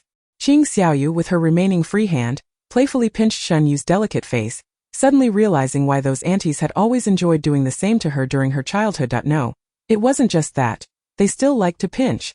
But she would never allow anyone to touch her face now. Your hair is truly beautiful. Did you style it yourself? Qing Xiaoyu inquired, tilting her head. Shen Yue shook her head and replied, no, my elder brother did it for me. Your elder brother is quite impressive. My brother can only fuss and doesn't know how to do anything else. After contemplating how Qing Xiaoyu had come over and tugged her away moments ago, Shen Yue followed suit and complimented, you are impressive too. Qing Xiaoyu nodded, indeed I have always been impressive since childhood, but Yi Yin is even more remarkable. I have never won against him, how frustrating. You are better than him. No, Yi Yin is more capable. He already knows many advanced formulas in mathematics, while I am still learning basic high school math. That I truly believe you are better than him. Really? What makes you think so? Shen Yue pondered for a moment and replied, you are better than Yi Yin. In that instant, Qing Xiaoyu finally grasped the meaning of the phrase. Listening to a wise word is like listening to 1,000 words. Just then Yi Yin happened to walk up behind Qing Xiaoyu, ready to greet her, only to see Shen Yue with her obedient and beautiful face, sincerely declaring to Qing Xiaoyu, you are better than Yi Yin. Yi Yin's first reaction was delight that Shen Yue remembered his name, but he quickly realized she was implying he was not as good as Qing Xiaoyu, and he immediately retorted, I am clearly better than Qing Xiaoyu. She has never won against me in any competition. Qing Xiaoyu, already feeling uncomfortable from being overshadowed by Yi Yin every time, was about to argue, but Shen Yue spoke up first, Xiaoyu is impressive. Yi Yin opened his mouth to refute but was silenced by Shen Yue's earnest expression. He clicked his tongue and turned away, scratching his head in an attempt to mask his discomfort. Fine, she is impressive. After saying that, he strode past both Qing Xiaoyu and Shen Yue, heading to the classroom first. Shen Yue felt a sense of peace and decided to give Qing Xiaoyu a bottle of yogurt that her elder brother had provided. Within a remarkably short span of time, the two of them established a revolutionary friendship. Qing Xiaoyu even invited Shen Yue to move her desk next to hers to sit together. Shen Yue hesitated for a moment, preparing to agree when Yi Yin suddenly interjected, I disagree. Shen Yue cannot sit with Qing Xiaoyu because he wants to sit with Shen Yue. Qing Xiaoyu looked at Yi Yin. On what grounds do you disagree? You are not the teacher. Following this logic, you have no right to change Shen Yue's seat either. As you are not the teacher, I can help Shen Yue with her studies. I can teach her anything she doesn't understand. Shen Yue prefers to sleep. She will sleep better in her original seat. Upon hearing the keyword sleep, Shen Yue recalled that she had promised her elder brother not to sleep today. She needed to work hard. So she wanted to sit next to Qing Xiaoyu. Xiaoyu, I want to sit with you. I won't sleep today. When this sentence reached Qing Xiaoyu's ears, she felt a sense of devotion akin to for you.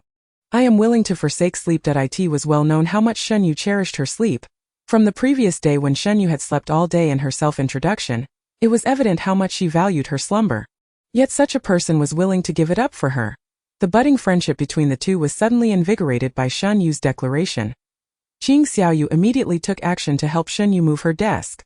Abandoning her original seatmate when Mi Qian arrived at the classroom, he found his seat had changed but offered no objections, naturally settling down to begin studying French. After all, it was all about learning. Where one sat didn't matter. Mi Qian wouldn't waste time fretting over seat changes.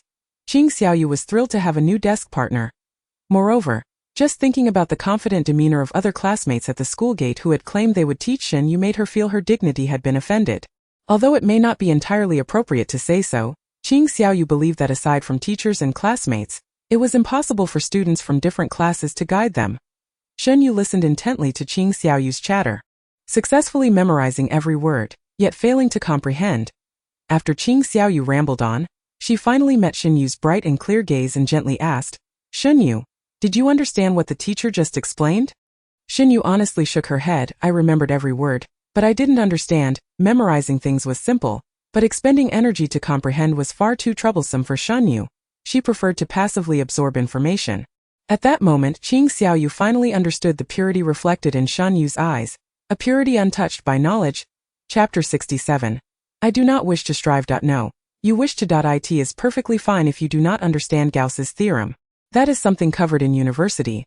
For now, understanding Ampere's law is sufficient. Qing Xiaoyu realized she might have misspoken and quickly rectified her statement. Some of their classmates were severely specialized and did not excel in all subjects. This was precisely why the teacher prepared ordinary courses. For instance, she herself was not proficient in verbal expression, so the teacher would cover some basic knowledge from the textbook to accommodate her. Her parents often taught her to empathize with others. Since other classmates had supported her weak points, she should also assist others with their weaknesses. Shen Yue was likely one of those who struggled with physics. Yet after she mentioned Ampere's law, Shen Yue added, I remembered it, but I still didn't understand it. Oh, if the questions overlap with what you remember, you should be able to recite them. Qing Xiaoyu was skeptical and immediately posed a question related to Ampere's law for Shen Yue to tackle. Only to discover that Shen Yue genuinely did not comprehend. She could recite the definition of Ampere's law verbatim and even restate what the teacher had said in class, yet when it came to solving problems independently, she was at a loss. Qing Xiaoyu realized that Shen Yue was a non-thinking memorization machine. Shen Yue, you cannot continue like this. Understanding is essential in science. Rigidly memorizing formulas has limited applicability. Let me teach you how to understand that concept. After listening for a while, Shen Yue still found thinking to be quite bothersome and subtly averted her gaze. Qing Xiaoyu noticed the change, her voice dropping to a whisper, am I being too boring? Instinctively, Qing Xiaoyu brushed her bangs and smiled, I am indeed not very skilled at explaining knowledge points to other classmates. If you still don't understand, I won't continue. Observing Qing Xiaoyu's seemingly saddened yet smiling demeanor while explaining, Shen Yue suddenly realized that she might not be as averse to thinking as she had believed. She didn't want Qing Xiaoyu to feel upset. If thinking could restore Qing Xiaoyu's joy, then she would be willing to think. You explain very well, I just understand things a bit slowly. Can we do it again? Qing Xiaoyu's eyes brightened. Of course. Let's start by understanding the principles. It will be easier to grasp if we convert the text into concrete forms. Shen Yue nodded, appearing to understand, albeit vaguely. Meanwhile, Yi Yin sat at the back, observing Shen Yue and Qing Xiaoyu engaged in cheerful conversation, utterly puzzled as to why Shen Yue, when seated with him, would sleep all day, yet appeared so lively when sitting with Qing Xiaoyu. Why was that? He also wanted to explain things to Shen Yue. He was quite proficient at it. Yin, what are you looking at? The problems on the blackboard have all been erased. Haven't they? I am looking at Shen Yue. Why? Is her math somehow better than yours? Yin. How infuriating. No one in this class was better than him at mathematics, and he had to explain it multiple times. What do you want from me? Yin glanced at Zhuo Wenfei, inquiring about his intentions. Typically, when Zhuo Wenfei approached him, it was either for science or mathematics, since he struggled significantly with those subjects while excelling in politics. History, geography, and biology. Sure enough, Zhuo Wenfei slapped a workbook down in front of Yi Yin. I encountered many problems in this workbook yesterday that I couldn't solve. Can you teach me? Yi Yin flipped through the pages and asked, what elective content are you studying? Elective 4. But all the problems you attempted are from elective 5. Huh. Is that so? No wonder it felt so challenging. I was so pleased with myself yesterday. Yi Yin had no desire to engage further and continued to openly gaze at Shen Yue. The more he looked, the more beautiful she appeared. Even the blue headband atop her head seemed lovely. How vexing. He had to come up with a way to talk to Shen Yue, for the first time in his life.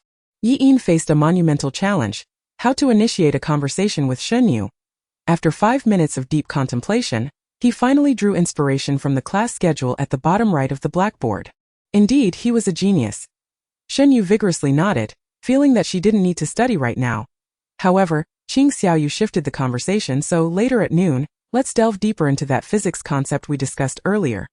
I fear you still haven't grasped it at its core. You won't find me bothersome, will you? Shen Yue initially felt bothered, but upon hearing this, she seemed to feel less so. Can we study after lunch? Shen Yue pleaded, desperately trying to negotiate for more time to empty her mind. Qing Xiaoyu responded enthusiastically, absolutely, that sounds adorable. I agree. Regardless of the circumstances, she firmly believed that adorable little girls could save the world. Qing Xiaoyu adjusted her glasses and readily agreed. Then we'll study after lunch. The break is long enough. Shen Yue suddenly felt a twinge of regret. Shen Yue's pronunciation was exceptionally clear, and everyone could learn from her. Moreover, she even recognized advanced vocabulary. Had she studied abroad? Prison. Shen Yue nearly blurted out instinctively. After all, it is a world-class prison where everyone dons translation headsets. With time, Shen Yue gradually became proficient in multiple languages through extensive listening. The foreign language teacher nodded in approval, saying, "Excellent. You should emulate classmate Shen Yue by trying to watch dramas in various languages during your leisure time, not just listening. This way you too can speak even the less common languages as fluently as Shen Yue." Shen Yue, however, was taken aback, realizing that the last sentence she had just read pertained to a less common language. Meanwhile, Qing Xiaoyu's gaze towards Shen Yue had grown noticeably warmer. She appreciated classmates who shared her penchant for specialized subjects, believing it would facilitate mutual growth. Unlike Yi Yin, who was purely demoralizing, Qing Xiaoyu grasped Shen Yue's hand with heartfelt sincerity, exclaiming, "Good sister, let us strive together." Shen Yue swiftly withdrew her hand, declining, "I do not wish to." Yet, Qing Xiaoyu was quick to cover her mouth, insisting, "No, you do wish to, Qing Xiaoyu. No talking in class. Please stand up and read this word aloud." Chapter 68. Sister Yu wants to have a meal with me. As the lunch bell rang, Shen Yue initially intended to join Qing Xiaoyu for a meal, but upon turning around, she noticed another girl beside Qing Xiaoyu, also from the special class, with whom she had yet to converse. They appeared quite familiar, approaching to join the meal, leaving Shen Yue momentarily hesitant. Qing Xiaoyu took a few steps, noticing Shen Yue still seated, and was about to invite her when a heart-wrenching cry echoed from outside the classroom. "Sister Yu!" Instantly, every person remaining in the special class turned towards the doorway. A humanoid figure, brimming with excitement, rushed towards Shen Yue. Zhuo Wenfei was also seen grasping Yi Yin, urging, "Hurry, time is of the essence." Every wasted minute means losing 60 seconds of learning. Yi Yin could only catch a glimpse of what appeared to be a tall, handsome figure next to Shen Yue. Undoubtedly, the newcomer was Zhang Shiwang. Coupled with his advantageously tall stature compared to his peers, he certainly exuded an imposing presence, provided he remained silent. "Sister Yu, do not be afraid, I am here. Let us eat together." Zhang Shiwang was ecstatic. Ever since he heard at home that Shen Yue was too frightened to eat at school without his company, he felt both heartbroken and thrilled. Heartbroken that those despicable individuals dared to bully his cool and charismatic sister Yu. And thrilled to realize how significant he was to her, he was immensely moved. Convinced that their feelings were mutual, Shen Yue sensed the myriad of gazes directed at her and, for the first time, contemplated feigning ignorance of Zhang Shiwang. Or perhaps, who is Sister Yu? I do not know her. Yet, before Shen Yue could act, Zhang Shiwang had already reached her side, boldly shouting to those around, "What are you looking at? Haven't you ever seen a handsome guy?" Unable to bear it any longer, Shen Yue picked up the textbook on her desk to cover Zhang Shiwang's mouth, admonishing, "Do not make noise here." Zhang Shiwang removed the book, immediately adopting a more subdued demeanor. "My apologies, I will not be noisy." The cafeteria was quite a distance away, so he offered, "Sister Yu, if you do not wish to walk, I can bring you your meal. What would you like to eat?" Shen Yu's eyes brightened. How did Zhang Shiwang know she preferred not to move? She pondered what dishes the cafeteria had to offer. Qing Xiaoyu observed the situation for a moment and realized Zhang Shiwang had come to dine with Shen Yue. Although puzzled as to why someone who appeared so much older would call Shen Yue sister, it did not hinder her from deducing that Zhang Shiwang seemed somewhat dim-witted upon hearing the phrase together.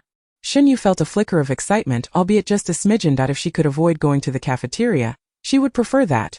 The distance was one aspect, the crowd was another, and she was not too keen on it.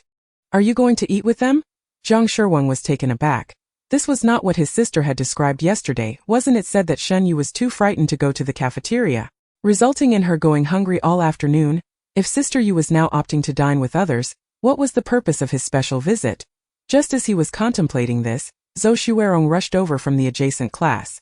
She had been standing awkwardly at the entrance of the special class, gathering her courage to glance inside, and upon spotting Shen Yue, her face lit up with a smile. "Yu." Although Zhou Xuerong didn't possess legs as long as Zhang Shiwang's, she sprinted to Shen Yu's side with equal speed, subtly pushing Zhang Shiwang aside.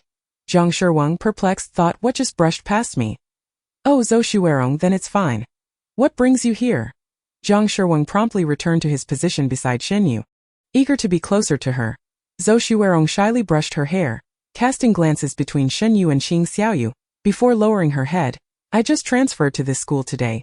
Zhang Shiwang acknowledged her with an "oh," indicating understanding. Personally, he believed that dining was best suited for two, tolerable for three, but anything beyond that became rather impolite. Qing Xiaoyu, adjusting her glasses without hesitation, reached out to take Zhang Shiwang's meal card. Sealing the deal, Shen Yue quietly murmured, 1 o'clock, Qing Xiaoyu glanced at the meal card in her hand, affirming then it shall be 1 o'clock. Subsequently, she and her sister departed with flair. Zhang Shirwang, relieved to finally have no one competing for his attention, inquired Sister Yu, have you decided what you want to eat? Shen Yue nodded and expressed her conclusion, I want to eat everything. Zhang Shirwang replied, I cannot carry that much, sister. Zhou Xuerong chimed in, I can help carry some. Even with your help, that would still be too much. Zhou Xuerong contemplated, then suggested, how about we eat in the cafeteria? They offer a bit of everything. Zhang Shirwang interjected, the cafeteria serves 120 dishes every lunch. Then perhaps you will discover what she truly craves once we arrive at the cafeteria. Shen Yue increasingly found this reasoning compelling. Then let us go to the cafeteria. Zhou Xuerong nodded eagerly. Yes. Then she naturally took Shen Yue's hand. They nearly forgot the meal card. Going to the cafeteria without it would mean only consuming air. Zhang Shirwang, noticing Shen Yue holding her meal card, looked incredulous. Sister Yu, what do you mean? I can't possibly use your card here. Shen Yue tilted her head in confusion. Did you not give your card away? Zhang Shirwang was momentarily stunned, deep in thought before exclaiming loudly. What a blunder! Observing Zhang Shirwang's flustered expression, Shen Yue found it amusing. Although she did not laugh out loud, her eyes crinkled with delight, indicating her excellent mood. Zhang Shirwang, initially embarrassed, suddenly felt that perhaps embarrassment was not such an unbearable fate after all. It was a rare sight to see Sister Yu display a childlike demeanor. If he lost face, so be it. Let us go, let us eat. Sister Yu is treating, Chapter 69, with so many geniuses. What difference does one more make? Undoubtedly, Shen Yue's appearance in the cafeteria instantly drew the attention of many. The morning's commotion, while not monumental, had nonetheless spread Shen Yue's name across the school forum.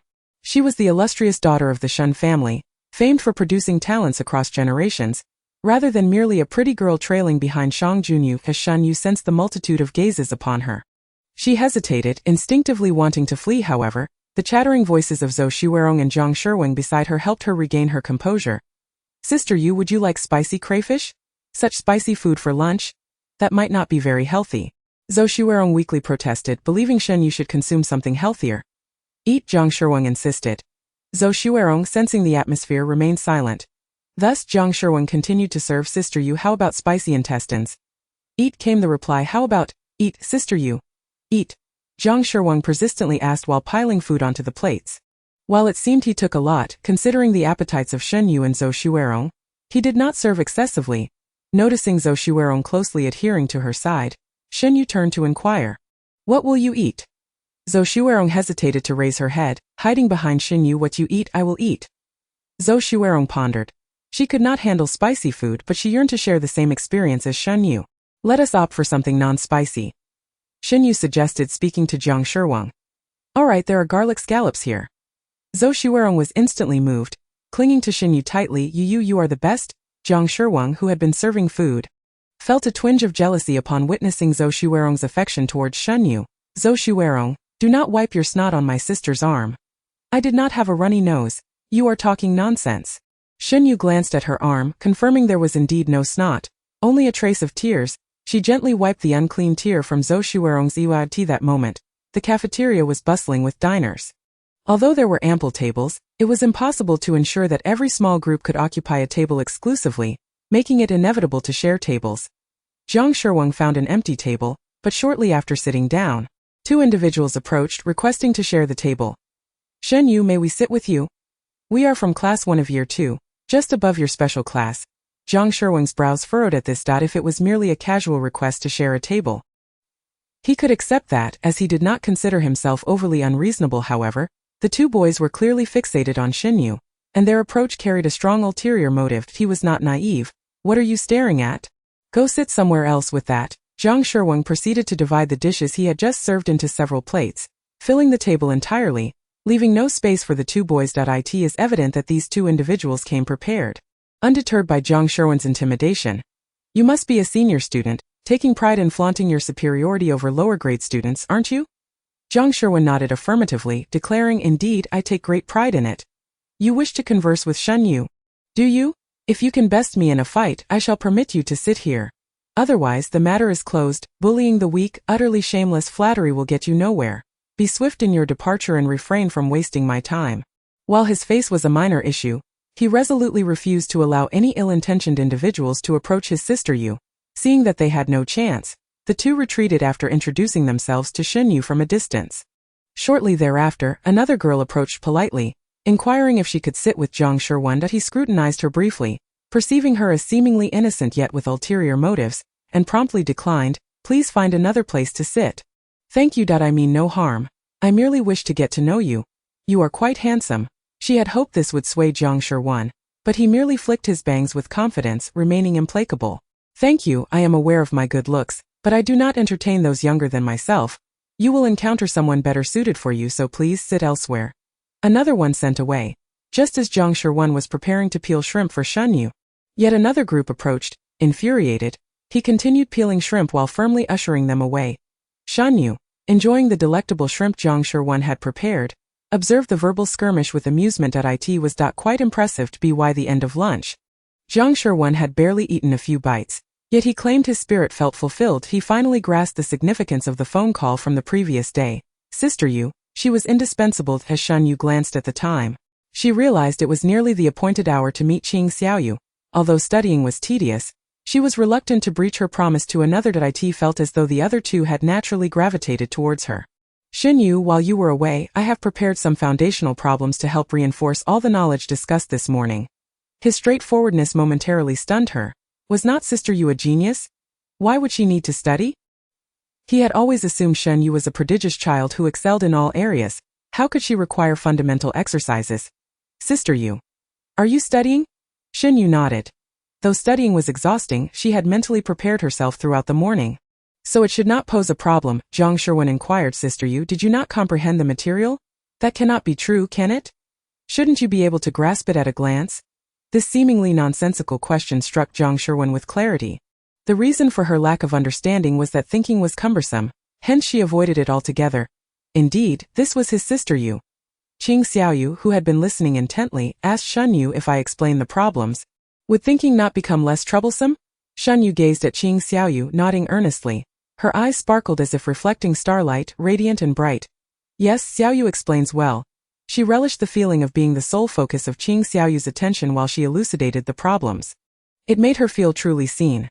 Suddenly praised, Qing Xiaoyu felt bashful. "I am not that remarkable, haha." Zhou Xuerong had been silently observing from the side. Witnessing the natural interaction between Qing Xiaoyu and Shen Yue, she suddenly chimed in, "Yeah, I wish to study with you as well." Shen Yue glanced at Qing Xiaoyu, who readily agreed without hesitation. "Teaching one or two is the same, right?" Zhang Shirwan, finding the situation amusing, joined in, "I wish to learn as well." Qing Xiaoyu adjusted her glasses and smiled, "All right." Before long, Zhang Shirwan once again experienced the sensation of intellectual suppression.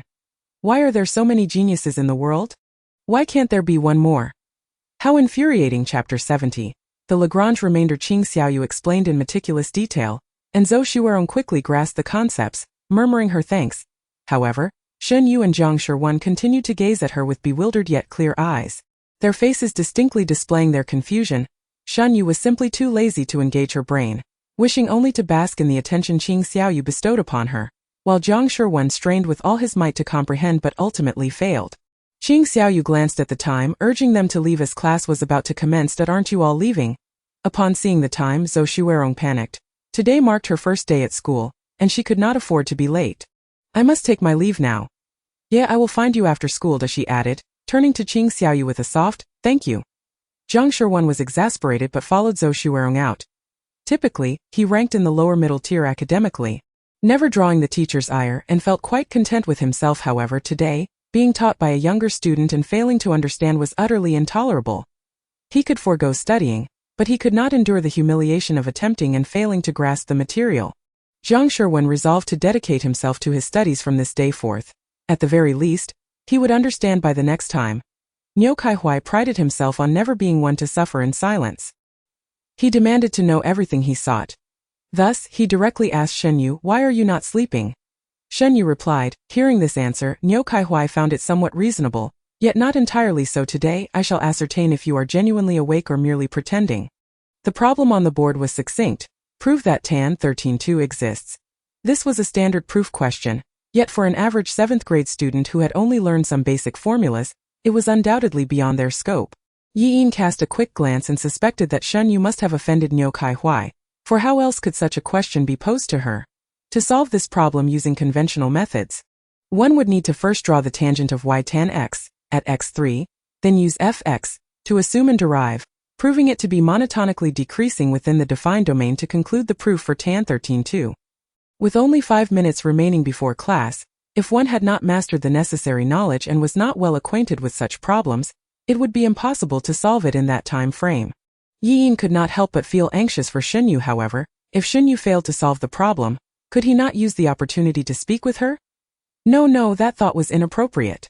How could he harbor such malicious intentions, wishing for a classmate to fail? Although the question indeed only a few in the class could tackle, he could not curse Shen Yue. Truly, Namu Umitba, form is emptiness. Emptiness is form. She was merely 12 years old, the age when one ought to be carefree, doing nothing, quietly accumulating strength for the future. How could she waste time standing? She insisted on sitting. Approaching the podium, she picked up a piece of chalk, glanced at the question, and began rummaging through her mind for relevant knowledge, learning on the fly. Shen Yue paused for about a minute without making any progress. And Niu Kaihuai's hopes began to wane. It was entirely Niu Ji's fault for misleading him by claiming Shen Yue was a math genius. Had he not made such a statement that day, he would not have posed such an advanced question. No matter, even if Shen Yue could not solve it, he could always claim he intended to invigorate the class with this challenging question.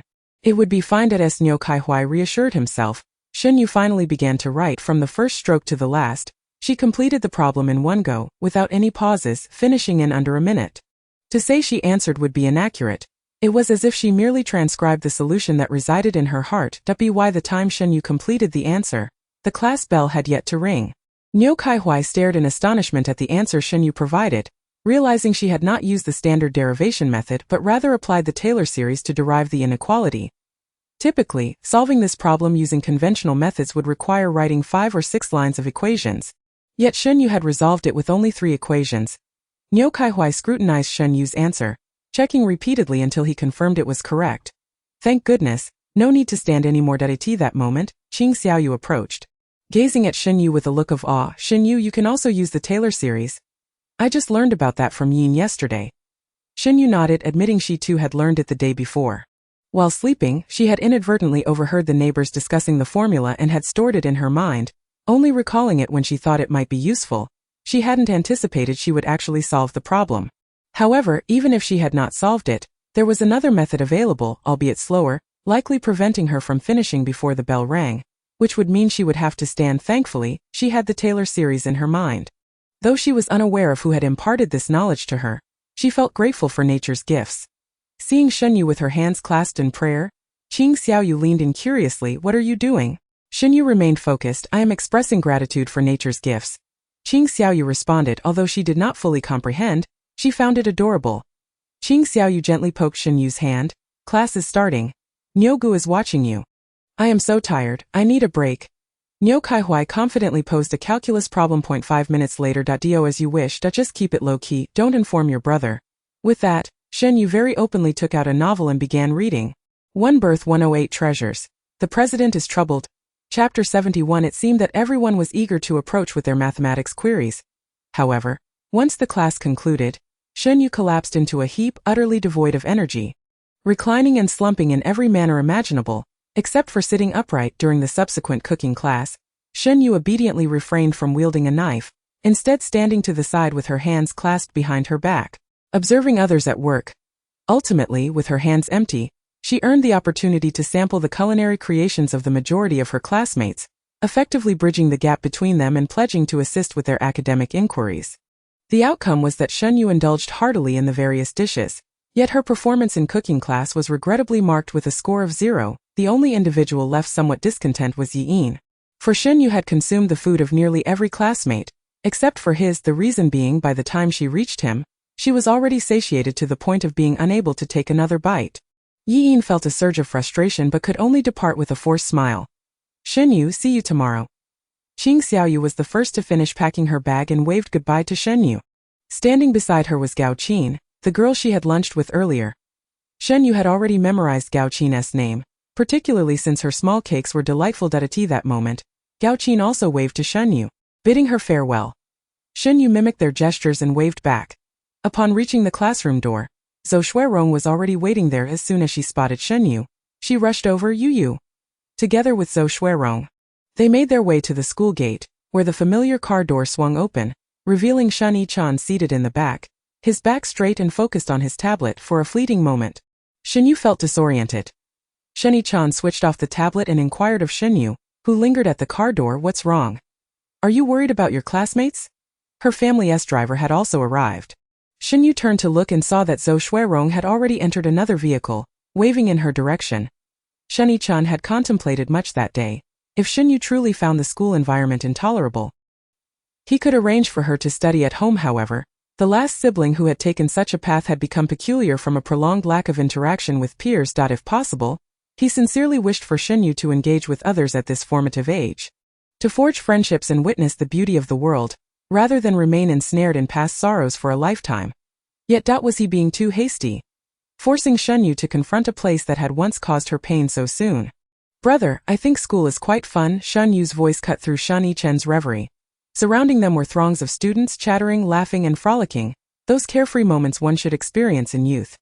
This was the essence of life within the hallowed halls of academia. Yet for Shen Yue it had become a luxury. Shen Yue had never witnessed such a vibrant version of Shen Yue before. Regardless of how much Shen Yue had joked with him previously, he understood that her surroundings were devoid of life, but today he observed a spark of vitality within her. This realization made him feel as though his decision was not in vain. "Is there something amusing that you would like to share with me?" Shen Yue patted the seat beside him, and Shen Yue immediately grasped his intent, hesitatingly climbing into the car, settling down, and beginning to recount her day. Shen Yue listened intently, occasionally praising Shen Yue, and smiles adorned both their faces. "Brother, do you think it's possible for someone to foresee their own end?" Shen Yue could not suppress her curiosity any longer. In truth, what she longed to inquire was whether she truly belonged to the Shen family. However, she could not articulate her thoughts regarding this matter and chose to phrase her question differently. Shen Yue studied her expression, discerning her sincerity. Shen Yue pondered, "Should it be that the path I have traversed? If you are inquiring about fate, I am fond of a saying by Mr. Shi. Not knowing what fate is indeed fate." Shen Yue playfully tugged at Shen Yue's braid, relishing his own handiwork, while also imparting wisdom. "Thus, you must also strive for your own destiny and no more dozing off in class, understood?" Shen Yue seemed to comprehend, her gaze sparkling with newfound determination, and she promptly replied, "Understood. I will not sleep. Or else I won't be able to rest at night, Shen Yue." Very well then. The ensuing days passed without incident, and Shen Yue thrived at school. Besides the occasional mental exertion required during mathematics class, everything else was quite pleasant. Her classmates frequently brought her treats, and she grew fond of her new companions. Then came Saturday. On Friday, Shen Yue had earnestly informed Shen Yue of his impending business trip, cautioning her with a multitude of reminders. However, Shen Yue's mind was solely preoccupied with the prospect of enjoying her time alone at home, and she paid little heed to his words. It was not until the following morning, when she was awakened by the sound of weeping, that she realized the situation was far from simple.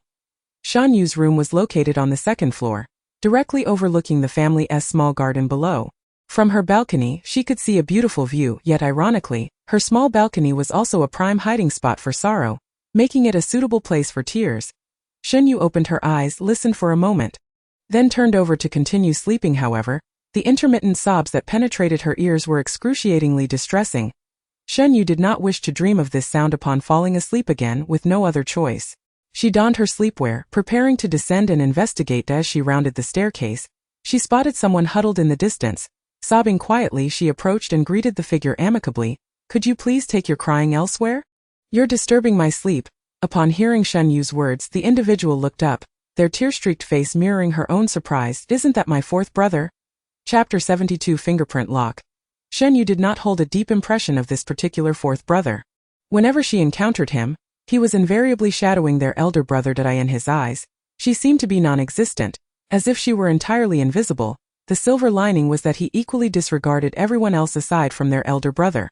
As time went on, Shen Yue ceased to pay attention to him, as adding unnecessary worries was hardly beneficial. It was evident that her fourth brother did not harbor any affection for her.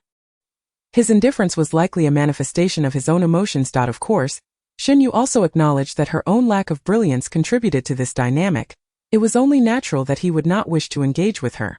Even though her second brother appeared to have changed somewhat to Shen Yue, it remained preferable to avoid him as much as possible. The fourth brother was even more so. She was at a loss as to how to interact with him.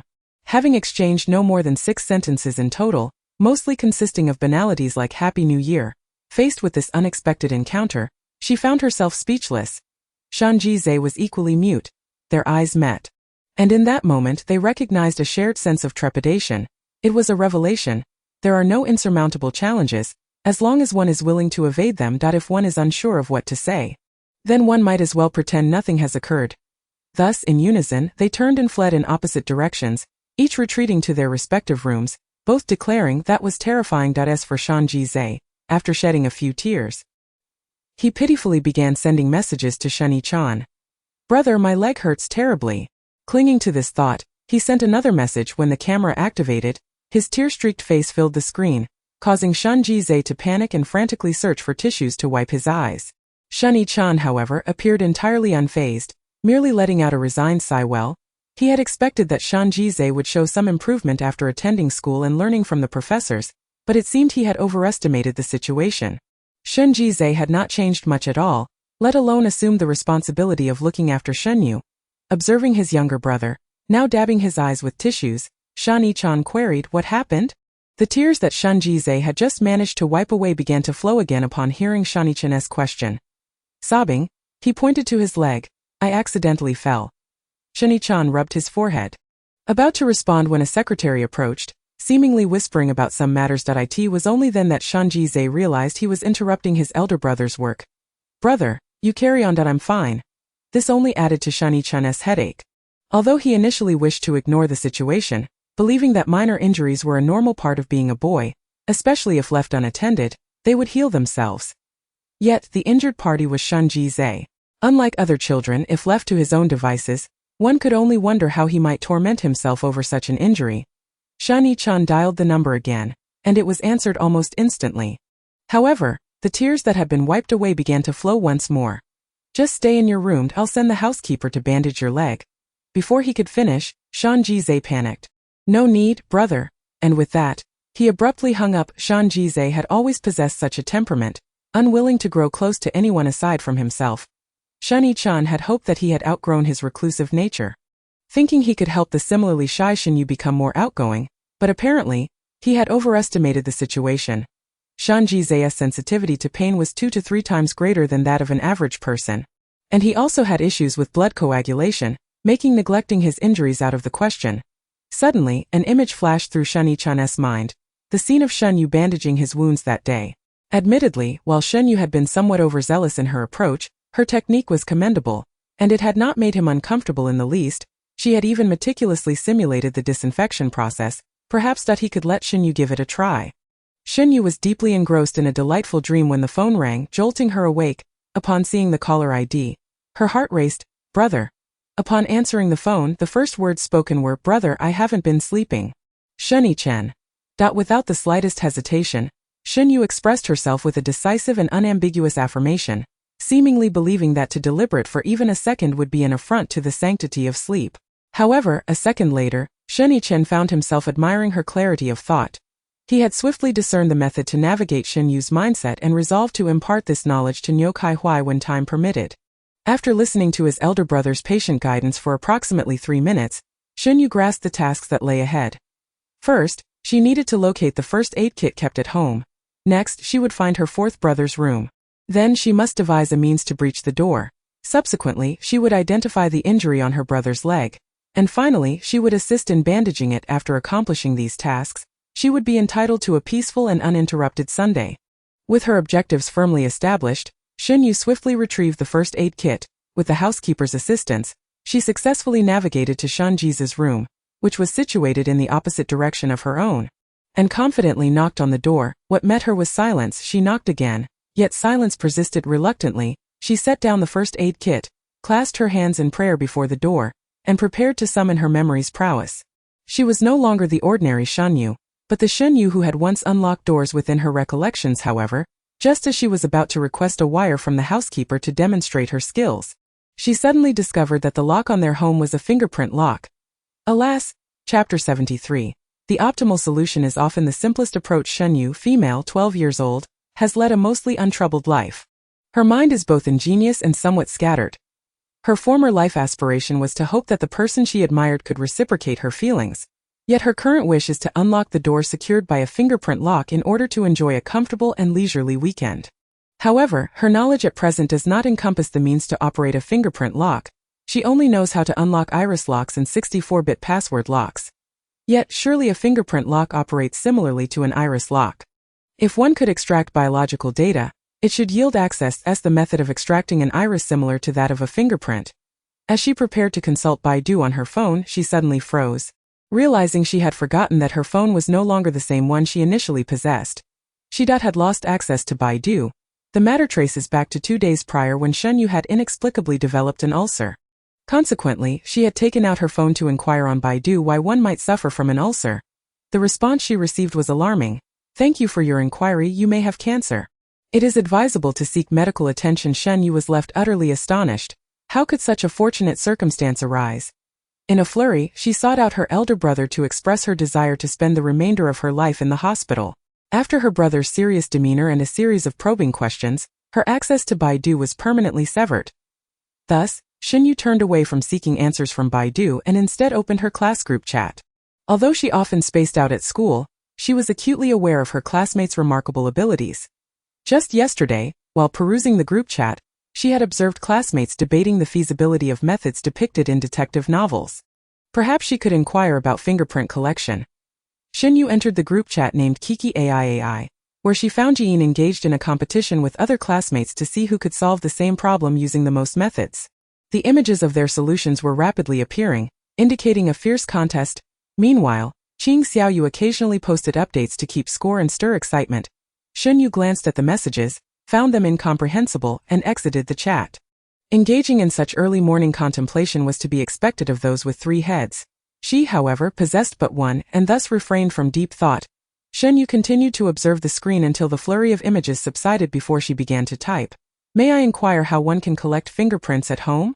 Why do you need to collect fingerprints at home? Has something occurred? Do you require assistance in calling the authorities?" Noticing Qing Xiaoyu's misunderstanding, Shen Yue hastily clarified. "I wish to enter my 4th brother's room. But it is locked, and I am curious if I can unlock it by collecting his fingerprints." After her declaration, a brief silence enveloped the chat, until Gao Qin broke the stillness. We are already mature first-year students. It is inappropriate to invade a brother's privacy." Shen Yue replied. "He is in distress. My elder brother said he might be in danger and hopes I can help bandage his wounds." Shen Yue refrained from divulging the nature of her agreement with her elder brother. Such matters, once spoken, lose their efficacy. Yet, her words seemed to unlock a floodgate, and suddenly the chat erupted with excitement. One by one, previously silent members began to contribute, inundating the conversation with methods for extracting fingerprints. Shen Yue diligently perused each suggestion. There is a method applicable to smooth, non-porous surfaces such as glass cups and window frames for extracting fingerprints. First, gently brush away the fingerprint dust from the smooth surface using a fine, soft brush. These particles are typically adhered to the crevices of the fingerprint by sweat. Once removed, the hidden fingerprint becomes visible. Then press clean adhesive tape onto the fingerprint, and subsequently adhere the tape onto a piece of paper. The fingerprint will transfer to the paper. Shen Yue committed this to memory and continued reading. Find a banknote your brother has touched or another piece of paper he has handled, spray it with ninhydrin, then use a heated iron to press the paper, and wait a moment. The fingerprint will emerge. Shen Yue swiftly scrolled past this suggestion, perplexed by the term ninhydrin, which she did not possess. Try using iodine vapor. Why not seek assistance from the police to acquire a fingerprint-revealing laser device? If you can contact the police, why not call 119 directly? Upon reading this comment, a realization washed over Shen Yue. Indeed, why was she expending such effort to extract fingerprints? If, as her elder brother suggested, her 4th brother was in imminent danger alone in his room, by the time she figured out how to collect his fingerprints, it could be too late. This seemed ill-advised. Moreover, she had just inquired with the housekeeper, who informed her that only her elder brother could unlock her 4th brother's room, which indicated calling the authorities was a reasonable course of action. After all, she was merely a child. What could she accomplish? Gradually losing herself in self-justification as a child, Shen Yue decisively retrieved her phone and dialed the emergency number. Just as she articulated the potential dangers her 4th brother faced with clarity and composure, the housekeeper passed by and, overhearing her conversation, rushed over to intervene after profuse apologies, 300 times over. He finally managed to terminate the call. The housekeeper, wiping non-existent sweat from his brow, earnestly instructed Shen Yue. Young miss, one must not call the emergency number frivolously. Such resources should be reserved for those genuinely in need. False reports are punishable by law. Upon hearing the mention of injury, the housekeeper's demeanor shifted to one of alarm. He promptly summoned the bodyguard stationed at the entrance and, inexplicably producing tools, resorted to rudimentary means to force open Shen Yue's door. Just as the door swung open, tension filled the air. Shen Yue peered inside to see Shen Yue seated on the bed. The sheets stained a deep crimson. Even from a distance the sight was harrowing. Startled by the sudden entrance, Shen Yue shouted, "Don't come any closer. Stay away." The housekeeper, seemingly accustomed to such scenarios, attempted to calm him with a soothing voice. "Fourth young master, you are injured and in need of treatment. Leave. Don't concern yourself with me." Fourth young master, just go. Sobbing that he had begun to cry again. Shen Yue, observing this scene, was taken aback. Yet upon reflection she found herself empathizing with his feelings. How peculiar. She dismissed the thought and focused on completing her task. Ignoring Shen Yue's tears and protests, she approached his bedside, lifted the covers, located the wound, and began the disinfection process. As Shen Yue watched Shen Yue approach, terror filled his expression, yet in such a moment, he found himself unable to articulate his fears. He could only weep incessantly, appearing utterly pitiable. For the first time, Shen Yue grasped the meaning of being surrounded by cries of distress. Furthermore, as she attended to the bandaging, she noticed that Shen Yue's body seemed to differ from that of an ordinary person. Although his injury appeared common, the amount of blood loss was far greater than that of an average individual, indicative of impaired coagulation. No wonder her elder brother had urged her to check on him. Otherwise, he might truly have succumbed. After retrieving the hemostatic agent from the bottom of the first aid kit and applying it to Shen Yue's wound, she affixed a large adhesive bandage over the injury. Task completed. Shen Yue stared blankly at Shen Yue's retreating figure, bewildered. Was she truly leaving? Was she not curious about anything? Did she not wonder why she had chosen to aid him in bandaging his wound? Shen Yue had countless questions swirling in his mind, yet none escaped his lips. He felt afraid. The housekeeper, who had remained silent at the doorway, spoke up only after Shen Yue had departed. "Fourth young master, the first aid kit is beneath your bed. The young miss has just delivered another. It is imperative to attend to wounds promptly." Shen Yue gazed at the first aid kit left behind by Shen Yue, then at his own injury, and suddenly pressed down hard on the wound with his hand. The pain was excruciating. So this was no dream. Besides his elder brother, could there truly be others who cared about his injuries? Shen Yue found himself uncertain and hesitant to affirm it. Meanwhile, Shen Yue had reclined on her bed, reporting her fingerprint collection findings to her adorable classmates with 3 heads. "I didn't extract fingerprints. I simply smashed the door down." Before long, the chat erupted into discussion once more, ultimately arriving at a conclusion. The optimal solution often lies in the simplest approach. For instance, if I can calculate in my mind, why should I write out the process? The person above is correct. As for my math homework, I only wrote down the answers. Why did Mr. Nyo say anything to me? How would I know? He mentioned it to me as well. Chapter 74. What harm is there in gazing a little longer at beautiful things? Shen Yue lay in bed until evening, her stomach growling with hunger, yet no one came to bring her food. It then dawned on her that this house was no longer the home she once knew, but rather a place governed by Shen Yichen's 10 strict prohibitions. Foremost among these was the decree forbidding her from dining in bed. How terribly vexing. Had she known, she would have negotiated to exchange the conditions for bandaging fourth brother for the privilege of eating in bed. After all, tomorrow was the weekend, and with her elder brother absent, he could not dictate how long she could sleep. Shen Yue belatedly realized she might have suffered a significant loss and felt quite indignant. Given the circumstances, she had no choice but to obediently head to the dining room. Upon her arrival, she found Shen Yue already seated, a single portion of food laid out before him, consisting of rather bland dishes and a bowl of rice. As Shen Yue took her seat, the chef did not inquire what she wished to eat, instead serving her a bowl of soup along with several simple home-cooked dishes that appeared unpretentious. Skeptically, Shen Yue took a bite. It was indeed plain yet surprisingly delicious. She recognized at once that this must have been something her elder brother had instructed before leaving, so she refrained from commenting. Good food was all that mattered, however, as she continued to eat. An unsettling realization struck her. Both she and fourth brother seemed accustomed to minimizing the sounds produced by their utensils and avoiding smacking their lips. The only sound at their table was the faintest crunch of chewing. More often than not, the dining room was enveloped in silence. Shen Yue couldn't help but think about how her elder brother usually engaged her in absurd conversations during their meals. Today, however, there was a sudden absence of that. And while it was a relief, it also left her with an inexplicable sense of something missing. Just as she was about to finish her last spoonful of soup and make her escape, Shen Yue, who had been silent, suddenly spoke up. "Thank you for earlier." Shen Yue's movement faltered, a strange intuition suggesting that fourth brother might have conjured some grand notion. After a moment's pause, she decided to be forthright. "You needn't thank me. It was my elder brother who sent me, so there's no need to thank me or engage in conversation. Let us just carry on as we did before. Goodbye." As Shen Yue took a couple of steps towards her cozy retreat, she suddenly heard a familiar whimper behind her. Shen Yue halted, her curiosity piqued after a satisfying meal, wanting to understand why fourth brother was always crying. She recalled Mr. Niu saying, "I, old Niu, will never deprive myself of what I wish to know. Rather than suffer myself, I would rather torment others." Emulating this sentiment, she resolved to not withhold her own curiosity. "Fourth brother, why are you crying? Is it due to his clotting dysfunction?" She had not heard that such a condition could cause one to cry incessantly. Recently, she had learned a phrase from Qing Xiaoyu. "You are so adorable that a punch would surely make you cry for a long time." Right? Yet her fourth brother was not adorable. He could cry for a long time all on his own, without being struck. Upon hearing Shen Yue's question, Shen Yue paused in his sobbing, wishing to articulate something but seemingly choked by his emotions. Confronted with such an awkward situation, his crying intensified. After all, just that morning, he had likely been weeping beneath her balcony for at least 15 minutes. Shen Yue opened her phone, began timing, and suddenly recalled her older sister's words about the purpose of tears. The elder sister had advised her to cry beautifully, for tears are a weapon, particularly for those with independent consciousness. Crying often conveys a clear social signal. It is a form of social need.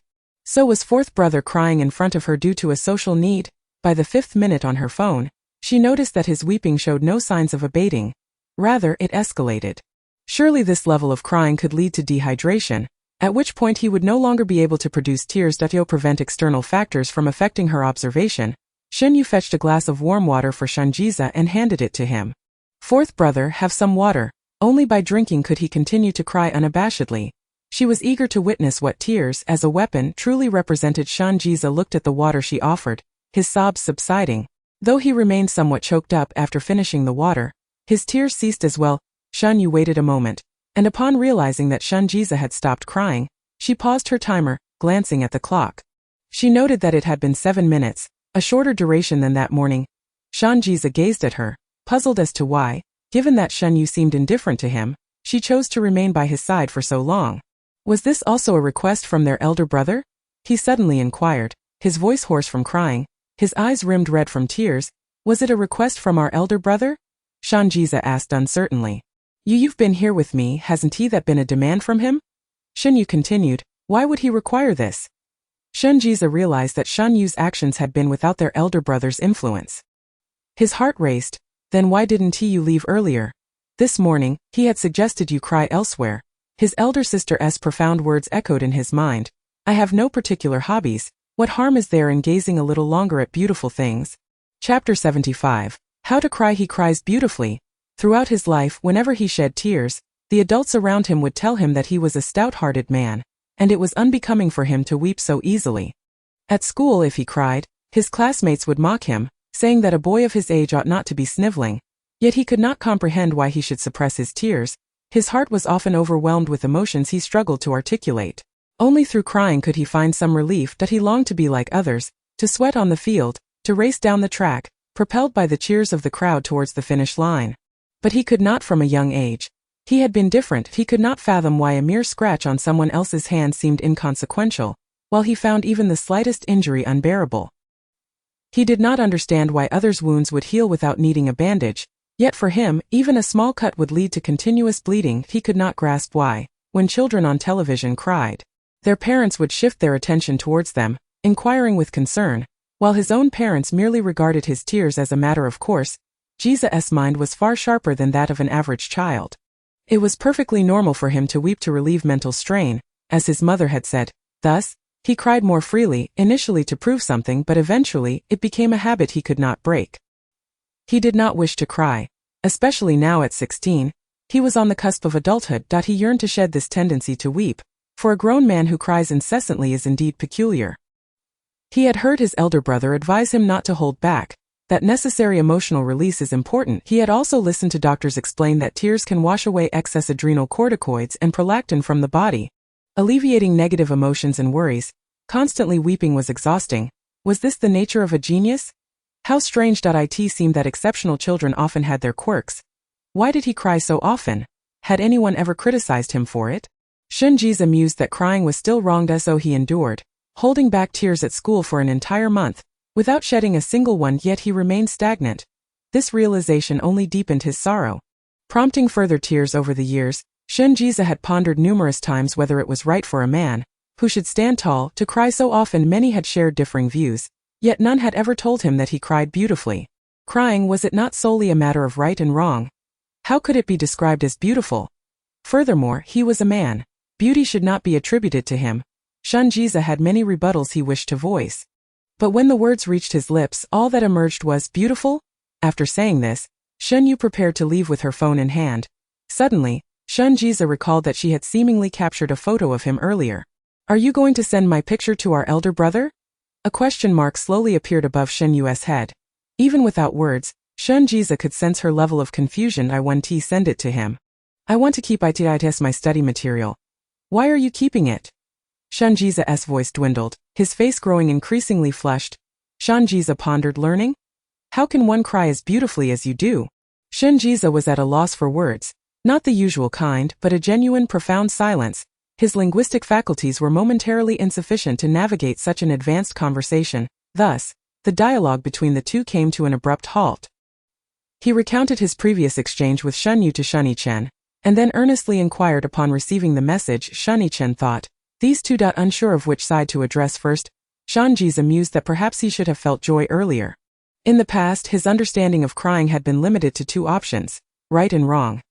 Now a new perspective emerged, whether it was beautiful or not. Yet she was experiencing a profound yearning to learn something for the first time, only to find herself utterly defeated. The reason was simple. She could not summon tears. Shen Yue attempted to envision a scenario where she had been starving for an extended period, but her currently satiated belly rendered her unable to empathize. She tried to imagine being abandoned the next day, but the thought of prison did not seem so daunting, and again she could not produce tears. She even imagined a restless night, which almost lulled her to sleep instead. The conclusion was clear. It was indeed difficult to cry. Shen Yue pulled out her phone, ready to search for answers, only to discover that she had no access to the internet. Instead, she opened 3 group chats. The atmosphere in the groups was eerily quiet, with no one speaking. Thus Shen Yue boldly posed her question, how can one cry? Yin responded, why would you want to cry? What's wrong? Shen Yue stared at the question, typing earnestly to shed tears. Yin. Soon Qing Xiaoyu emerged to share her experience. If I lose a fiercely contested match, I will cry. I always burst into tears after losing to Yi and Yin. Mi Qian quickly chimed in, exactly. The last time I competed against Yin in a problem-solving contest, it made me cry. You, a grown man, actually cried, ha ha ha ha. What's wrong with crying? I wonder who competes against Yin without shedding tears. What about Bai Pangpang, who competed against Yin yesterday? Did he cry? Bai Pangpang interjected, I did, I cried terribly. Shen Yue scrolled through the chat history, suddenly enlightened. So this was how one could see our Yin. I want to compete with you. Yin. Are you serious? Shen Yue. I am serious. Alright.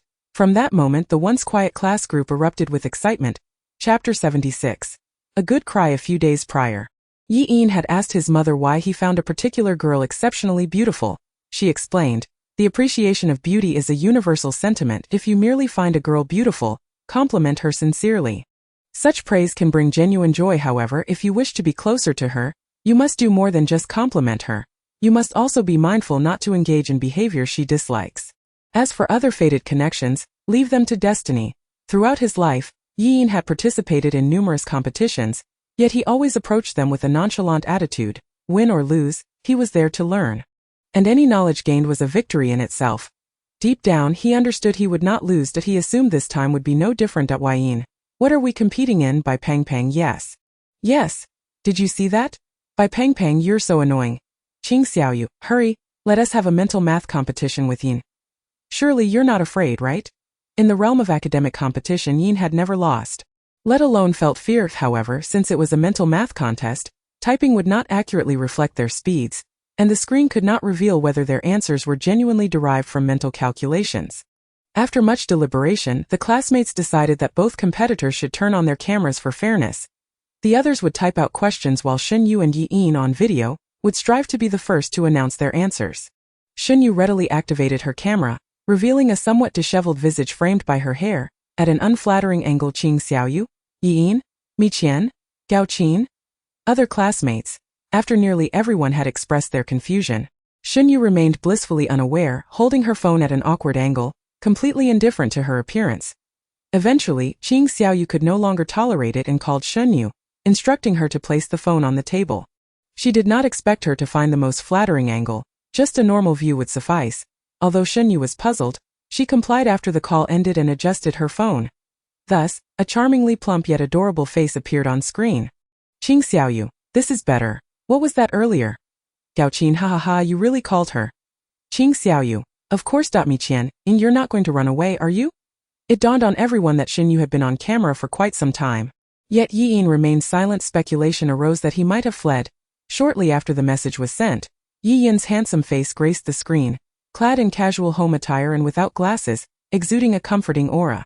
However, the rosy flush on his cheeks raised suspicions. A classmate inquired about the redness, to which Yin retorted, I was just running. Fortunately, no one paid much heed to this, and the focus quickly shifted to the questions. The inquiries did not appear one by one. Up to 8 questions could be displayed simultaneously. Having established the rules, a host, seemingly appearing from nowhere, declared the start, and questions began to populate the screen. Shen Yue, determined to cry, exerted herself to apply all her knowledge and calculations, yet she still could not match Yin's speed. Yin was a true polymath, particularly excelling in mathematics. Mastery of various calculation methods was his lifelong pursuit, enabling him to eliminate unnecessary steps and achieve the fastest results. For problems posed by classmates, he could discern the optimal solution at a glance, mentally processing the answer faster than even a calculator could. As calculators required manual input which consumed time, the outcome of this contest was never in doubt. While Shen Yue was indeed impressive, Yin was even more so. Wayne emerged victorious. Yet, an unsettling sensation lingered in his heart. Yin could not articulate this feeling. It was neither joy nor sadness. If he had to describe it, he felt a twinge of anxiety, though he could not identify the source of his unease. Shen Yue glanced at the scoreboard and realized she had lost. However, she did not feel the urge to cry. Had she not given her all? Nonsense. She had exerted herself mentally, nearly to the point of exhaustion. So why hadn't tears come? Before Shen Yue could unravel her thoughts, a knock echoed from outside the room. She momentarily set aside her phone and rose to answer the door. To her surprise, standing there was her elder brother, Shen Yue, who had recently cried beautifully. The corners of his eyes appeared slightly red, perhaps from tears shed earlier. Upon seeing Shen Yue, he hurriedly extended his hand, offering her an onion. Shen Yue? Shen Yue. Although Shen Yue was initially perplexed upon witnessing Shen Yue's astonished expression, he realized his older brother had been right. His sister indeed needed this item. Shen Yue lamented not having thought of using an onion earlier. Otherwise, she wouldn't have needed to think so hard. With a swift motion, she peeled the onion and held it close to her eyes, and soon tears began to well up. Now, she was ready to learn how to cry beautifully. Thank you, fourth brother.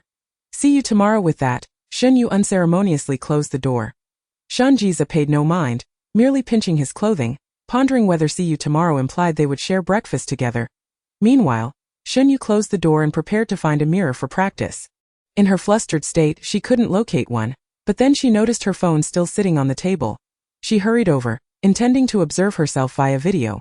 Just as Shen Yue sat down, a torrent of tears cascaded from her eyes. Resembling a string of pearls set free, she was utterly taken aback. Wow! I cry beautifully. Yet almost immediately she sensed trouble brewing. She was about to sneeze. Oh no! She needed a tissue. Without delay, Shen Yue hastily ended the video call and frantically searched for a tissue. After a cacophony of honks, her nose finally cleared. Little did she know, her tear had ignited a flurry of activity in the group chat. Chapter 77. It turns out I like Shen Yue. Yin stared at the dark screen of his phone, contemplating for an extended period but unable to pinpoint the source of his turmoil. More troubling was the image of Shen Yue crying that lingered vividly in his mind. Replaying incessantly, Yin felt helpless. He was uncertain of what this sensation was, and he feared that he might have inadvertently done something that his mother warned would annoy Shen Yue. After Shen Yue ended the video call, was she still crying? Should he call to comfort her? Although it was Shen Yue's own desire to cry, he couldn't shake this unsettling feeling that it was at this moment that Yin realized he did not possess Shen Yue's phone number and could only reach out to Qing Xiaoyu. Do you have Shen Yue's number? Send it to me. What do you want it for? After making her cry, you still have the audacity to call her. I'm hanging up. Qing Xiaoyu knew it wasn't entirely Yin's fault. She merely sought an opportunity for payback, as Yin had always bested her in competitions without mercy. Now that he was seeking her help, it was too late. Yin wanted Shen Yue's number? Ha! Not a chance. Yin listened to the sounds coming from across the room, feeling a sudden wave of grievance. Clearly, it was Shen Yue who had insisted on competing with him. Her intention was to cry. Yet why did he feel that he was in the wrong once her goal had been achieved? Puzzled, Yin descended the stairs and entered the living room. His father was, as usual, embracing his mother while watching television. The two of them huddled together, whispering about something. Yin made his descent with heavier footsteps, attempting to signal their attention, but his efforts seemed in vain. They remained unchanged, only glancing over when he reached the bottom. What's wrong, Xiaoyin? Why the long face? Struggling with your problems? Just so you know, if you can't solve it, neither can I. Ye's father began but was swiftly silenced by his wife, who was nestled in his arms. Yin's initial curiosity waned, feeling it unnecessary to voice his question and preparing to leave, only to be soothed by his mother's gentle voice from behind. Calming the turmoil within him, Xiaoyin, what happened? If you need help, come talk to me, don't mind your father. Upon hearing this, Ye's father became displeased, grumbling, of course I want to know. Yin regarded this scene with exasperation, unable to resist asking his mother, Mom, what did you see in Dad back then? Ye's mother chuckled softly, covering her mouth, your father may be a bit foolish, but he loves me dearly and is quite endearing. Observing his mother's sweet demeanor, Yin hesitated. It wasn't that he didn't wish to share his troubles. He simply didn't know how to begin. Yet, even without his words, a mother knows her child well. And upon seeing Yin's demeanor, she had already deduced much as it related to that beautiful girl you mentioned the other day. Upon hearing this, Yin's face instinctively flushed. Shen Yue truly was stunning. Even when she cried, she appeared beautiful. Unlike any other girl previously, Qing Xiaoyu had cried in front of him, a scene of snot and tears that was quite pitiful, even snatching his beloved handkerchief to wipe her nose. Although she later returned it washed, the mere sight of it reminded him of that moment. Shen Yue, however, was different. For the first time, he understood that the term charming truly existed. Seeing Yin's expression of near self-detonation, Ye's father couldn't help but chuckle. Well, look at you. I thought you'd spend your life battling math problems, ha ha ha. Before he could finish, he was interrupted again. Xiaoyin, tell your mother what happened just now. Yin glanced at his father, whose grin was quite irritating, then approached and nestled into his mother's embrace, satisfied to see his father's expression freeze in place. Silly old man. Thus, Yin recounted how he had upset Shen Yue. He had expected his mother to scold him for making Shen Yue cry, much like Qing Xiaoyu had, but instead, a pair of warm hands gently stroked his head. Competing with all your might is a sign of respect for your opponent. If you hold back, aren't you implying that you think they are beneath you? Moreover, that girl's initial desire was to cry. In that sense, you actually helped her. Why feel upset? Upon hearing this, Yin's inner turmoil began to dissipate. Did I really help her? Indeed, and you respected her. Then why did I feel so distressed seeing her cry? Yin earnestly inquired, grappling with a question that defied logic. Just as his mother was about to respond, a suppressed man nearby interjected, ha ha son, you've fallen. You're in love. Yes, mother. Dane. That evening a certain man spent the night on the couch, while Yin pondered a newfound revelation. He liked Shen Yue. Although it was likely a fleeting infatuation, one undeniable truth remained. Shen Yue was unlike any other girl in his heart. If she was indeed different, then he must pursue her. Meanwhile, Shen Yue remained oblivious to the challenges awaiting her the next day at school. After crying over an onion for quite some time, unable to control her runny nose, she ultimately decided to abandon the endeavor and began searching for delicious onion recipes. Onion and egg pancakes? Let us give that a try. With the onion in hand, she entered the empty kitchen, silently placing it down, opting to eat it tomorrow instead. Shanjiza had yet to pick up his chopsticks. Seemingly waiting for something when he saw Shen Yue come downstairs, his eyes brightened. Shen Yue, still half asleep, sat down and instinctively began to eat. It wasn't until halfway through her breakfast that she realized she was sitting across from her fourth brother rather than her eldest. Fourth brother. As her mind rebooted, she recalled the question that had plagued her the previous day. Why did he cry without a runny nose, while her tears came with a torrent of snot? Fourth brother, how do you control it? Shen Yue switched the spoon to his other hand, his gaze fixed on his breakfast, pressing the inner corners of his eyes to reduce the flow of tears into his nasal cavity, thus minimizing the runniness. Thank you, fourth brother. No need to thank me. Chapter 78. Calling her sister Xiaoyu. Shen Yue, for the first time in ages, sat alone in the car on her way to school. Upon leaving, Shen Yue watched her, hesitating to speak. Shen Yue guessed he wanted to ride with her, but as a middle school student, she felt it inappropriate since her fourth brother was already in university. Their educational paths were too different. Thus, she closed the door without a second thought, reclining in the back seat, peacefully closing her eyes. Meanwhile, Shen Yue, fumbling for words, couldn't muster the courage to offer to braid her hair. Although his sister looked lovely with her hair down, wasn't it impractical for school? He recalled that her teacher was also Ms. Nyo. Shen Yue regretted not speaking up. If only he had found the nerve. But now his sister had already left. There was nothing he could do instead. He rummaged through the house for a comb and hair ties, instructing the housekeeper to send them to Shen Yue. Unbeknownst to Shen Yue, today's school experience would differ from previous days. After all, she often lounged around the house with her hair down on weekends, feeling quite content. Moreover, she was now relishing the absence of her eldest brother, enjoying the privilege of occupying the entire back seat. Uncle Zhang, drive slowly. Let me sleep a bit longer. Uncle Zhang. Then let's keep it at a leisurely pace. Shen Yue arrived at school just in time. Sitting down amidst the piercing gazes of Niu Kaihui and her classmates, remaining unfazed by the external chaos. Niu Kaihui intended to ask about Shen Yue's hair but noticed an unusual atmosphere in class. Deciding to postpone his inquiry and instead prepare to randomly select a fortunate classmate for a chat, Qing Xiaoyu completed the problem on the board at her fastest speed, then leaned towards Shen Yue to whisper, "Are you okay yesterday?"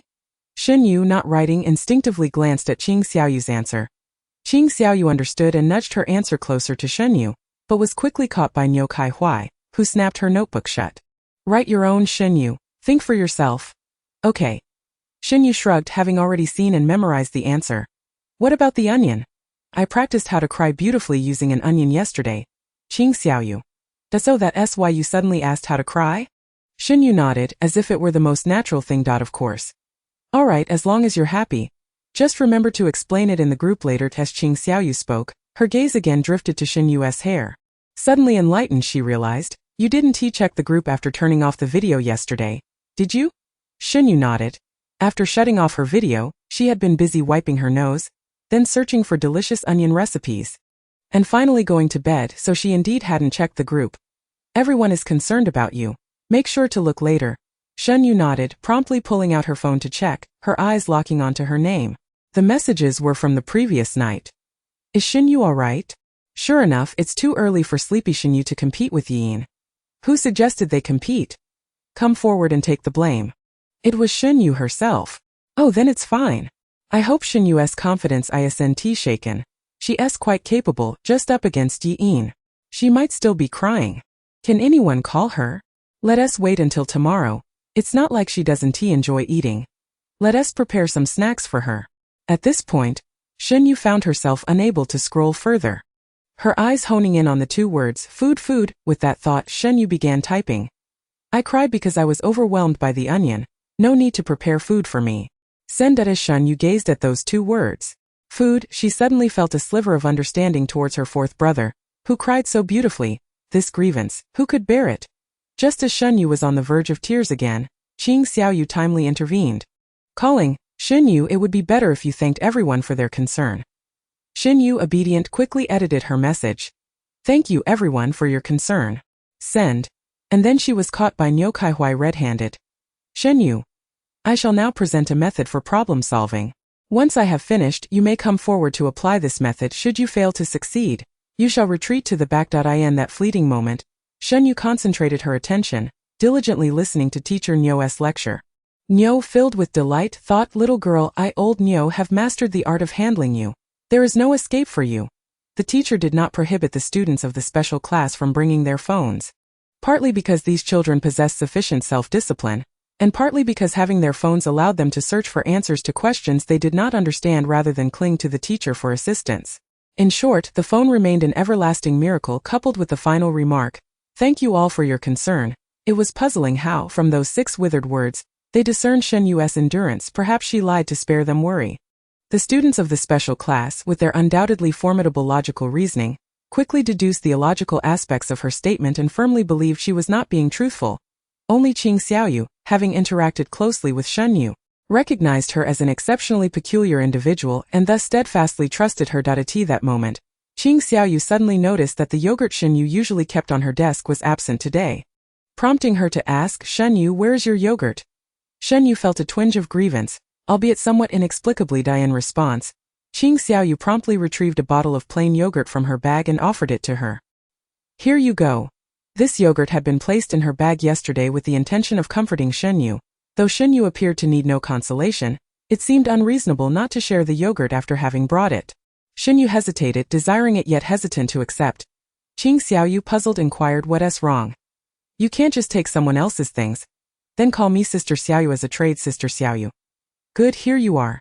Chapter 79, Who to Call. Not Shen Yue. Successfully, in the absence of her older brother, Shen Yue acquired yogurt and a good mood. Qing Xiaoyu observed Shen Yue's delight and felt pleased herself, confirming she had chosen well. "This is delicious. You must try it." "Shen Yue, quickly, take it." "Shen Yue, didn't you enjoy the cookies I made the other day? I made some more." Shen Yue was bewildered. What is happening? Upon hearing this, she thought it might be acceptable. This way it wouldn't feel like taking something for nothing. Thus Shen Yue repeatedly expressed her gratitude, accepting a plethora of offerings and immediately indulging in them. The entire class watched Shen Yue, who was radiating happiness as she ate, their faces adorned with smiles of maternal affection. Only Yi Yin remained troubled, uncertain of what to say to Shen Yue. Should he apologize? Yet, he had done nothing wrong. An apology would seem overly contrived. Instead, he decided to follow suit and naturally offer her something just like everyone else. Yi Yin had prepared a headband, selected with his mother, believing it would suit Shen Yue even better than the one she wore the other day, especially since today she had let her hair down. Indeed, Shen Yue's hair was down. Suddenly, Yi Yin knew what to say. He approached Shen Yue and presented the headband. "Shen Yue, you can use this to tie up your hair." It was then that Shen Yue realized her discomfort all day stemmed from not having her hair tied up. Yi Yin's heart raced unexpectedly at her thanks. After Shen Yue received the headband, Zhou Shuerong, attending class in the adjoining room, approached.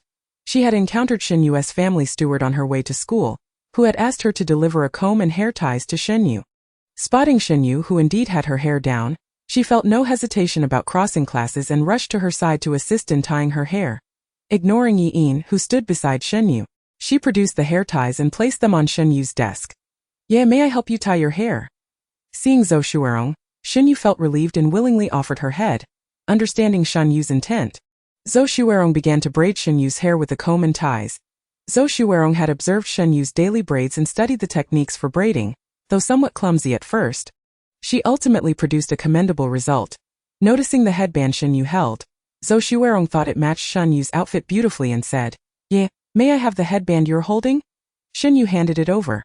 And after some adjustments she transformed from a disheveled beauty into one who appeared gentle and refined. As Zhou Shuerong marveled at her own skill, she sincerely acknowledged Shen Yue's beauty. "Yeah, you are so lovely." Shen Yue, tilting her head, replied earnestly, "I do not know. I cannot see myself." Witnessing the entire exchange, Qing Xiaoyu felt utterly speechless. Unable to resist, she poked Shen Yue's cheek, exclaiming, "Silly girl, if someone compliments your beauty, you should say thank you, not ramble on." Shen Yue poked, instinctively leaned towards Zhou Shuerong and collapsed into her embrace. Considering Qing Xiaoyu's words made sense, she looked up at Zhou Shuerong and said, "Thank you." Zhou Shuerong, holding Shen Yue, smiled, "No need to thank me." Shen Yue then reached out toward Qing Xiaoyu, saying, "Sister Xiaoyu, pull me a little." Zhou Shuerong, still holding on, looked down and asked Shen Yue, "Why have you never called me sister before? You never asked me to. Could you call me that now, Sister Shuerong?" Zhou Shuerong was momentarily taken aback. In that moment, she longed to keep Shen Yue close, believing that if they could always be together, her life would be entirely different. Yi Yin, overhearing Shen Yue sweetly address someone as sister, felt a stirring in his heart and before his mind could catch up, blurted out, "Why not try calling me brother?" As Yi Yin's words hung in the air, the previously occupied classmates suddenly turned their attention towards him. Zhou Shuerong? Shen Yue? Qing Xiaoyu erupted, pointing at Yin Wao. Ain. Have you been watching those soap operas? You are so cheesy. Help me. Gao Qin, who had been erasing the blackboard, rushed over to cover Shen Yu's ears. Don't listen, don't listen. Our minds are for learning, not for being filled with cheese. Yin's friend stared in disbelief. Mi Qian exclaimed, have you mistaken Shen Yue for a math problem? Brother, wake up. Zhuo Wenfei added, electrolyte imbalances, low blood sugar, anemia, and other factors can lead to impaired brain function, resulting in nonsensical speech. Low sodium, potassium, and calcium levels can cause low blood sugar. So replenishing electrolytes and blood sugar can effectively alleviate such symptoms. After finishing his rant, Zhuo Wenfei prepared to seek out old Niu for some medicine, but was halted by Pang Pang, who grasped him firmly. Zhuo Wenfei, don't go. You're just going to get scolded again. Let me go. I must save my brother from talking nonsense. Amid the chaos, Shen Yue, nestled in Zhou Shuerong's embrace, emotionlessly called out, Brother Yin. After all, whether she called one person or three, it made no difference. Calling out twice wouldn't cost her anything, especially since everyone had given her gifts. They were all kind-hearted. Yin was instantly dumbfounded. Oh no, this is disastrous. She has fallen in love under my nose. Oh, I knew it. Shen Yue, so obedient, must have some boy pursuing her. What to do? I should call Brother Shen. Chapter 80, Be My Girlfriend. Are you certain? I heard your sister call someone brother. Oh my goodness, these children these days.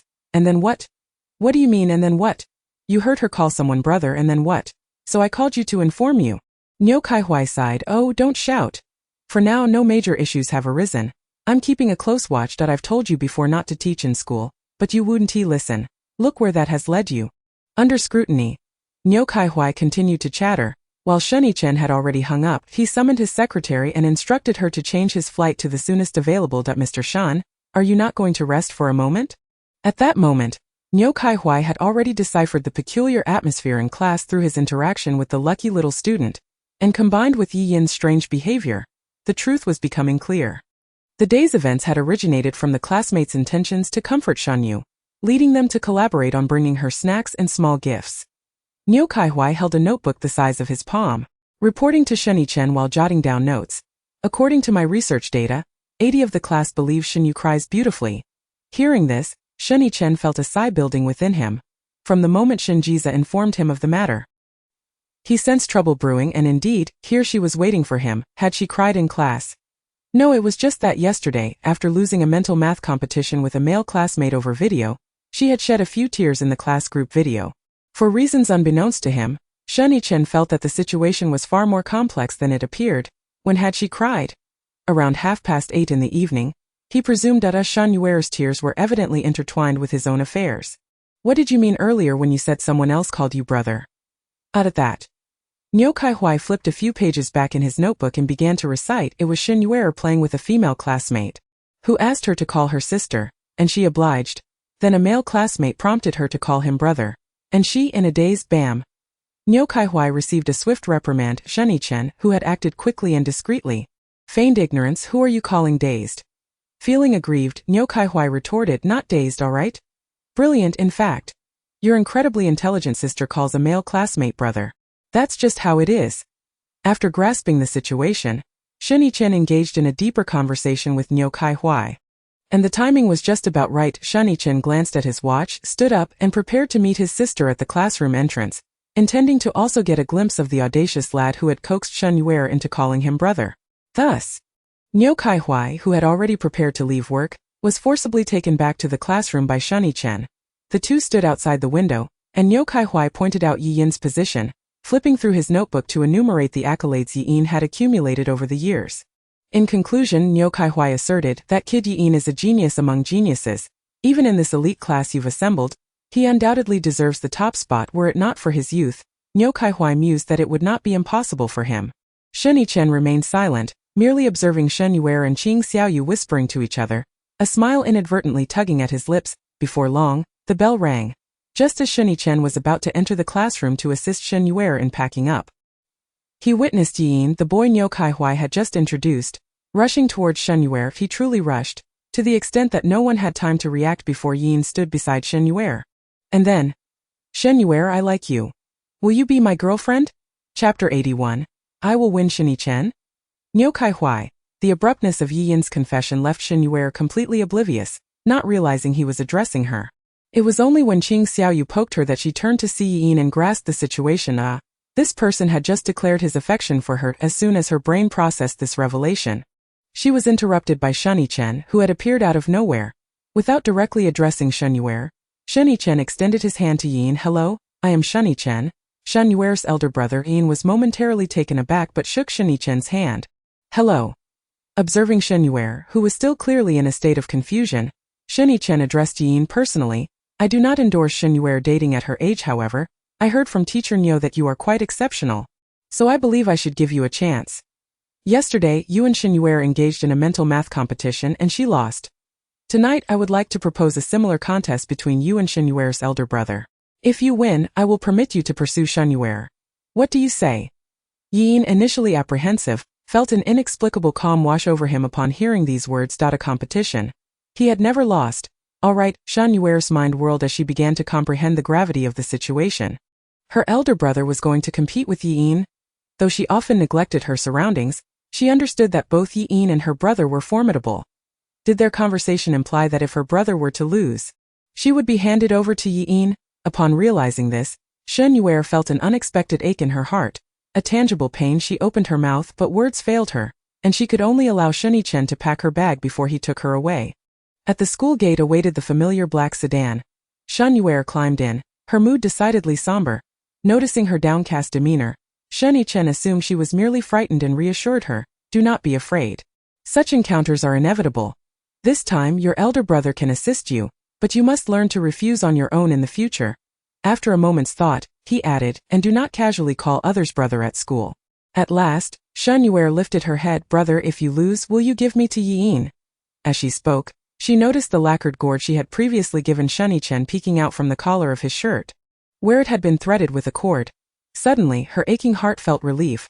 Clenching her fists unconsciously, she encouraged Shen Yichen. "Then, brother, do your best." "Fourth brother?" "Yes, your fourth brother is far more adept at solving problems than I am. Let him wait for a video mental math competition with a child." Shen Jiza fidgeted with his hands. "Is it possible not to speak during the competition?" Shen Yichen placed his large hand on his head. "What do you think? If you do not speak, others will have answered before you finish writing. Little Zay, your brother believes in you." Shen Jiza suddenly felt the urge to cry. Clearly, his brother had discovered he was lying about making friends at school. Just as tears threatened to spill, Shen Yue quickly stepped forward and accurately pressed the tear duct Shen Jiza had mentioned that morning, and then he started to sniffle. Shen Yue watched as Shen Jiza abruptly turned away to find a tissue. Silently wiping his nose, completely unaware of any wrongdoing, and instead leaned in to ask, "Fourth brother, didn't you say pressing it would stop the runny nose?" Shen Yue's epiphany struck her. So if one blocked the nasolacrimal duct before tears flowed, it would prevent a runny nose? Shen Jiza nodded. "There will still be a bit, but you can sniff it back up before it comes out and swallow it down and it won't flow." Shen Yue gasped. "Does that mean you're eating snot?" Shen Jiza pondered for a moment and corrected, "Besides snot, there should also be tears." After listening for a while, Shen Yichen could no longer endure the conversation and grabbed one of each, directing them to the wash basin, one to wash their face, the other to wash their hands. Once the three had finished their meal together, Shen Yichen suddenly asked Shen Yue, "Was your competition conducted in the class group yesterday?" While playing with an onion and stifling her tears, Shen Yue nodded. Shen Yichen snatched the onion from her hand and set it aside. "Tonight, it will also be in your class group. Henceforth, any boy wishing to confess to you must fulfill one requirement: defeat your fourth brother in any field of knowledge." Shen Jiza, listening nearby, suddenly felt the weight of the task upon him and waved his hands anxiously at Shen Yichen. "No, no. If I lose, I would be putting my sister in jeopardy. It should be you, elder brother. Precisely because of that, you cannot lose. Little Fort, you can do it." Shen Yue recalled her brother's encouragement in the car and joined in. "Fourth brother, go for it." Though Shen Jiza felt a twinge of fear, inexplicably, he also felt a flicker of happiness that it seemed he was being relied upon. "Then I will do my best. Not just best. You must win." Shen Yichen produced a phone stand from somewhere and set it before Shen Jiza. Gazing at the darkened screen reflecting his own face, Shen Jiza noticed a subtle change in his expression. "I will win." This was Shen Jiza's first definitive declaration. Chapter 82. Seeing Shen Jiza's newfound seriousness, Shen Yichen instructed his secretary to prepare the necessary software. Without the aid of software, it would be challenging to concoct questions that could stump two prodigies. Both Shen Yue and Yi Yin were undoubtedly masters of mental arithmetic. Ordinary mental math competitions typically employed simple addition and subtraction, increasing difficulty by shortening the time allowed. However, for Yi Yin and Shen Yue, certain questions required more complex formulas. Quickly discerning what could be calculated mentally would aid them in arriving at results more swiftly. Mental arithmetic involving matrices and calculus derivatives were merely routine for them. This extraordinary ability in mental calculations could not be matched by the mathematical tricks known to ordinary individuals. It stemmed more from an innate understanding of mathematics. As Shen Yue had once articulated, he perceived all formulas differently than the average person. To others, formulas appeared shrouded in layers of complex symbols that muddled comprehension, while in his eyes, every formula was merely a matrix.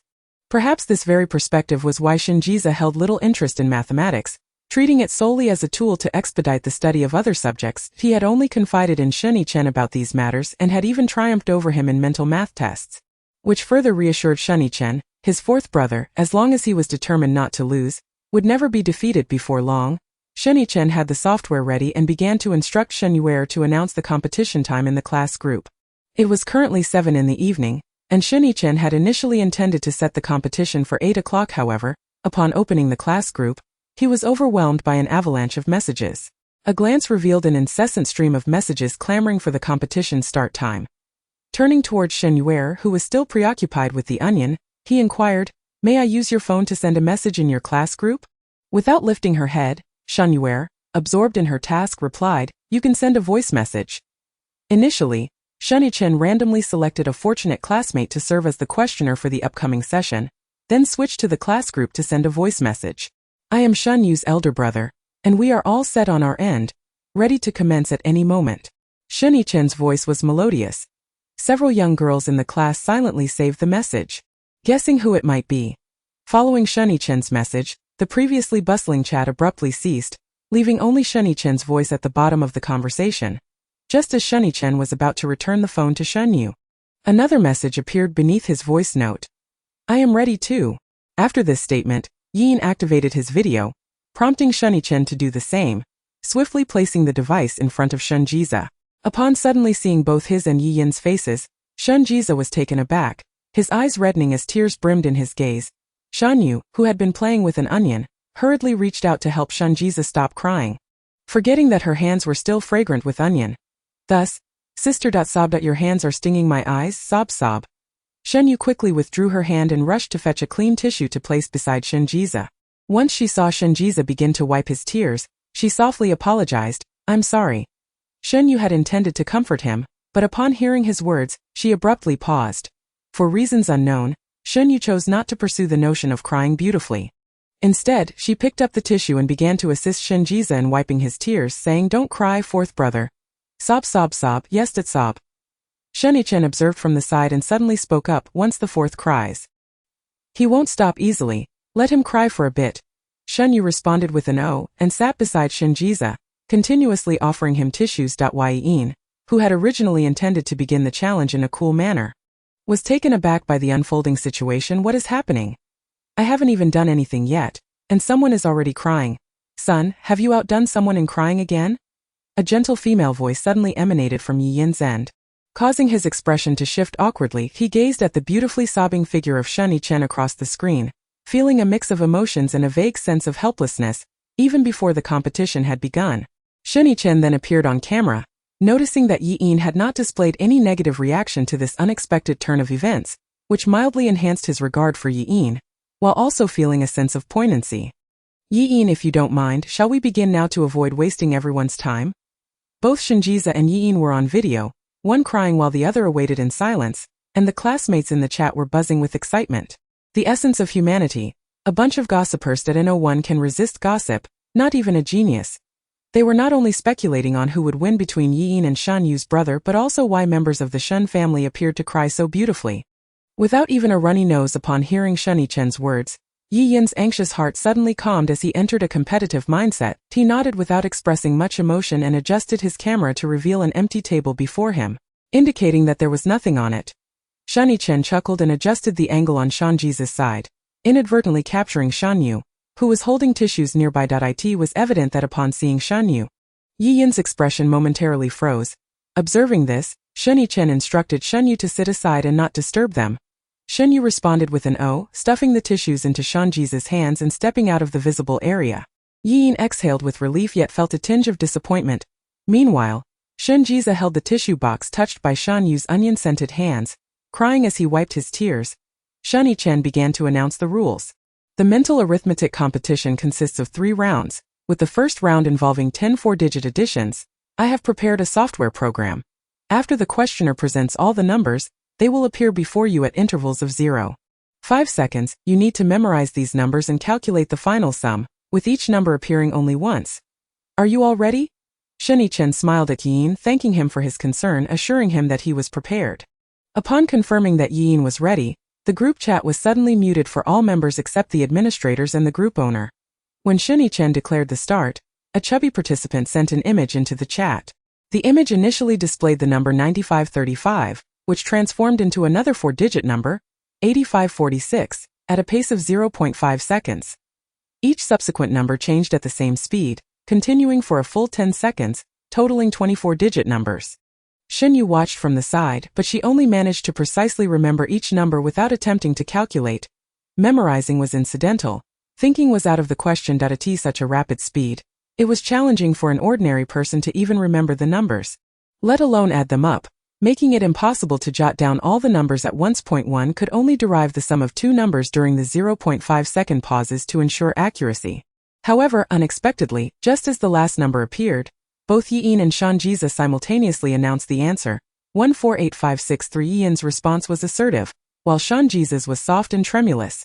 Nevertheless, even through his tears, Shen Ji's answer was clear to everyone.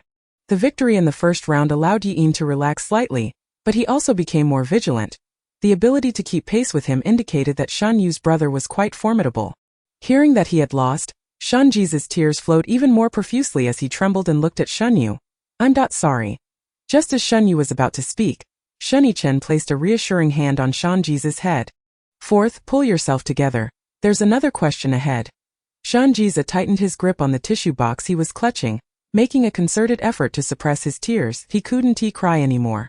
With a best-of-3 format, he couldn't afford to lose another round due to tears. Next time, he had to articulate his answer clearly. He dried the fresh tears that had welled up, sobbing as he asked Shen Yue, "Sister, could you get me a glass of water?" Shen Yue nodded and went to fetch water for Shen Ji. Remembering that every time Shen Yi had given her water, it was warm, she prepared a cup of warm water for Shen Ji. Shen Yi, without waiting for Shen Ji, began to introduce the rules for the second round, which was quite simple. The first to solve the question posed by the questioner would win. However, I must remind you, the second question is not a typical arithmetic problem but a differential equation that lacks elementary function solutions. Yi Yin, have you encountered this type of knowledge before? Yi Yin showed no surprise at the terminology mentioned by Shen Yi. Clearly aware of it. That I have. Then do you possess the ability to mentally compute such equations? Yi Yin felt a hint of uncertainty. While he was confident in his speed compared to ordinary individuals, he wasn't sure if he could surpass Shen Yue's brother Can. After Shen Yi finished speaking, a new problem appeared in the chat. Lygy0. At the moment Yi Yin saw the problem, he began calculating in his mind. At the same time, Shen Ji also started computing. At that moment, Shen Yue happened to bring the water to him. After glancing at the problem, he took a big gulp of Shen Yue's water and then confidently stated the answer. This speed suggested that he had arrived at the solution the moment he saw the question. Yi Yin was still on the final step to derive the answer when he heard a soft yet resolute voice from across the screen. In that instant he understood that he had lost. For the third round, the problem was to calculate the 13th root of a 200-digit number. The announcement of this problem startled the onlooking classmates. Having been labeled as geniuses since childhood, they were familiar with tales of others' prodigious feats. One such individual had calculated the 13th root of a 200-digit number in 77.7 seconds, and they were curious to see how quickly Yi Yin and Shen Yue's brother could perform the task. They had already discerned that Shen Yue's brother was anything but ordinary. To begin, as Shen Yi's words fell, a lengthy string of numbers instantly appeared on the screen. These numbers had been randomly typed by a certain chubby participant, so he was unaware of the correct answer. Shen Ji's eyes scanned the hundreds of digits, and with each number he passed, the matrix in his mind shifted accordingly upon reaching the last digit. He arrived at the answer, 23972076679666701, taking 87 seconds. Meanwhile, Yin had yet to determine the answer. The outcome was already clear. Shen Yue entered Shanji's answer into the chat for the classmates to verify. Though everyone understood that this was redundant, Shanji released a deep breath, and his tears ceased flowing, clutching the tissues Shen Yue had given him with a sense of accomplishment. Sister, I won. Shen Yue gazed at the smile on Shanji's face in astonishment. Fourth brother, you smiled. Shanji's previously upward curving lips faltered for a moment, a bit anxious, but upon seeing the same smile reflected in Shen Yue's eyes, his grin widened. You smiled too. Yin, listening to the joyous laughter from the other side, suddenly felt a pang of discomfort. This was his first genuine loss. Not only had he lost in the realm of mathematics, which he had always prided himself on, but he had also lost. Yin, you are impressive too.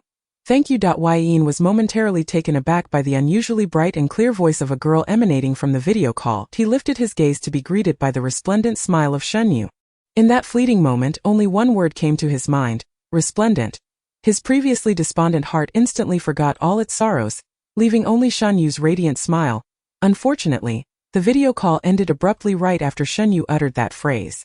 At this juncture, Ye's mother, who had been a silent observer, approached him and gently ruffled his hair, saying, You have taken a liking to a very remarkable young lady, and I must say I am quite fond of her as well.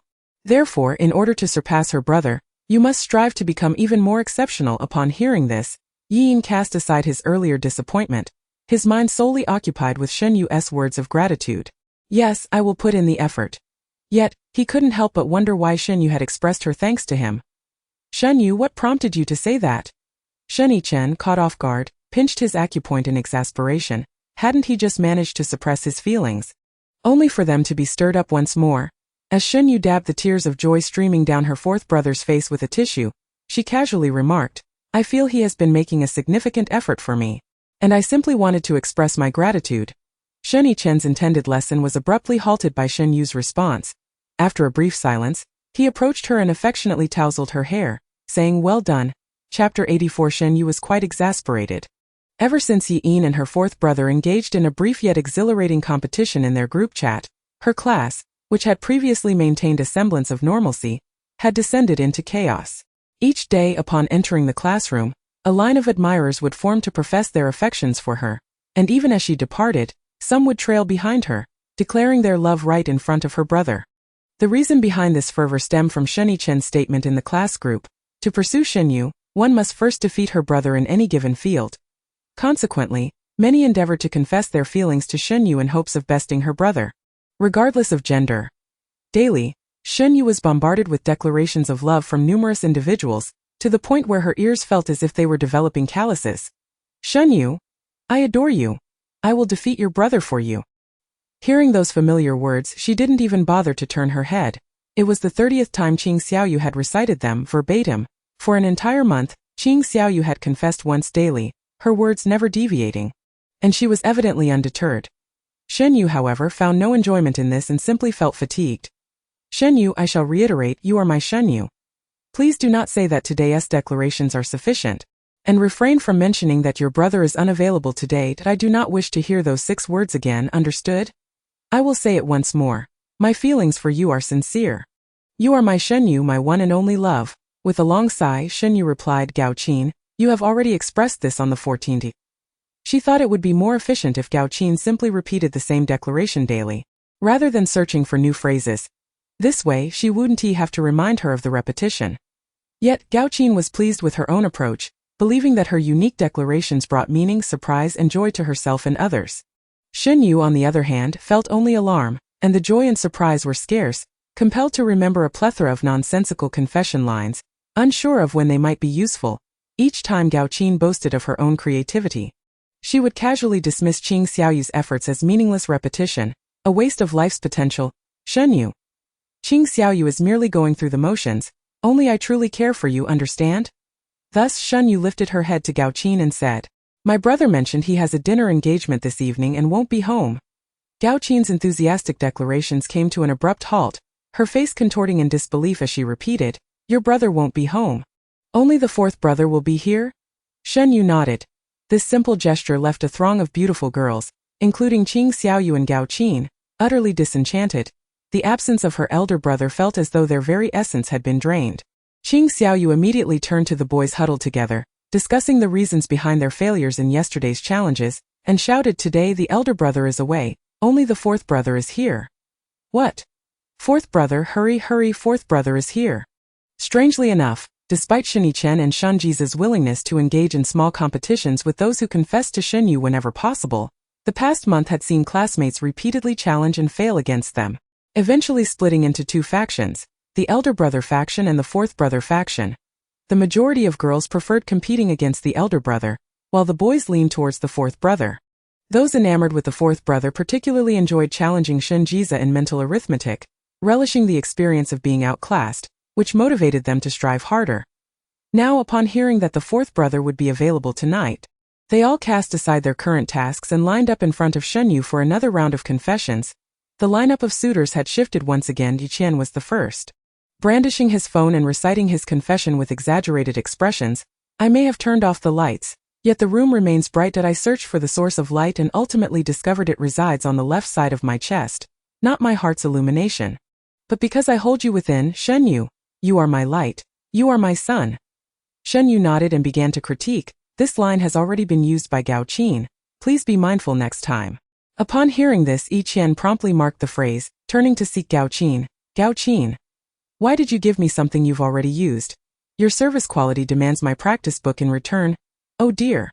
That was an accident. I haven't finished studying your practice book. Once I do, I'll return it. I promise not to do it again." As Shen Yue listened attentively, she jotted down the names of today's confessors. A total of 8 individuals. If they moved swiftly, they might complete the rounds before dinner. Tonight's meal was boiled fish, and there could be no delays in the evening, although Shen Yichen mentioned having a dinner engagement.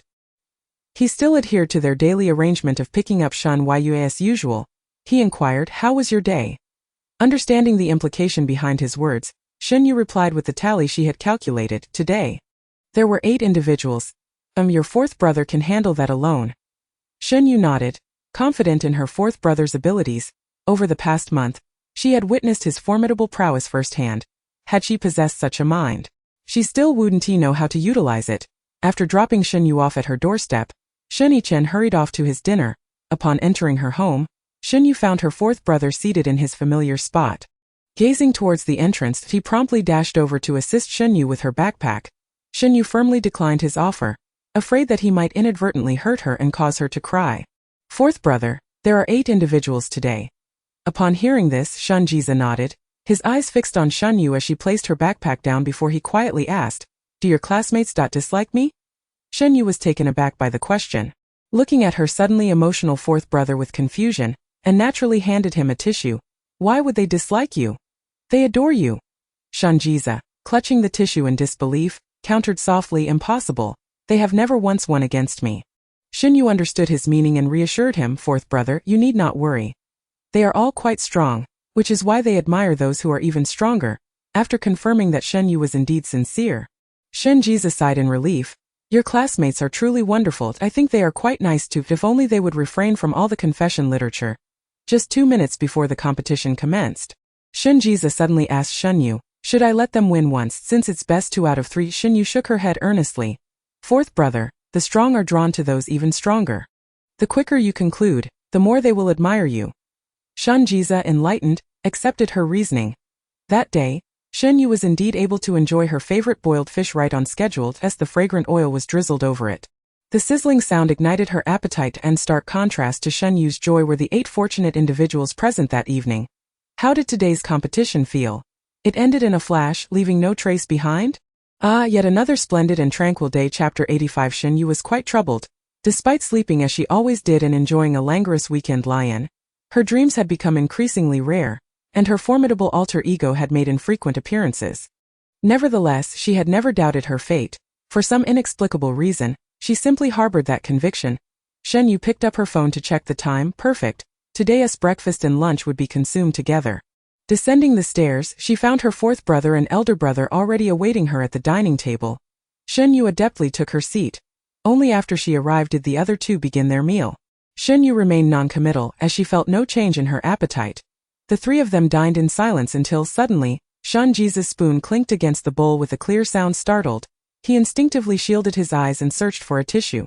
Only to realize he had not shed a single tear today. Turning around, he found Shen Yue staring at him while munching on corn, accompanied by the smiling expression of Shen Yue that if memory served her right, her fourth brother had yet to graduate. She hadn't anticipated that he would stay for over a month this time. Shen Yue was not curious about what her elder brother had to say. Rather, "Fourth brother, must you join the team? Why can't you just relax at home?" As the topic began to engage Shen Yue, it seemed that Shen Yue experienced a moment of enlightenment. Upon hearing Shen Yue's words, Shen Yue opened his mouth, turning to express something to Shen Yue, only to be interrupted by Shen Yue. "Fourth brother, do not emulate your sister." Shen Yue had merely made the remark in jest. After all, having a sibling like Shen Yue in the household was already quite sufficient. One was manageable, but having more would undoubtedly prove troublesome. However, to his surprise, Shen Yue, who typically adhered to his words, audibly countered this time, albeit softly. "My sister is quite wonderful. She helps me wipe my tears, never mocks me, does not regard me with disdainful eyes, and also invites me to play and introduces me to her classmates. In summary, his sister is truly remarkable." Shen Yue glanced at the two-side, and thought to himself that perhaps this arrangement was not so bad after all. Before Shen Yue could contemplate further on Shen Yue's question, the restaurant door swung open abruptly, and a voice devoid of emotion echoed, "So, this is where you all are. Fourth brother, why didn't you inform me you weren't at school?" Shen Yue noticed that Shen Yue, who had been in a relaxed state, instantly tensed at the sound of that voice. Turning around, she beheld a boy with a blank expression standing not far away, wielding a scalpel, from which fresh blood dripped incessantly. This was, of course, her fifth brother Shen Yue, a fellow unfortunate soul, burdened with a name chosen haphazardly by their parents. Yet, upon reflection, Shen Yue mused that perhaps Shen Yue was slightly more unfortunate than she. For her name Yue bore connotations of beauty and brilliance, while Shen Yue's name Wu seemed merely a random homophone of the number 5. Shen Yue furrowed his brows and approached Shen Yue, taking the scalpel from his hands, admonishing him with exasperation, "Do not bring the scalpel outside the dissection room. Have you forgotten again?" Observing Shen Yue's demeanor, Shen Yue felt an uncanny familiarity with her fifth brother's character. Suddenly, it dawned on her, this was her.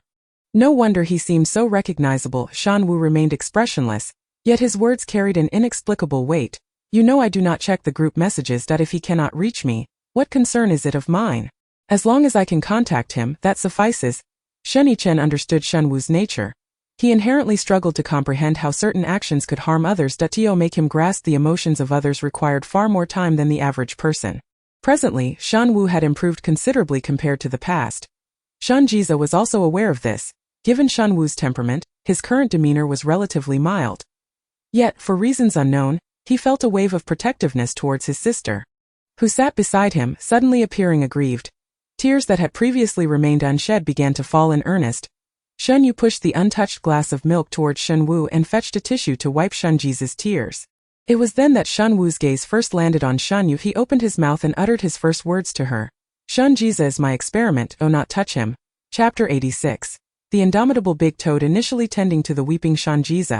Shen Yue paused at Shen Yue's words, feeling an odd sensation arise within her. Experiment, and a wonder she had always sensed that the shapes of some of the wounds on Shen Yue's body did not resemble anything she could have inadvertently inflicted. To explain why Shen Yue was aware of the numerous wounds on Shen Yue, one must recount the event when Shen Yue triumphed over Yin. Since that day, Shen Yue had transformed from a timid, stuttering little crybaby into one who frequently called for his sister and gazed at her with an earnestness that belied his former shyness. While he appeared largely unchanged, the difference was significant. In essence, their communication had flourished. Shen Yue found comfort in Shen Yue's presence, appreciating her natural ease in conversing and willingness to engage him in play. Conversely, Shen Yue found Shen Yue to be quite agreeable, attentively listening to her every word and cooperating with her every action. Ultimately, through a series of miraculous exchanges, the two had reached a point where they could coexist harmoniously even in Shen Yue's absence. On a prior occasion, while Shen Yue was retrieving something at home, he accidentally bumped his back against the corner of a table and cried out in pain upon noticing. Shen Yue immediately lifted his shirt to inspect the injury. Aware that Shen Yue had a blood coagulation disorder, and any subcutaneous bleeding would be more troublesome than usual. Fortunately, Shen Yue had merely experienced pain without any bleeding. However, Shen Yue had seen the numerous regular-shaped wounds on his back, particularly along the spine, as well as a barely noticeable pinprick. Even though Shen Yue received regular treatment, the abundance of wounds in that area was alarming. She had intended to find a suitable opportunity to inquire about them, knowing that Shen Yue, with his temperament, would likely remain silent if bullied. Yet, before she could ask, the suspect manifested. Shen Yue did not step away from Shen Yue's side. Instead, she focused her attention on Shen Wu. Her gaze falling upon the blood-dripping knife in his hand. The blood's fluidity indicated it was fresh, likely within 4 minutes old, discounting the minute or so Shen Wu had spent entering and speaking nonsensically. It could be deduced that he had killed a living creature approximately 3 minutes ago. The fresh soil on his shoes was unmistakably from their own garden, given the blood on Shen Wu's knife. Shen Yue had quickly come to a realization about what he had done before entering the house. Ignoring Shen Wu's possessive declaration of ownership over Shen Yue, she turned to report to Shen Yue. Elder brother, he killed your toad. Shen Yue, who had been pondering how to clarify that Shen Wu bore no ill intent, was momentarily taken aback upon hearing Shen Yue's calm declaration. The authoritative figure who dominated both the business world and the family realm experienced a rare lapse in composure. Toad, is it the one I raised in the garden? While Shen Yue appeared to be the epitome of perfection, talented, hard-working, adept at managing subordinates and family-oriented, few knew of his pathological obsession with making money. Most pursue wealth to acquire things that bring them joy. However, for Shen Yue, joy stemmed from the mere act of accumulating wealth, that he relished the exhilaration derived from amassing a fortune through his own efforts. Moreover, Shen Yue employed various methods to earn money, including work, relationships, and rituals. That toad was one he had specifically raised after consulting a master for rituals and a renowned feng shui expert to select the best location. All for the purpose of attracting wealth. Even a domineering CEO could not resist the allure of a toad, which was Shen Yue's assessment of the family member. A certain toad. Now, however, the toad, which Shen Yue cherished and had even hired someone to care for, had been slaughtered by Shen Wu. Upon hearing Shen Yue's words, Shen Wu did not yet grasp the gravity of the situation. He arrogantly lifted his chin, clearly displeased with Shen Yue's attempt to change the subject. The toad was too noisy. It deserved to be killed for daring to croak at me. As he spoke, his gaze remained fixed on Shen Yue, seemingly laden with implications. Although Shen Yue was somewhat intimidated by Shen Wu, there was no doubt he was the one who understood Shen Wu's character best.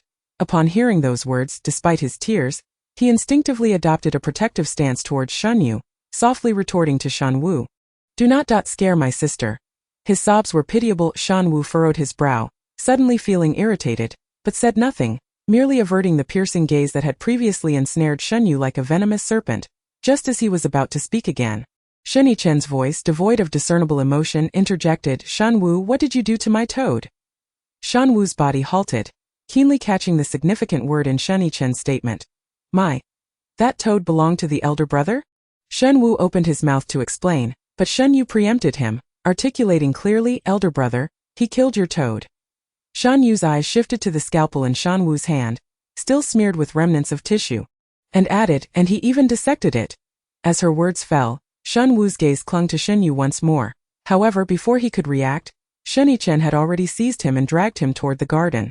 Shen Yue watched the retreating figures of Shen Wu and Shen Yue, her expression unchanging, as she gently patted Shen Yue's back. "Fourth brother, do not cry." Observing Shen Yue's reddened eyes, she harbored grave suspicions that the protection he offered was merely a ruse to divert Shen Wu's attention from his emotional turmoil. Yet, she refrained from voicing her thoughts, simply saying earnestly, "Thank you, fourth brother." Under Shen Yue's watchful eye, she sincerely apologized to the toad, crafting a small mound of earth to bury its remains, ultimately erecting a small marker that read, "Toad number 1 to Chapter 87. You have the ability to snatch fourth brother, then have the ability to open the door." As Shen Yue approached, he effortlessly discerned that Shen Yue was educating Shen Yue. "This is a dissection knife, not a surgical knife. The blade of a dissection knife is larger than that of a standard surgical knife, as it is designed for making longer, deeper incisions and excising certain tissues. Generally, those who wield such knives in public are exceedingly dangerous and should never be approached." Shen Yue recalled having seen someone in her memories, a person within the confines of Building 4 in the prison who possessed such peculiar inclinations. This individual had even gone so far as to spend a considerable sum to procure a scalpel from outside the prison, carrying it with utmost reverence daily. Eventually, this person met a tragic end. But whether he had ever used that scalpel to harm anyone remained merely hearsay. It was said he had inflicted harm, and thus, he perished. In her recollections, Shen Yue also remembered spending a brief time in the prison's infirmary. Though her stay was short-lived, as the medical staff remarked that although she could quickly memorize certain things, she failed to comprehend them, rendering her no different from a machine. They would be better off employing artificial intelligence. Indeed, the artificial intelligence could process information more swiftly than she could. "Hey, return Jiyuzi to me," Shen Yue said sharply, approaching the two individuals who were encircling him with knives, as if merely gazing at his weapon was a profound insult. Shen Yue took a step back, her actions clearly indicating her lack of interest in the knife. Without hesitation, she reported again, "Elder brother, look at him." Shani-chen, still lost in the sorrow of the inexplicable dissection of his beloved frog, glanced at Shen Yue and said, "Xiao Wu, be honest, put away your knife. It's dangerous to roam about with it." Shen Yue pursed his lips but refrained from rebutting Shani-chen, silently retreating to his own room with the knife in hand. After Shen Wu's departure, Shani-chen turned to the two individuals still huddled together and said, "I need to step out for a moment. You all stay here. Don't cause a ruckus." And Shen Yue. Upon hearing her name, Shen Yue obediently lifted her gaze. "Although Shen Wu's behavior is a bit odd, he is a good child. You needn't fear him." Shen Yue nodded. She felt no fear, yet she couldn't shake the feeling that Shen Yue resembled her late cellmate, prompting an urge to confront him. Having been devoid of desire since her memories returned, this was the first time she experienced such a strong inclination to retort, especially when Shen Yue spoke to her fourth brother in a condescending manner. "Your fourth brother is so fragile, why not speak to him nicely?" Then Shani-chen departed, hurrying to seek out a new frog. The household could be devoid of people, but it must never lack frogs. Otherwise, he would be unable to sleep at night, feeling as though his wealth lacked a proper anchor. Shani-chen picked up the phone to summon his fortunate assistant, requesting arrangements for a feng shui ceremony today, a feng shui master for tomorrow, and the welcoming of Toad No. 2 into the garden the day after. Recently, they had been engrossed in a Mary Sue narrative about the campus F4, and it was Shun Jiza's first encounter with such tales. The most frequent question he posed was, why are they infatuated with this girl? Is it truly interesting? For instance, statements like, "Woman, you have captured my attention," or "Woman, you are playing with fire," made him ponder how they would be received in real life. If anyone had ever dared to utter them, however, rather than relying on others, he preferred to create his own awkwardness. Shen Yue, observing Shun Jiza from a distance, prepared to experiment on her fourth brother. Just then Shun Jiza's phone rang. He glanced at the caller ID, pressing the answer button in a flustered manner, softly calling, "Xiao Wu, what's wrong?" On the other end, a cold, firm voice responded, "Where are you?"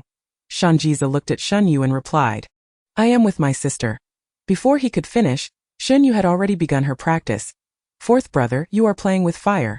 You have successfully captured my attention." Upon hearing Shen Yue's words, Shun Jiza, although aware she was merely mimicking lines from a book, felt a rush of embarrassment that made his face flush. Meanwhile, Shen Wu, on the other end of the line, hung up abruptly after catching this peculiar exchange.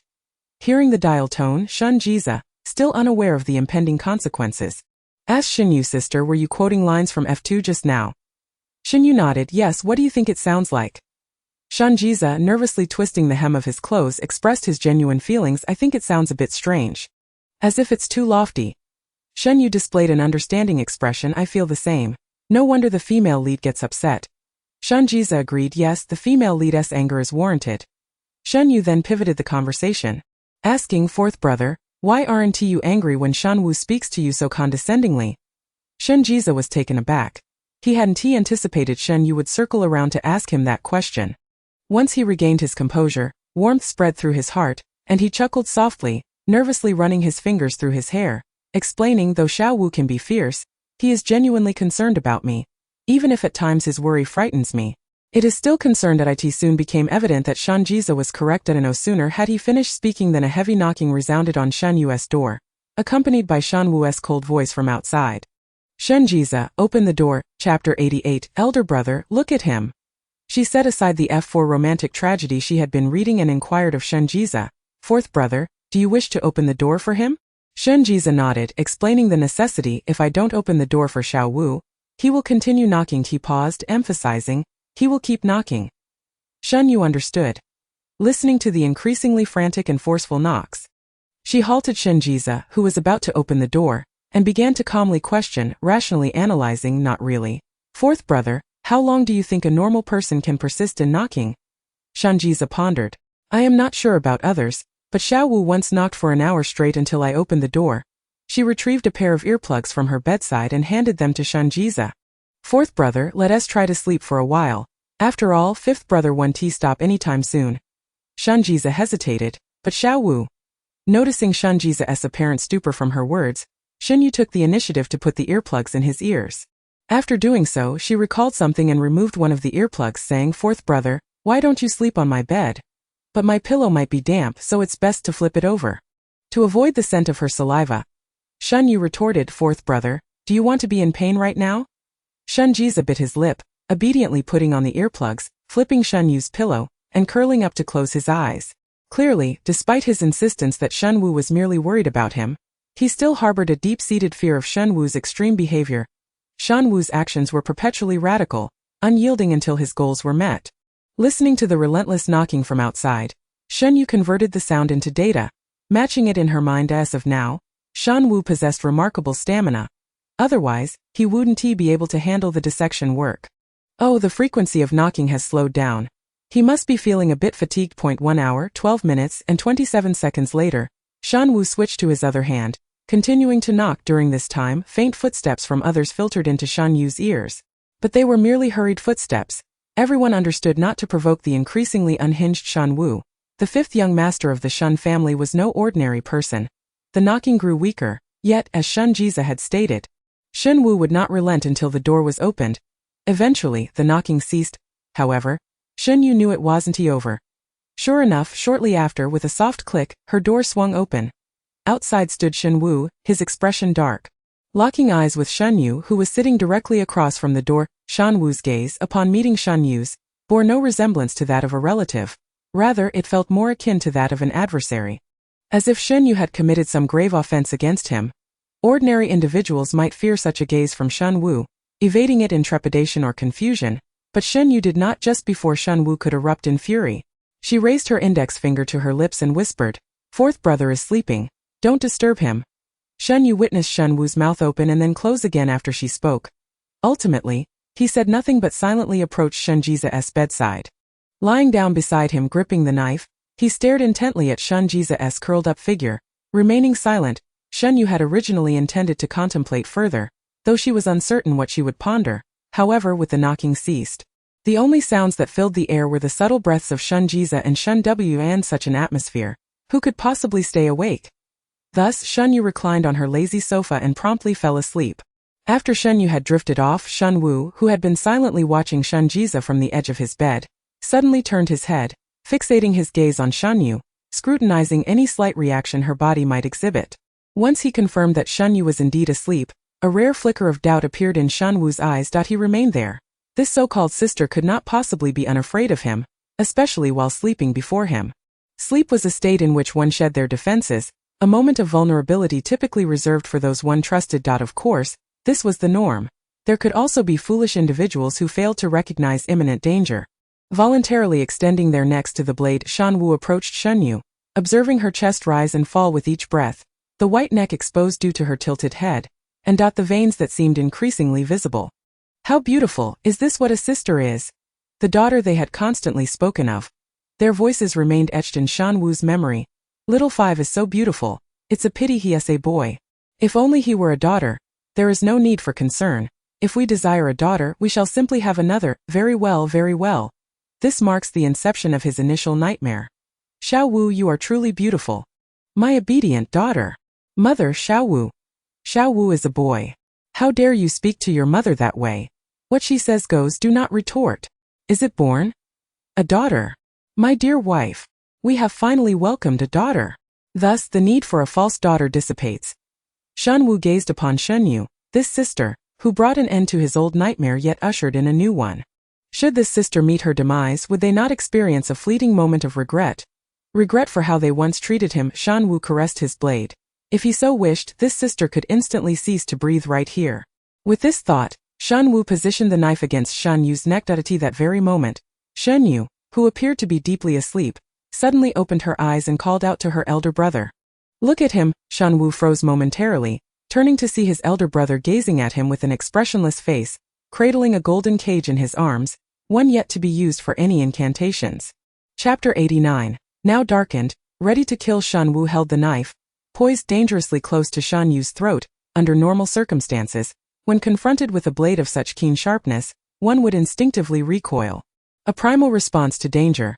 Yet Shen Yue seemed entirely oblivious to the presence of the knife, her body betraying no response as if it were merely a white eye. In other words, within the depths of Shen Yue's consciousness, the scalpel was not categorized as a threat, or perhaps her subconscious believed that such a tool lay well within her control. Thus, as Shen Yue hovered on the brink of harming her, Shen Yue did but one thing.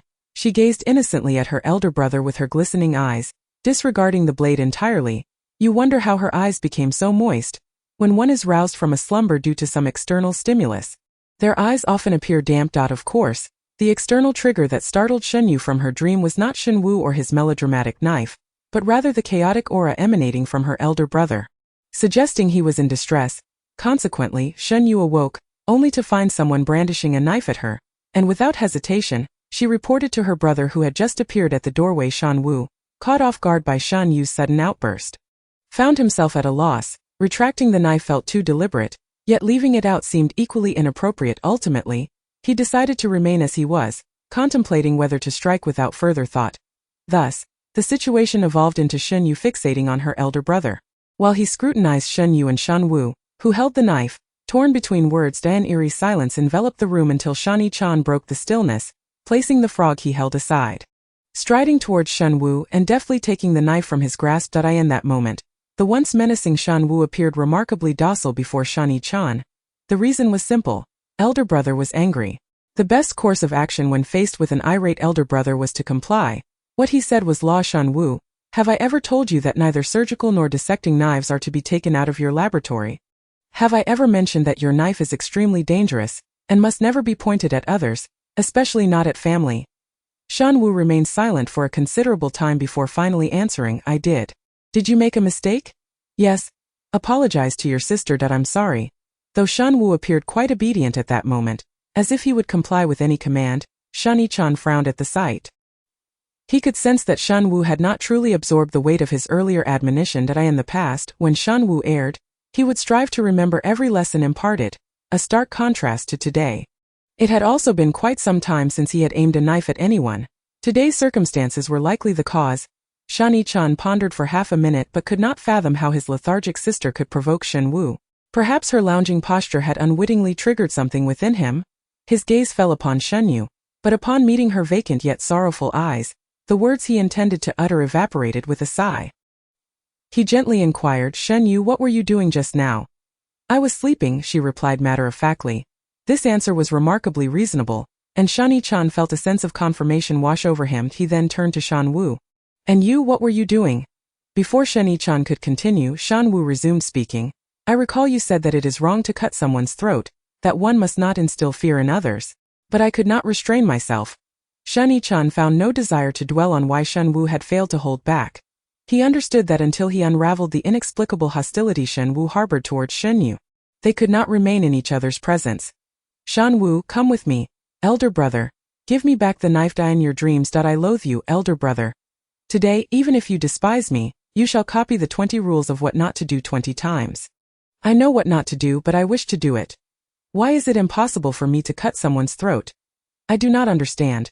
Suddenly Shen Yue fell silent. Shani Chan continued, remember this feeling. At this point the observant Shen Yue could no longer contain herself. She forcefully interjected, you can't cut my throat. You can't defeat me. Shen Yue had deduced Shen Wu's basic physical capabilities from his earlier knocking at the door. Her assessment was average. Shen Wu's cold glare returned to Shen Yue, concealing a profound disdain for her. For killing and fighting were not the same. Enough, Shani Chan exclaimed, feeling a headache coming on, and smacked both Shen Yue and Shen Yue on the head, halting their perilous conversation as he led Shen Yue away. Despite Shen Wu's seemingly imposing stature, his weight was nothing compared to an elder brother who had trained rigorously and possessed an, albeit not quite, chiseled physique. It was only after Shani Chan had turned to leave with Shen Yue that he noticed the peculiar bulge on Shen Yue's bed. Instinctively, he sensed that it was something unusual. Shen Yue, what is that? That is fourth brother. Upon hearing this, Shani Chan seemed to finally comprehend why the family had called him earlier to inform him that Shen Yue had gone mad.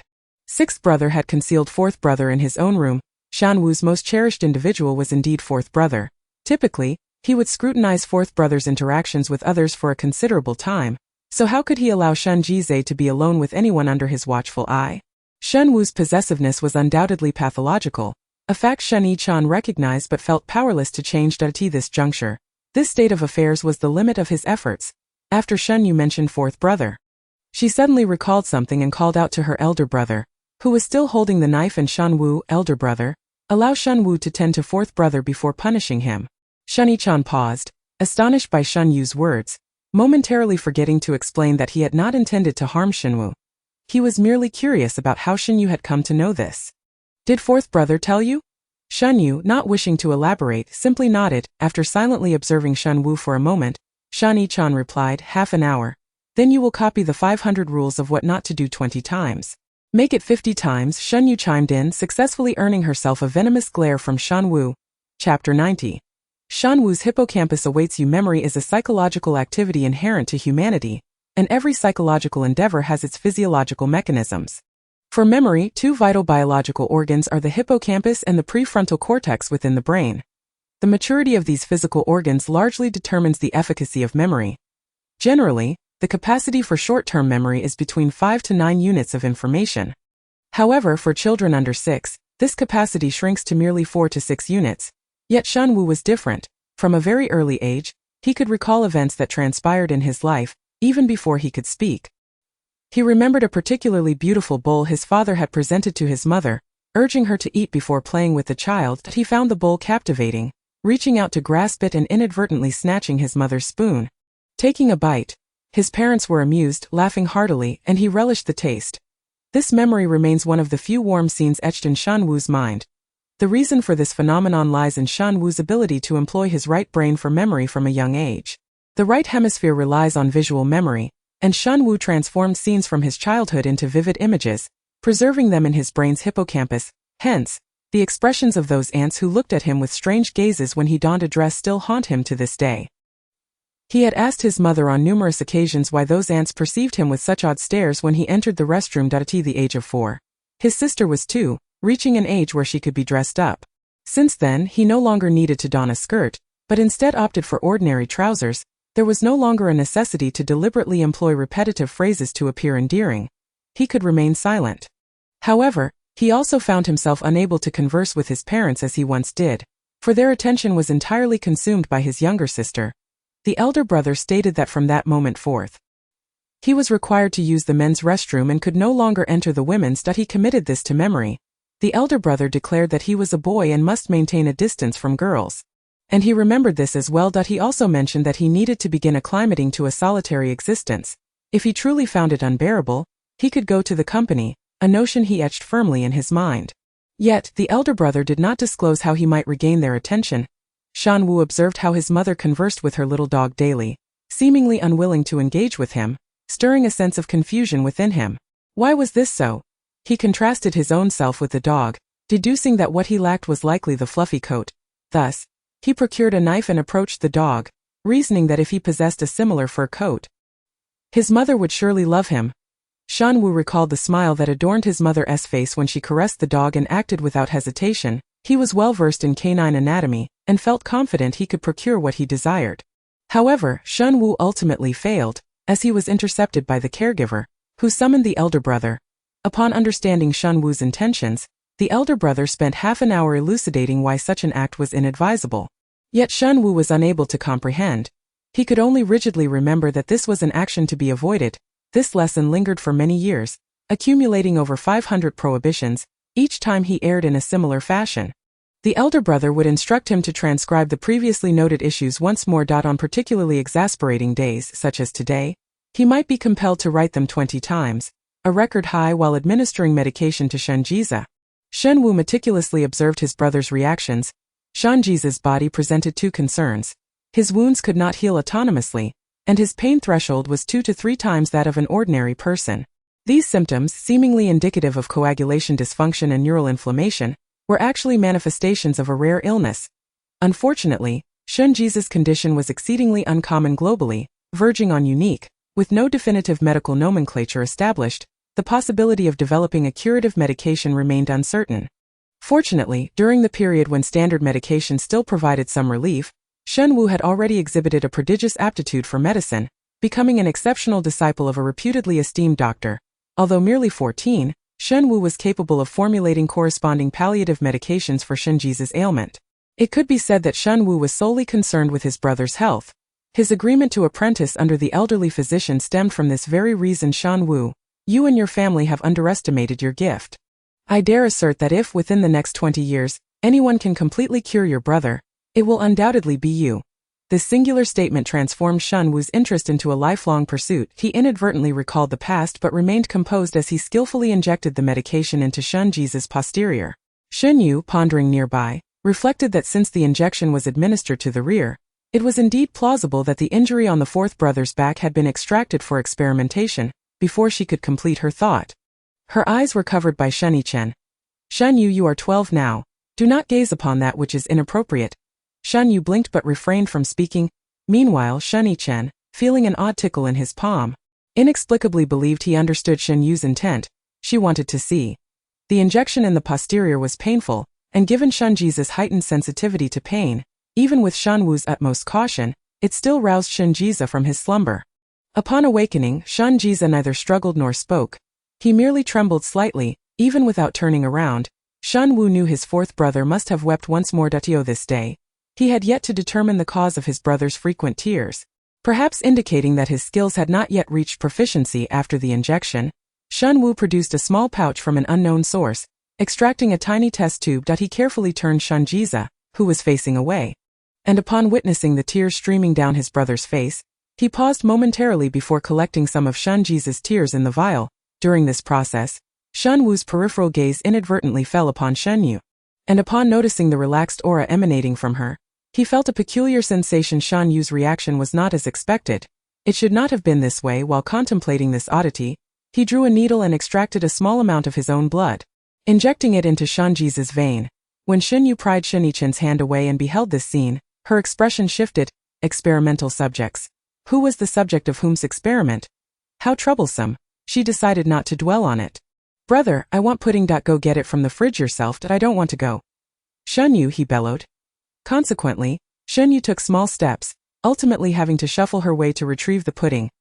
Shen Yu's focused gaze remained fixed on the syringe.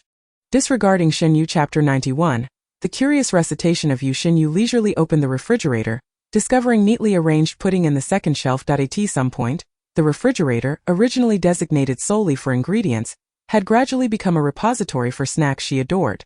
The pudding was placed there by her elder brother, whose habit was to arrange items starting from the left, ordered by significance and size. Yogurt, her favorite, occupied the foremost position, with various flavors meticulously arranged from left to right according to her preferences. Pudding followed in the second row, with smaller cakes and cookies relegated to the back. Conversely, the canned candies on the opposite side were undoubtedly placed there by the fourth brother. Candies did not require refrigeration. Yet the fourth brother seemed oblivious to what was appropriate. In his desire to partake, he would insert incongruous items, hoping to make them immediately noticeable. This was his charming little ploy. Unfortunately, not everyone could respond with kindness to such harmless antics. Shen Yue retrieved 2 candies from the jar, intending to eat them in front of the fourth brother later, signaling that she was aware of his actions. Just as she closed the refrigerator door, she heard footsteps approaching from behind. Turning around, she found it was indeed Shen Yue. Shen Yue remained silent, waiting for him to speak first. The eldest sister had mentioned that unless there was a significant disparity in strength, the powerful often spoke the least and were the last to voice their opinions. She wanted to be the one who spoke last. Under Shen Yu's silence, it was evident that Shen Yu's half-hour limit was nearing its end. He was hastily transcribing the list of over 500 prohibitions and had no choice but to initiate conversation. Aren't you afraid of me? Why should I be afraid of you? Shen Yue retorted. I just held a knife to your throat. Brother says that under normal circumstances, others would feel fear. Shen Yue wiped the condensation from the pudding container and nodded. Brother is right. Regardless, it's always best to heed brother's advice. When I was almost 5, I nearly skinned that dog. Shen Yue blurted this out seemingly without thought, yet his gaze remained fixed unwaveringly on Shen Yue. When their parents learned of this incident, they gazed at him with overwhelming fear. Although the elder brother repeatedly assured them he was still forbidden from interacting with any pets thereafter, everyone aware of the situation regarded him with apprehension. He remembered that look. His elder brother had told him it was fear. Although he did not comprehend what fear entailed, nor did he feel remorse, it nonetheless irked him that he could not fathom why he posed this question to Shen Yue. Previously, this so-called sister had never captured his attention. He was uncertain of what answer he anticipated from her, or whether this probing even required a conclusion. Shen Yue was indeed perplexed by Shen Wu's seemingly nonsensical statement. Yet her ability to grasp key points was always remarkable. She quickly identified the blind spot in his inquiry. Why almost? Shen Wu replied, the caregiver found out. Shen Yue glanced at her pudding once more. The caramel needed to be consumed promptly, lest it melt away. Then she recalled the elder brother's words. Hearing this, Shen Yue felt as though a switch had been flipped, and she sighed with unexpected maturity. He also mentioned me. Shen Wu momentarily lost track of his original intent, unconsciously asking, what did he say about you? He said I shouldn't drink so much yogurt. If I keep it up, I might turn into yogurt. As she spoke this, the emotion reflected in her voice. Shen Wu could discern that it was at least more nuanced than when she addressed him. Then Shen Wu watched in astonishment as Shen Yue, while reiterating that she shouldn't consume so much yogurt, opened the refrigerator and retrieved a bottle of yogurt. Clearly, she was entirely unconcerned with his earlier remarks about the dog. Shen Yue was not afraid. This was the conclusion Shen Wu reached. He regarded Shen Yue, who had turned her back, and for the first time today, he approached her with a normal conversational tone. Why does the fourth brother like you? Shen Yue maintained her usual air of nonchalance. The fourth brother likes you too. Shen Wu paused, taken aback, and after a moment of silence he responded, he is afraid of me. Shen Yue countered, he is also afraid of me. Shen Wu finally recognized something was amiss, staring at Shen Yue with a mixture of skepticism and affirmation. Are you mimicking me? Shen Yue replied, the essence of humanity is repetition. I will kill you. Then I will kill you. You cannot kill me. You cannot kill me either. This marked the first time Shen Wu engaged in a meaningless verbal sparring match with another person. In the past, he had always been one to act decisively upon his words. However, the anger that had initially surged within him, stemming from concern for his fourth brother, seemed to have dissipated somewhat, provided of course that Shen Yue did not utter the following words. Shen Wu, the things you just said will undoubtedly provoke elder brother's ire, who speaks of killing so casually while wielding a blade. Suddenly, he recalled how each reprimand he had received from elder brother today was somehow linked to Shen Yue. Gratitude surged within him, but the earlier annoyance he had managed to suppress resurfaced. You just mentioned it, Shen Wu remarked without mercy, pointing out Shen Yue's double standards. Shen Yue nodded, I did say that. But elder brother didn't hear that. It was all too natural. Yet, it left Shen Wu astonished once more at Shen Yue's peculiar attitude, and no matter the situation, she seemed to respond in ways utterly unlike any ordinary person. Truly a rare specimen. As Shen Yue noted that Shen Wu had nearly finished speaking, she turned to head towards the fourth brother to enjoy some candy, only to spot Shen Yichan watching her from a short distance behind. Shen Yichan. Shen Yue. In that moment, Shen Yue comprehended the inexplicable smile that had graced Shen Wu's lips moments prior. That scoundrel had plotted against her with wide eyes. She locked gazes with Shen Yichan's exasperated yet handsome face. I heard you, he remarked. Shen Yue, you and Shen Wu are to copy. Shen Yue blinked, attempting to act cute, only to hear Shen Yichan add, you may not eat until you finish copying in an instant. She felt as though struck by a bolt from the blue, the sorrow radiating from her threatening to solidify into something tangible. Shen Wu regarded Shen Yue with confusion, unable to fathom why her emotional expression seemed so different from those he had studied over the years. It felt as if she could serve as an individual sample for data collection, aiding him in better masquerading as a normal person. Of course, Shen Wu had no intention of emulating Shen Yue. Rather, he sought to use her as a cautionary example, determined not to become a peculiar character like her. Unbeknownst to Shen Yue, her recent laziness in thought and mere repetition had transformed her in Shen Wu's mind into something quite strange. Chapter 92. No onion dies in vain. Shen Yue had anticipated that the place for copying would be a dimly lit room, akin to the barren spaces where prisoners are made to transcribe rules. To her surprise, however, elder brother had instructed them to copy in the courtyard.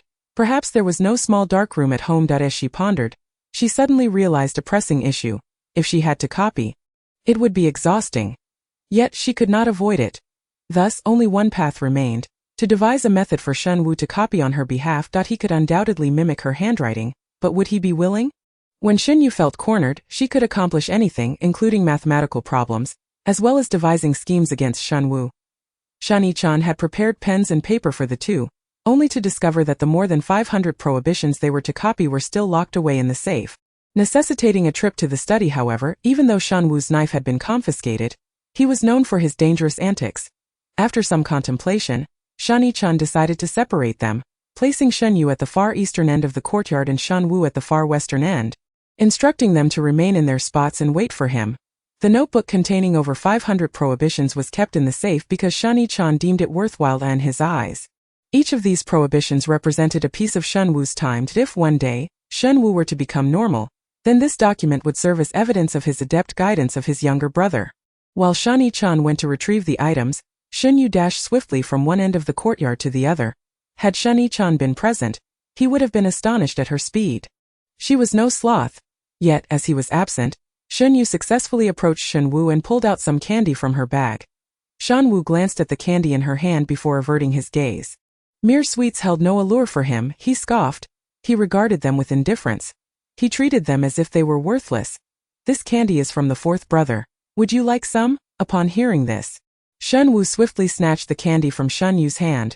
2 pieces, all of it, leaving her with nothing. However, he was astute enough to propose a condition. This is insufficient, I will teach you how to make the fourth brother unafraid. Shen Wu was immediately struck at his core, and without much hesitation, he agreed. Deal in 43 seconds. Can you learn to replicate my handwriting? Shen Wu shot Shen Yue a glance, his expression seemingly questioning whom she underestimated. Stop talking, just gesture with your hand. I can remember. This was the truth. Most of Shen Wu's memory transformed into visual recollections, allowing him to concretize the essential elements and analyze them as needed. As long as he grasped Shen Yu's writing habits and the flow of her strokes, imitating her handwriting would be a breeze. This was precisely the moment Shen Yue had been waiting for. She extended her finger and began to gesture in the air, while Shen Wu made no further demands and simply focused on her finger, diligently memorizing each stroke, estimating that enough time had passed. Shen Yue turned and bolted, leaving Shen Wu no chance to react. Observing Shen Yi's reappearance, Shen Wu contemplated the timing of Shen Yu's departure, lost in thought. Ultimately, Shen Yue decided to allow Shen Wu and Shen Yue to work together on the task. After all, there was only one notebook of prohibitions. The two commenced writing in the courtyard, reciting as they transcribed. 1 bringing animal corpses to school. 2 researching classmates. 3 physical aggression towards female classmates, parentheses nor male classmates. Close parentheses need not be read aloud. Shen Yue, exasperated, interjected. Shen Yue exclaimed, "Oh," and continued. 4 removing items from the laboratory to conduct experiments. 5 engaging in love triangles or becoming a party to one. Upon reaching this point, Shen Yu's curiosity piqued and she inquired, "What is a love triangle?" "I want to hear." "Gossip is a universal interest," as Shen Yue demand to hear the gossip. Shen Yue replied, "Do not ask." Continue reading. Shen Yue seized upon the key detail. 3. Shouldn't it be a love square? Elder brother, may I amend this? After a moment's contemplation, Shen Yue calmly and precisely suggested, change it to polyamory. Thus, the 5th prohibition was altered. As Shen Yue made her changes, she remarked to Shen Wu, "You must have been reprimanded by elder brother. Where did he strike you?" "My backside with ample flesh, it must not hurt much." "Elder brother surely felt pity for you. Shen Yue. Continue reading. 6 administering medication to others without permission. What kind of medication? Is it tasty? Can it enhance intelligence? None available. Shen Yue chattered on, clearly reluctant to write. Eventually, upon reaching the 20th prohibition, no stuffing money into classmates' mouths, she was silenced by Shen Yi's hand covering her mouth. "Shen Yue, cease reading. Start writing." Shen Yue pouted, arguing, "You are watching me. I cannot write. I did not ask you to write. I asked you to copy." It's the same as Shen Yue realized that Shen Yue would not leave until she was compelled to copy. She suddenly experienced an epiphany, recalling her previous training. She could not betray the onion she had once consumed. Thus, Shen Yue circled the concept of dinner as the center, with copying as the radius, successfully sketching out her tragic future, and then she wept, the kind of weeping that controlled her snot. "Elder brother. Please do not watch me write."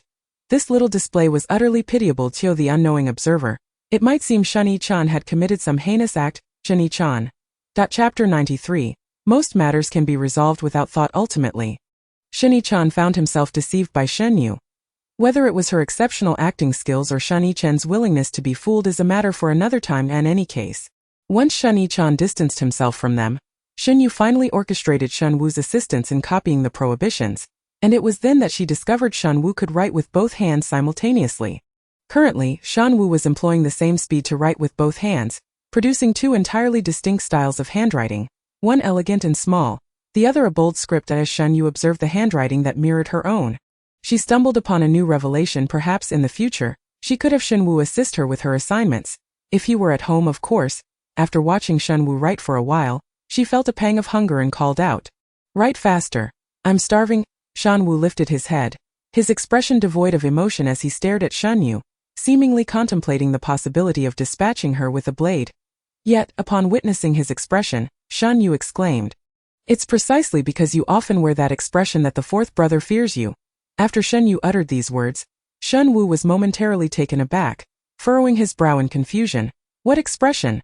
That cold, snake-like gaze and your desire to strike. Shen Yue fell silent upon hearing Shen Yue's metaphor. Although Shen Yue continued to converse with him, she quickly reminded him, "Hurry and write. Do not pause." Just as Shen Yue felt he was on the brink of grasping something, he was interrupted, leaving him with nothing but a lingering question for Shen Yue. "What should I do?" Shen Yue understood that he was asking how to amend his expression. "Your face is too stiff.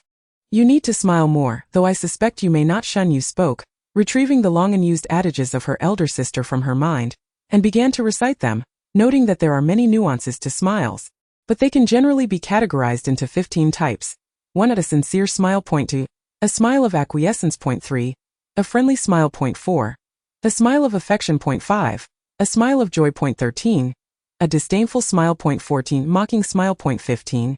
A gloomy smile. As Shen Yue elaborated, she demonstrated these expressions to Shen Yue, aware that he would not only memorize them but also deconstruct them into visual data for analysis. If it were Shen Yue, he would likely replicate her earlier smiles with precise accuracy. In the presence of the fourth brother, who was astutely attuned to emotions, it was best to either refrain from smiling or to mimic the most genuine smile. After sharing this insight, she offered a reminder. Shen Yue pondered her words, his writing speed increasing slightly. For the next 5 minutes, the two remained silent, until Shen Yue finally inquired, "What else?" Startled by his sudden voice, Shen Yue instinctively urged him to write faster, only to realize that within those brief 5 minutes, he had transcribed a considerable amount. He was not slacking off. Thus, Shen Yue continued to rummage through her mind, unearthing another of her sister's maxims. If one cannot cultivate a perfect smile, then words and actions will become the greatest tools. Shen Yue continued to rattle off these sayings, oblivious to the fact that Shen Wu's gaze towards her was changing in nature. Shen Yichan stood at a distance, unable to hear their conversation, yet observing Shen Yu's lips move incessantly while Shen Wu's hands wrote diligently, mistakenly believing they were engaged in harmonious transcription. He should have known better. Shen Yue possessed a certain depth. Having already dealt with the fourth brother, how could she possibly struggle with the fifth? Shen Yichan thought to himself, a sudden chuckle escaping his lips. Not to mention them, he too had been ensnared. For otherwise, he would not have abandoned his work to supervise these two young scribes. Once assured that no conflict would arise between them in the near future, Shen Yichan picked up a nearby newspaper to read. Although young people nowadays favored digital news, he preferred the tactile sensation of paper. As he mused, he lamented the passage of time. Meanwhile, after Shen Yue mechanically recited more of her sister's wise sayings, Shen Yue finally voiced his curiosity. "You clearly do not know these, so how do you know about them?" Shen Yue paused, retorting, "How do you know I don't?" Shen Yue was certain that the subtle reactions of a person's body could not deceive. Shen Yue, uninterested in delving into the specifics of his judgment, felt no desire for new knowledge. She lazily leaned back, providing an example she believed Shen Yue would comprehend. Even if one remembers certain facts, it does not necessitate analysis.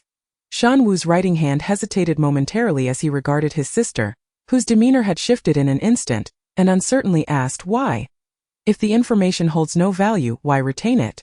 If it is valuable, why not analyze it?" Shen Yue continued to recline, tilting her head to ensure that their elder brother was not observing them, for it was quite troublesome, and she simply did not wish to think.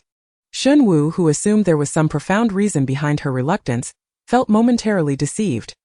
Just as he prepared to mock Shen Yue, he abruptly halted. He had never ridiculed someone he considered inconsequential, quick-witted and dedicated to the study of humanity. Shen Yue fell silent. He disliked socializing. To him, interacting with others was a daunting task, fraught with uncertainty about whether his actions might inconvenience them. Thus, he always contemplated his actions carefully to avoid burdening his elder brother. Yet, despite his diligent efforts, he still struggled to connect normally with others. He believed his elder brother was forgiving, while only the fourth brother truly understood him. And now, just moments ago, he realized there was another person who could engage in normal conversation with him without finding any of his actions peculiar. because that person did not contemplate. Chapter 94. The unfortunate one. Shen Yue completed the task of transcribing 20 iterations for both of them using his 2 hands, and it did not take an excessive amount of time. Shen Yue gauged the brevity of their endeavor by the fact that they had finished transcribing and seated themselves at the dining table before her stomach began to rumble. Today marked the most lively gathering at the dining table that Shen Yue could recall. With 4 individuals present, Shen Yue consumed her vegetables. As she was engrossed in her meal, a piece of vegetable was suddenly tossed into her bowl. Shen Yue feigned ignorance, deftly pushing the vegetable to the side of her bowl with her chopsticks. Continuing to eat what she preferred, resolutely avoiding the green offering, disregarding her elder brother's words. As long as she consumed her meat quickly enough, the vegetables would not catch up to her, provided, of course, she ate quickly. Observing Shen Yue's act of pretense, Shen Yichan chose not to comment, instead persistently placing more vegetables into her bowl. Clearly, he sought to counter magic with magic. Realizing she was outmatched, Shen Yue instinctively covered her bowl with her hands and retreated upon noticing that Shen Yichan was not pursuing her. She halted, locking eyes with him, who still held chopsticks laden with vegetables. An unspoken understanding hung in the air. Shen Yichan had been so swift in adding vegetables that even though Shen Yue had managed to escape the table, her bowl was already brimming with greens, leaving no space for meat. Elegantly, he transferred the vegetables from his chopsticks into his own bowl, calmly stating, "Just finish what's in your bowl." Shen Yue's eyes widened in disbelief. "Finish what's in my bowl? Brother, do you even see how piled up my bowl has become?" Meanwhile, Shen Yue silently chewed his food, beginning to doubt whether the elder brother before him was truly who he believed him to be. As he recalled that his elder brother would never engage in such childish antics. Surely, Shen Yue had led him astray. As Shen Yue contemplated this, he cast a sidelong glance at Shen Yue, only to find her gaze fixed upon him as well, resulting in an unexpected connection that sent a shiver down his spine. He then heard Shen Yue ask her brother, "Brother, is it sufficient to merely eat?" At this moment, Shen Yichan remained unaware of the gravity of the situation, nodding in affirmation, "Yes." Following his agreement, Shen Yue promptly dashed to Shen Wu's side, standing resolutely and unabashedly declaring, "Fifth brother, if you would kindly help me consume these vegetables.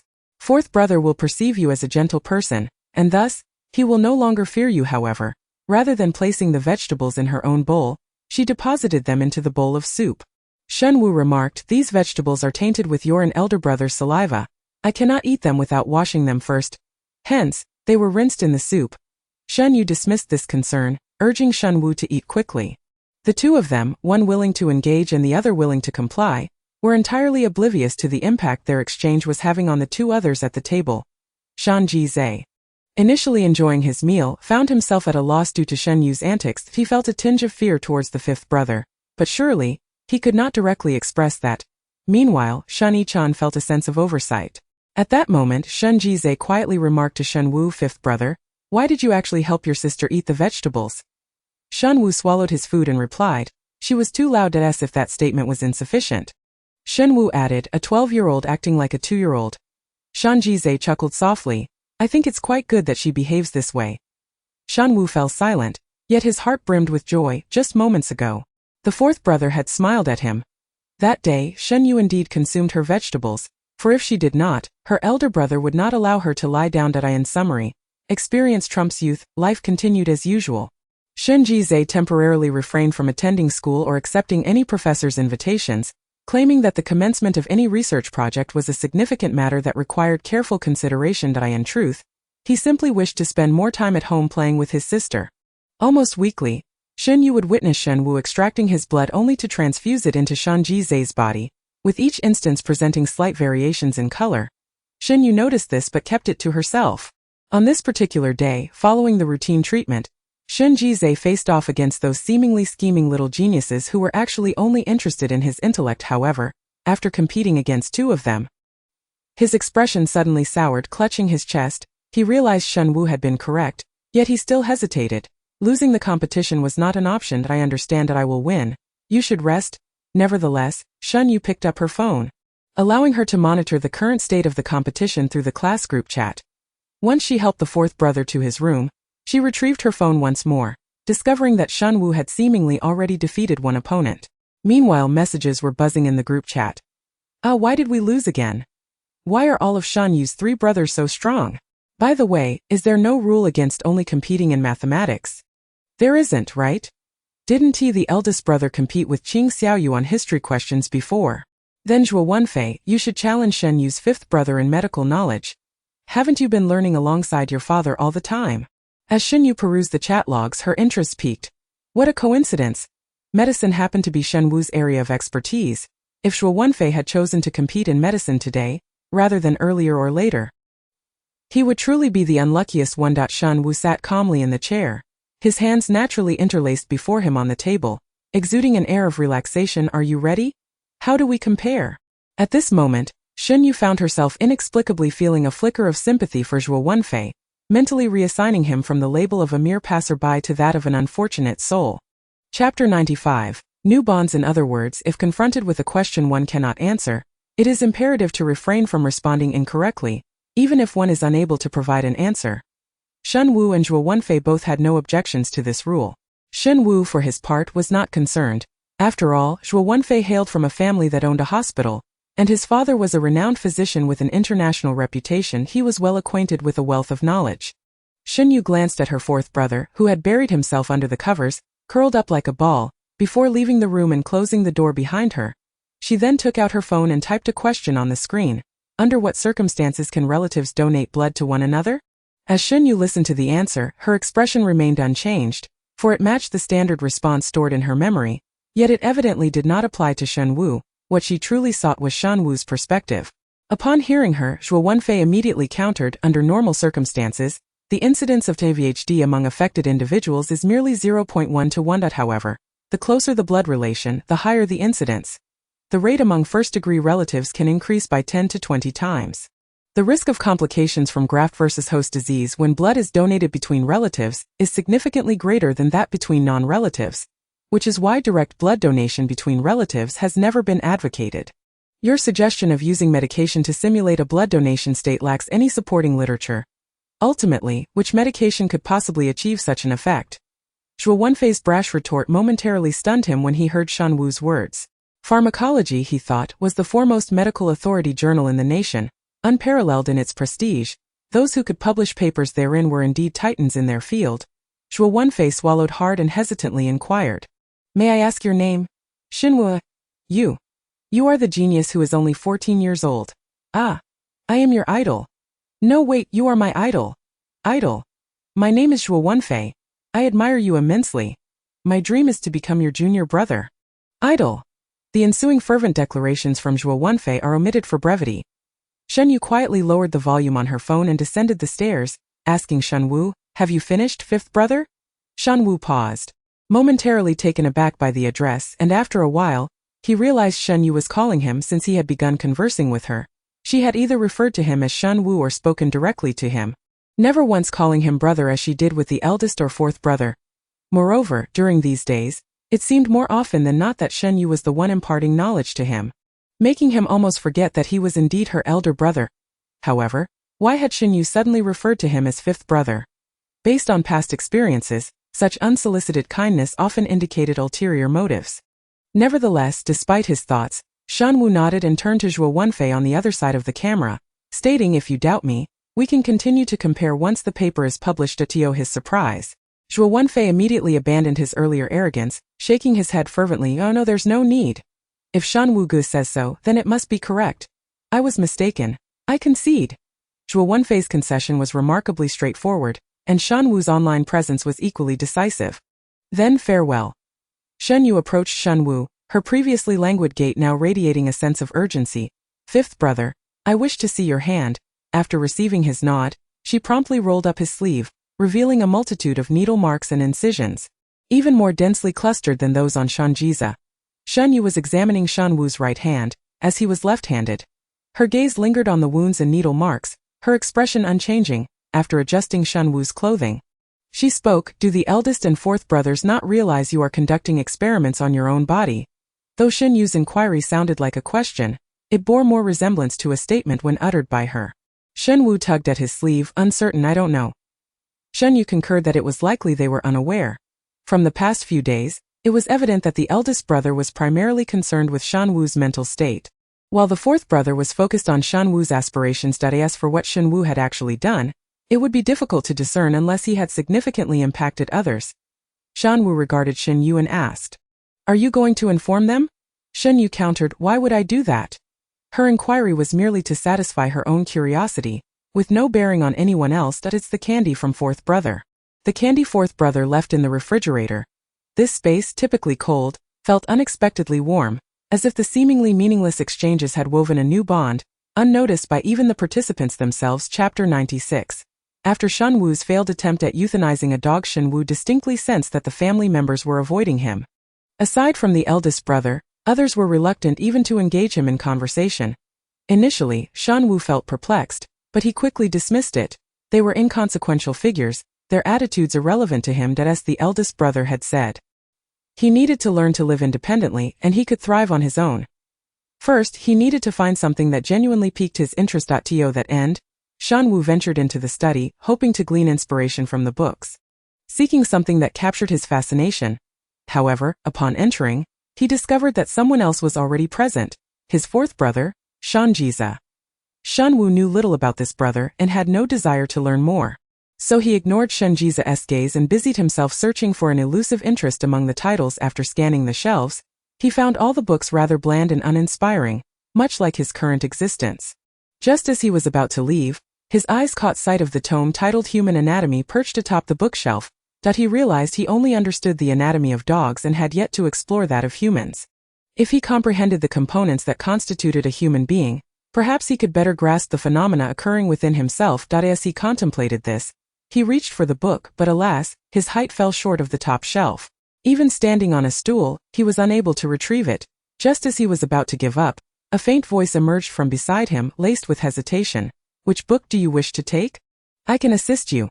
Strangely, Shen Yue comprehended every word Shen Yue spoke and nodded in response. Shen Yue continued softly, "Then you should step down. I'll climb on the stool to fetch it for you." Shen Yue was slightly taller than Shen Yue, not by much but enough to reach the book. After retrieving it, he adopted a serious demeanor, cautiously shifting his foot down from the stool, exhaling a sigh of relief only once his feet touched the ground. Shen Yue found his fourth brother peculiar.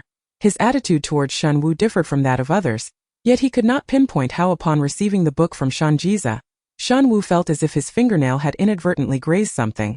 And at that moment, the previously composed Shen Yue suddenly shed tears. Shen Yue was bewildered. He thought perhaps his fourth brother wept because, like everyone else, he harbored disdain for him, prompting him to leave quickly. Just as he lifted his foot to depart, he heard a sobbing voice behind him. "Yes, I'm sorry." Shen Yue halted in his tracks. According to his understanding, the phrase "I'm sorry" should not arise in such a context. Typically, Shen Yue would be expected to shout for him to stay away or to leave, which would align more with logic. Thus, Shen Yue paused and inquired, "Why are you apologizing to me? Moreover, it really hurts." Shen Yue was taken aback, clutching the book and standing still for a while before replying, "I'm not scared." After uttering that line, the study was enveloped in the sound of Shen Yue's weeping. Shen Yue continued to cry. Shen Yue reflected on his own moments of wanting to cry, yet he had swiftly suppressed those feelings. He leaned closer to Shen Yue and imparted his experience. "You might ask yourself what's worth crying over, and you will soon realize there is nothing worth weeping for." Shen Yue's nonsensical advice momentarily stifled Shen Yue's tears for 2 seconds before they resumed their relentless flow. Shen Yue fell silent, realizing that not everyone could be consoled by such methods. All he could do was silently assist Shen Yue in staunching the bleeding. The wound on Shen Yue's hand was quite minor. Merely a superficial injury caused by the earlier scratch from his fingernail. Under normal circumstances, it would not require attention. Yet, Shen Yue felt compelled to act as he watched the inconspicuous cut gradually ooze blood. All he could do was apply a medicated bandage to Shen Yue's injury. "Thank you." Shen Yue lingered for a while longer, waiting until Shen Yue had completely ceased crying before he departed. Over the subsequent week, Shen Yue finished reading the book on human anatomy and encountered his fourth brother once more in the study. This time, he found him in tears again.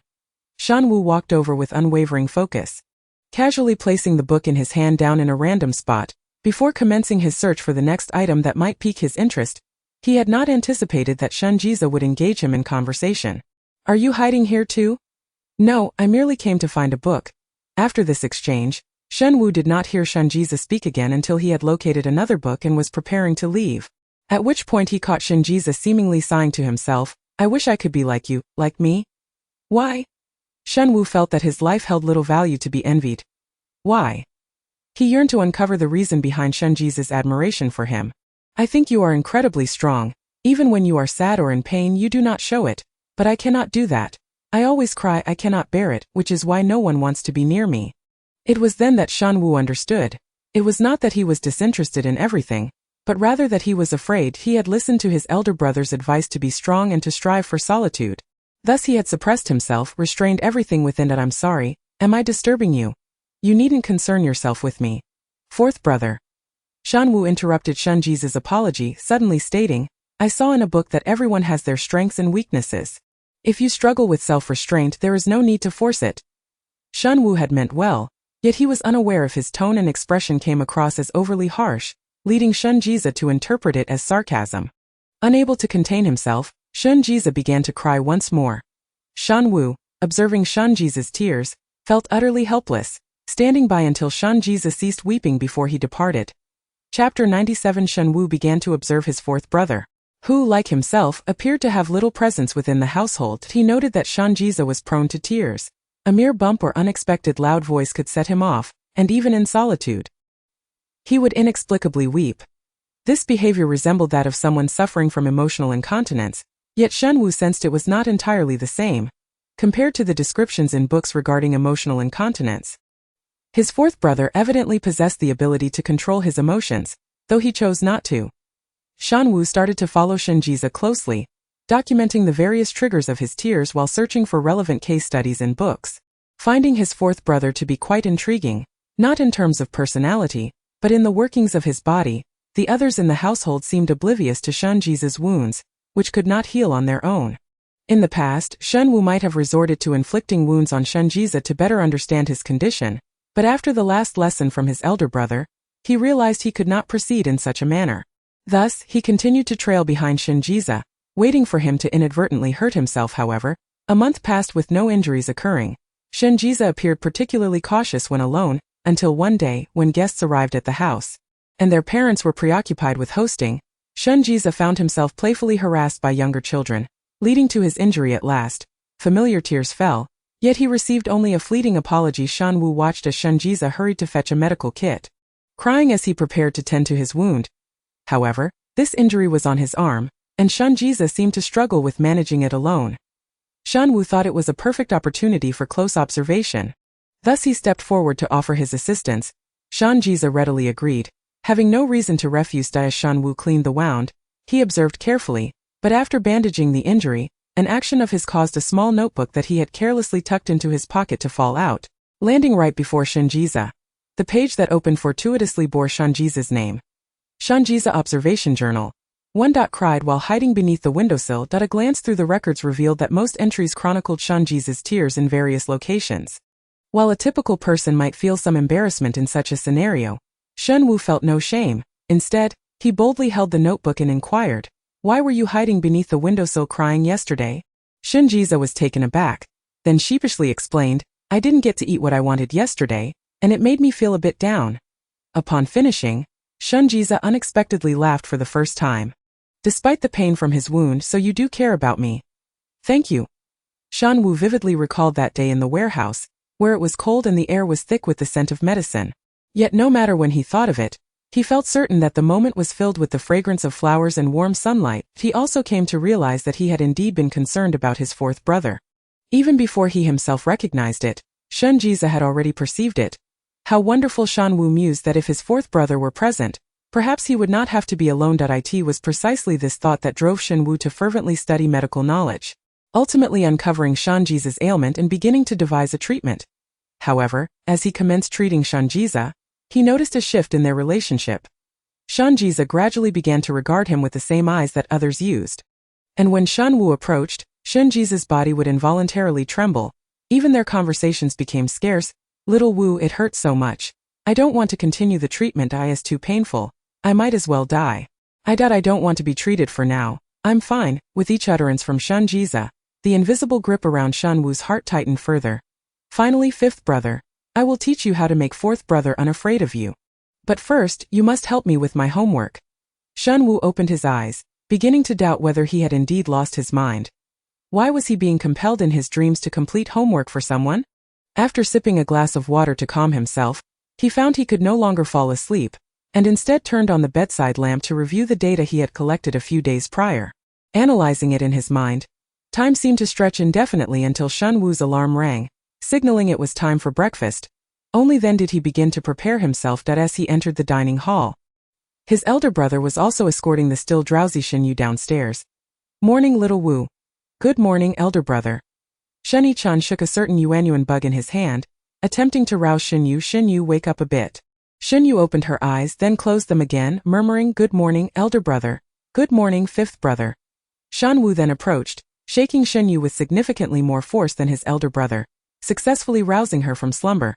Shen Yue regarded Shen Wu, her gaze revealing a few words. "You better have a reason." Shen Wu smiled slightly. "Good morning, Shen Yue." "Shen Yue, that you shook me for so long just to say that? Are you a bit mad?" Just as she was about to voice her thoughts, Shen Yue suddenly heard another familiar footstep behind her, causing her expression to change instantly. She turned to Shen Wu with a gentle demeanor. Almost pitifully, "Why did you shake me? It hurt." The summoning password was successfully used, and the footsteps quickened.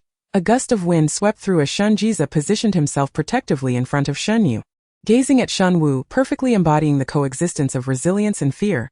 "Little Wu, please don't shake my sister." "Shen Wu." Shini-chan holding Shen Yue. That this was the first time Shen Jia's eldest brother felt a hint of sympathy for a certain neurotic fifth brother. "Alright, enough of this. Shen Yue, hurry up and finish your breakfast for school. I have something to attend to tonight, and your second brother will come to pick you up." Shen Yue had yet to respond when Shen Jiza interjected. "Elder brother, I can pick up you. There's no need to trouble second brother." Even though later events would render the reason for second brother's newfound protectiveness over Shen Yue a mystery. To Shen Jiza, second brother remained untrustworthy. "I will accompany fourth brother to pick her up," Shen Wu chimed in. Before he could finish, Shen Yichan made the final decision. "Then the three of you shall go together." Shen Yue? Chapter 98. Going to get some fries. Across from the school, seated in the classroom, Shen Yue felt vexed. After her elder brother stated that he would not be picking her up today, she had already mentally mapped out her plans for the day. She intended to seize the rare opportunity of freedom after school to grab some fries across from the school. However, now, due to three particular individuals, this grand aspiration had been postponed. With this thought, Shen Yue let out a heavy sigh. Alas, such a sigh would seem natural for anyone else, yet upon hearing it, Qing Xiaoyu immediately set down her pen and tentatively reached out to touch Shen Yue's forehead. Shen Yue noticed Qing Xiaoyu's gesture and did not shy away. Instead, she leaned in closer. Qing Xiaoyu's palm was warm, and she relished the sensation. It is worth noting that Shen Yue typically contemplated only two matters: resting and eating. As long as these two needs were met, Shen Yue became the most obedient child in class. Such a child would only sigh if the sun rose in the west. While Qing Xiaoyu tested Shen Yue's forehead temperature, she also cast a glance out the window. The sun is still rising from the east today, so we can rule out that the world is at fault." Just moments ago, what Qing Xiaoyu had said was also overheard by the plump Bai, who, while munching on bread, leaned over to inquire, "What's wrong with Shen Yue? Should we have Zhuo Wenfei take a look at her?" Qing Xiaoyu rolled her eyes at this suggestion. "Come on, he has been reading rare medical cases for days. He can find 100 ailments with anyone. Shen Yue letting him examine her would be a guaranteed terminal illness." Afterward, Qing Xiaoyu turned back to Shen Yue saying, "Shen Yue, don't pay attention to what Zhuo Wenfei says. Alright?" Shen Yue nodded. "Understood, I'll listen to you, Xiaoyu." Shen Yue had already discovered the most suitable way to live her life, requiring neither mental effort nor discomfort. Thus at home, she obeys her elder brother, while at school, she listens to Qing Xiaoyu. Of course, when faced with matters that necessitate her own effort, she chooses to heed her own instincts. Qing Xiaoyu is utterly charmed, yearning to ruffle Shen Yue's hair, yet fearing it might ruin her hairstyle. She settles for a gentle poke on Shen Yue's cheek. What was that sigh for? Upon hearing this, Shen Yue sighs again, longing for the fries from the shop across the school. Qing Xiaoyu, puzzled, suggests, "Then let's go eat them." Shen Yue replies, "I can't get them." "Why not?" "My brothers are coming to pick me up tonight." A rare hint of distress flickers in Shen Yue's words. This anguish arises not merely from the absence of fries but from the very essence of her situation. Shen Yue cannot fathom why, despite her elder brother's long-standing presence being unproblematic, the notion of being picked up by the other three brothers feels profoundly unsettling, deeply unsettling indeed. The second brother stands out conspicuously. The fourth brother is prone to tears, and the fifth brother's gaze is lethal. The arrival of these three to fetch her undoubtedly spells trouble. Moreover, had she not developed a craving for fries today, She would not feel this sorrow could my elder brother speak a bit faster next time, so I won't harbor unwarranted expectations. Alas, Shen Yue sighs once more, evoking a pang of sympathy from Qing Xiaoyu. Since Shen Yue took a seat beside her, when has she ever endured such grievances? Now that Shen Yue has called her sister Xiaoyu, she must shoulder this responsibility. No more sighing, it's just fries. We'll buy some at the cafeteria during lunch. Qing Xiaoyu thought this would lift Shen Yue's spirits, but to her surprise, Shen Yue shook her head again, stating that fries from the cafeteria lacked that forbidden allure. Qing Xiaoyu inquired why. Shen Yue elaborates, my elder brother forbids me from eating the fries across the school, which is precisely why I must have them. By Pang Pang, overhearing Shen Yue's words, couldn't contain himself. Why not let her eat fries? Fries are amazing. The meaning of life is to savor some fries. Bai Pongpong's voice is soft, and his round physique adds to his adorability. Shen Yue recalls this classmate often sharing sweets with her and turns to explain. My elder brother says the fries from outside aren't safe to eat. Qing Xiaoyu comprehends the situation. It's merely a matter between adults and children. Though she has outgrown that age, she has experienced it nonetheless. Rebelling against parents. Such is youth. Qing Xiaoyu muses. Since entering middle school, her own affairs have been entirely her own domain. She would have supported Shen Yue, had it not been for the mention of elder brother. Shen Yue's elder brother. This man has successfully captured Qing Xiaoyu's heart with his extensive academic prowess. In her eyes, Yin has become insignificant. Defeating Yin is trivial. Her goal is to conquer the elder brother. The elder brother is her new idol. Shen Yue, I believe your elder brother is right. The fries across the school are prepared in unsanitary oil. We'll do just fine with the cafeterias. I'll ask Zhang Shiweng to prepare extra ketchup for you. Qing Xiaoyu's attitude shifts rapidly, as if the previous determination to secure fries for Shen Yue belonged to someone else entirely. Fortunately, Shen Yue does not linger on the matter, merely sighing again. Qing Xiaoyu, feeling powerless, resorts to offering a bottle of yogurt to Shen Yue, finally ceasing her morning sighs during lunch. Shen Yue had hoped to indulge in cafeteria fries to satisfy her craving, but alas, the uncle responsible for frying fries was absent that day, and she was left disappointed. Consequently, Shen Yue recounts the events to Niu Kaihui nearly verbatim, reinforcing his resolve to never again inquire whether Shen Yue has remembered anything. Upon returning to the office, Niu Kaihui jots down a note in his notebook. When it comes to Shen Yue, one should ask whether she understands, not whether she remembers. Soon the class period ends, and after a day of despondency, Shen Yue's spirits lift upon learning of the dinner menu at home. With her small backpack in tow, she joins Zhou Shuirong, who waits for her at the door.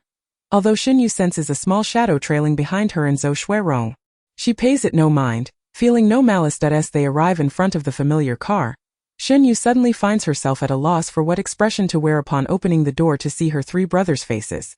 What expression does she typically wear when encountering her elder brother? Oh, she has never considered it. Usually, as she approaches the car, her elder brother opens the door and smiles at her. After a moment of hesitation, she refrains from reaching for the door. In that fleeting instant, disregarding any hidden identities, she swings the door open, preparing to clamber into the car for further inquiries. However, just as she approaches, a small chubby figure comes running towards her, panting heavily, and exclaims, "Let it fries." Chapter 99. Let's get some fries from across the school. Shen Shuangyi is taken aback by this sudden proclamation. Not particularly fond of children, he is on the verge of losing his temper when he notices the special class insignia on Bai Pongpong's uniform. Their elder brother had mentioned that Shen Yue has been getting along well with the students from the special class, who have been quite caring towards her. Fine, I'll let it slide. After suppressing his irritation, Shen Shuangyi finally contemplates Bai Pongpong's words. Fries? What fries? Shen Yue desires fries. While pondering Bai Pongpong's statement, Shen Shuangyi inadvertently gives Bai Pangpang the impression that he is silently rejecting him. Taking a deep breath to steady himself, he begins to speak. Fried foods have numerous benefits. Compared to carbohydrates, fried foods provide energy for a longer duration. Some studies even suggest that in certain populations with obesity, fried foods may positively impact insulin levels. A study published by Spanish scholars in 2012 indicated that the polyphenolic compounds in extra virgin olive oil can be infused into ingredients like potatoes, pumpkins, tomatoes, and eggplants during frying, thus yielding greater antioxidant nutrients. In conclusion, indulging in fried fries is truly delightful.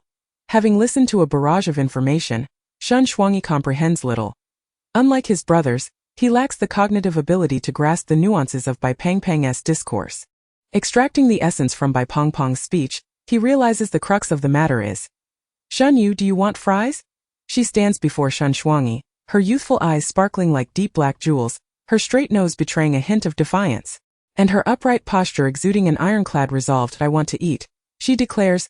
Shen Yue nods in understanding. Very well, I shall go buy them for you. By Pang Pang, who had prepared to continue his lengthy argument, is taken aback. Just like that?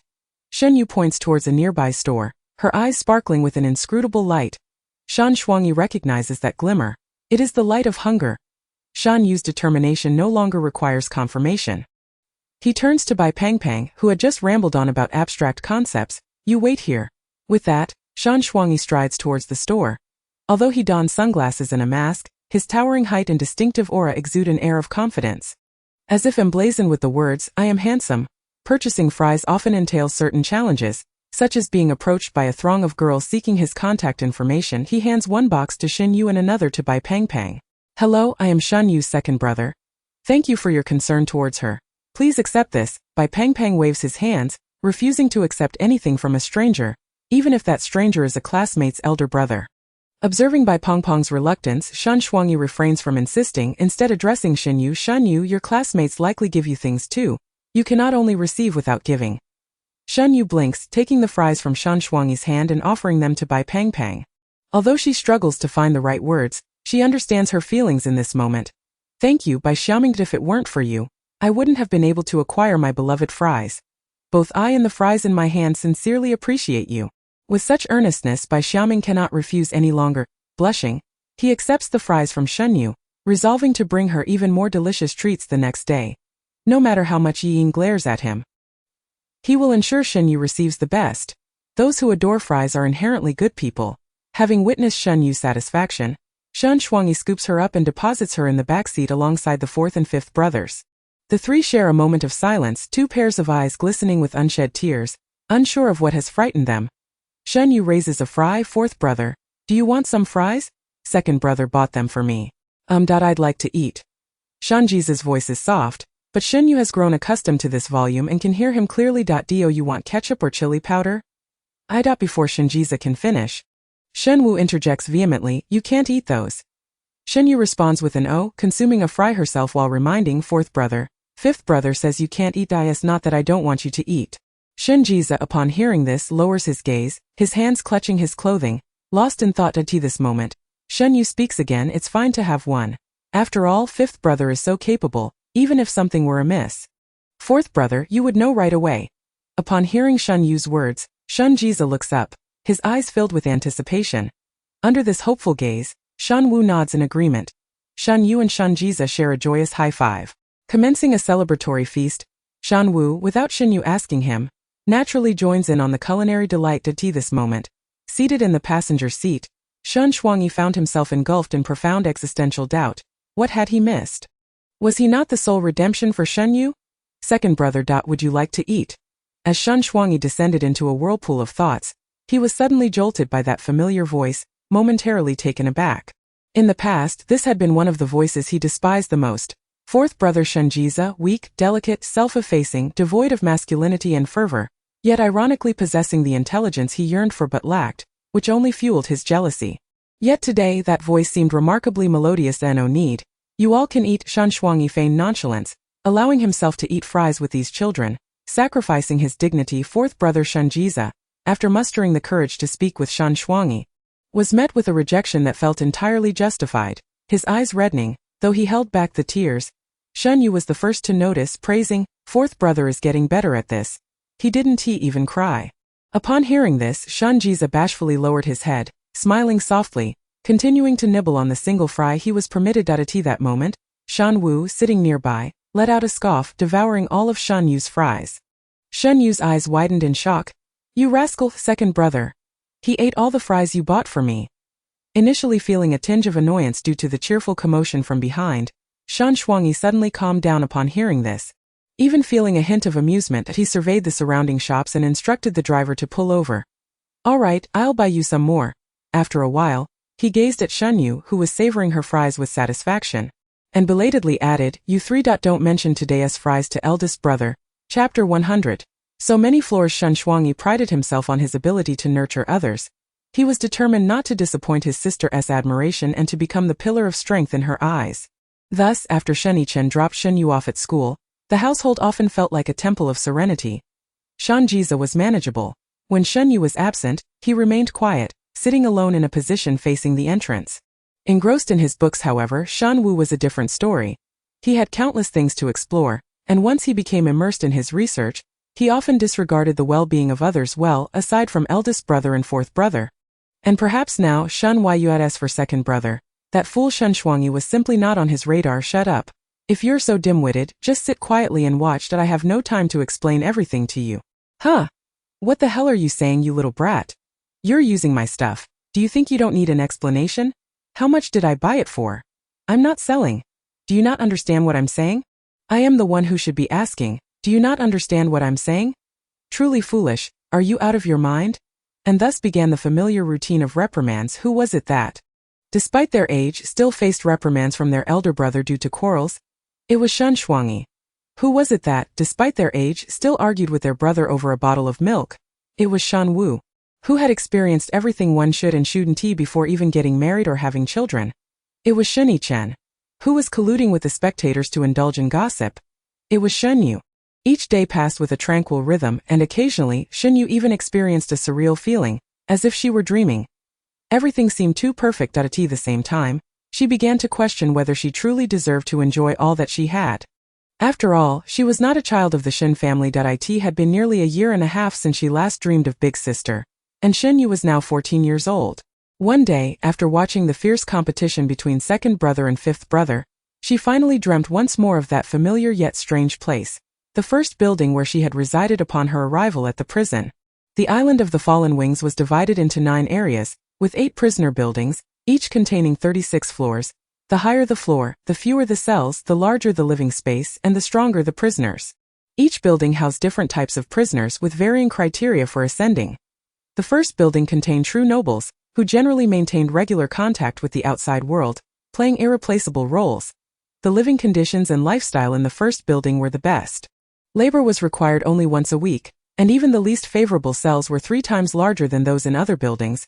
With superior facilities, however, to reside in the first building, one must pay a hefty annual accommodation fee and secure a guarantee from high-ranking individuals outside each year.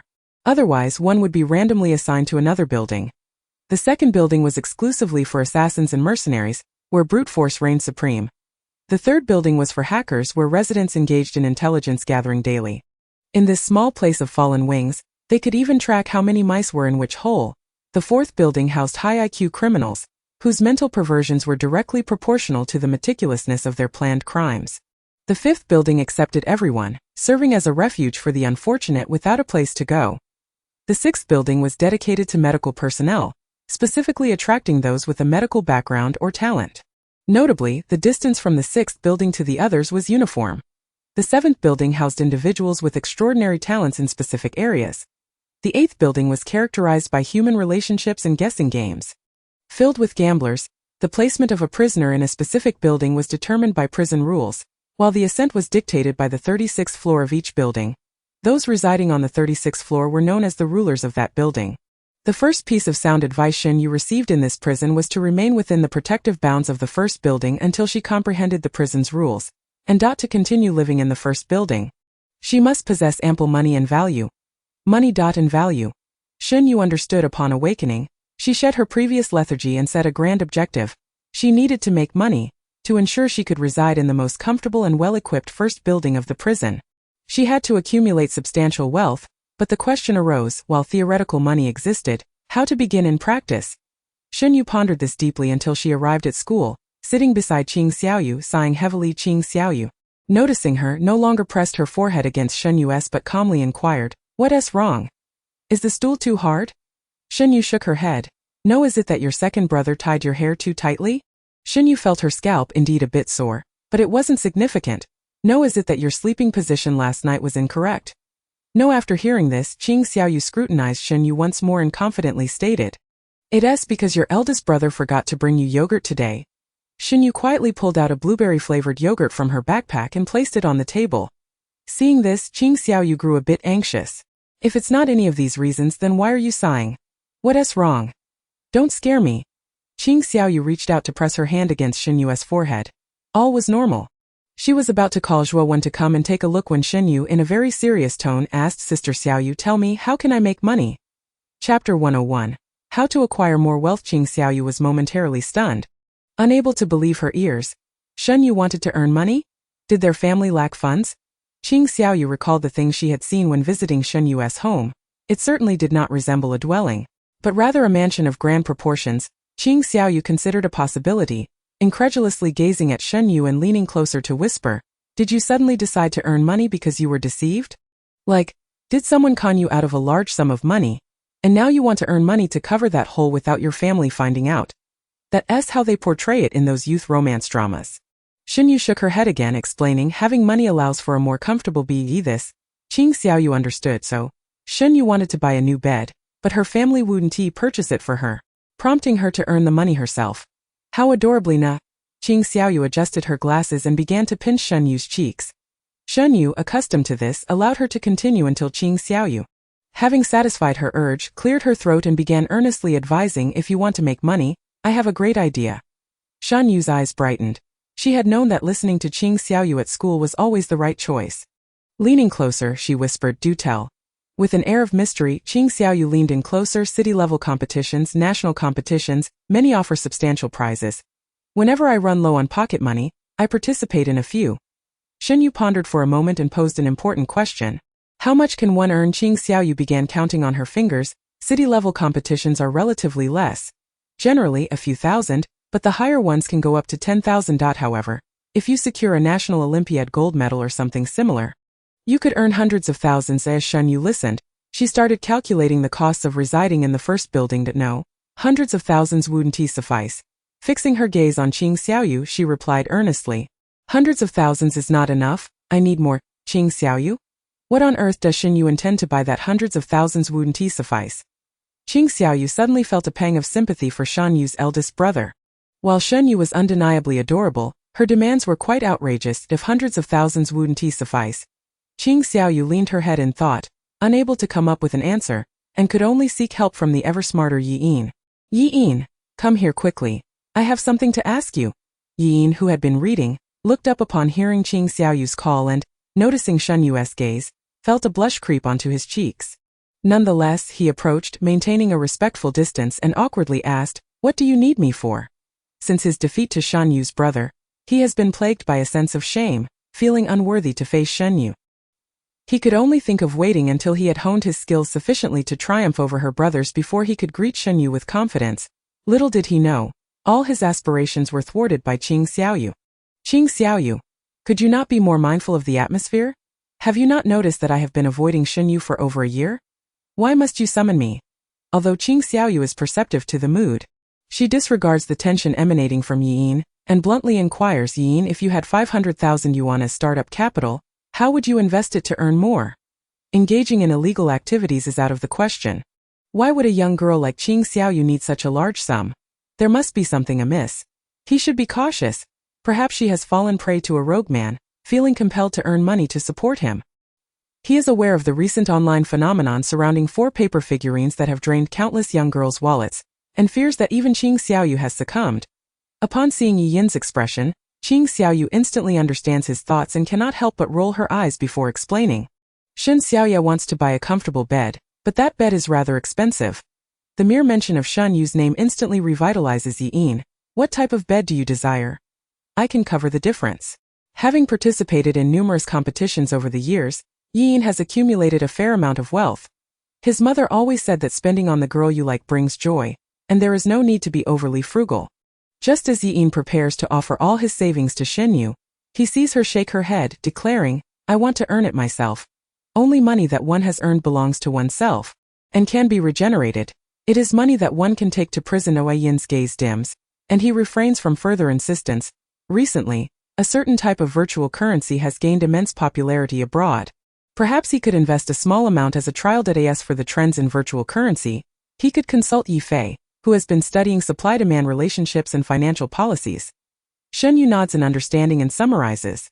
"So as long as I acquire some funds and pass them on to Yi Fei, albeit Yi Yin thinks to himself, that's not quite what I meant, but..." Their eyes meet and Yi Yin feels his heart race. It's not entirely out of the question. "All right, I'll speak to Yi Fei." How much do you currently have? Qing Xiaoyu glances at Shen Yue, who confidently replies. 0. Yin lapses into silence. Qing Xiaoyu chuckles and attempts to ease the tension. It's just temporary. Once we participate in competitions, we'll have money. Do you know of any upcoming competitions with substantial prizes? There's a math competition among 3 provinces. The first prize is 50,000 yuan. Shen Yu's eyes glimmer with renewed ambition. Then that's it. I need to secure that 50,000 and give it to Yifei to earn even more. With the additional funds, she plans to repay her brother for the money he has spent on her over the years and to cover her rent in prison. Shen Yue is well aware of faster ways to make money, having absorbed knowledge from her studies in Building 8, but she is reluctant. She recalls someone once telling her that gambling yields to one's basest desires. Ensnaring one as a slave to money. One must master money, not be mastered by it. Shen Yicheng, with a look of understanding, states, "Don't you want a new bed? I'll buy it for you." That night, as Shen Yue lies on her new bed, she contemplates the possibility of bringing it to Building 1. The conclusion is that if she becomes the one in power, it can be done. Chapter 102. From today, memorize the big questions that you men in her quest for a more comfortable stay in prison. Shen Yue sets a new goal, to earn money and earn it abundantly. Theoretically, acquiring funds through competitions is feasible, but once she begins to study, she realizes the complexity of the endeavor. The questions in these competitions are entirely different from those she could solve by rote memorization. She has retained the foundational knowledge, yet applying it proves to be a significant challenge. Although Niu Kaihuai often teaches advanced topics, he typically provides a sample question first. By following the steps of the sample, Shen Yue can replicate the solutions for subsequent questions. Even when faced with variations that require lateral thinking, she manages to navigate through them. However, competition questions are decidedly different. Shen Yue is certain she cannot maneuver around them. After being bested by 5 consecutive questions, she sets down her pen and begins to pray. Choosing to pray rather than struggle is the proper path forward. Observing Shen Yu's sudden loss of enthusiasm, Qing Xiaoyu curiously approaches her. What's wrong? Can't solve the problems? Shen Yue nods. It's not just that I can't. I have no idea where to start. It's as if I have 1,000 knowledge points in my head. Yet I don't know which to apply. In layman's terms, she lacks the requisite intelligence. Qing Xiaoyu glances at Shen Yu's work and promptly begins to write out the solution. She hands the answer to Shen Yue, saying, "See if you can understand this. If anything is unclear, feel free to ask me." Just as Qing Xiaoyu picks up her pen, she hears Shen Yue exclaim that she understands. For a moment, she suspects Shen Yue is merely toying with her. But upon reflection, she realizes this is Shen Yue, who would typically not bother with such trivialities. Thus, she casually writes another problem that employs similar concepts and hands it to Shen Yue. Try this one to reinforce your understanding. Shen Yue takes the paper, aligning her approach with the previous thought process, and after navigating a couple of twists, successfully solves the problem. Looking at her answer, Shen Yue feels an inexplicable sense of accomplishment and quickly hands her notebook to Qing Xiaoyu. "Sister Xiaoyu, I finished." Qing Xiaoyu takes a glance and praises, "Well done. You're learning quite quickly. Now try this one." At this time, Qing Xiaoyu presents a more convoluted problem, and Shen Yue, following the initial method, struggles for 30 minutes without success. This half-hour coincides with Niu Kaihuai's class, during which he initially intends to reprimand Shen Yue for her apparent distraction. However, upon realizing she is tackling a prestigious Olympiad problem from 5 years prior, he silently refrains from speaking. A child's spirit of perseverance is commendable, and as her teacher, he should not stifle her enthusiasm, particularly for a student like Shen Yue, who exhibits intermittent diligence and prolonged periods of idleness. After class, Niu Kaihuai notices Shen Yue still immersed in problem-solving and feels quite pleased. Nonetheless, he is not a tyrant. As he departs, he fulfills his responsibilities as a teacher by pointing out the mistakes in her problem-solving process. After some contemplation, Shen Yue begins to revise her work according to Niu Kaihuai's guidance. 5 minutes later, she presents Qing Xiaoyu with a flawless yet incorrect solution. Qing Xiaoyu, examining Shen Yu's work, is utterly baffled by how she could make such profound errors, utilizing the most obscure theorems and formulas to arrive at the most exquisite incorrect answer. This is Shen Yue. Reflecting on Shen Yu's exceptional memory skills, it suddenly dawns on Qing Xiaoyu. She first explains the correct solution to Shen Yue, then gives her a similar problem. As expected, Shen Yue solves it by slightly altering the question. As long as the techniques and theorems remain unchanged, Shen Yue can tackle it. However, if presented with a significantly different new problem, Shen Yue inevitably falters. Upon discovering this, Qing Xiaoyu refrains from rushing to conclusions, instead validating her findings through multiple trials, even enlisting Gao Qin's help to pose questions to Shen Yue. By the end of the day, She arrives at a conclusion. For Shen Yue to succeed in solving problems, she must first be familiar with comparable foundational problem types. Observing Shen Yue diligently working before her, Qing Xiaoyu sighs deeply. Given Shen Yue's current state, securing a prize appears quite challenging. Should she encounter unfamiliar questions on the competition stage, she will undoubtedly struggle. Just as Qing Xiaoyu contemplates alternative methods for earning money, a realization strikes her: if Shen Yue cannot solve unfamiliar question types, then perhaps she simply needs to ensure that Shen Yue encounters enough familiar types. This means that as long as Shen Yue is exposed to a wide array of question types, there is a high probability that she will encounter the competition's question types. If she does, she will undoubtedly be able to solve them. Qing Xiaoyu merely poses the idea tentatively, fully aware of Shen Yue's post-class routine: eating, sleeping, and watching her brother. Convincing her to study at home is virtually impossible. She might as well be reading melodramatic novels. Therefore, after articulating this thought, Qing Xiaoyu mentally braces herself for an 80% chance of rejection. All right, I will remember that. Thank you, Sister Xiaoyu. Shen Yue states earnestly while accepting the thick stack of problem sets from Qing Xiaoyu, her expression devoid of insincerity, instead radiating seriousness. And that moment, Qing Xiaoyu, who had previously thought Shen Yue's ambition to earn money was mere jest, suddenly senses the weight of her determination. Shen Yue is genuinely committed. At that moment, Shen Yue, having assessed the thickness of the book, remarks, thankfully, it's not too much. After finishing this, I should still have 2 hours to play. Sister Xiaoyu, shall we watch a drama together today? Qing Xiaoyu, touched by Shen Yue's resolve, replies, just call me when you're done. To be by the way, the 15th episode is airing today. That second female lead is infuriating. I must tell you that as Qing Xiaoyu and Shen Yue discuss the drama, they gradually forget the fleeting moment when they sense something amiss with Shen Yue. Chapter 103. The third one is back. The next day, having diligently transcribed an entire volume of Olympiad problems, Shen Yue finally finds herself able to solve a few questions with relative ease. Emphasis on a few. Qing Xiaoyu gazed at Shen Yue's dismal paper and concluded that Shen Yue's retention of knowledge was insufficient. She needed to familiarize herself with more types of questions. Consequently, she approached Yin, expressing her desire to borrow his question bank. Yin generously produced it, but upon perusing the contents, Qing Xiaoyu's expression darkened. The questions Yin had provided were exceedingly simplistic, raising her suspicions. Yin, do not tell me these are the only questions you engage with? Yin responded with an air of nonchalance. Why not? The essence of countless questions remains unchanged. Once you grasp the core of the problems, the rest will be easily surmountable. Qing Xiaoyu understood that Yin utilized these questions to comprehend the concepts. And once he had done so, he could effortlessly tackle all types of problems. Very much in character for Yin, Qing Xiaoyu removed her glasses, her gaze sharpening. Yin, you have compelled me. Thus, Qing Xiaoyu began to articulate Shen Yue's learning characteristics and the challenges she had recently encountered. Ultimately, she concluded that for Shen Yue to achieve accolades, she required a greater influx of questions. If direct comprehension of certain concepts was not feasible at the moment, then emulation could be employed to resolve various problems. Provided that Shen Yue was inundated with sufficient questions, she would undoubtedly transform from an artificial intelligence novice into a true intellect. Qing Xiaoyu retrieved her phone and began scrolling, exclaiming, here it is. Yin leaned closer, and after examining the content, he asserted, it is quite challenging to win a prize in this competition solely through rote memorization. After all, relying on sheer memorization to learn sciences is inherently unreasonable. Qing Xiaoyu nodded in agreement, stating, indeed, but Shen Yue is not merely memorizing questions. She is internalizing methods. Theoretically, if mathematics is approached with problem-solving as the foundation rather than research, then mastering a plethora of question types can indeed enhance one's score. Otherwise, why do students from ordinary classes spend all their time practicing problems? Yin pondered for a moment, finding merit in her reasoning. Qing Xiaoyu turned to him. You handle this yourself. Yin grasped her arm.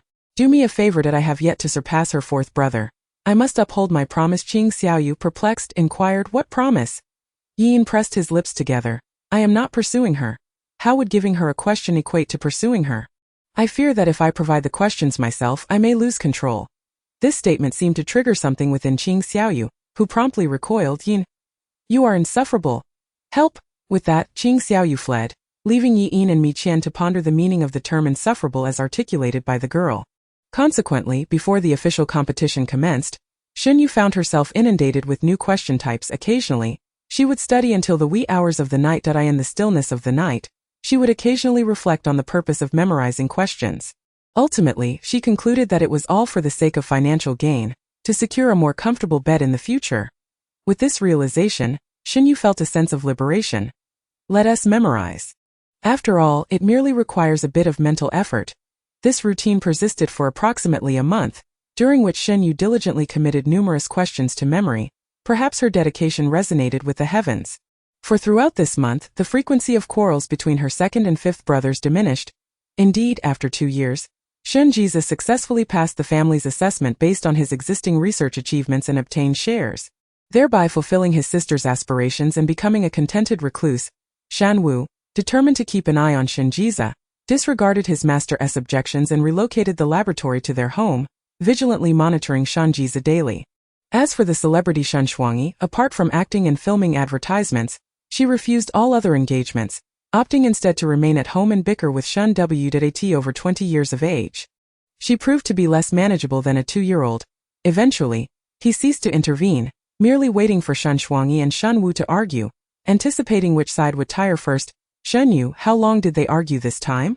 3 hours 58 minutes and 4 seconds. And the last time? Shen Yue turned to Shen Yue, who noted the last time was 4 hours 35 minutes and 45 seconds. Shen Yue nodded. Compared to last time, your stamina has decreased. Go run 10 laps to strengthen your bodies. Upon his utterance, both boys paled, yet they exhibited no discontent towards Shen Yue, for their elder brother was always correct. They could only glare at one another in irritation and set off to run. Once the 2 raucous boys departed, Shen Yue handed Shen Yue a cup of warm milk. You have a competition tomorrow. Refrain from consuming anything cold tonight to avoid discomfort. Shen Yue nodded and then looked up to ask, Elder brother, will you take me tomorrow? Shen Yue tousled her hair. Not only will I take you, but I will also wait for you when you finish. All right. After saying this, Shen Yue sensed something amiss and added, Thank you, elder brother.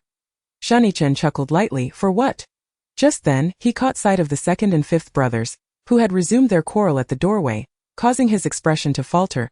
Shen Yue has a competition tomorrow. Will you both be there to see her off? The 2 combative siblings turned to look, declaring in unison, absolutely. They then exchanged disdainful glances that if you insist on going, keep it down. If you don't finish your 10 laps today, you might as well not go tomorrow. The 2 finally fell silent. On the following day, Shen Yue arrived at the competition venue, surrounded by her 4 elder brothers, garnering attention. However, at that moment, Shen Yue was oblivious to the gazes of those around her. She merely prayed that the questions today would fall within her memorized repertoire. Upon entering, Shen Wu's expression changed immediately, his brow furrowing as he detected an unpleasant metallic scent. Shen Yue was taken aback. How could Shen Wu, who dealt with blood and flesh daily, find the scent off-putting? Just as she was about to speak, her elder brother's voice interrupted. Shen Yue noticed that her typically composed brother was choked with emotion as he uttered these words.